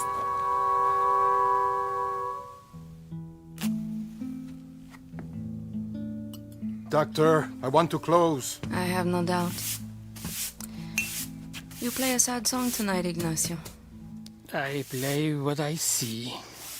But you cannot see. I know what is in my heart. So what stalks the night? Can you tell me that? Whatever it is, my doors will be locked to it.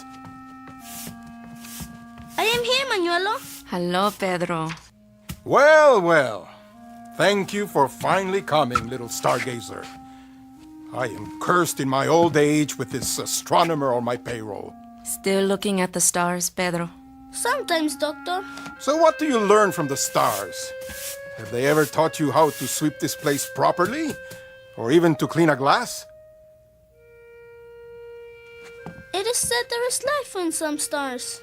This is a fact? Then you and the man in the moon have nothing in common. There is no life in you. Go get some water and come right back. All doors should be locked tonight. Yes, Manuelo. A strange little boy.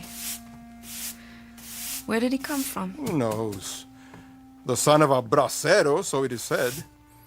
The authorities ask why he does not go to school. They ask me. The boy is not of my flesh. I know nothing of him.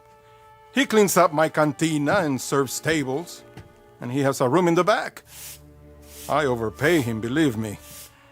But I am not such a rich man that I can run an orphanage for little street urchins. He has no friends, has he? Him? And why should he? It's not normal. Why do you say that? He has a mind like an old man. Go look for Pedro and you'll find him standing outside, looking at the sky. I looked at the stars when I was young, too. And did you ever see him smile? I ask you this, did you ever see him smile? Normal children still smile on occasion, smile and laugh. But that one has the face of a funeral procession, a mourner. Other children shun him like the plague, and I don't blame them. He makes me nervous, this one. I tell you this in truth. He makes me nervous. No more music tonight, Ignacio? He must go home. It is late. Where is the boy? Don't worry about him. He'll be back. Why should he come back? And why should he smile? What is there to delight him? His poverty? The fact that there is no human being to love him? Why should he? It is not your business. Perhaps, Manuelo.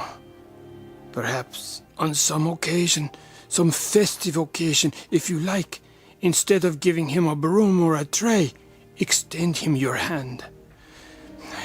Where is my cane? Here. Carefully now.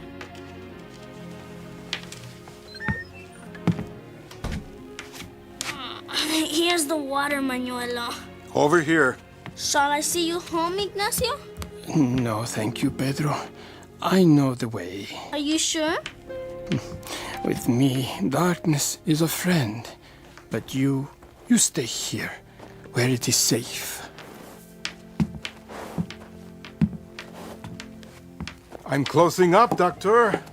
I must ask you to leave now. Very well. So, Manuelo, wear a smile, my friend. You will doubtless live to see the morning. Good night. I'll lock the door behind you. What is that? Where? Someone is coming. Who? I can't see. Walking in the street, you know him? It is too dark.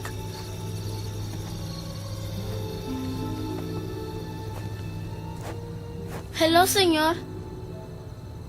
¿Cómo está? Bien. Are you still open? Well, I thought perhaps I could sit down and have some wine. Come inside, sir. Pedro, I don't think... I will get you wine. I'm sorry, senor. The place is closed. No, it's not. At this hour? I deeply regret, but we are no longer serving. There is a curfew in effect. A curfew? Is this not so, Doctor? Is there not a curfew? Well, yes, but he does not look well.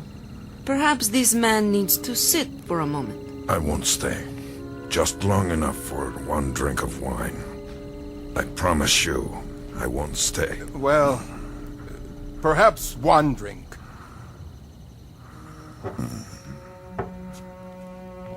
Over here, senor. I'll get the bottle. Yes, that's a good idea. You have come far? Yes.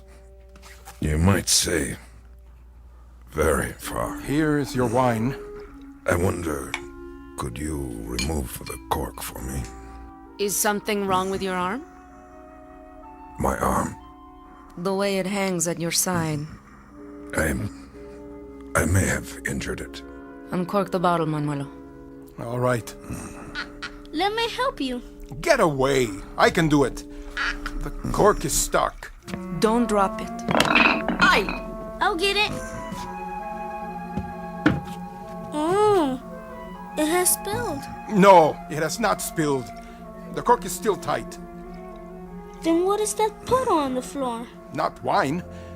The bottle didn't break, so it can't be wine. It looks like blood.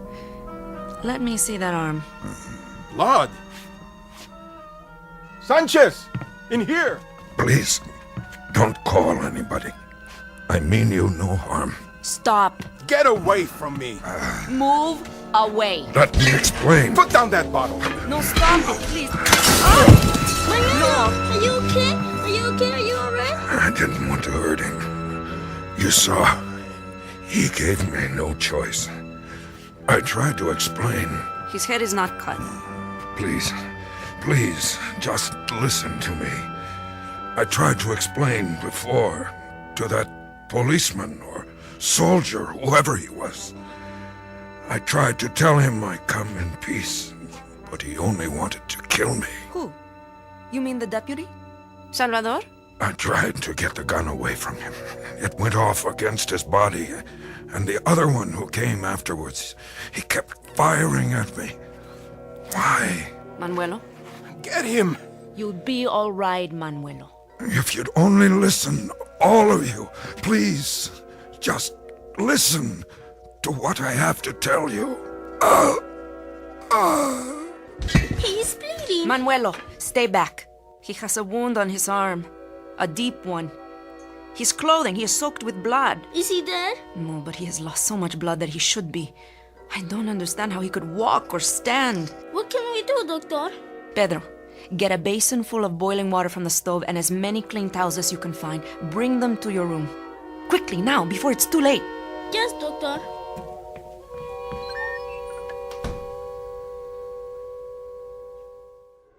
Senor, here's my handkerchief. Thank you, Pedro. You'll be all right soon. The doctor said so. She will make you well again. It is very odd, Pedro. Very odd indeed. What is? That all of these people, out of all of them, there is only one who feels neither fear nor anger. A boy. It is because we are alike. How so?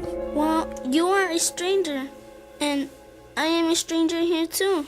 They are fighting of you because you are different, and to them, I am different. Pedro, hold out your hand. I have something to give you. Yes? Inside my jacket. Where? Here. In the pocket. Get it. A letter? No, Pedro. It's a gift. What kind of gift? I'll tell you about it later. How are you feeling? A little better, I think. Let me take your pulse. Huh? For a badly wounded man, you have a strangely willful pulse. I will go so far as to say that I wish mine sounded as good as yours. Pedro, move the lantern closer to the bed. Sí, doctor. What do you have there? These are my tools. And that bottle? Ether. I must cut the bullet out. No ether. I am not a betting person, senor. That is not my job. But I shall be digging in your flesh for at least 30 minutes. I said no anesthetic. Pedro, perhaps this is a good time for you to go outside and look at the stars. No, I want to stay. You have a new friend, senor. A good friend. Please let me help. All right. Then hand me my scalpel. Doctor, you must give him some... I will tell you a fact, Pedro. I have been a doctor for a long time. I am a most obliging person. But when my patient says he does not want the pain deadened, I say, every man to his own taste. Senor, first, I will cut away the jacket. Doctor, please, do not hurt him.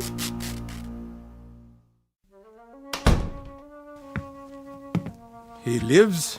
He lives. I need whiskey now, Manuelo. If not the best, make it the strongest. Yes, doctor. How is your head? Only a bruise.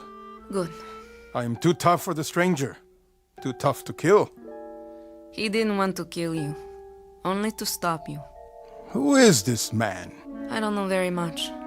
He travels light. Only the clothes on his back, and these 2 bits of lead. 2 bullets from Salvador's gun. Perhaps.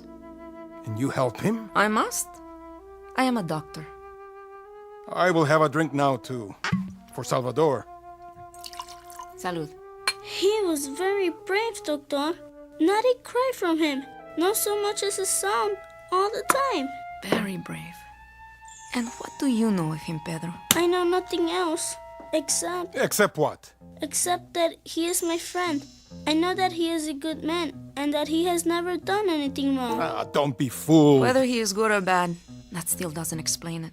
For example, it doesn't explain how a man can carry 2 bullets inside his body and have them cut out without so much as a whimper. It doesn't explain how his pulse can be just as strong and steady as if there weren't anything wrong with him but a cold.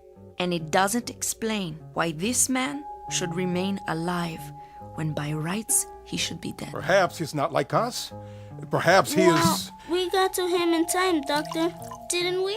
I'd say we got to him about 3 hours too late. We got to him at a moment when, by the loss of every book and common sense, he should have bled to death. But he didn't. Because he is not a man. What do you mean, Manuelo? Enough for now. Stay by your friend Pedro and look after him. If he bleeds again, tell me. Sí, doctor. Manuelo. What? While I was back there, I heard something. I heard the door unlocked from inside. So? That is my business. Why? Did you go out? Yes, I went out. And where did you go? Where do you think? To tell Sanchez that when the army comes, they do not have to search the hills. They only have to come here to find what they want. Manuelo. At least I have done the right thing. Were you baptized as a child? Of course I was. At the church on the hill. Then at your baptism, they forgot to give you your proper name. Oh? And what is that? I'm afraid, Manuelo, that would be Judas.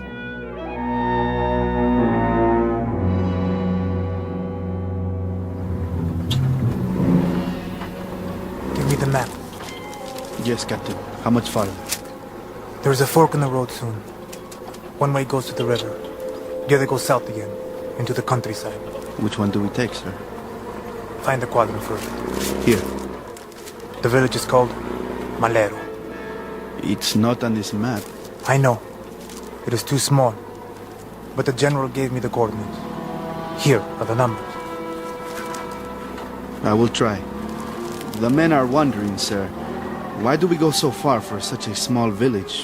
What has happened there? That is classified, Private. It is a matter of security. The Americans are ready to join us if we need them. They are, sir? But why? For now, tell the men only that it is a matter of national defense. Tell them to load their weapons. Yes, sir.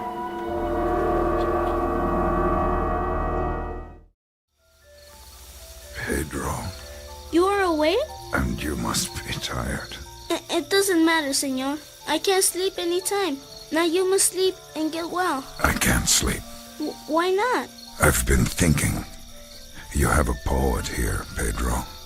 I've read him. In Mexico? Here on the earth. His name is Robert Burns. He says, the best laid schemes of mice and men gone oft agley. What does that mean? It means that plans sometimes go wrong, like my plans. I came to give, and all I've done is to take your bed and your room, the clothes I'm wearing now. I stole them. No, you didn't. You borrowed them. I've sometimes asked myself why it is that men fear what they don't understand, the unknown, like children afraid of the dark. And the only person I've met who's not afraid of the dark is a child. Because I am an odd one. We are both odd ones. You came a long way, didn't you? A long way, and not so long. It depends on how you measure it. From the stars? From beyond the stars, Pedro. For what reason? You will understand one day. And this thing you have given me, an envelope. It is like paper, and yet it is not paper. See how it shines, even without the lamp? Like something metal, but it is so light. That too you will come to understand, like all your people. At least that is my hope. What's inside the envelope? A small gift, Pedro. A very small one. More of a gesture, really. To show that I come in peace.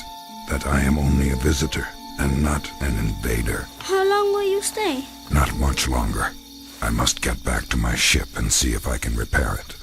Then, I must leave. You mean for good, senor? For good and all? Oh, no. Don't think of it that way. There is no such thing as for good and for all, Pedro. There is only forever. And I will come back sometime. You will? Or others like me. Where you're from? Where you live? Is there a God? Yes, there is. And is it the same God? The same. I wonder... What, Pedro? If God came to Earth, would they think he was so strange? That they would be afraid? Would they shoot him too? Some say his son came here once, Pedro. And they nailed him to a cross. Yes. And then they spent 2,000 years learning to believe in him. All things take time, Pedro. And you must remember, there is only forever. I don't think I understand. Soon, Pedro, you will. And soon your people won't fear me any longer. They will not be afraid. And then I can show them the gift. What's that? Remember, don't be afraid, no matter what you see. Look! Look! A great light coming up the street. It blocks out the stars. An army truck. The Federales. What do they want? The killer of Salvador. They will find him. Now, where is this murderer?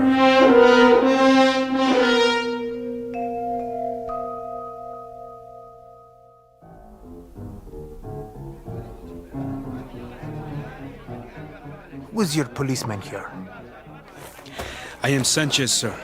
I am the local chief of police. And you called for help? Yes, sir. Thank you for coming. I must speak with you in private. Where is this flying craft? The disc? It crashed in the mountains, some miles from here. Good. I will call the other truck, so you can lead us there. Of course, sir. But please, do not tell the townspeople. It would only frighten them further. I will tell them nothing. This is now a security matter.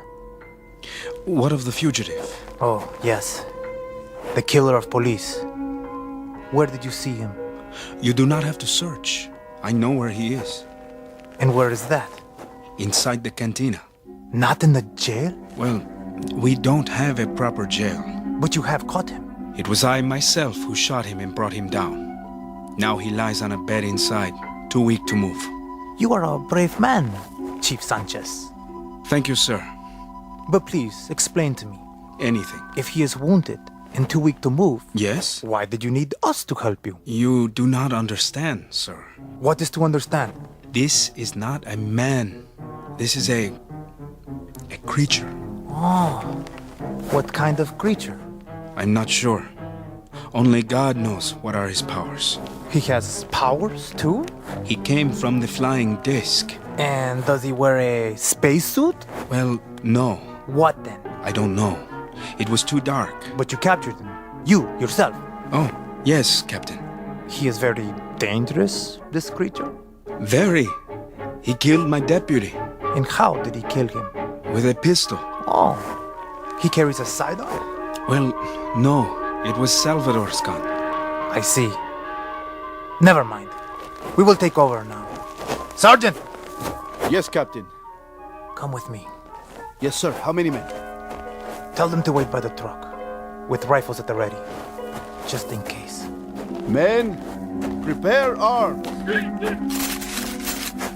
Now, where is this cantina?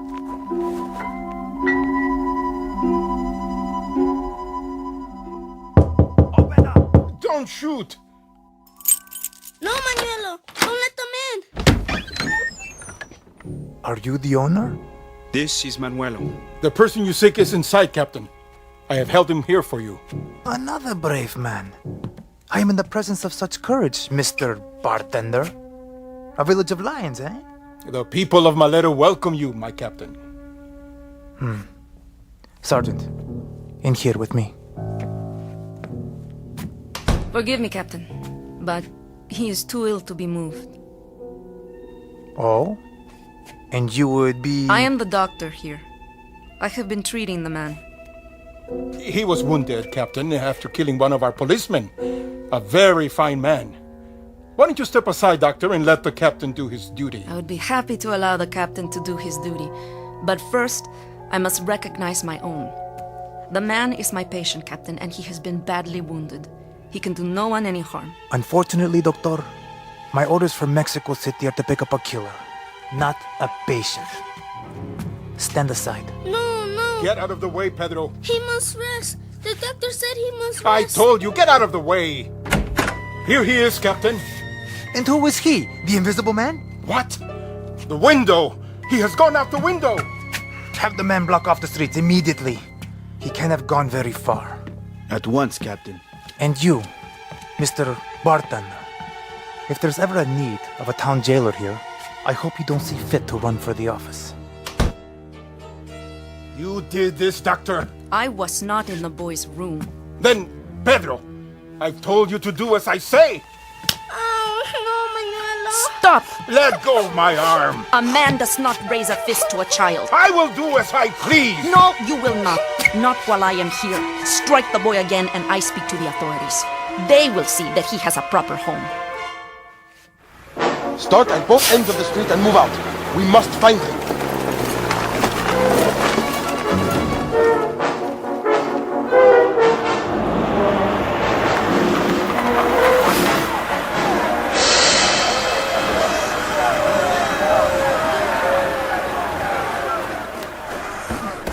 Why do they pursue me?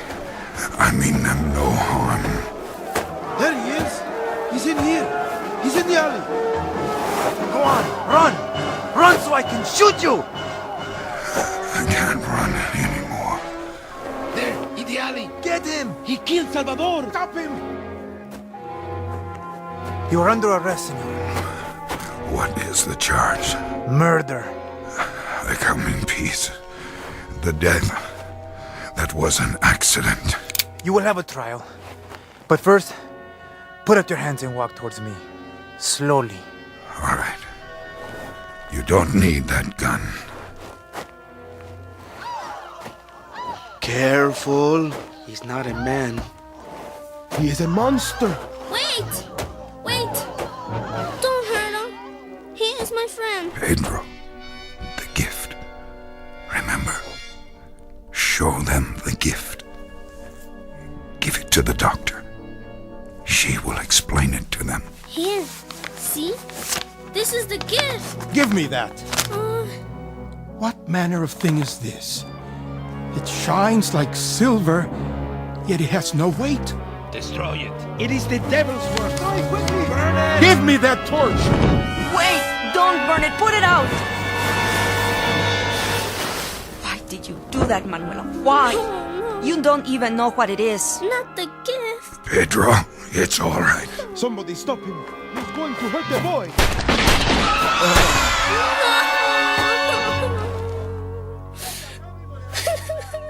Pedro, come away. It's too late. He was my friend. All right.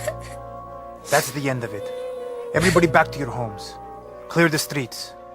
Sergeant, reassemble the men. Have them bring the truck around. I want a detail to pick up the body. Yes, Captain. What was it, Doctor? What? The paper. In the strange envelope. There's very little left of it now. Only a fragment. All that remains is part of the first page. What was written on it? Here, I'll read it to you. A greeting to the people of Earth. We come as friends in peace and bring you this small gift as a token of our goodwill. We hope it will help you. The following chemical formula is a vaccine effective against all known forms of cancer. Hey, why do you throw it away? That's all there is. The rest has been burned, so the lions devour the lambs. It is ever thus. Come, Pedro. Not yet. What has happened here? The stranger is dead. It is over. Come, Ignacio. I'll walk with you. I think I will stay here for a while yet. Why? Someone must mourn the dead. Can you play a dirge, Ignacio? Yes. Yes, I can.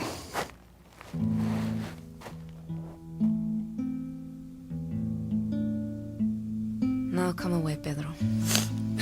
It is done. Come home with me, son.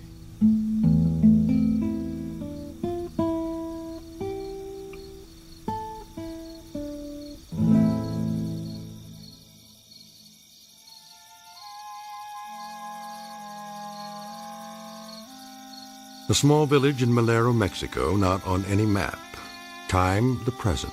The subject, fear, an example of its nature and the extreme damage it can do.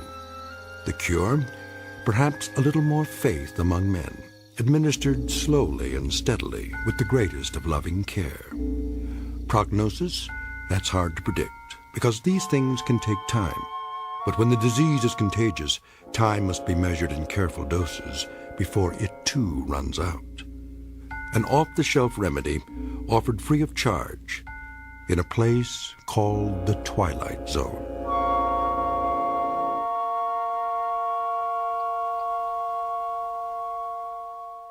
The Twilight Zone continues in just a moment. You are about to enter another dimension, a dimension not only of sight and sound, but of mind, a journey into a wondrous land of imagination. Next stop, the Twilight Zone. Hi, this is Stacy Keach. I'd like to take a moment to tell you about our Twilight Zone website at twilightzoneradio.com. At twilightzoneradio.com, you'll find the latest information on these Twilight Zone radio dramas, including behind-the-scenes photographs, plus the newest product releases, trivia contests, ways to contact us, other Twilight Zone-related info and merchandise, plus links to other fascinating websites. So make your next stop twilightzoneradio.com. Visit twilightzoneradio.com to purchase these Twilight Zone radio dramas on cassette and CD, or call toll-free 1-866-989-ZONE. That's 1-866-989-9663.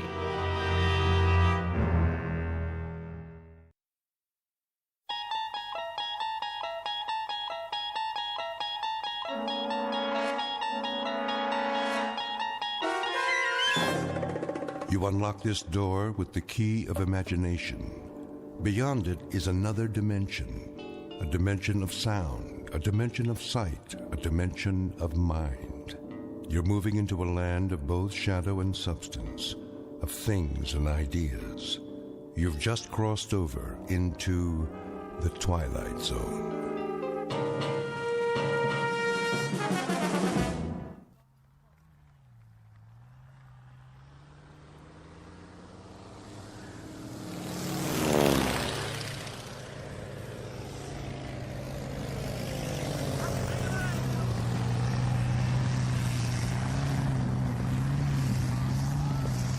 Here we are then, all in. Well done, chaps. In time for tea. Rather have a pint. Which one is this? Lieutenant Jones, sir. None the worse for wear. All back then, are they? Not quite, sir. Let me see. Campbell, McCudden, Rhys Davids. Who's still in the air? That would be Captain Mackay and... Not Mac. What about him, sir? Oh, I'm sure he'll make it. The man's an absolute ace. It's just that ever since we lost Ball, well... Yes, that business with the cloud. Cloud, indeed. It was the Jerrys that got him. Bloody butchers. Well, no clouds in the sky this morning, sir, and not a German plane in sight. He should be setting down any time now. Flying alone, is he? On patrol with another scout. Good plane. Decker, I believe. Ah. Seen his share of dogfights? And they both have. Where are they, then? Where?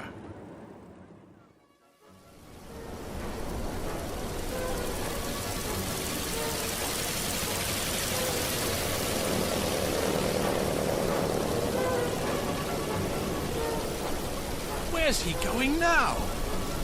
Mac! No, this way! Back to base, man! No, take it down! Cherries! Where did they come from? Look up, Mac! They're above us! No, reduce altitude! Oh, he doesn't see them, poor fool. I've got to get out of here before they spot us. Watch it, Mac! Watch it!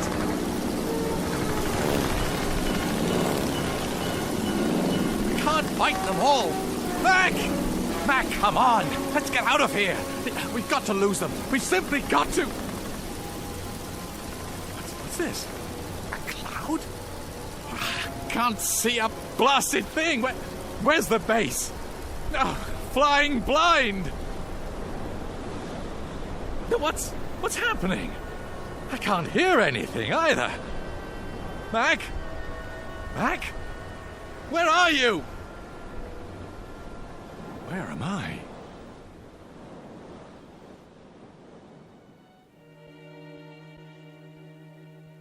Witness an aerial view of Lieutenant William Smith Decker, Royal Flying Corps, returning from patrol somewhere over France.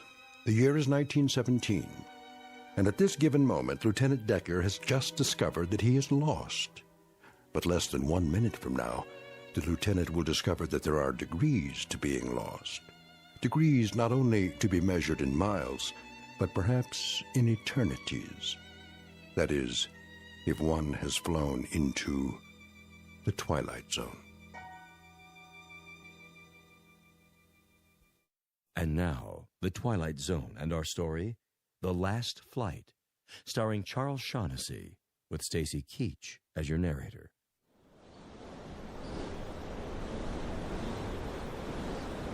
Can't see, can't hear. Oh, good Lord, what was that?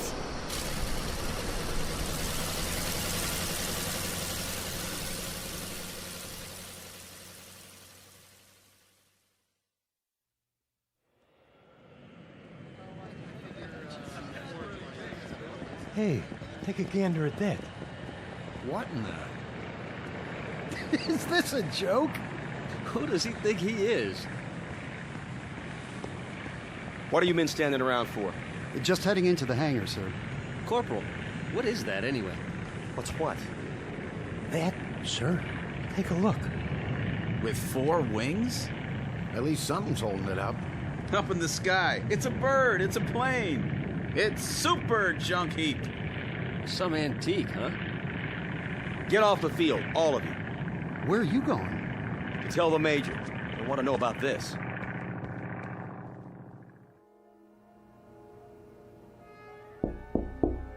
Major Wilson? Yeah? Major, have you? Have I what, Corporal? If you don't mind, sir, I think you should take a look outside. Something wrong? I'm not sure, but I thought you should know. That sounds like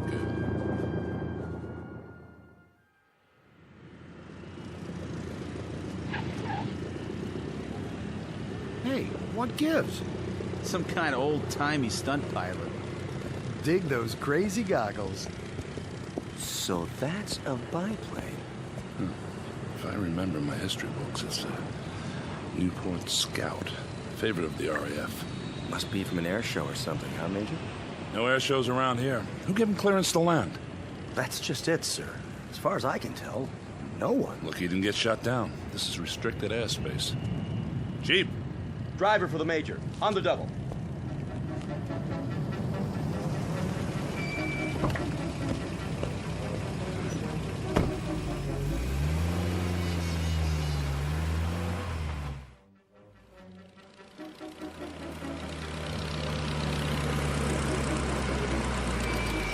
Shut it off! Now! We can't hear you, sir. What's he think he's doing? Just sitting there.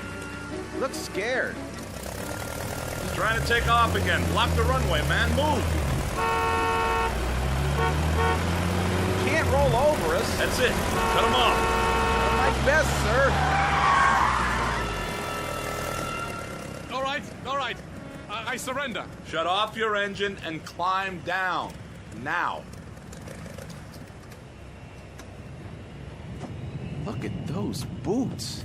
Leather jacket, silk scarf. Didn't I see this in some old movie? If you didn't, I did. Hands up! Stand clear of that thing. What do you mean running an antique into the path of approaching aircraft? What's the matter with you? Speak up, man! Are you French? Don't you understand what I'm saying? Parlez-vous français? Are you American? What's that supposed to mean? What do you think you are? Why, I honestly don't know. Can't you see this is an American base? But all these... All these what? Experimental aircraft. We had no idea you chaps were so advanced. Are you British? Yes. How long have you been in it? In what?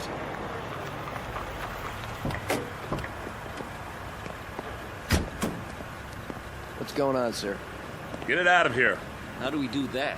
Tow it. I don't care. But get it off the runway. Yes, sir. You'd better come with me. Well, oh, of course. Get in. Extraordinary vehicle. It's a Jeep, all right? Back seat. Oh, yes. Administration building. Yes, sir. Whoa! Hold on, flyboy. You'll fall out. I just can't believe it. Believe what? Well, an airstrip so close to the lines. How long? I don't follow you. What lines? How long what? Why the war? How long have you chaps been in it?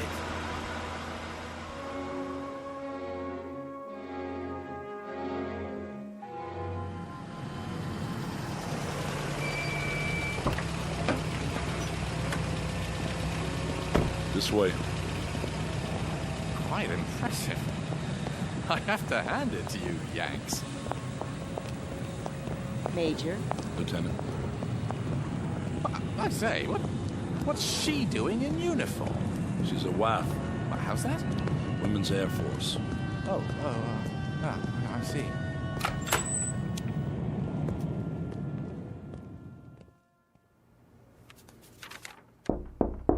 Enter. Major Wilson is here, General.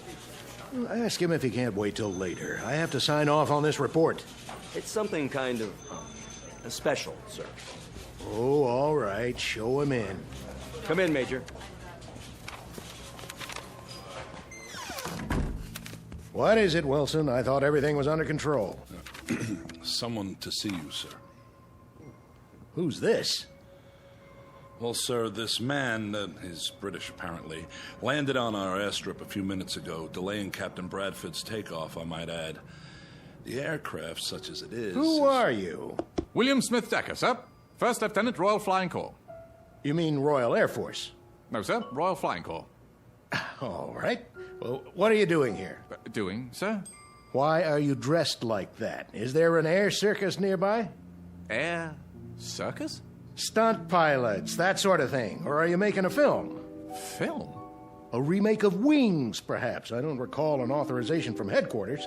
I'm afraid I don't understand your meaning. Oh, you don't? Well, out with it, man. Why are you wearing that costume? This is my uniform, sir.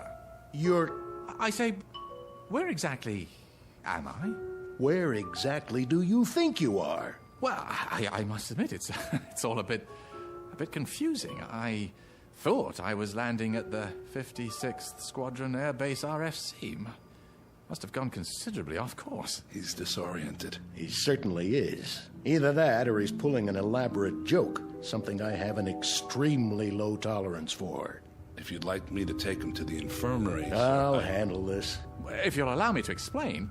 56th Squadron RFC, you say? That was once an official installation, as I recall. Was, sir? What's today's date? June the 5th. What year? I'm afraid I'm missing the point. Just answer the question. Why? 1917. 1917. Isn't that correct? Well, isn't it? Or are you fellows using a different calendar? It's June 5th, all right. 1959, Lieutenant. Oh, good Lord. Oh, careful. You don't look so good. You sure you're not having me on? Sit down. Some water. May I, General? Yes, of course.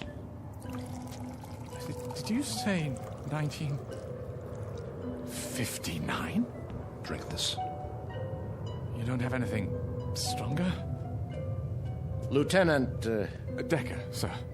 You don't seriously expect us to believe... But it's true. When I took off this morning, it was 1917. Then... the cloud. Cloud? It was suddenly there, in a clear sky. And while I was passing through it, I couldn't hear my engine.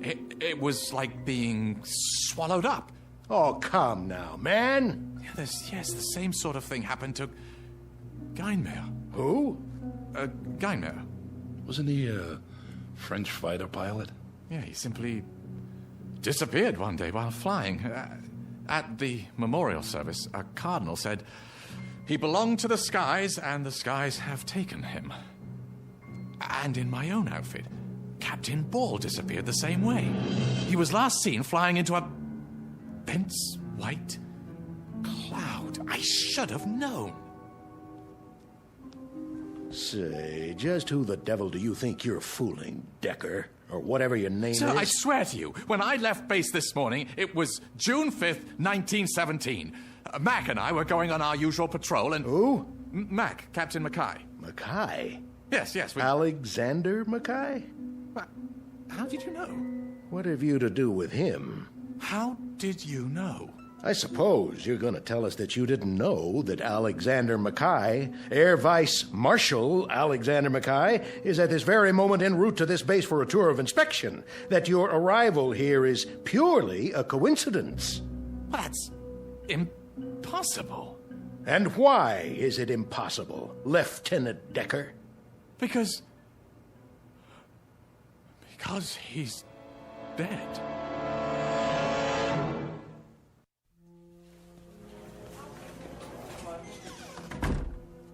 Well, Major? Here. What's this? Everything British HQ has in their files. Have you looked at it? I'll let you do the honors. And what do you expect we'll find? The truth, sir. Whether he's an imposter or... Whether? How could he be anything else? You think he's a lunatic, don't you? Oh, no, nothing like that. He's been frozen on ice for more than 40 years, hasn't aged a bit. Standard operating procedure. I don't know what to make of it, but if he's an actor, he's the best I've ever seen. Seen a lot of actors, have you? Well, what do you make of it, General? The mechanics have gone over the plane. It's a genuine Newport Scout, all right. In perfect working order. And he knows how to fly it. That's obvious. Open the file. An old newspaper clipping from the London Times. William Smith Decker, commissioned by RFC, son of Mr. and Mrs. Harold Smith Decker of 17B Hightower Street, today received his... Seems authentic. Complete with photograph. Quite the dashing young officer. Swagger stick and all. And the face? See for yourself. Hard to tell. The paper's yellowed. But it does look like him. And a copy of his military records. Everything seems to be genuine. Are these his personal effects on the desk? Yes. Corporal Wintner brought them in. Holster and pistol, pocket watch, cigarette case. You looked in the billfold? ID cards, the works. All perfectly done. He's ingenious, I'll give him that. The question is, for what purpose? The paperwork can be checked. If we wanted to waste the time, yes. Well, if it's a hoax, it certainly is an elaborate one. If it's a hoax, Major. It's just that it's hard to believe.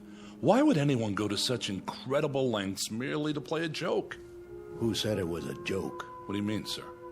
There's no telling what his motive was. Maybe we'll find out once Mackay arrives. We might check with the Ministry of War in London. There must be records of everyone who's ever served, no matter how long ago. You know what I think, Major? Sir? I think you believe him. No, sir, I wouldn't say that. But I can't help feeling there's more to this man than just... Exactly. The revolver, for example. Fully loaded. Oh, you don't mean he meant to use it on... We'll know soon enough. I was watching him, and I'd swear he was genuinely shocked when he found out about Mackay coming here. If he meant any harm to the man, he would... We'll get to the bottom of it. For now, I've ordered him kept under lockdown. It doesn't make any sense, General. Get these things off my desk, will you? Of course. Now, if you'll excuse me, I have a lot of work to do. You don't suppose that... If you'll excuse me, Major. Yes, sir.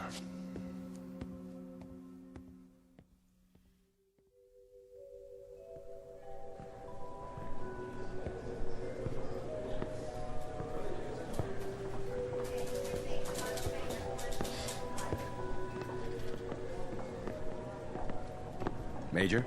Corporal Wintner? Sir? Yes? I was just wondering, what are you going to do? Do? With the airman. Decker, is that his name? So it would appear. We're checking him out. Oh. Is he a prisoner? Not officially. He's being detained. Until we question him further. What do you make of him, sir? I don't know yet. The General thinks he's out of his head. Some plane, though, huh? A regular museum piece. I saw what they took out of it. What? Well, the World War I flight map. I mean, it looks real. I wonder where he got it. That's the question. But we'll get to the bottom of it. Yes, sir. Oh, and Corporal? Sir? Don't talk to the men about this. Not till we have the whole story. I understand, sir.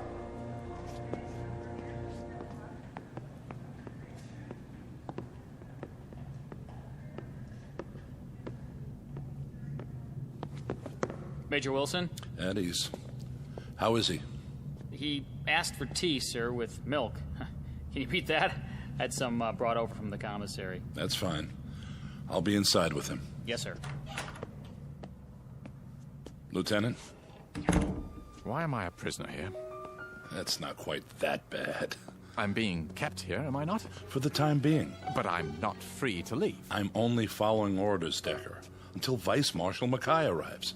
What earthly good will it do for me to see him? Well, you mentioned him by name. You claim to know him. I most certainly do. Then this will give us a chance to straighten it out. There's nothing to be straightened out. Why are you so afraid of that? I'm not. I'm not afraid of anything. Well, then, there's no need to worry. So, I'll see him. Good.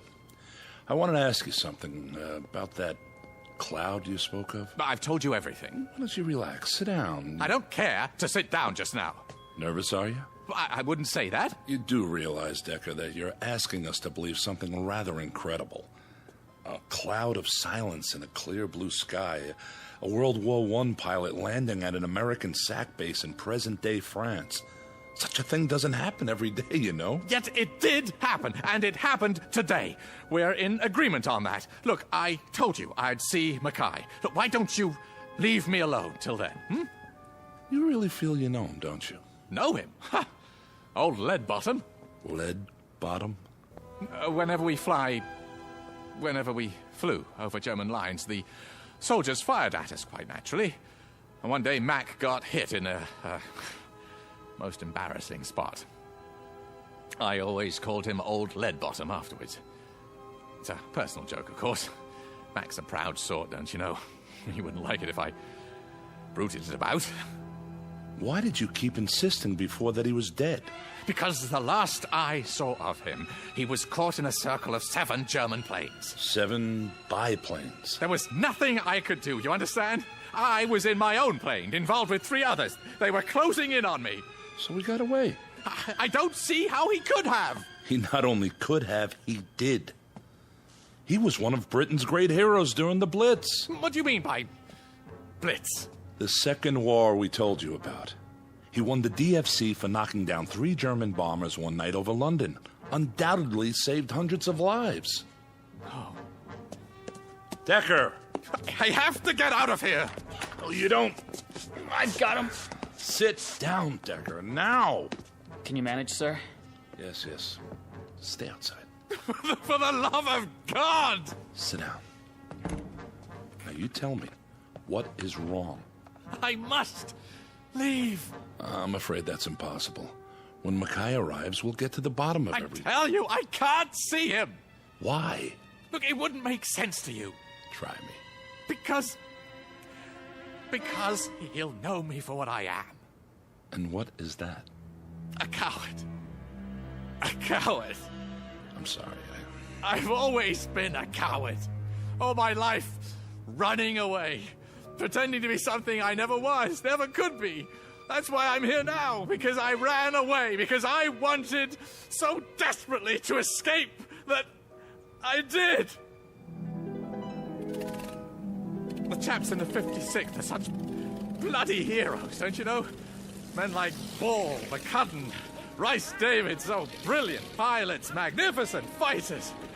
I always feel like such a rotten sham among them.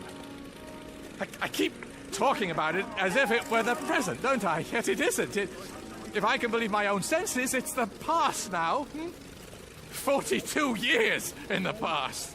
Decker. Oh, I got by with pretending well enough. My kind of strained idiocy was exactly the brand we all put on. Playing the part, don't you know? Exaggerated, near hysterical with confidence. Boys on a crazy lark, drinking, joking, laughing, far too much, all of it. Then turning into deadly, ice-cold killers in the sky. Not me, of course, no, not me. Up there, I was just as terrified as I was on the ground.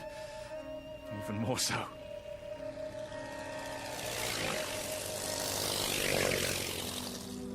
Mac and I were supposed to go on patrols together, flying backup for each other.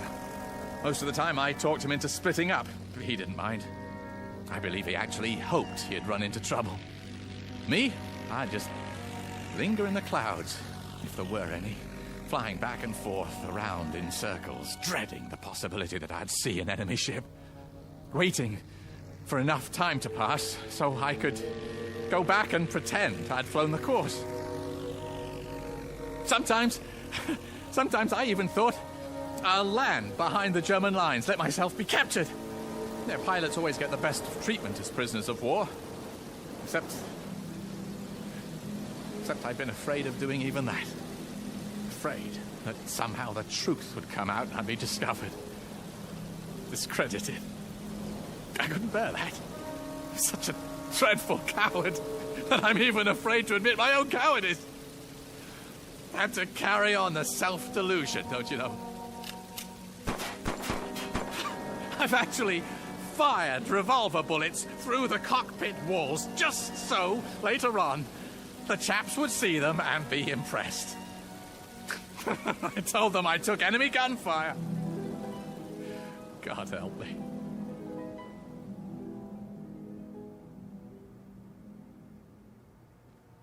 Fear isn't a crime, Lieutenant. Every pilot's been afraid at one time or another. Mackay would understand that. No. What makes you even think he knows about it? Because it was I who let the Germans trap him. You said you were fighting 3 German planes yourself. How could you possibly... I wasn't fighting anyone. I was running. Don't you understand? I was trying to get away.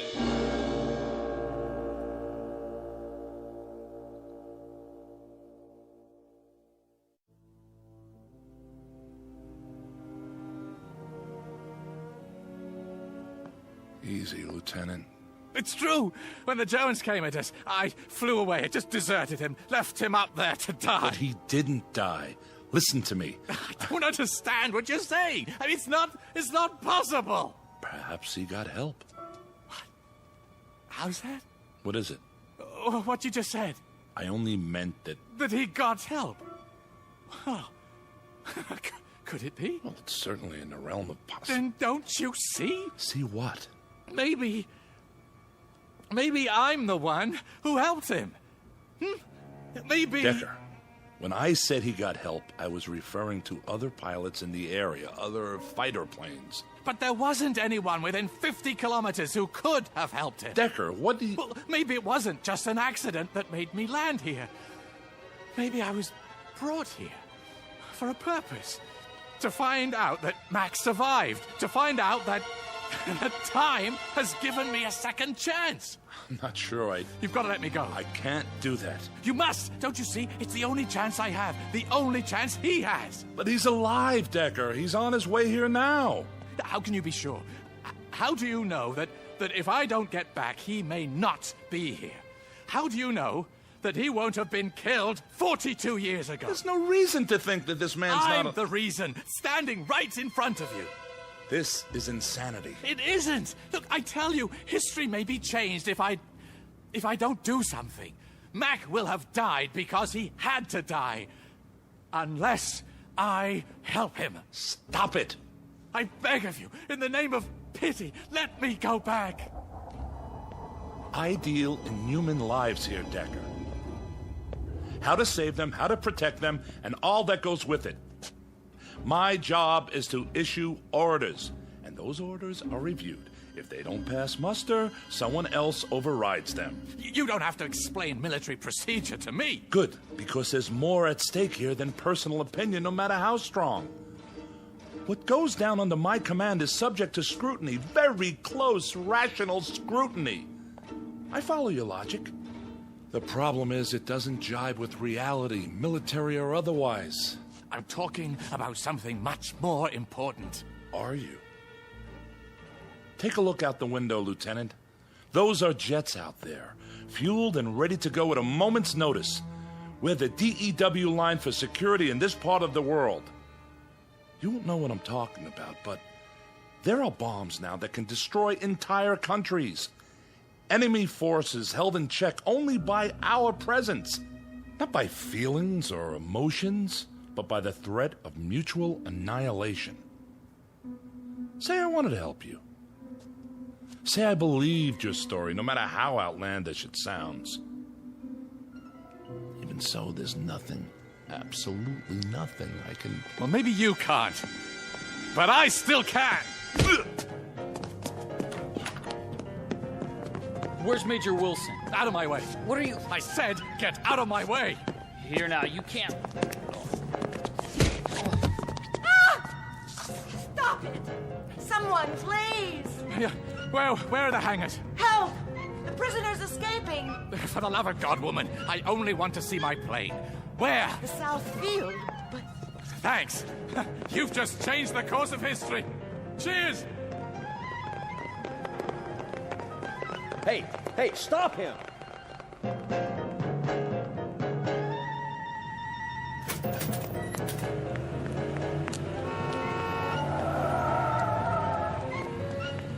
Did you see that guy? Something out of an old movie. What in the rosy hell?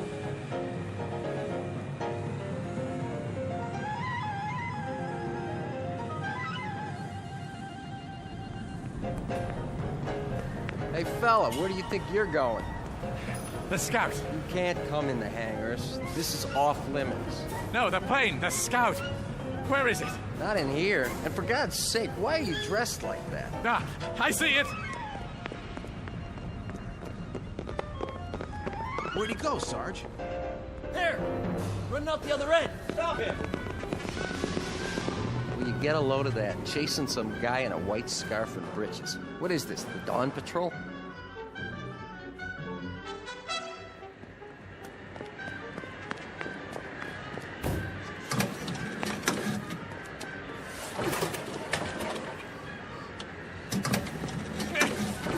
Come on, it's got to start!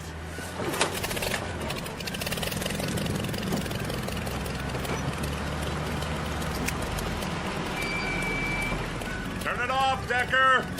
No! Right now! Get your hand off the switch! Out of the plane. Can't you understand? It isn't just for me. You said it yourself. What about the hundreds of lives he saved? Are they all to be lost as well? If you're right. Are you willing to take the risk? Turn off the engine or I'll fire this pistol into your head. Fire, then. I'd rather die. Shoot him, Major. He's getting away. Shoot!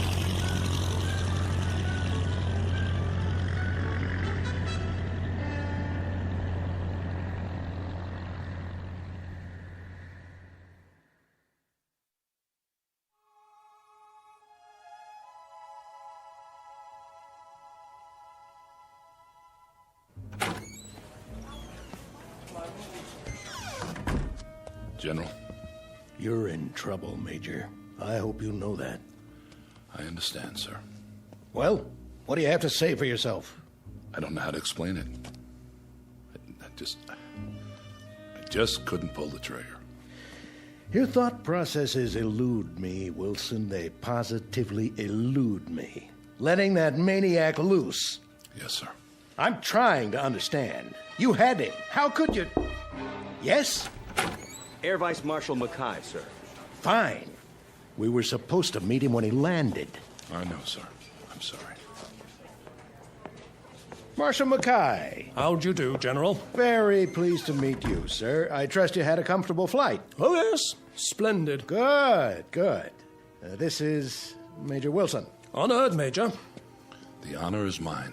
Now then, shall we begin the inspection? Or perhaps you'd care to have a meal first. Not really. I'm on a bit of a schedule this afternoon. Sir, may I ask you a question? Not now, Wilson. But what is it, my boy? Well, sir, do you know a man named William Smith Decker? Really, Major? Smitty? Why, yes. You do? I should know him. He saved my life. What? Then he did go back. How, sir? If I may ask, how did he save your life? Well, we were out on patrol together. This was back in the Great War, of course. Usually we split up, covered different sectors. But that day, our planes were side by side, for a while at least, when a formation of Germans dropped down on us. You fought them off, both of you? Not at first. What do you mean? Well, for a time, I thought old Smitty was lighting out on me. Can you imagine? He flew away? So it seemed. He climbed up high, disappeared. Into a cloud? How did you know? A white cloud from nowhere. Couldn't say. I suppose it was white. And then? Well, then, from out of the cloud, it seemed, Smitty came diving down, machine gun chattering away. Guess he'd been waiting for his chance. Knocked out 3 of the bandits before they got him. Saved my life, rest his soul. I say, what's all this about? How did you know? The Germans. Didn't they usually bring back the personal belongings of pilots who were shot down? Quite often. Did they bring back his? Why, now that you mention it, no. Are you sure?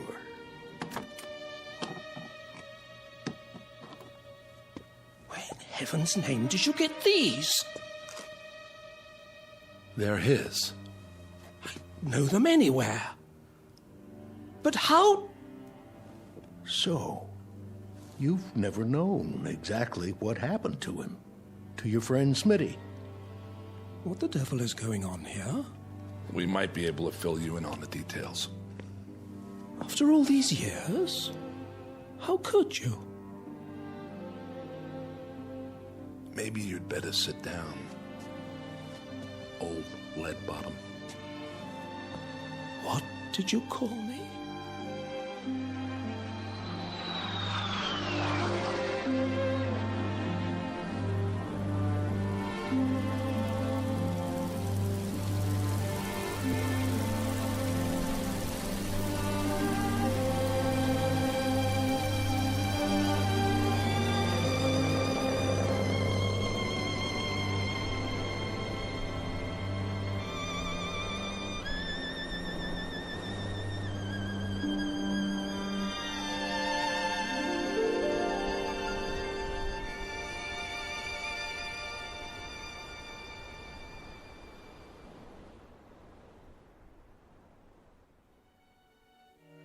Dialogue from a play, Hamlet to Horatio. There are more things in heaven and earth, Horatio, than are dreamt of in your philosophy. A play written long before men took to the sky in flying machines, before they added yet another dimension to knowledge and to mystery. Perhaps there are more things in heaven and earth and in the sky that can be dreamt of. And somewhere between heaven, the sky, and the earth lies an even vaster dimension, known throughout history by various names. For now, we'll call it the Twilight Zone. We'll return to the Twilight Zone in just a moment. You are about to enter another dimension, a dimension not only of sight and sound, but of mind, a journey into a wondrous land of imagination. Next stop, the Twilight Zone. Hi, this is Stacy Keach. I'd like to take a moment to tell you about our Twilight Zone website at twilightzoneradio.com. At twilightzoneradio.com, you'll find the latest information on these Twilight Zone radio dramas, including behind-the-scenes photographs, plus the newest product releases, trivia contests, ways to contact us, other Twilight Zone-related info and merchandise, plus links to other fascinating websites. So make your next stop twilightzoneradio.com. Visit twilightzoneradio.com to purchase these Twilight Zone radio dramas on cassette and CD, or call toll-free 1-866-989-ZONE. That's 1-866-989-9663.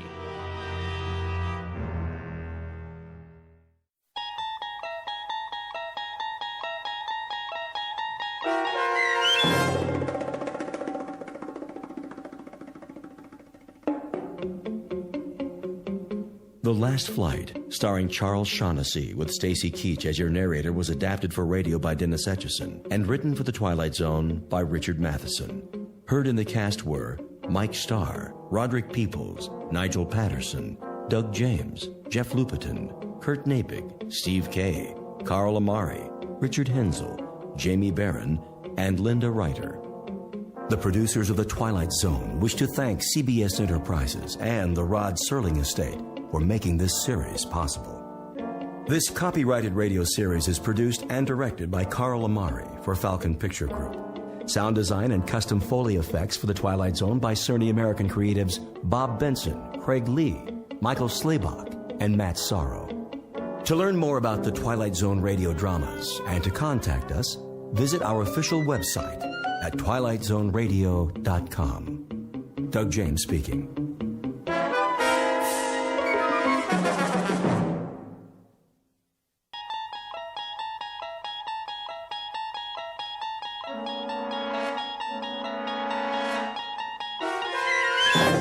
There is a fifth dimension beyond that which is known to man. It is a dimension as vast as space and as timeless as infinity. It is the middle ground between light and shadow, and it lies between the pit of man's fears and the summit of his knowledge. This is the dimension of imagination. It is an area which we call the Twilight Zone.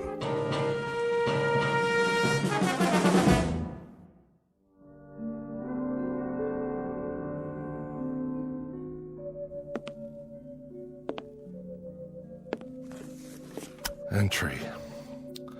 14th day, 6th month, year 4, I think. Kind of runs together after a while. Got up this morning, same as always.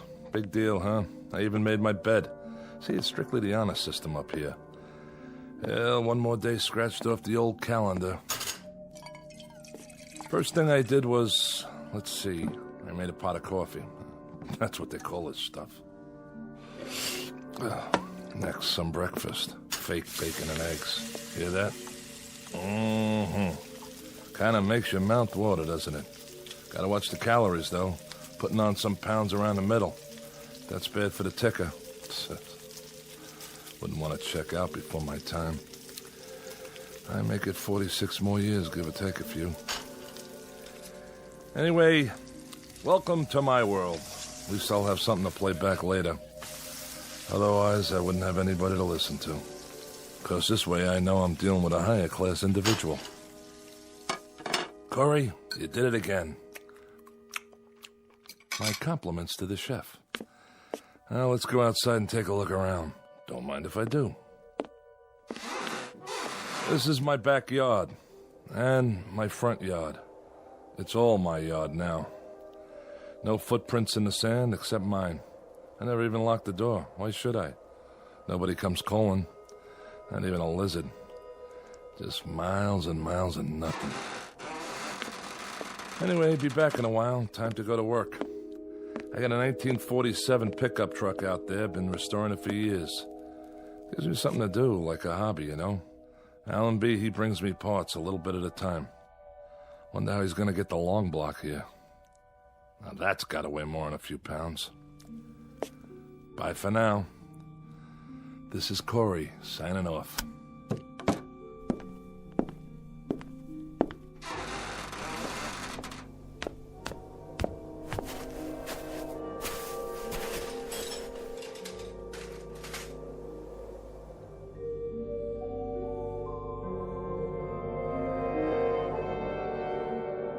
Welcome to the world of Mr. James A. Corey. A shack, a shed, and a yard made up of sand and scrub that stretches to infinity. His work? An old truck, cobbled together from junkyard parts. He takes his time, for there is a ritual to loneliness. Twice a day, Corey leaves his shack, goes over to his vehicle in progress, and makes a few minor adjustments. Then he sits in the front seat, stares through the windshield that isn't there, and perhaps succumbs to a wishful daydream that he is at the wheel of a moving car, and the car is on a highway and there is someplace to go.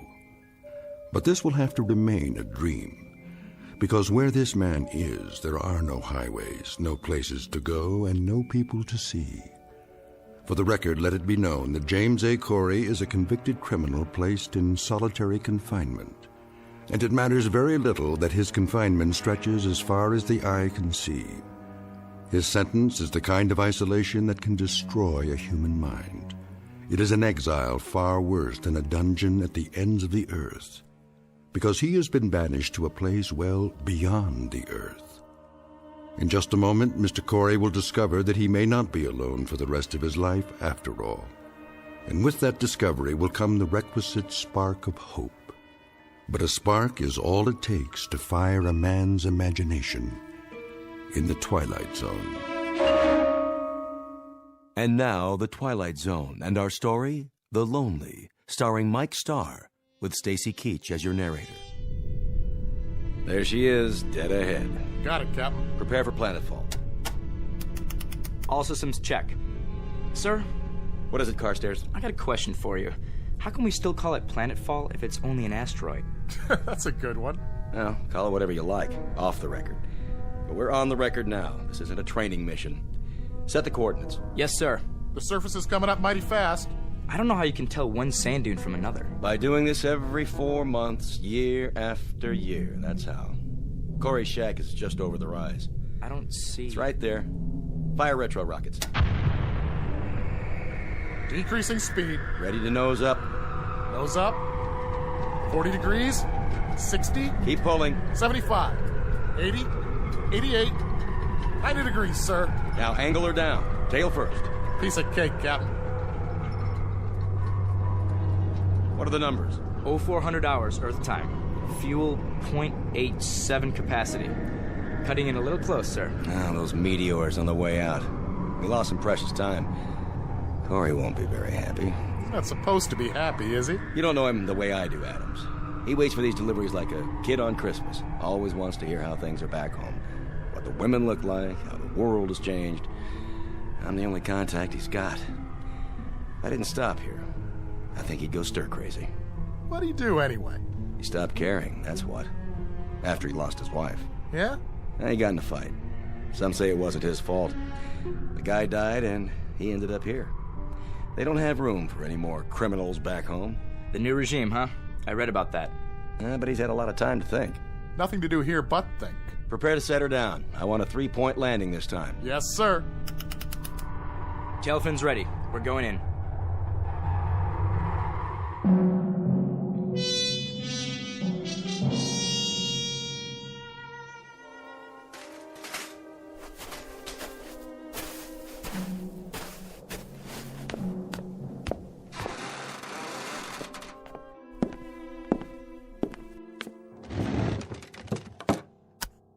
Entry.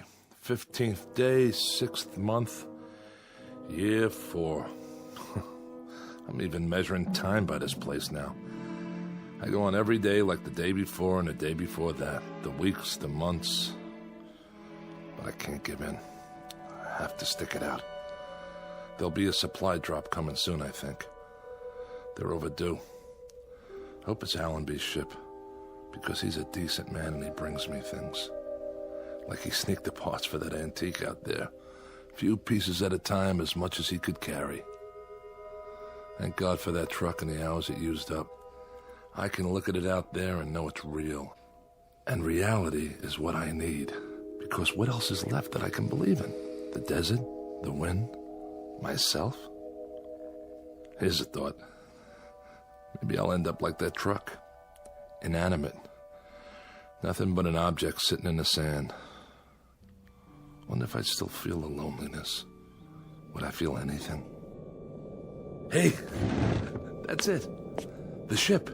Hear that, diary? Now I don't have to talk to you. I've got somebody else. Besides myself. Be back later.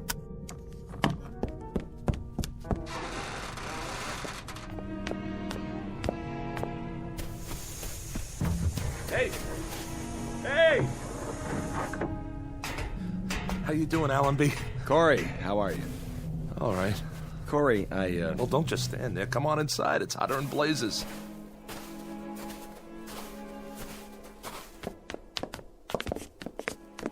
What a place you got here. Glad you like it. I didn't say I liked it. I think it stinks. And I guess you think I don't? I don't know what you think. Hey, take it easy, Adams. Well, you don't have to live here now, do you? No, but I've got to come back here 4 times a year. And that's 8 months out of 12, Corey, away from Earth. Sometimes my kids don't even recognize me when I get home. I'm sorry. I'll bet you are. Come on, fellas. Have some coffee.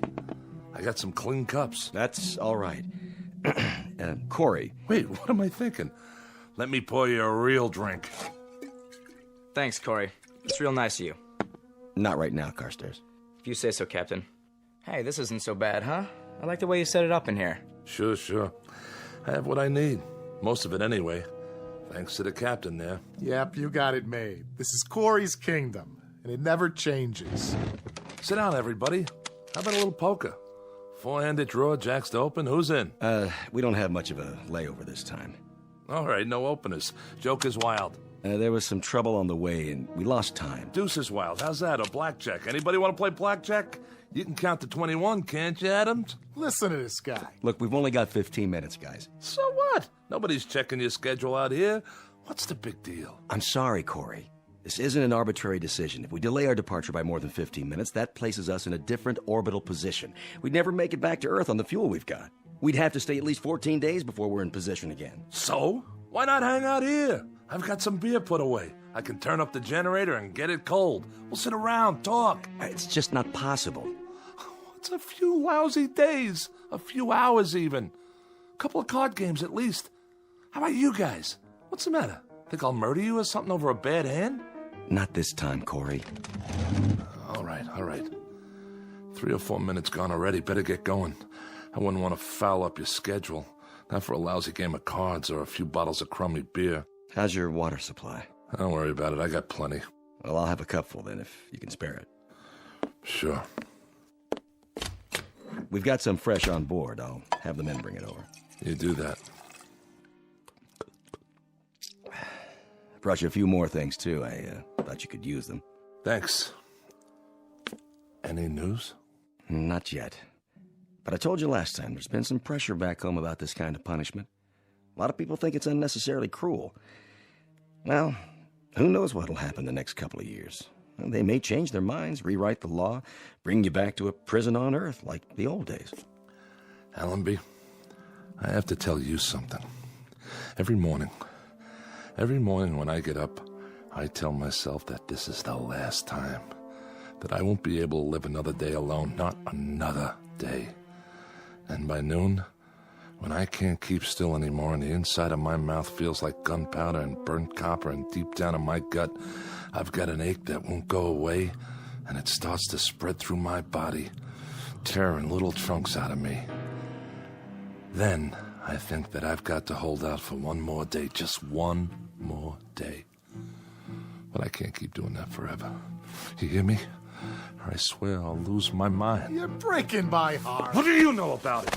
That's enough. Let him go. Why should I? What do I have to lose? I said... Take your hands off me, you nutcase. Watch your mouth. Corey. He shouldn't worry about losing his mind. Look at him. He's already lost it. Back off, Adams. Now you and Carstairs go back to the ship and get the supplies. Yes, sir. Go on. Do as I tell you. And the big crate, the one with the red tag, handle that one gently. How about using the truck out there? Some of the stuff's pretty heavy. It's not running today. It isn't, huh? What's the matter, Corey? Out of gas? Lots of places to go around here. There's the country club past the mound over there. And the seashore over that way. And the drive-thru restaurant. That's around here someplace, isn't it? Knock it off, Adams. Get the supplies. I'm going. I brought you some parts for the truck. A set of coil springs. I got some magazines, too. Strictly on my own. And some old vintage movies. Science fiction. You'll get a kick out of them. I'm sure I will. I brought you something else. Yeah? It would mean my job if they found out. Look, Allenby, I don't want your gifts. I don't want your tidbits. Makes me feel like an animal in a cage and there's a nice old lady out there who wants to throw peanuts at me. Allenby, I only got one question. What about the pardon? I'm afraid you're still out of luck. That's what I figured. The new regime, huh? The sentence reads 50 years. And they're not even reviewing cases of homicide. Allenby, take a look out there. What do you see? This is 90% of the view I'm going to have for the rest of my life. Did it ever cross your mind? Because it crosses mine every hour of every day. Unfortunately, we don't make the rules. All we do is deliver the supplies and pass on information, because you're out of position for radio contact. Yeah, that's why they picked this place. Look, Allenby, a pardon. That's the only information I want. I'm not a murderer. I know. It was self-defense. A lot of people believe me, and it happens to be the truth. I killed in self-defense. I remember, Corey. Then why am I here? I doubt if it'll be much consolation to you, but this kind of assignment isn't easy. Stopping here 4 times a year, having to look at a man suffering? You're right. It's not much consolation. Here they come. I can't bring you freedom, Corey. All I can do is try to bring you things to help you keep your sanity. You want this big crate opened up, Captain? Not yet. Stay there. I'll be right out. Okay, I'll bite. What's the big box? You can open it after we're gone. If it's 20-year supply of puzzles, you can take them with you. When I want a problem to solve, all I have to do is look in the mirror. We've got to go now. Did you hear what I said, Corey? Wait till we're gone to open it. And this is important. When you open up the crate, there's nothing you need to do. The item has been vacuum packed. It needs no activator of any kind. The air will do that. There'll be a booklet inside that'll answer any of your questions. You're being awfully mysterious. I don't mean to be. It's just like I told you, though. I'm risking a lot to bring it here. They don't know what it is, so I'd appreciate it if you wait till we get out of sight. No problem. Give my regards to Broadway. And every place else while you're at it. Sure, Corey. I'll see you. Allenby! Yes? I don't much care what it is. But for the thought, Allenby, for the decency of it, I thank you. You're quite welcome, Corey. Have a good trip! 2 minutes, Captain. Go ahead and fire up the rockets. Yes, sir. Captain, just man to man. What did you bring him? What's in the box? I'm not sure, really. Maybe it's an illusion, or maybe it's salvation. Open the hatch. Let's get out of here.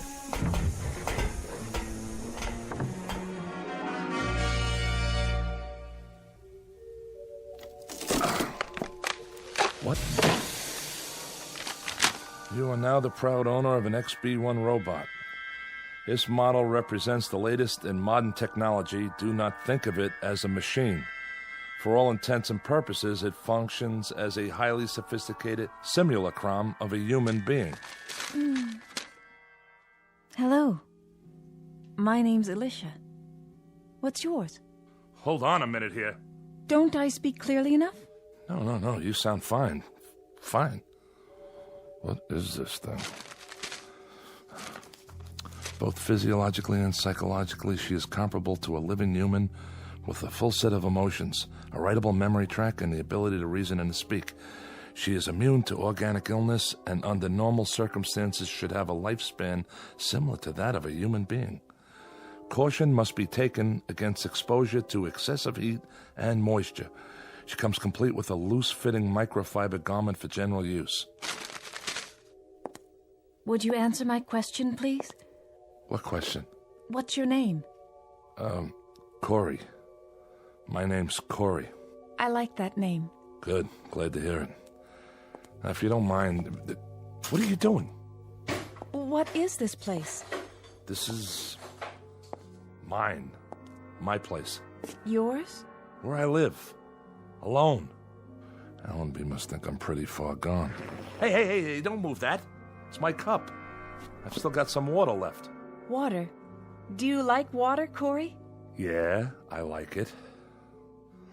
Leave it, I told you. Would you like some more water? No, that's okay. Not right now. Very well. Where is your place? Where? On an asteroid, all right? Asteroid. I know that word. 6,000 miles north to south, 4,000 east to west. It's got atmosphere, gravity, the works. Now, why don't you just... What, Corey? Stop saying my name! Get out. I don't want some machine in here. I'm not a machine. I'm an XB-1. Go on, get out. Corey?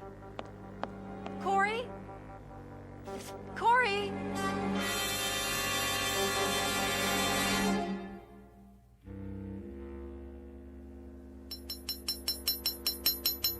Ow! Blasted coil springs. What's wrong, Corey? Nothing, all right? I brought you some water. Where shall I put it? Just leave it. But it will get warm on the sand. It won't taste as good. You know that, huh? What it tastes like? I can feel thirst. Yeah? What else can you feel?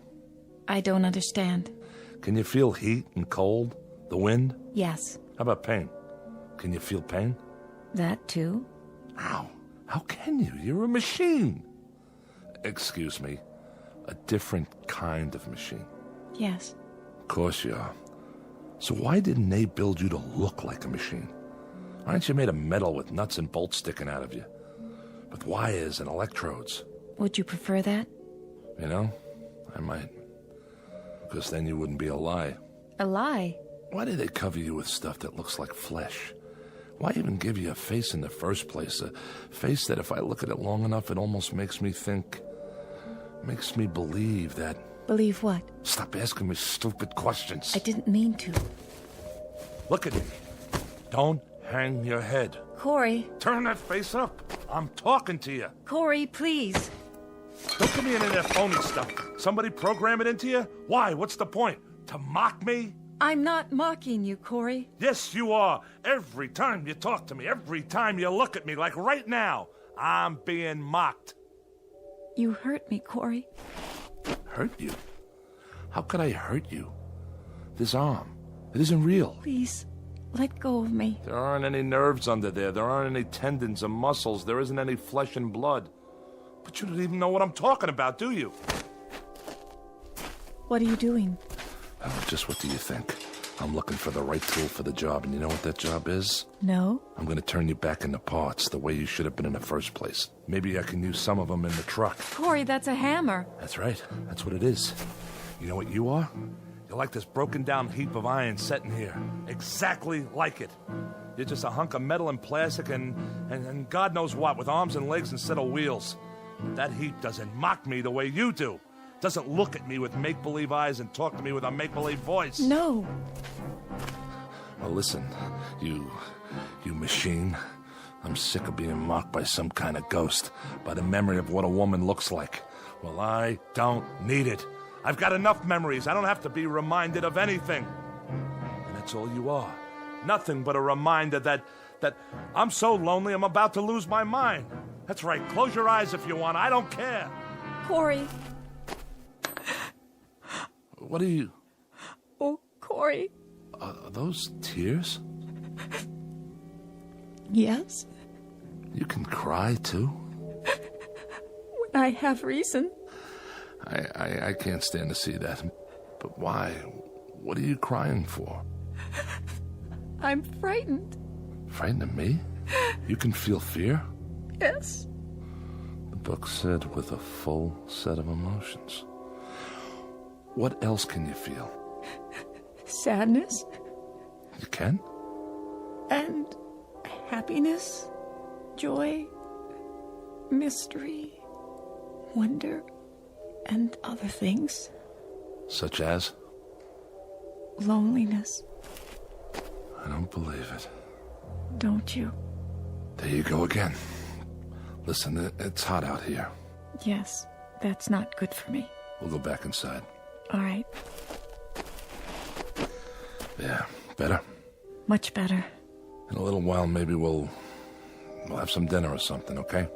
That would be nice. And we can talk. If you wish. You like to talk, don't you? I mean, sit around, have conversations? Yes, Corey. What would you like to talk about? Anything. Tell me everything you know. Everything? I don't know very many things yet. You'll learn, Alicia. You'll learn.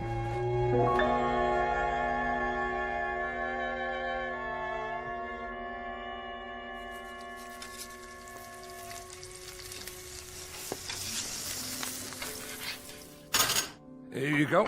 Of course, it's only freeze-dried, but it isn't bad. You're not a vegetarian, are you? No, Corey. I hope you enjoy it. Me? This is for both of us. It smells wonderful. You haven't touched your wine. I'm fine, thank you. No. Go ahead, drink up. I don't require food or drink, Corey. Is that right? Yeah, of course. What am I thinking? You should have let me prepare the meal. Why, you're not a slave. We're going to be partners from now on, you and me. No, but it means so much to you. I like to see that. It makes me feel happy. Does? Of course, I'm not a true human being as you are. I don't care. I don't care how you were born or made. You're flesh and blood to me. I need you, Alicia. Do you understand? And I need you, Corey. Okay. Now that we got that settled, let's drink up. Here's to us. From now on, we don't need anybody else. Yes, Corey. Drink up.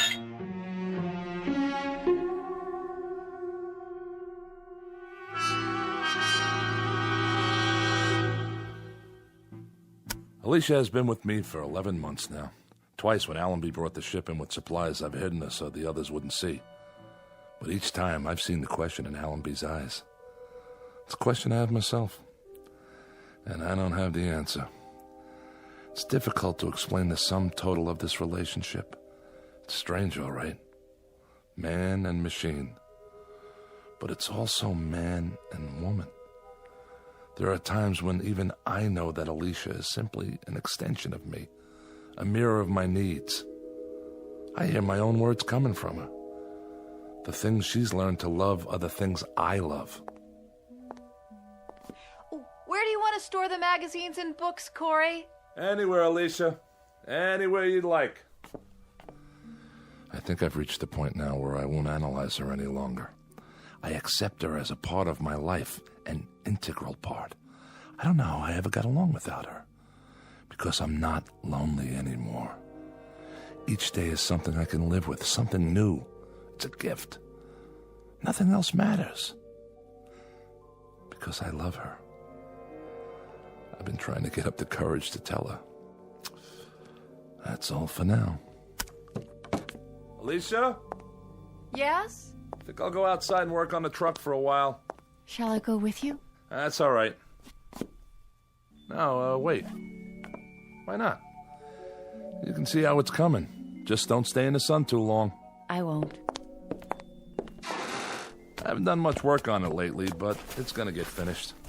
And it'll be great, I promise. I believe you. Go on, get in the front seat. If you like. Right next to the driver. Are we going somewhere? We sure are. Let's see, how about burgers and a movie? But we have the movies Allenby brought us. Haven't you ever been on a date? First, I pick you up. Then we go to the movies, a drive-in. How about that? You don't even have to get out of your car. Then we go to a drive-in restaurant on the way home. We still don't have to get out of the car. Isn't that something? We order burgers and fries, maybe a chocolate shake. Then we drive home real slow. Home? You know, where we live. Where we really live. Where we belong. Sounds wonderful. Sure it does. There's lots of places we could go. Take a drive out to the beach or a cruise. So I can show off my girl. Would you show me off, Corey? You're darn right I would. 'Cause you're beautiful. Alicia, something I've been wanting to tell you. Corey? Yeah, What star is that? you can't see stars in the daytime. I was going to tell you. But maybe it's a ship. The ship's not due for another month. What is... There! See it flash? It looks like silver. Wait a minute. It must be Allenby's. That's the only one that ever comes this close. Corey, what does it mean? I'll find out. You wait here. Just wait, all right? If you say so.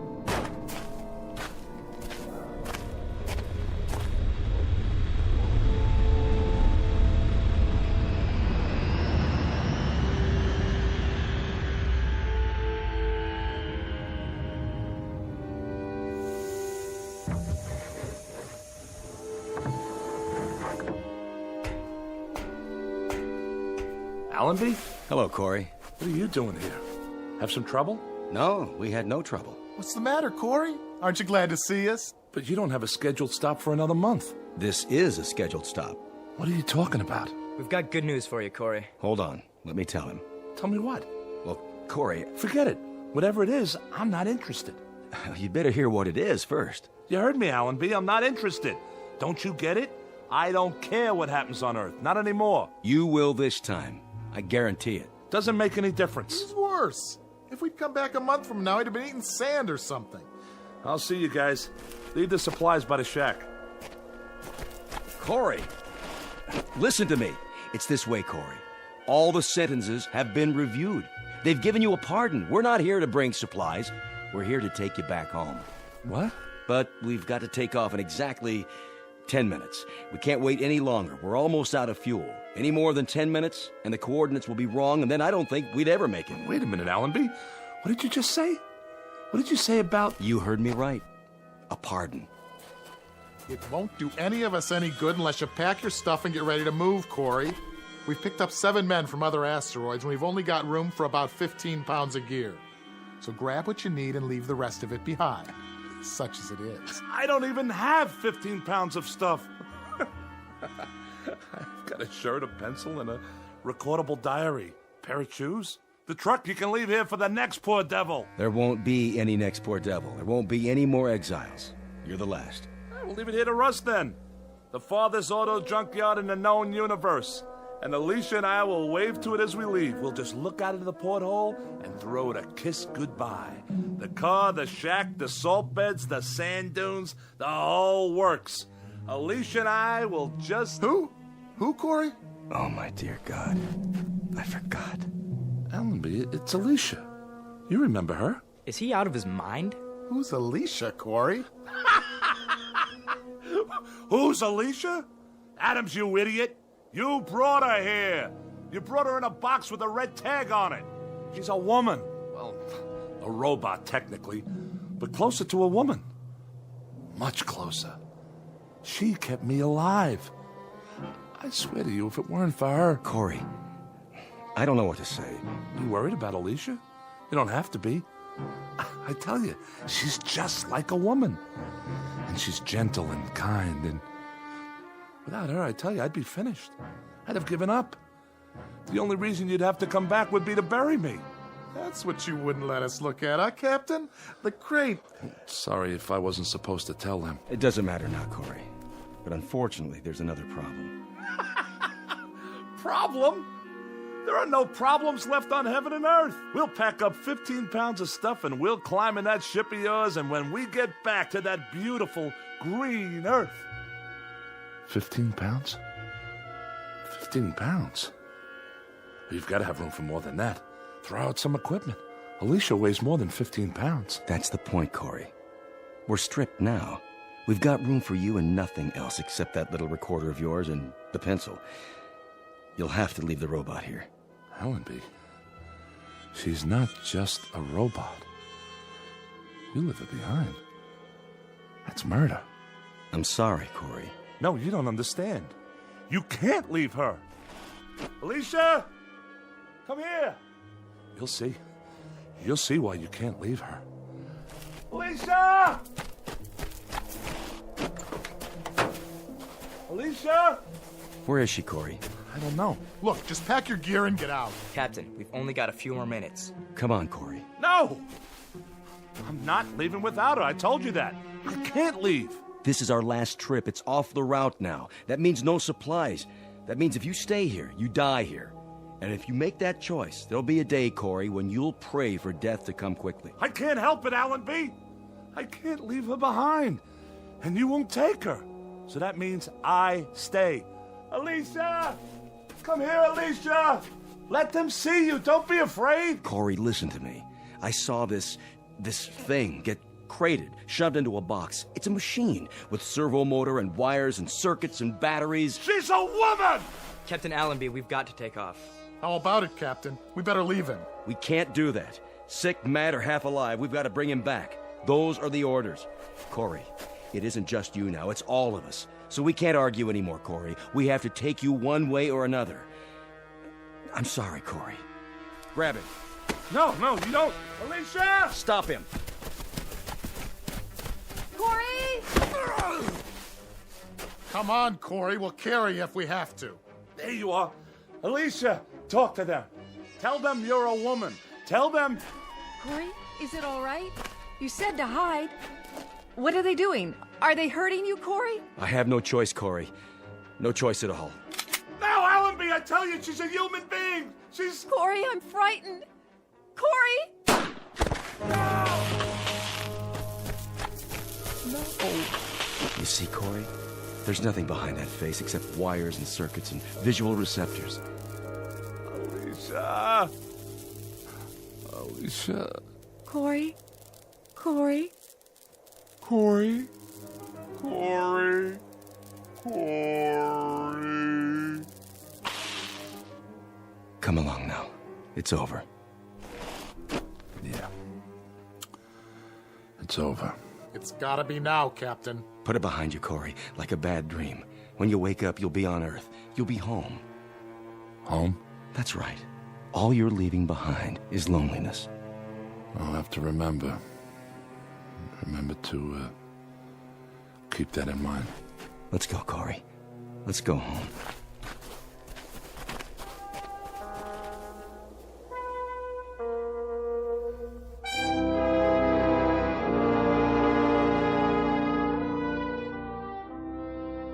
Down below, on a microscopic piece of sand that floats through space, is a fragment of a man's life. Left to rust is the place he lived in and the machines he used. Without use, they will disintegrate from the wind and the sand and the years that act upon them.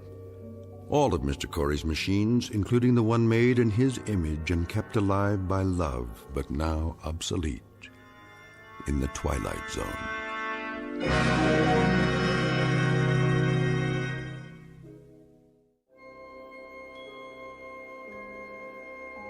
Hi, this is Carl Amari, producer of the Twilight Zone radio dramas. I'd like to take a moment to tell you about our official website at twilightzoneradio.com, where you'll get the latest news and information on these Twilight Zone radio dramas. Plus, at twilightzoneradio.com, you can digitally download 3 free episodes or any of our episodes for only $1.95 each. In this age of ever-changing technology, we've decided to make these episodes instantly available to you by making the Twilight Zone radio dramas a digital download-only series. This means that this series will no longer be offered on CD. The CD collections at our website are now being offered while supplies last at buy one, get one free. So be sure to get your favorites before they're sold out. Be sure to visit us often, and I'll see you in the zone.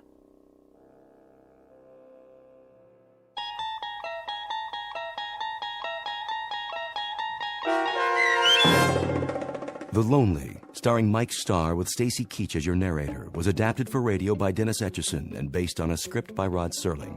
Heard in the cast were Taylor Miller, Doug James, Carl Van Sickle, and Adam Blaine.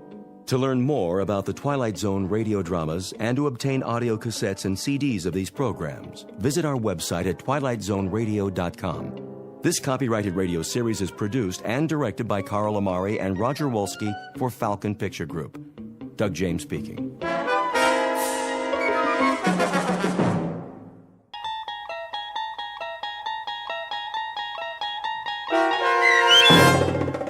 The Mind and the Matter, starring Hal Sparks, with Stacy Keach as your narrator, was adapted for radio by Dennis Etchison and written for The Twilight Zone by Rod Serling.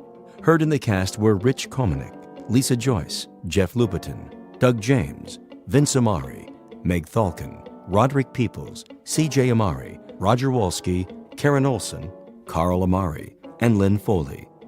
To learn more about the Twilight Zone radio dramas and to obtain audio cassettes and CDs of these programs, visit our website at twilightzoneradio.com. The producers of The Twilight Zone wish to thank CBS Enterprises, Carol Serling, Dennis Etchison, Dick Brescia Associates, Claire Simon Casting, Terry Jennings, XM Satellite Radio, Sirius Satellite Radio, our sponsors, and our radio affiliates for helping make this series possible. This copyrighted radio series is produced and directed by Carl Amari and Jason Mallow for Falcon Picture Group. Doug James speaking.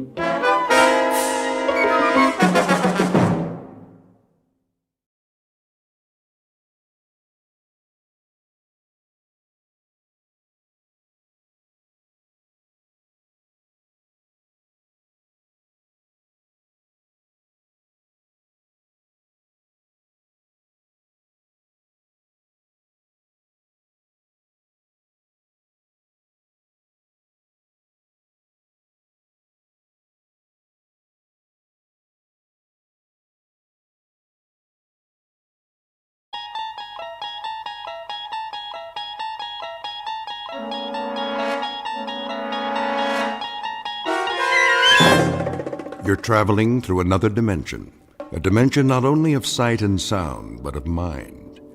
A journey into a wondrous land whose boundaries are those of imagination. Your next stop, the Twilight Zone.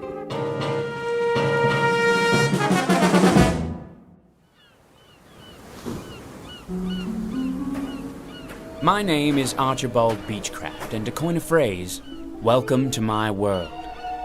And a wonderful world it is. You might even call it paradise. To tell you the truth, I don't remember exactly how I got here, but I assure you I have no intentions of leaving. No intentions whatsoever. Why should I? Everything I need is here. The sand, the sea, the sky, as blue as a robin's egg, gently swaying palms, and absolutely nothing on the horizon. Nothing. And no one. Do you understand?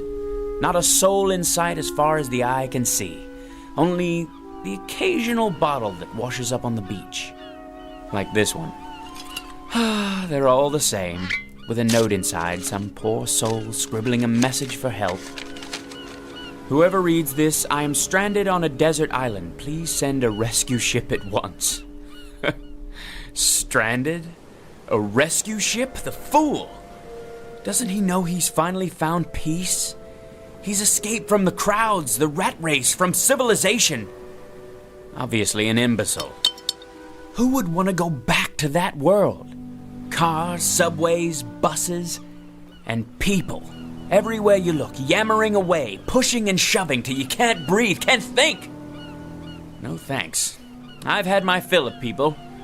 If you don't mind, I'll live out my days like this. Alone. Quite blissfully alone. Except, of course, for Chi-Chi, the perfect companion.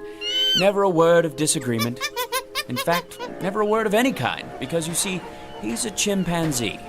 And a very intelligent one. If I'm hungry, he brings me a banana. When I'm thirsty, he climbs a tree and picks a ripe coconut. Have you ever tasted fresh coconut milk? Oh, you must. It's really quite refreshing. Hold on, Chi-Chi. What's this?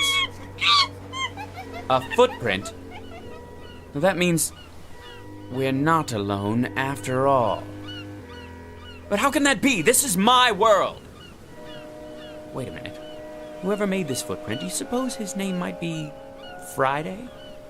If so, he'll speak an entirely different language. No communication whatsoever, and plenty of room for both of us. He'll have his half of the island, and I'll have mine. Unless, of course, Friday's a female. You think it's possible? Why, I don't see why not. A lovely native girl in a sarong with big brown eyes like a Walter Keane painting, and a tray of finger sandwiches, poi, that sort of thing. Maybe some Mai Tais. Who can't speak, of course. No, why should she? She'll live in her grass hut and I'll live in mine, and we'll visit from time to time. An ideal arrangement, I'll give her a lei, a flower lei, whenever the spirit moves me. And when the spirit doesn't move me... Now where's that coming from? There aren't any telephones on my island. It can't be! A telephone booth? On the beach? Most ridiculous thing I've ever seen. Yes? Yes, who is it? Who in the... Hello, who's there? Hello? Who? Hello?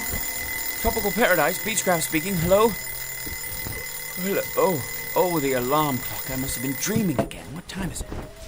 6:30 already? This is my world, all right. And welcome to it. A brief, if somewhat jarring, introduction to Mr. Archibald Beechcraft, a child of his time, a product of the population explosion, and an unwilling inheritor of the legacy of progress. He has just begun his daily battle for survival in a world that cares not one whit for his happiness or sanity. But very soon, our hero will begin a one-man rebellion against this impersonal age, and to do so, he will enlist the help of certain unusual aids, of the sort found only in the Twilight Zone. And now, The Twilight Zone and our story, The Mind and the Matter, starring Hal Sparks, with Stacy Keach as your narrator.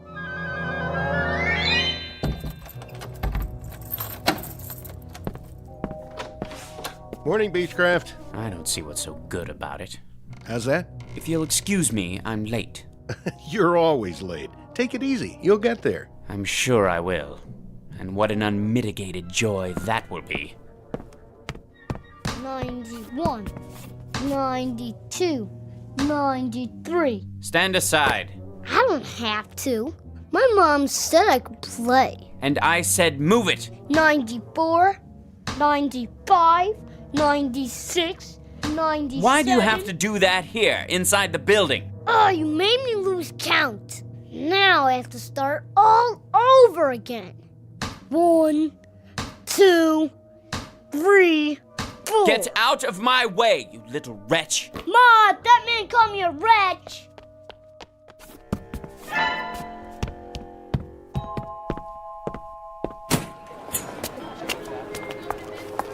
Hey, watch it, buddy. Sorry. Look where you're going. Beg your pardon. Hey, careful with the briefcase, huh?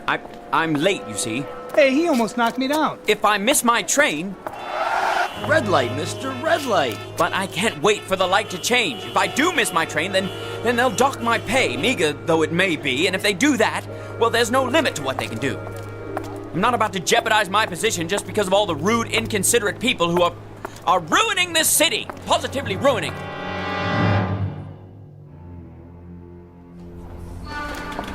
That's my train! Slow down, one at a time. But you see, officer, I absolutely must catch the 732 uptown. Keep your shirt on, pal. Let me through, please. Watch who you're pushing. You don't understand. This is my... Hands off, buddy. One person per token. I don't have a token. Well, then you better get one at the window. But I overslept. I'm late. One at a time, folks. Let's keep moving.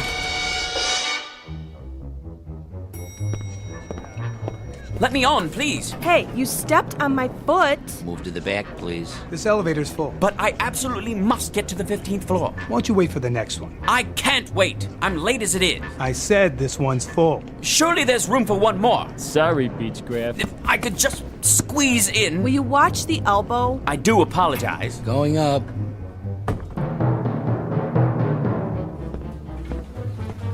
There's Mr. Beechcraft. Finally decided to make it, Better late than never. Morning, Laura. What happened to you? What didn't? If you'd been through what I've been through. Did you punch in? Yes. Mr. Rogers got here 15 minutes ago. I'm sure he did. I told him you went to get coffee.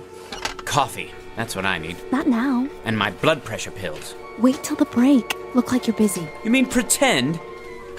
I don't have to pretend. Of course, in a reasonable world where a person could work at his own pace with no pressure, no interruptions. Mr. Rogers will be back any minute. I'll bet he will.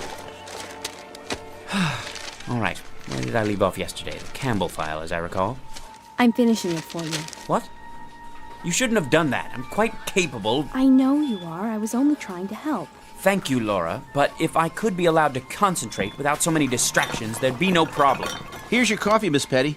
Oh, thank you, Henry. You can call me Laura, you know. All right, Laura. I didn't know how you wanted it, so I got cream and sugar. Is that okay? That's fine. Kindly give it back. The Campbell file. I'm just about to close it out. Where do you want me to set it? What? The coffee. Just a minute. If you please, Laura. Here you go. Oh, no. Why, you clumsy clod. Gosh, Mr. Beechcraft, I sure am sorry. You spilled it all over my jacket. I guess I didn't see you. That's precisely your problem. Try cold water before the stain sets. I'll get another cup. That's all right, Henry. No harm done. I ought to send you the cleaning bill. Is that Beechcraft? Yes, sir. Looks like he's headed for the washroom. Something the matter? Well, Mr. Rogers, you see, He's a little out of sorts this morning. Is he now?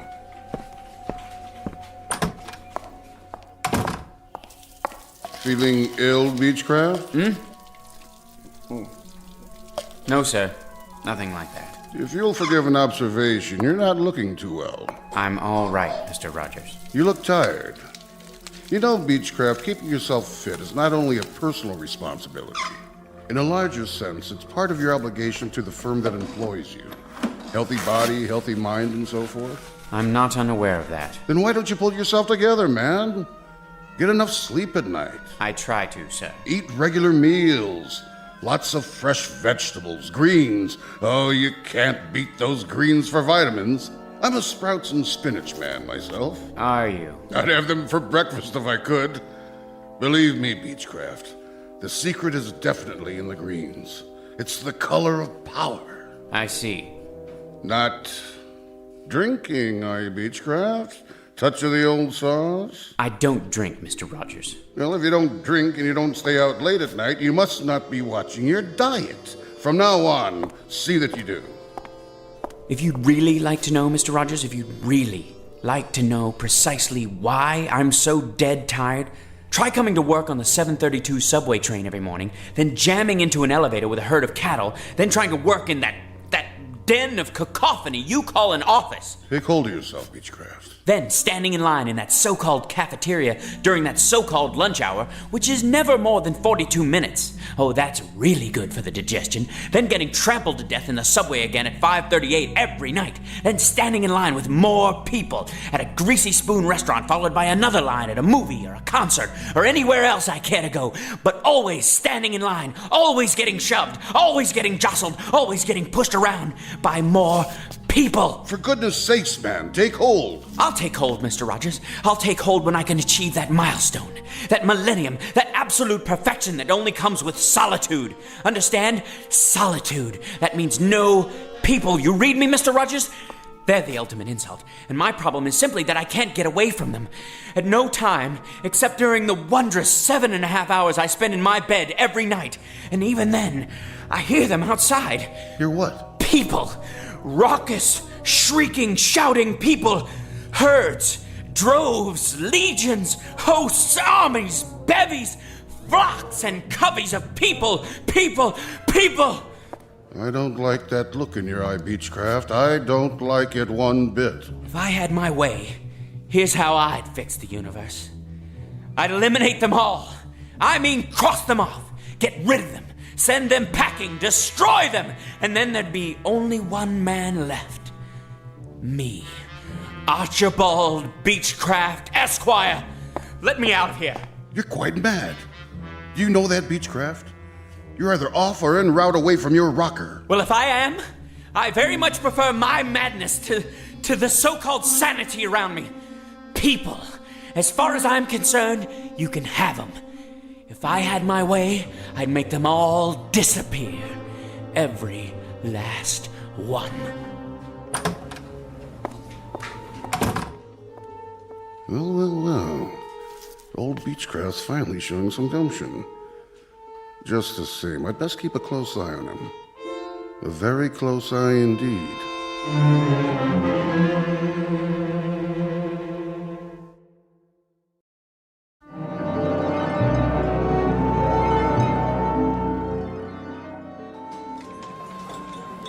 I'll have a baked fish. Yes, ma'am. Salisbury steak for me.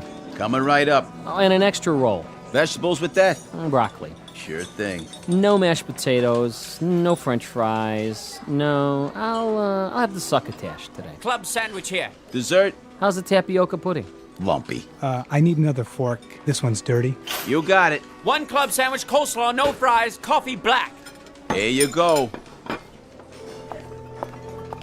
That's it, sir. That's right, the usual. So I see. Cash or charge? Cash. Get my wallet out of my pocket. There's hardly room to turn around. Here. Don't you have anything smaller? No, I'm afraid not. Your change. Hurry up, will you, buddy? We don't have all day. I'm doing my best. If you'd allow me to put my wallet away. Next, one double macaroni and cheese, salad with ranch. Excuse me. The seat's saved. Well, how about the one next to it? Now, he'll be right back. Of course. Of course he will. Hey, Mr. Beechcraft, over here. Thank God. I'm obliged, Henry. Think nothing of it, Mr. Beechcraft. Squeeze right in. That was my plan. Been saving it for you. I was sort of, well, I wanted to make up for this morning. This morning? When I spilled coffee on your coat. I'm really sorry about that. Say, Mr. Beechcraft? Mm-hmm. I have a friend. You don't say. Works in the used bookstore around the corner. I went there before lunch. Whatever for? Oh, I like to read. All kinds of stuff. Do tell. Horror mostly. That's my favorite. Why am I not surprised? Some of those paperbacks are pretty cool, you know? There was one about these giant worms that live in the sub-basement of an office building. And if you took the elevator down there late at night, these big white old worm things will be waiting for you. And they must have been really hungry, because... Please, Henry. I'm eating. Oh, yeah. Anyway, I went over there today, and I saw this. So I sort of got it for you. What is it? Story of a serial killer who wants to depopulate the Earth? Nothing like that. Take a look. I thought you might like it. The mind and the matter. How you can achieve the ultimate power of concentration. Think this is something I need, Henry? It's really rare. There are only a few printed. A little on the occult side, isn't it? Maybe so. But seeing as how you always have so much work to do, my friend is kind of a student of the mind. He swears by this, says it's the last copy. The publisher was supposed to destroy all of them. For what reason? Too powerful. Tells you how to make people do things. Things? Would you believe it, Mr. Beechcraft? I've seen him. I've seen my friend cause a woman to do something fantastic. How's that? It's true. He was in a department store, and he saw this woman at the sale table, and he concentrated real hard on one particular thing, and Mr. Beechcraft, as sure as I'm sitting here in the cafeteria of the United Tool and Die Company, that woman... You won't believe this. What? Well, that woman picked up a chartreuse and orange scarf, paid for it and everything. She never would have bought it in a million years. Who would? But he made her do it, just like that. It's the truth, I swear. Will you please try to be more careful? Oops, there goes the coffee again. Sorry, Mr. Beechcraft. Thank you so much for the book, Henry. Now, if you don't mind, I think I'll be leaving. I've had more than my fill.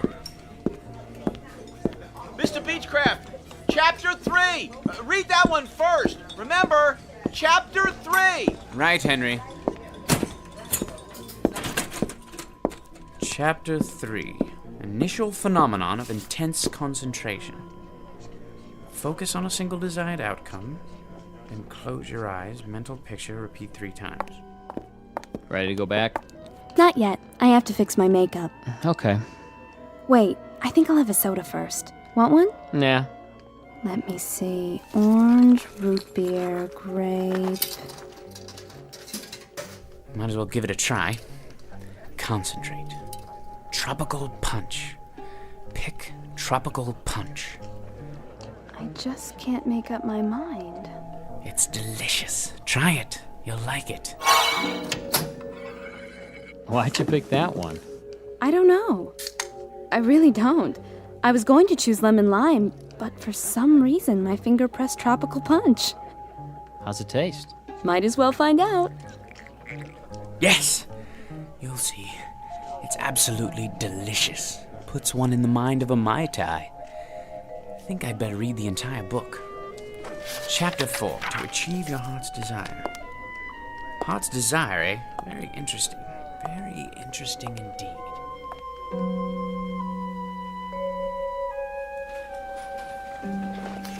The most important element is concentration. Blot out the quotidian irrelevancies that pollute your day. Quotidian? Nice vocabulary. Mr. Beechcraft? The science of the mind requires absolute adherence to the following rules. Mr. Beechcraft? What is it, Laura? Did you turn in the Campbell file? Campbell? John R.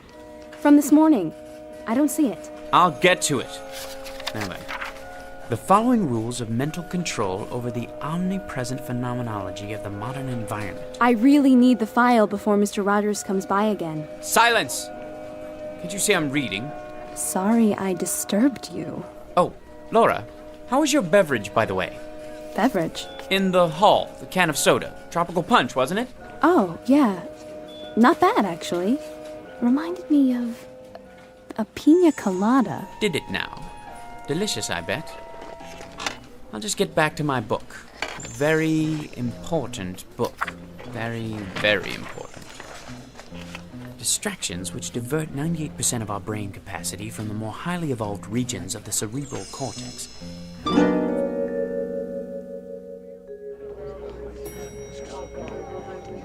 Everybody going to the ground floor? Yeah. The source of the power is located in the pineal gland, or vestigial third eye. You, sir? Where the power of the all-encompassing life force. Sir, you going to the first floor too? He's talking to you, buddy. What's the matter, you deaf? What? Of course I'm going to the first floor. Where else would I be going? Watch your fingers. Going down. The more complete the mental picture, the more complete the result. Focus your mind and concentrate to the exclusion of all else.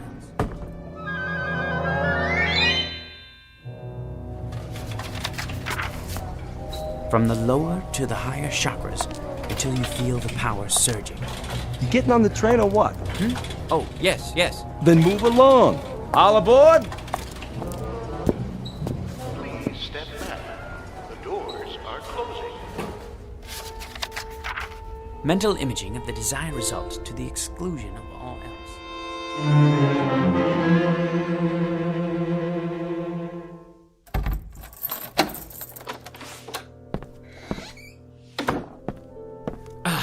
Now, where was I? Chapter 9. The energy generated by pure mind has an electrical coefficient of... Yes. Yes, The numbers are absolutely correct. Unequivocally. That being the case, it stands to reason that the conclusions are correct as well. Why, the mind must be the most underrated power in the entire universe. Given the proper concentration, well, there's really no limit to what a man could do. No limit at all. Look at them down there. People. So many. I wonder, if I concentrated hard enough, could I actually get rid of... But why not? Why not? Concentration, that's all it takes. I have the power here, inside my head. Sheer concentration. Concentrate on getting rid of all those people. I wonder if I could do it in one fell swoop. Or knock them off one by one. Just think of it. Nobody in the elevator, in the office, the cafeteria, or on the street. None! Not in the hall or on the stairs. Nobody except... Mr. Beechcraft. Mr. Beechcraft. Who is it? You know perfectly well who it is. It's Mrs. Weller. The rent is due, Mr. Beechcraft. Do you hear me? The rent. I'm not going away till you pay, Mr. Beechcraft. Mr. Beechcraft. Close your eyes and repeat the following words 3 times. Go away. Disappear. Be extinct. The rent, Mr. Beechcraft. Go away. Disappear. Be extinct. The rent. Go away. Disappear. Be extinct. Mr. Beechcraft. Mrs. Weller? Mrs. Weller? Mrs. Weller? Aha! You're gone! Concentration, that's the key. And I have it. Today the landlady, tomorrow the world!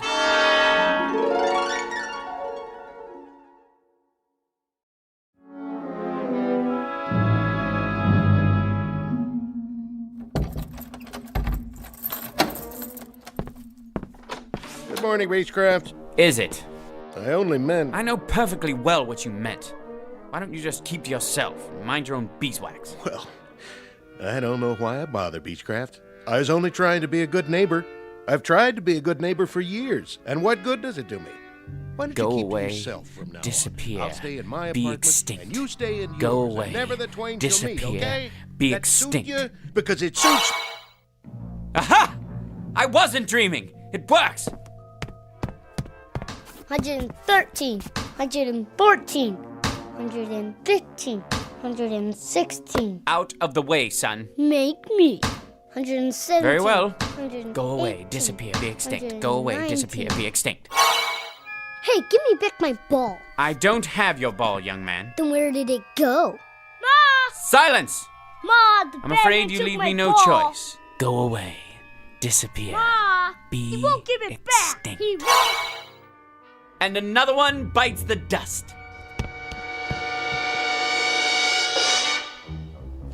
Hey, watch it. Out of the way, jerk.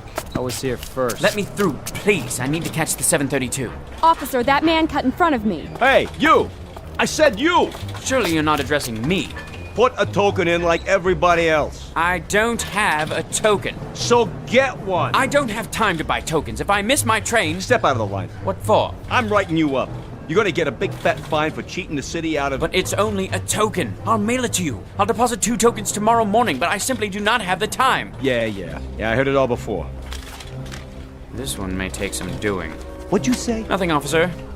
Concentrate. Go away, disappear, be extinct. Are you cursing me out? Go away, disappear, be extinct. All right, that's it. I'm taking you in for insulting a transit officer.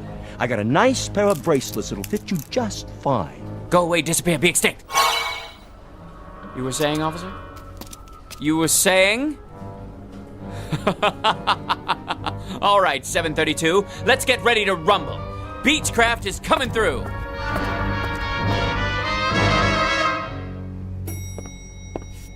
What? No line for the elevator this morning? No pushing? No shoving? My, that is unusual. Anyone else? No? All right then. Going up?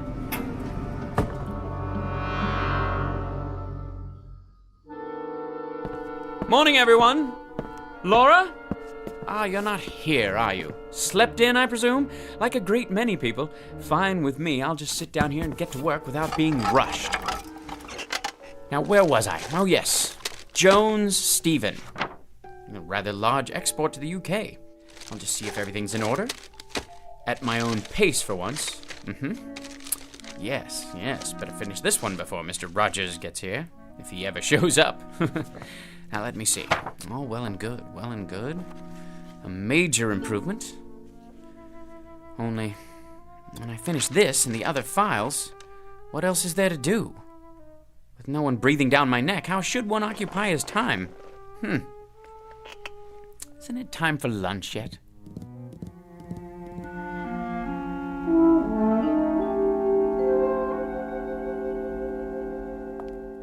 I think I'll just have the salad today. Some soup to start off and crackers. No hurry, mind you.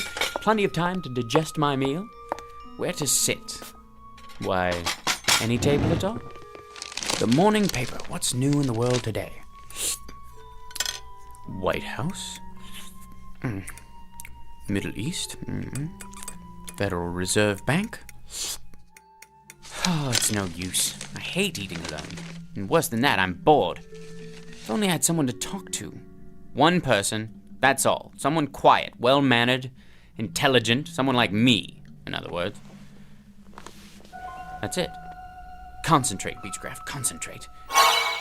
You called? It worked.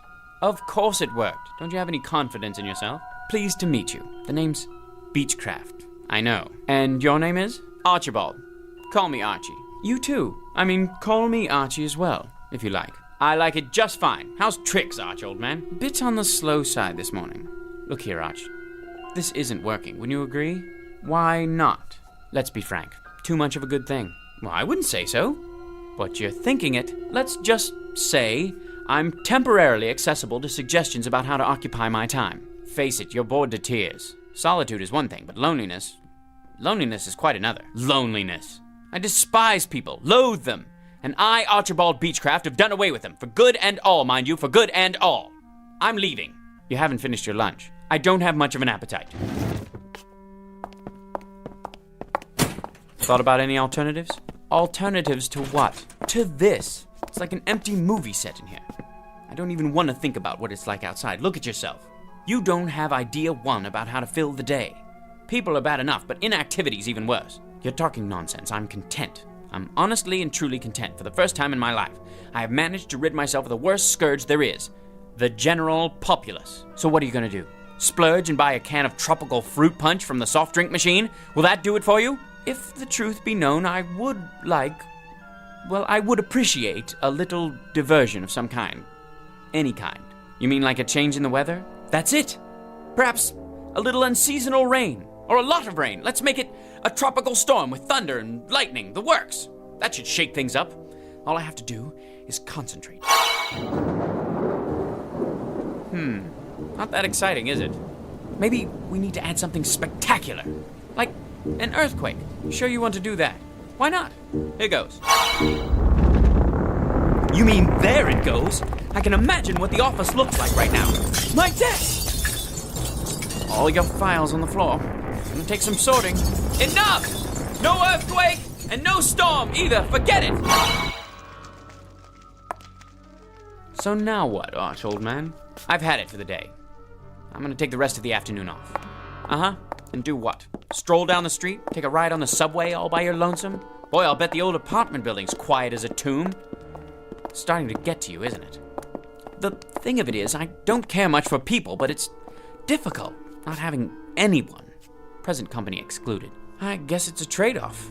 That's the crux of the problem. Frankly, there isn't a breed of human being that I can stomach. Ever think of a Cocker Spaniel? I never cared much for animals either. Most of all, though, I can't stand people. Thanks. Well, except for you, naturally, but that's because you're a higher class of individual. Wait a minute. That's it! That's what? Why didn't I think of it before? People I can stand. That's what I'll do. I'll create people who are just like me. A world full of Archie Beechcrafts. Now that's a thought. You bet your sweet life it is. I'll will it. I'll concentrate, and from now on, everyone will be exactly like me. It's so simple. And when will this new era be ushered in? Tomorrow morning. I'll re-people the earth. Nothing but my kind of folks. In fact, why wait? How about right now? 15th floor, everybody off. Look at them, like sardines. Rude, thoughtless people. Worthless, every last one. Nobody has any manners nowadays. Late. Thanks to them. Listen to them. They sound just like me. You're not kidding. Take a gander at their faces. They look like us, too. A rather handsome lot, you must admit. Where are they headed? Back to work, I presume, those who chose not to dine in the cafeteria. A sight for sore eyes, eh, Archie? It certainly is. Now that I've decided to replenish the population in a kinder, gentler mold. This, I gotta see.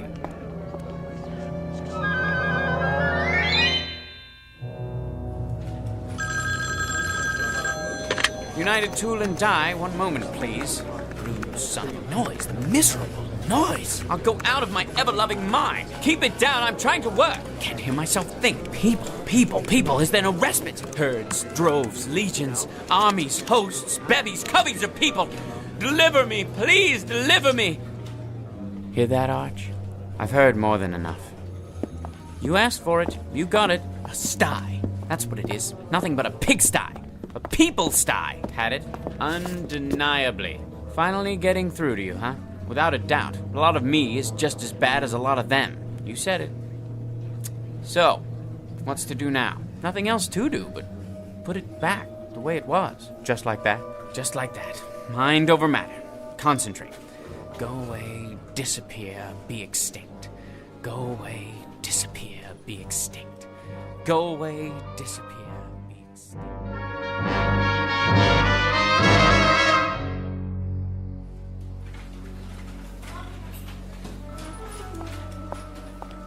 Hello, Mr. Beechcraft. Why, hello, Laura. How nice to see you. What? Oh, nothing. It's just good to have you back.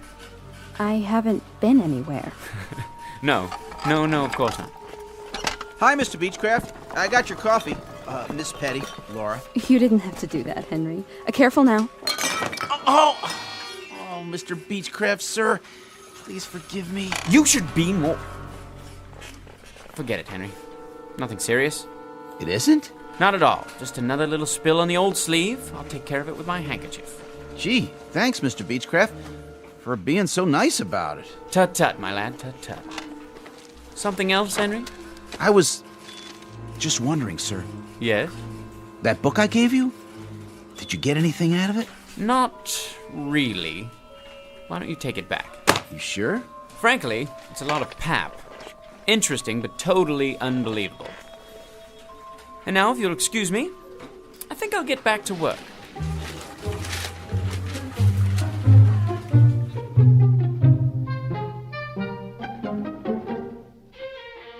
Mr. Archibald Beechcraft, a child of his time, a product of the population explosion, and an unwilling inheritor of the legacy of progress.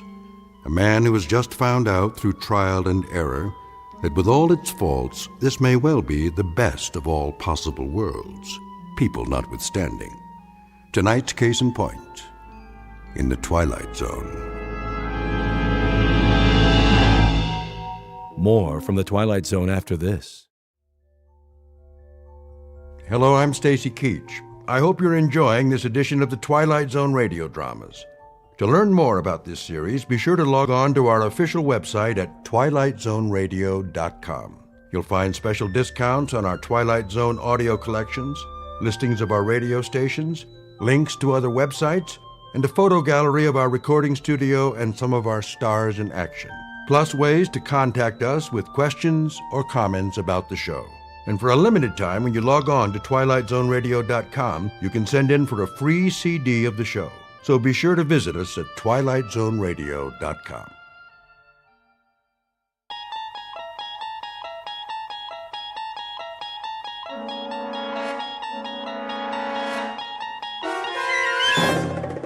You're traveling through another dimension. A dimension not only of sight and sound, but of mind. A journey into a wondrous land whose boundaries are those of imagination.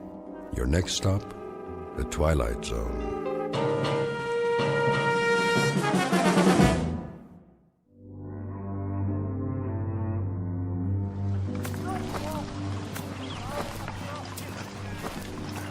Sergeant? Yes, soldier? Can I ask you something? Go ahead, son. If it's whiskey you want, well, I don't have none. Not for days now. It's long gone. Oh, that's not it, sir. Oh, I thought maybe you wanted something for the pain. Your arm. You'd best change that bandage. I don't have anything, Sergeant, except my uniform, and there ain't much of that left. Here, take my kerchief. Oh, no, I can't. Sure you can. Come on now. Get that sling off. Make yourself a new dressing. You need it in the heat. Thank you kindly, sir. Go ahead and sit, if you like. Oh, no, I don't want to do that. I gotta keep moving. Why? There's no hurry. Not anymore. Well, if you can walk on that crutch, I figure I can as much on these 2 feet. Besides, I got a long way to go. How far, soldier? Alabama. I made it to be 600 miles. My folks will be waiting.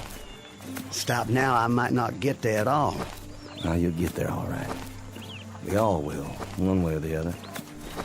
Because we have to. No place else to go. Yes, sir. Going home. That's what I wanted to ask. You know the date today? I'm sorry, son. I lost track. I don't know, still April or thereabouts. Hey, Willie. That you? You know that boy? Sure I do. Sounds like Willie from Birmingham. We was together at Appomattox. You go on ahead. I gotta take it slow for a while. Much obliged. See you tonight, sir, when we make camp. Luck to you, son. God be with you.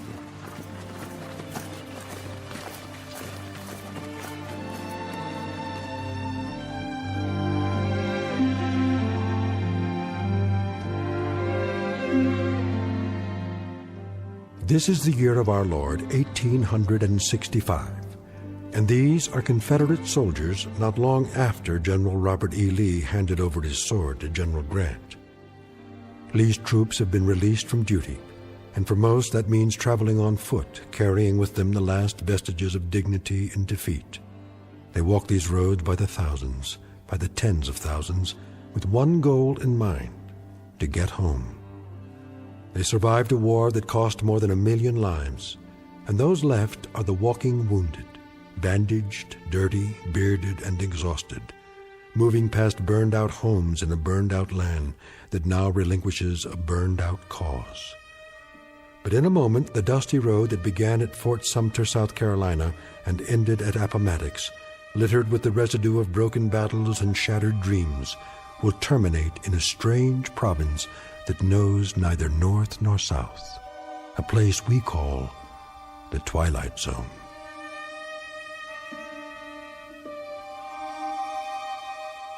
And now, back to the Twilight Zone with The Passers-By, starring Morgan Brittany, with Stacy Keach as your narrator.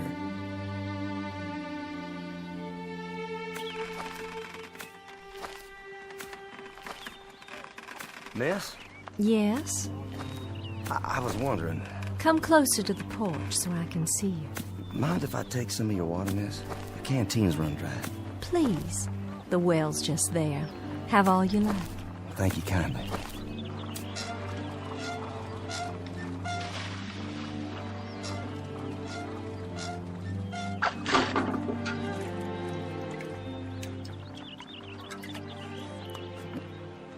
Oh, you don't know how good that tastes. I see by your uniform. Sergeant, isn't it? Well, it was. Don't know that it matters much now. Beautiful house you have here. It was. We used to call it our mansion. Beautiful tree, too. The oak here, strong. The kind that lasts. Yes, it survived.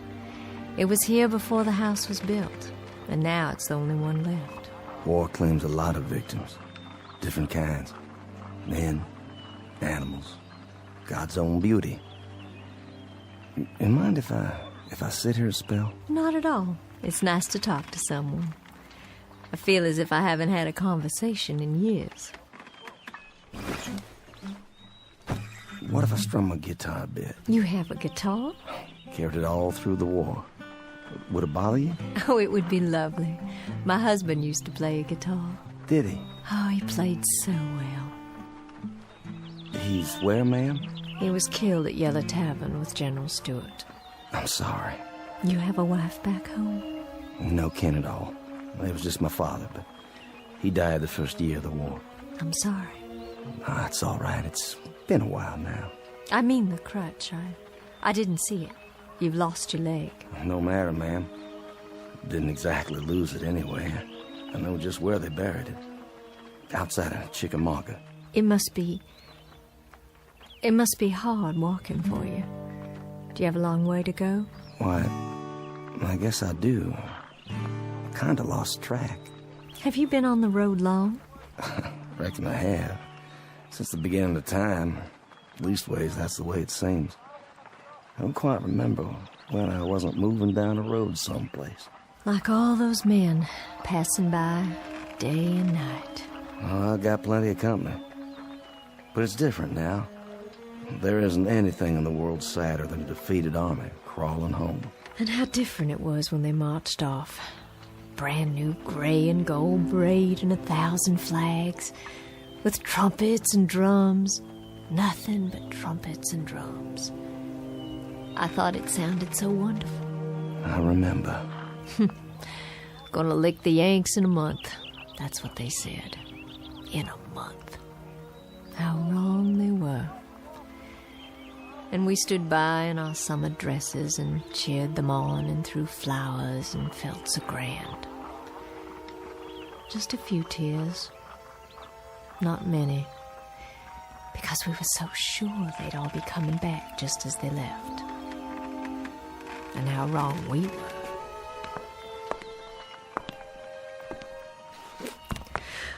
Oh my. Anything wrong?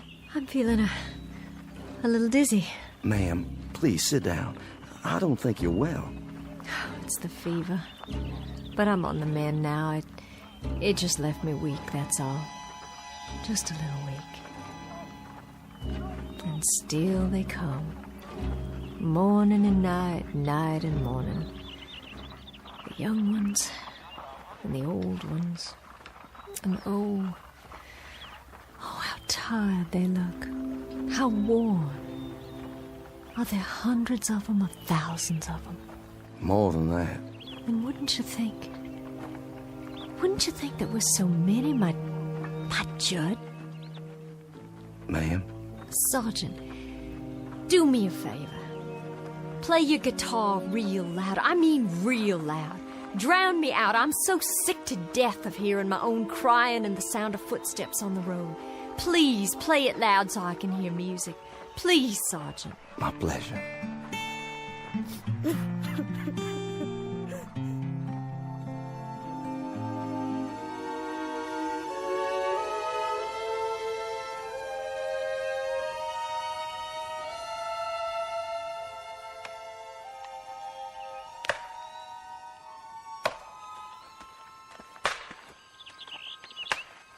Charlie?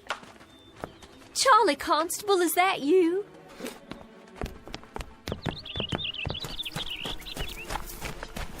Charlie, it's Lavinia.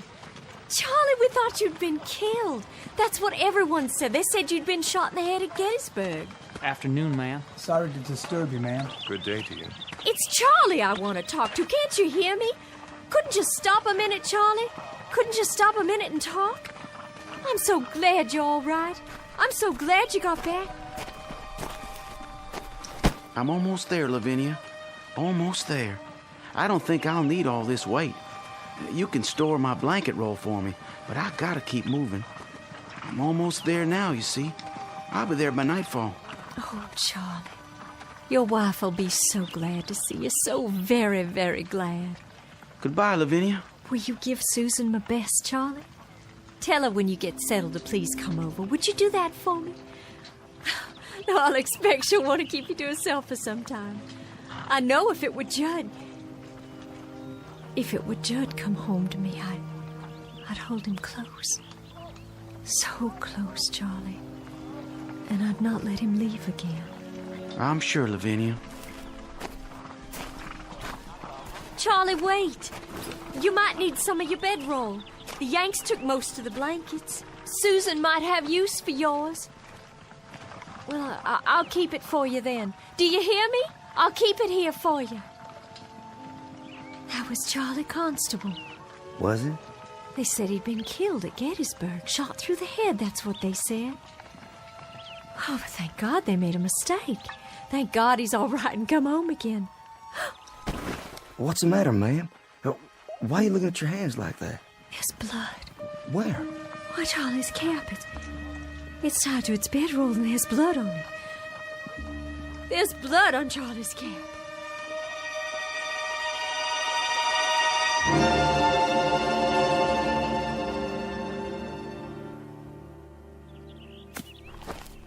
Ma'am? Yes? It's Sergeant Baxter, ma'am. Well, I know that. Who else would it be? You finished so soon? I got a feeling for wood, carving it or chopping it. I got enough cut there so you can at least start the winter. Well, I thank you sincerely. You don't know how much that helps me. No, I thank you. I'm obliged for the dinner. Such as it was. It beats salt pork and hardtack, which is what I've been used to for as long as I can remember. I was hoping you'd play your guitar one more time. Would you? Made this myself. You didn't. You know how to make musical instruments. After a fashion, not as good as the ones I made at home. I had more time then. You have to pick the right tree, a good solid one with character.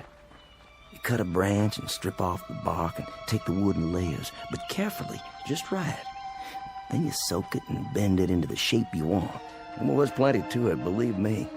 And then after it's dry, it has to be planed and glued and whittled till it's perfect.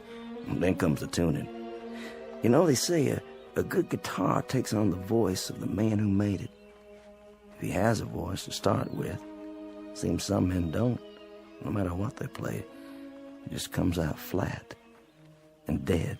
I'll bet all your guitars sound beautiful. Just like this one. My old man used to say that I'd wind up nothing but a bum troubadour. Did he? My old man. But he was a proud one when I marched off. Proud as an old rooster, because his son was going off to war to become a man. And I come back, half a man. That song of yours. Black is the color? Judd, my husband, he used to sing that. Oh, I wish you could have met him. I wish so too. A very gentle man. A very nice and decent man. And I can remember nights he'd sit out on this porch and play and sing. Even the crickets would keep quiet. The bullfrogs down at the pond. It was just as if they'd stopped their noise so they could hear the music. And then the Yankees came.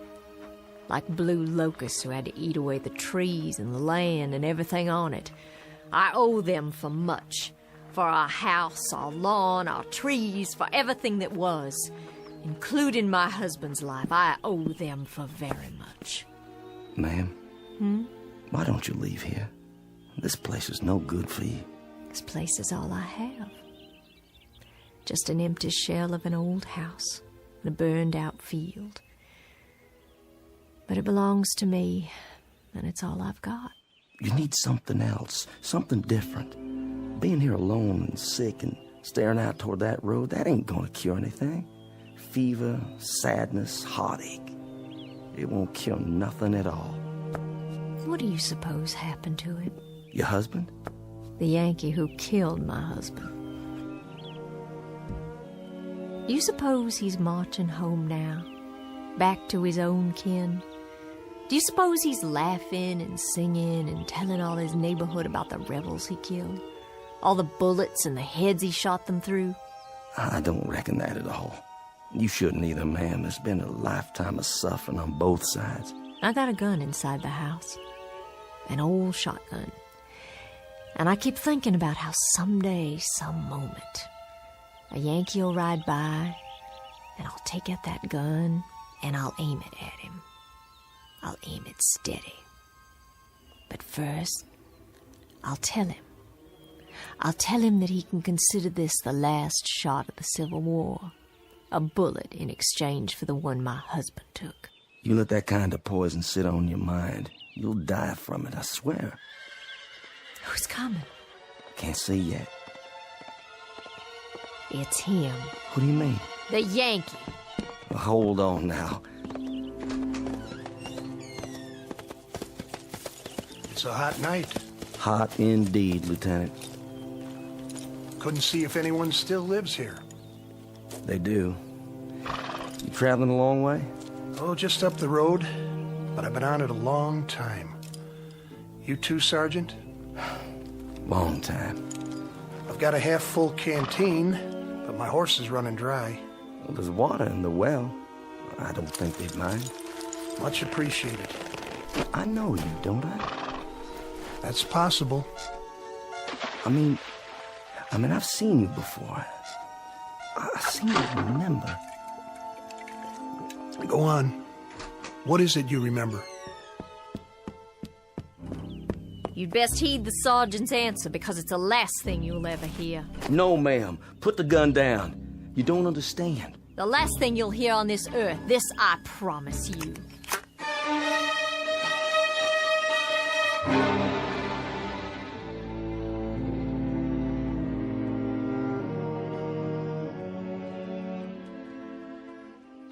Ma'am, don't shoot him. The lieutenant here tried to save my life. Stand aside. Hear me out first. I was lying on the side of a road. A mini ball had landed amongst us and took off my leg, and I laid there bleeding. And then he come by, a patrol of Yanks, and he propped me up, and he tried to stop the bleeding. I remember looking straight at him and saying, I said to him, "Danged if you ain't the most changeable breed in the world. First you do your best to kill me, then you call off the war long enough to try and save me." You remember that, Lieutenant? I thought to myself then that if General Lee had many more of your kind, we'd take a lot of lumps before we could lick you. Well, we sure give you some. That you did. Lieutenant, this is Lavinia Godwin. You've thanked him, Sergeant. Now be so good as to step out of the way so I can thank him for a few other services. Ma'am, the lieutenant here, he stood out on the open road and tended to me while both sides were shooting up a storm over his head. And yet he stayed there, and he tried to save my life. I've got this shotgun leveled straight at his head, and my hand is steady. I've waited a long time. I aim to blow his head right off his shoulders. This your pleasure, ma'am? And duty. A little bit of both, perhaps. Well, then you'd best get on with it. Ma'am, I can't let you do that. I just can't. You can't stop me with that guitar. I've got the gun. Then I'll stop you with my hands. You'd better stand down, Sergeant. I've got my finger on the trigger. And this is for you, Yankee.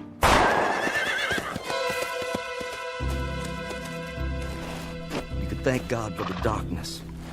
That kept you from committing murder. Hasn't there been enough of that already? I didn't miss him. I couldn't have. I couldn't have missed him!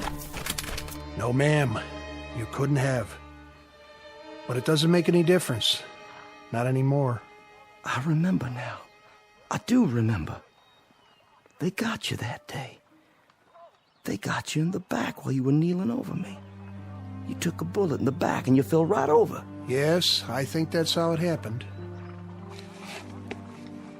I thought you were dead. I remember thinking you were dead. What's going on here? What's going on here? You'll understand. It'll come to you sooner or later. What will? I've got to be moving up the road again. Don't want to ride, do you, Sergeant? She's not the staunchest steed on earth, but she'll carry two. Thank you, but one's enough. As you like. Safe journey, Lieutenant. And to you. I wish you the best, ma'am. I do wish you the best. And this too shall pass. This too shall pass. Wait and see. I'm sorry I hit you, Sergeant. And your guitar, your beautiful guitar, I shouldn't have. I shouldn't have done that. Please, forget it. It's over. Those things he said. What do you suppose he meant? I have an idea, but I think we'll know for sure soon enough. Look. On the ground. What? It's wet. When he climbed on his horse, he was dripping blood.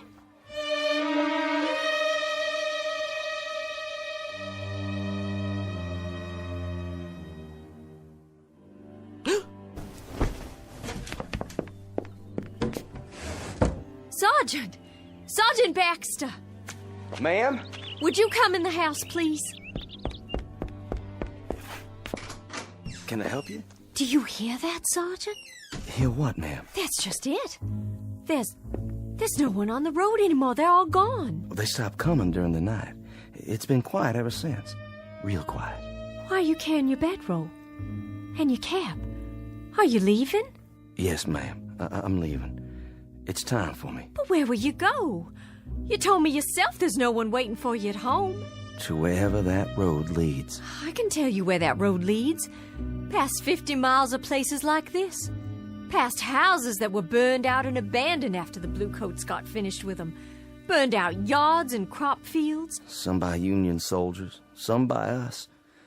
So there'd be no use. Past a few hundred tired, sick people like me. No worse off than I am. Well, that's what I'm telling you.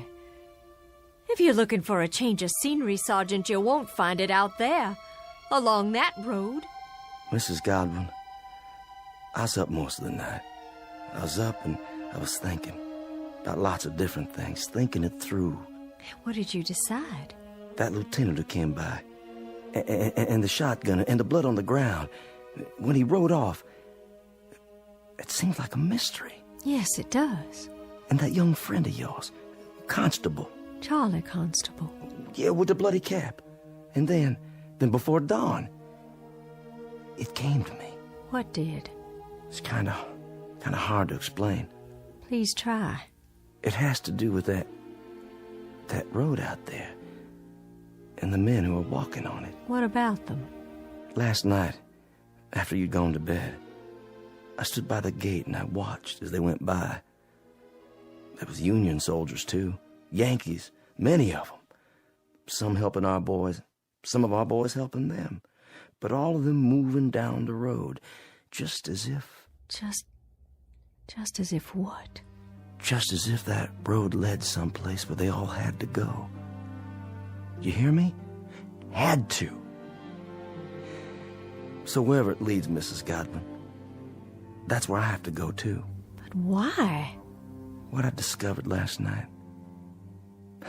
You wouldn't believe. I don't understand all of it myself.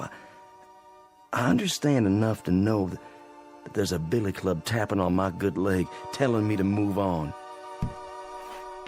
So I'll take my leave now, ma'am. And I wish you well. I certainly wish you well. Wait while I make you breakfast. No need for that. I'm not hungry anymore. Some tea, then. Something to drink. I'll heat water on the stove with the wood you cut.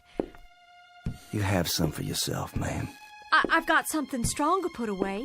There's a bottle. I know where it is. Not with all the walking I have to do. A hot bath, then, before you go. Surely you'd like to get cleaned up. Thank you, but I'm all right. Sergeant! Why don't you stay on?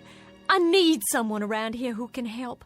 I'm just one sick woman alone, and I need someone to help me. I don't think that's a good idea. I'd give you half the place.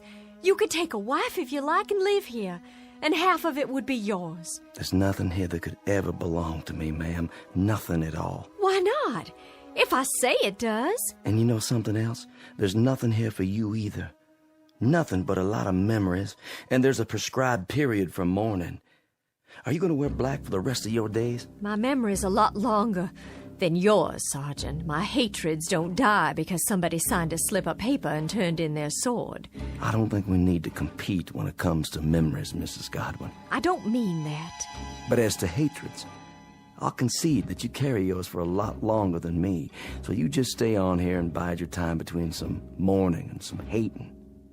I've got to take a walk up that road, and while I'm doing it, I'm going to forget about all the yesterdays, and I'm going to start thinking about all the tomorrows instead. What do you think is up that road, Sergeant? A future? A new South, perhaps? Another Confederacy born out of the ashes? What do you think you'll find? I don't know, but I think every man has to find his own end of the road.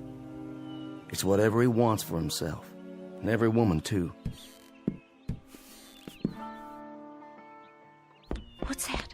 Sounds like my guitar. But it can't be. It's broken. There's a soldier in the yard. He doesn't mean you any harm. It's a Confederate soldier. Why, it's Judd. My Judd, he's finally come home after all.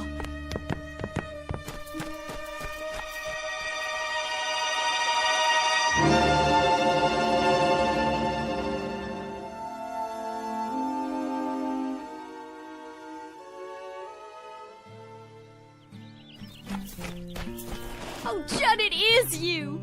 Lavinia? Hello, my dear. Oh, Judd. Judd, home and tell me it's really true. And how fares my darling wife? Oh, I've been ill, Judd, very ill. Oh, no. But I'll be well again. I'll be well again because you've come home. Because you're alive and by some miracle you've come home to me. It was home, Lavinia. Look around you. It isn't any longer. It's all the hope we've got, Judd. How do you do, Mr. Godwin? Sergeant? I stopped for some water. The old well. It's still good? I'll be moving on now. The sergeant. He's been telling me there's a pot of gold at the end of that road. Has he? And I told him, Judd, and now I have to tell you, I understand. Understand what? There's nothing at the end of that road except more road. And more places like this. But we can rebuild it all. We can paint it and plow up the fields. We can buy seed and we can... Lavinia.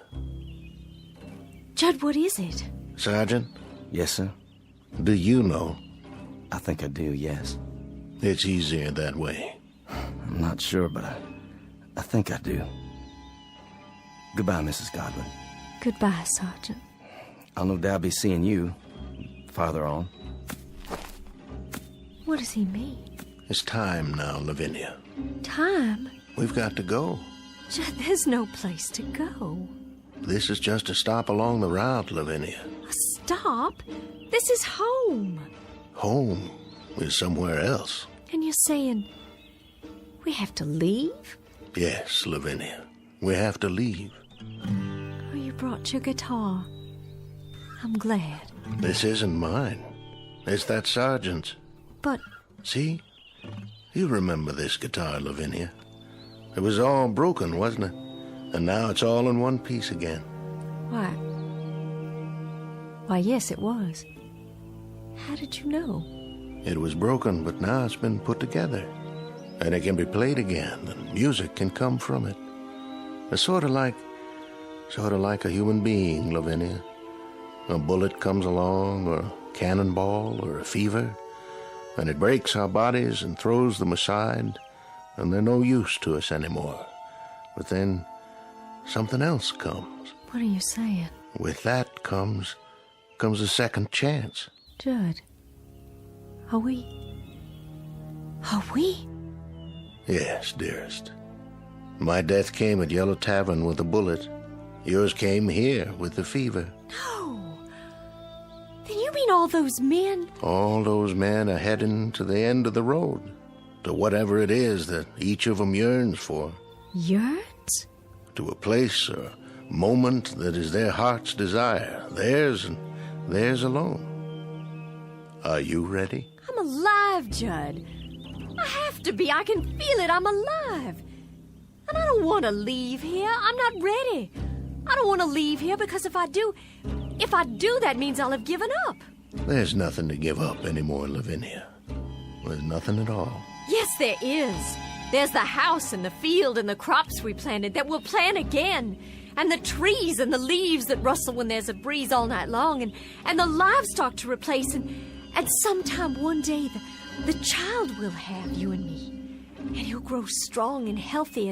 And he'll help you tend the fields. And then he'll move on to a life of his own. His life and his children. Our grandchildren. And we'll grow old together on the piece of land that's our own. And in that way, life goes on. Oh, there's so much life still left. So much living still in me, I can't give it up. Don't you feel it?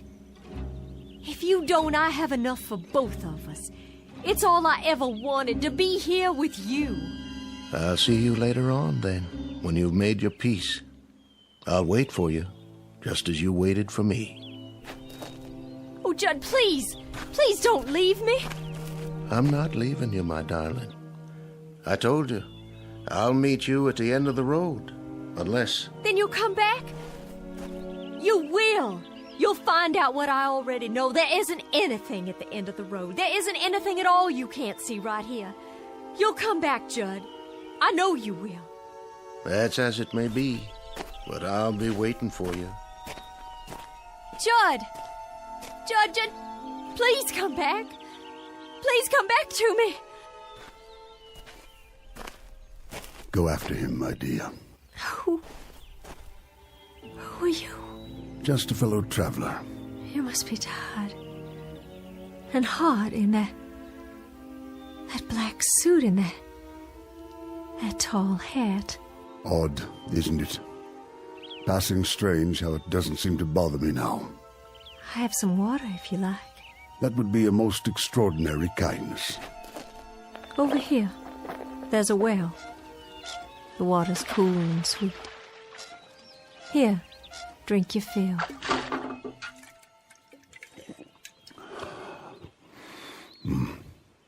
The sweetest I've ever tasted. I know you, don't I, sir? Do you? I'm sure I do. I've seen you, but not in these parts. In town? No, I don't think so. Don't worry yourself. Not on my account. But your face and that beard. May I tell you something, my dear? Please. Go after him. You must. Oh, but he'll be back. I know he will. My Judd will be back. Wait no longer. There's no reason. He's going someplace that you'll like, I promise you. Someplace where you'll find peace. But how do you know? How? It's something we learn about death. Something we all come to understand. You see, my dear lady, this road, it isn't the end. It's the beginning. There's peace up there, serenity and freedom for all, from anguish. It's whatever you want most, what you have always sought but could not name. You sound so sure. I am. Go to him, my dear. Go to your loving husband. Go there with him.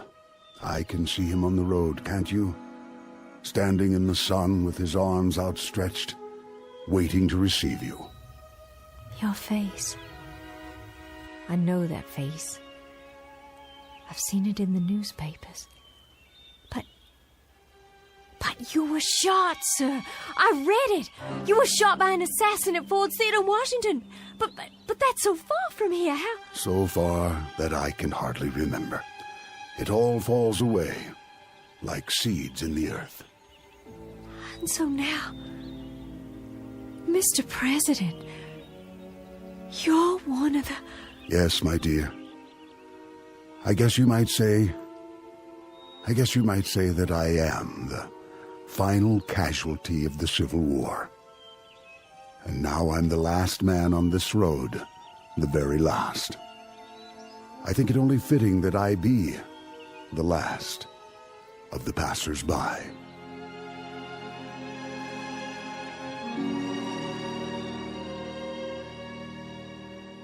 Judd?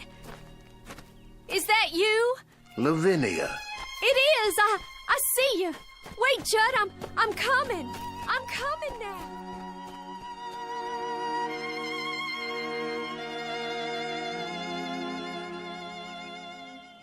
Lavinia Godwin, the mistress of a burned-out home, the image of woman in the aftermath of war, all women in all wars, suffering the final wound and the deepest, and now, at last, ready to be healed. Incident on a dirt road during the month of April 1865. And as we've already pointed out, it's a road that won't be found on any map, but it's only one of many that lead into and out of the Twilight Zone.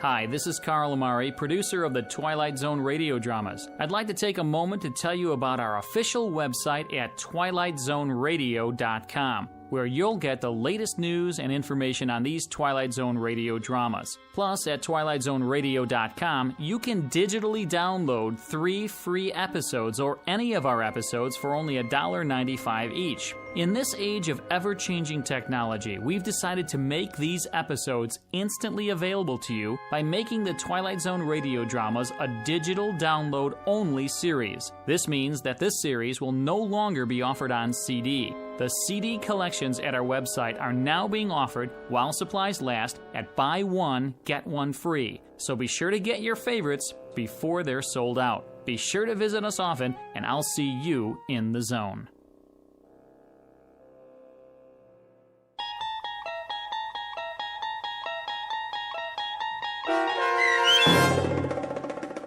The Passers-By, starring Morgan Brittany with Stacy Keach as your narrator, was adapted for radio by Dennis Etchison and based on a script by Rod Serling. Heard in the cast were Doug James, Jeff Lupetin, Turk Muller, Roderick Peoples, Norm Woodell, Carl Amari, Roger Wolski, Paul Patch, Don Longo, and Lynn Foley. To learn more about the Twilight Zone radio dramas and to obtain audio cassettes and CDs of these programs, visit our website at twilightzoneradio.com. This copyrighted radio series is produced and directed by Carl Amari and Roger Wolski for Falcon Picture Group. Doug James speaking.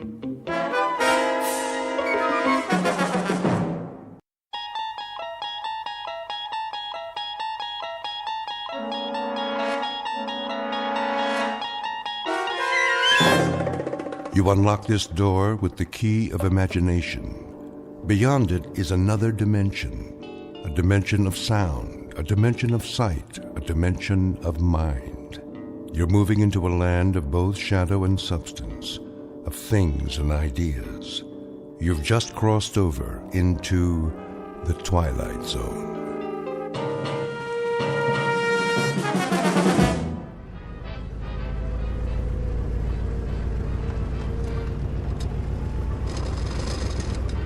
That looks like a good one. Does it? Well, it's hard to tell from here. And good as any, I guess. Ralph Wiggins Auto Wigwam. Doesn't sound like an Indian name. No, wait. What's the matter? There's another dealer down the block. Honey, I don't know if we can make it. Or the one across the street. Look. Hennicut's Cut Rate Car Sales. I think I've heard of him. I haven't. We don't have much choice. This clutch is about to go. Turn in here, at the driveway. See it? Where? Past the billboard with the lights. Just in time. At least they're all on the same block. If we don't see what we want, we can walk to the next dealer. Sure, honey. Looks like this one's got a lot of cars, though. They're not very new. That's all right. Dollar for dollar, the best buy is always a used car. Is that what they say? That they do, young lady. That they do. Hello. Howdy. Beautiful night, huh? Not too warm, not too cold. Out for a drive, were you? Saw my sign and couldn't resist, am I right? We're just looking. Sure you are. I understand perfectly. A young couple like yourselves. Just get married, did you? It's been 3 months, 6 days, and 5 hours. I knew it. How could you tell? Does it show? Like a halo, little lady, around both your heads. Why, I can always spot newlyweds when you've been in the business as long as I have. Look all you want. You're entitled. Just don't take too long. I'll be closing up in a while. Of course, that ought to be more than enough time. Mr. Henniker! Yeah? Excuse me a minute. Another one of my satisfied customers. How do you start this thing? Give it another try. Are you sure this is the right key? Sure, I'm sure. Engine's clean, just gave it a tune-up. No extra charge. Something's wrong with it. No. Needs a little breaking in is all. New points and everything. There you go, Mr. Nolan. You got yourself a great deal. Honey from Hennicut. Drive it in good health.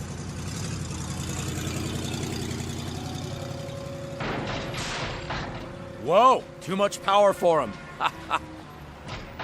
Now, where was I? Oh, yeah. See anything you like, folks?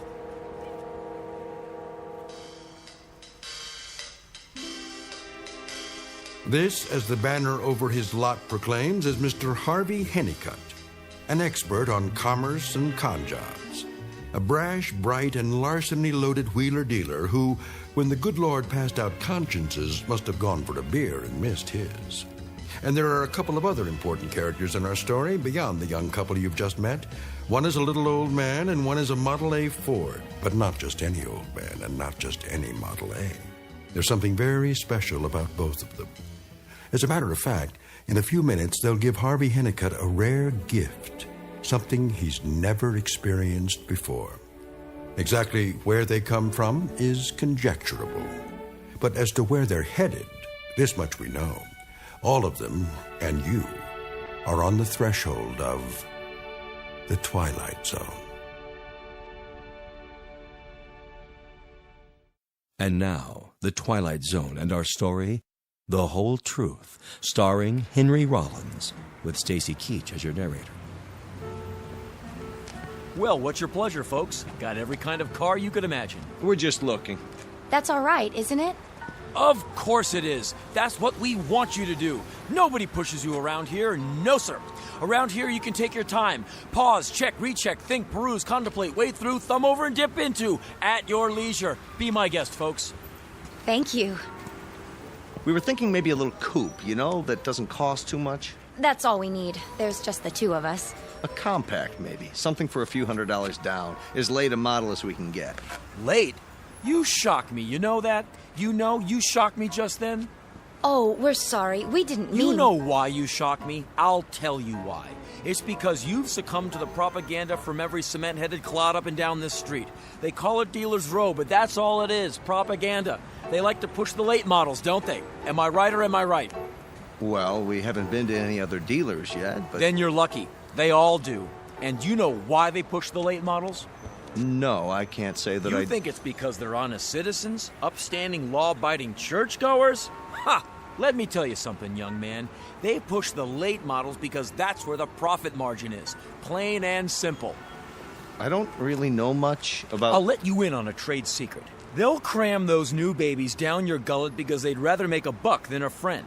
Repeat customers, they don't know the concept, but that's what keeps a business going. A year, 2 years, 5 years down the road, friends are what counts. But these new car dealers, they'd rather fill their wallets with cash than fill their hearts with the fellowship of man, or woman, as the case may be. You understand what I'm getting at? I can see it in your eyes. You're bright young people.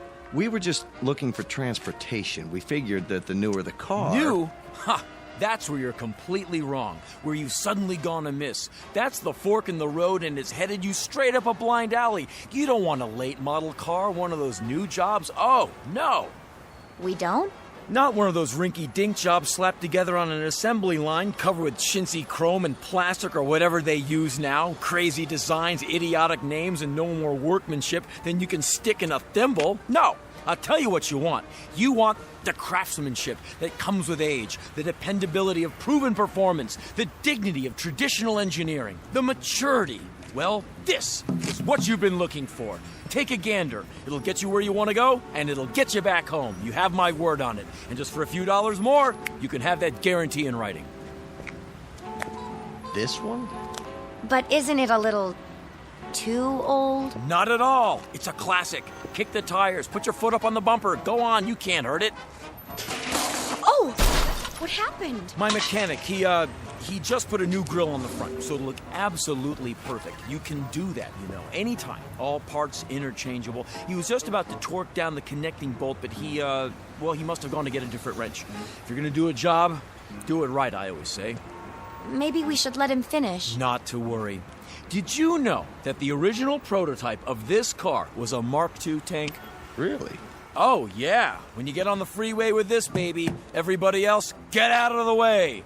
See where the gear shift is? That used to be a cannon. Now, why don't we sit down somewhere and talk turkey? My office is a good place, nice and private. I don't know. Well, I do, because this is the one you want, and this is the one you're gonna get. I'll bend over backwards to make you a deal. When you drive it off this lot, you're gonna feel so... Come on, honey. Huh? Where are you going? Well, if we could... maybe if we could look it over first and then see what else you've got. What else? Don't you know a good thing when you see it? This one will be gone by the time I close up tonight. Bargains don't last long on this lot. Here, check it over from the inside out. That's all right. No, I insist. Be my guest. Go on, slide in the front seat. Get the feel of it. Relish the luxury. Class like this doesn't come along every day. Hello? Be right with you, Grandpa.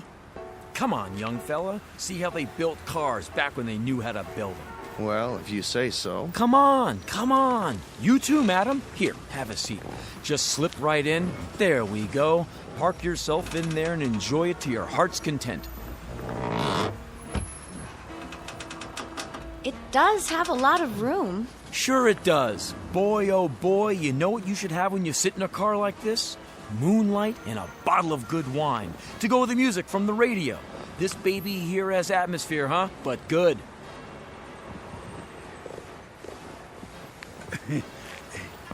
Are you Mr. Hennicutt? Yeah! Relax a minute. Feel the magic. I'll be right back. How do you do? Well, that depends, Gramps. What do you have in mind? I wanted to bring you my car. So I see. Where'd you get it? Out of a museum? It's a genuine Model A, original factory stock. If you came here to park it, I'll charge you a nominal rate, but if you're here to sell it, you'll have to give me a minute so I can have a little laugh. Ha ha ha! There, I got that out of my system. I'll give you $50 for it. Any junk man, he'll give you 45 tops just to haul it away. The Smithsonian might beat that by $1 or $2, but don't hold your breath. The parts alone are worth more than that. It's a collector's item. Well, then you better take it to a swap meet. I only deal in cars I can move. If you're thinking about a trade-in, forget it. This here's what you call a white elephant. No, I wasn't thinking of buying another car. I thought you might need it. For what? It's a wonderful old car. Been in my family for years. They built them better in those days, I think. Ah, Granddad, that's the line everyone falls for. The old rhubarb, the saw, the turkey that everybody and his brother's trying to pull on the open market. Cars were built better in the old days. Ha! In your dreams. You don't believe that? Let me tell you something. 10 years ago, even 10 years, they didn't know how to build cars. Not like they have today. It's the new cars that sell. It's the new cars that run. It's the new cars that combine the genius of mind muscle in the assembly line. Modern factories, better technology. Look at this thing. Heavy old sheet metal, painted black. It's great if you're going to a funeral. I see. But I tell you what I'm gonna do. Just because I like your face reminds me of my own grandfather, rest his soul. A man of dignity, down through his declining years until he died. Rescuing a capsized boatload of people on the East River. Is that right? So, I can see my way clear to give you 60 for it. I'll probably have to tear it down and sell it wheel by wheel, bolt by bolt to an antique dealer, or the first itinerant junk man who comes around, but you caught me in a good mood. 60 I can go, not a penny more. $60 cash? That's the offer. Take it or leave it. Well, I kinda need the money, but couldn't you make it 70? You try my patience, old friend, to the max. What does that mean? That means 60 is going, almost gone. No, please. Just in time. Sold. 60. Cash on the barrelhead. Now, I tell you what you do. You go in that little office, I'll meet you there. Once you get your papers and your car registration together. Did I say car? Make that vehicle. I've got the papers right here. You do? Came prepared, huh? All right then. Let's get this over with. Step into my office.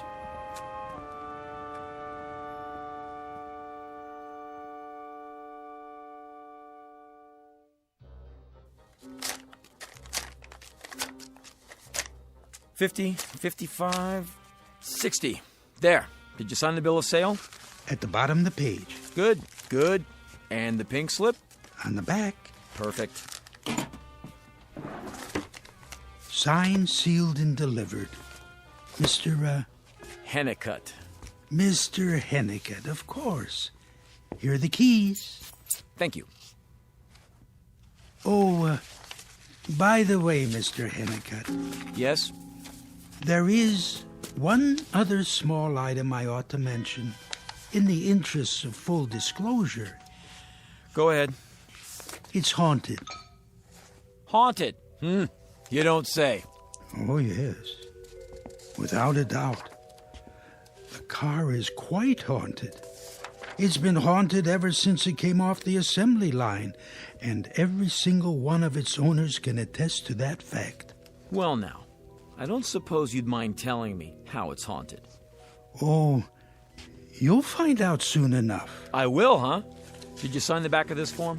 Yes. Right. Or how can I unhaunt it? Wouldn't want to miss a thing like that. There's only one way.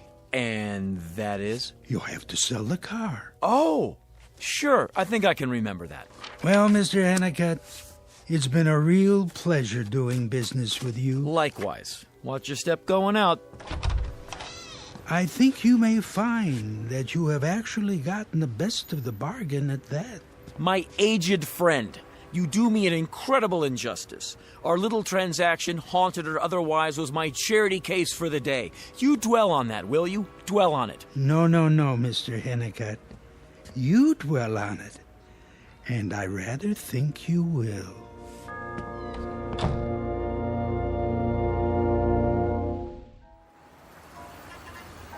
Well, folks, what do you think?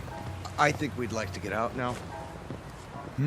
Oh, sure. I'll get the door for you. Slide this way. Ladies first.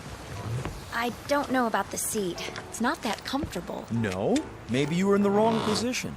I know you young folks like to snuggle up right next to each other, but the way you've got those bucket seats, of course you could adjust them, slide them any which way. How's the engine? The engine? Runs okay, does it? Oh, it runs. Definitely. Starts right up. How much is it? How much? With the down payment. Minus the trade-in, of course. You do take trade-ins, don't you? Sure. Sure I do. Take anything I can get, hose it off, polish it up, and turn it right around. If it's too far gone, I wholesale it to this guy in New Jersey. What he does after that is none of my business. What? I mean, well, you understand. After that, it's not my worry. Of course, I cherry-pick them first. If some little old lady had it locked up in her garage, then it's worth more than Blue Book. Naturally, I don't tell her that. I beg your pardon? What am I saying? Sorry, lost track for a minute there. You got a trade-in, do you? Oh, yes. Over there, when we drove in, remember? Sure, I remember. Anybody get hurt in that accident? What? At least it's clean.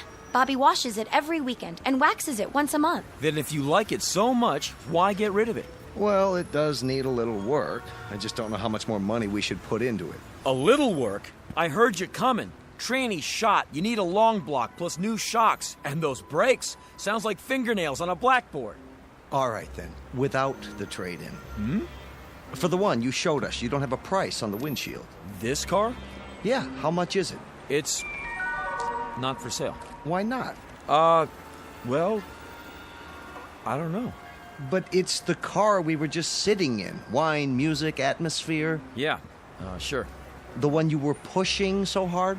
You made it sound so nice. I know, but I guess I'm not pushing it anymore. Something wrong with it? Are you kidding? It's a wreck, a rum-dum. But a minute ago you said... I know what I said, but it hasn't got any points. It hasn't got any rings. It hasn't got any plugs. It eats gas like it owns every oil well in Texas. Just joking, folks. Don't know why I said that. But the tires. Now, the tires are... completely shot. Re-grooved and painted black to look new.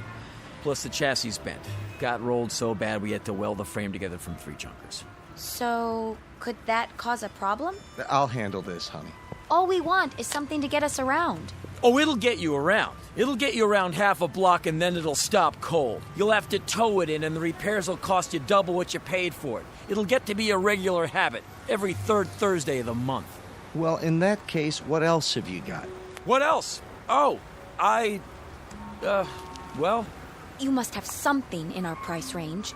Well, to tell you the truth, I haven't got anything worth the time it would take to show you. Say, what kind of place is this?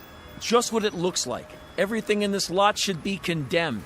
I got more lemons per square foot than a fruit grower in Salinas. Listen, kids, take my advice. What you ought to do is, you ought to hit one of the honest dealers. Somebody who'll stand behind his product. And remember, you get what you pay for. Find something you really like and make an offer. Start with 20% off the sticker price and don't drop below 10. Just don't come around here anymore for your own good. Okay, buddy, we'll do that. Come on, honey. What am I doing? Hey! Yes? If you really want to make a good deal... Let's walk over to Ralph Wiggins and see what he's got.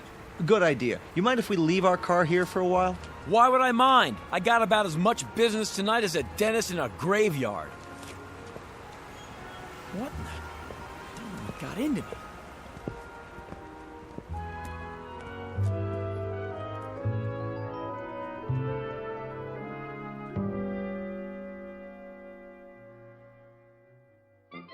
And if I can't meet or beat any deal, I'll put a weasel in my pants. What do you think of that?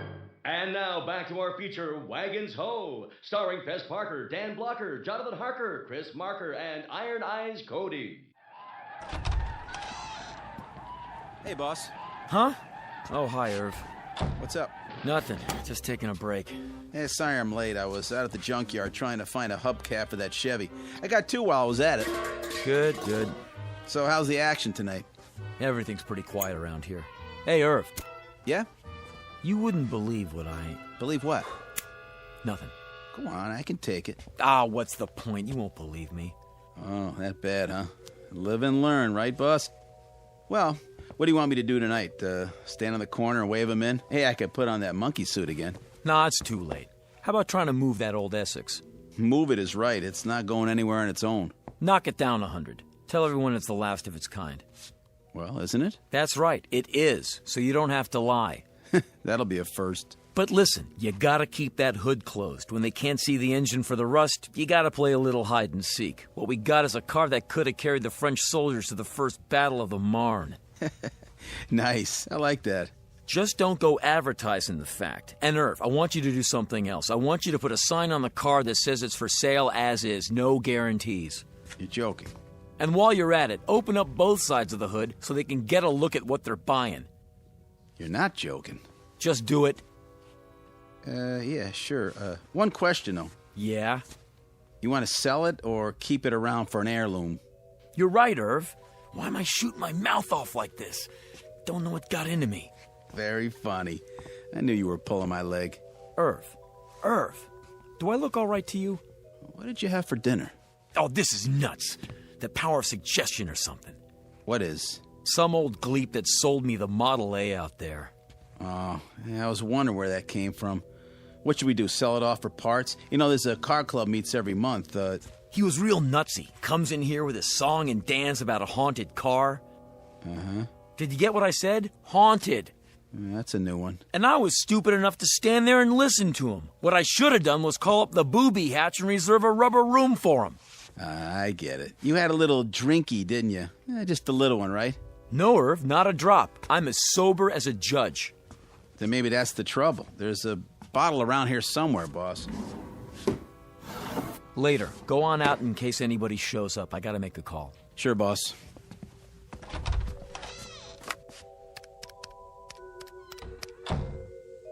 Is that you, honey? Yeah, it's me. You're ever loving.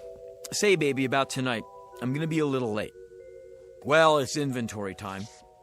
Look, I told you about that. Sure I did. Oh yeah, the whole lot. Might run into the wee hours.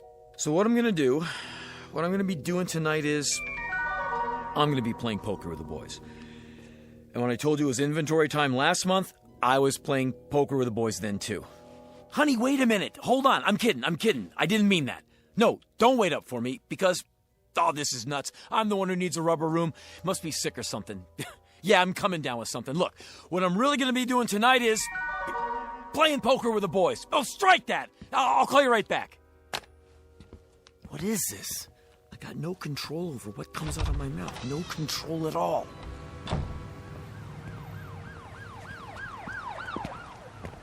I was just gonna lock up the side gate. Good. You do that.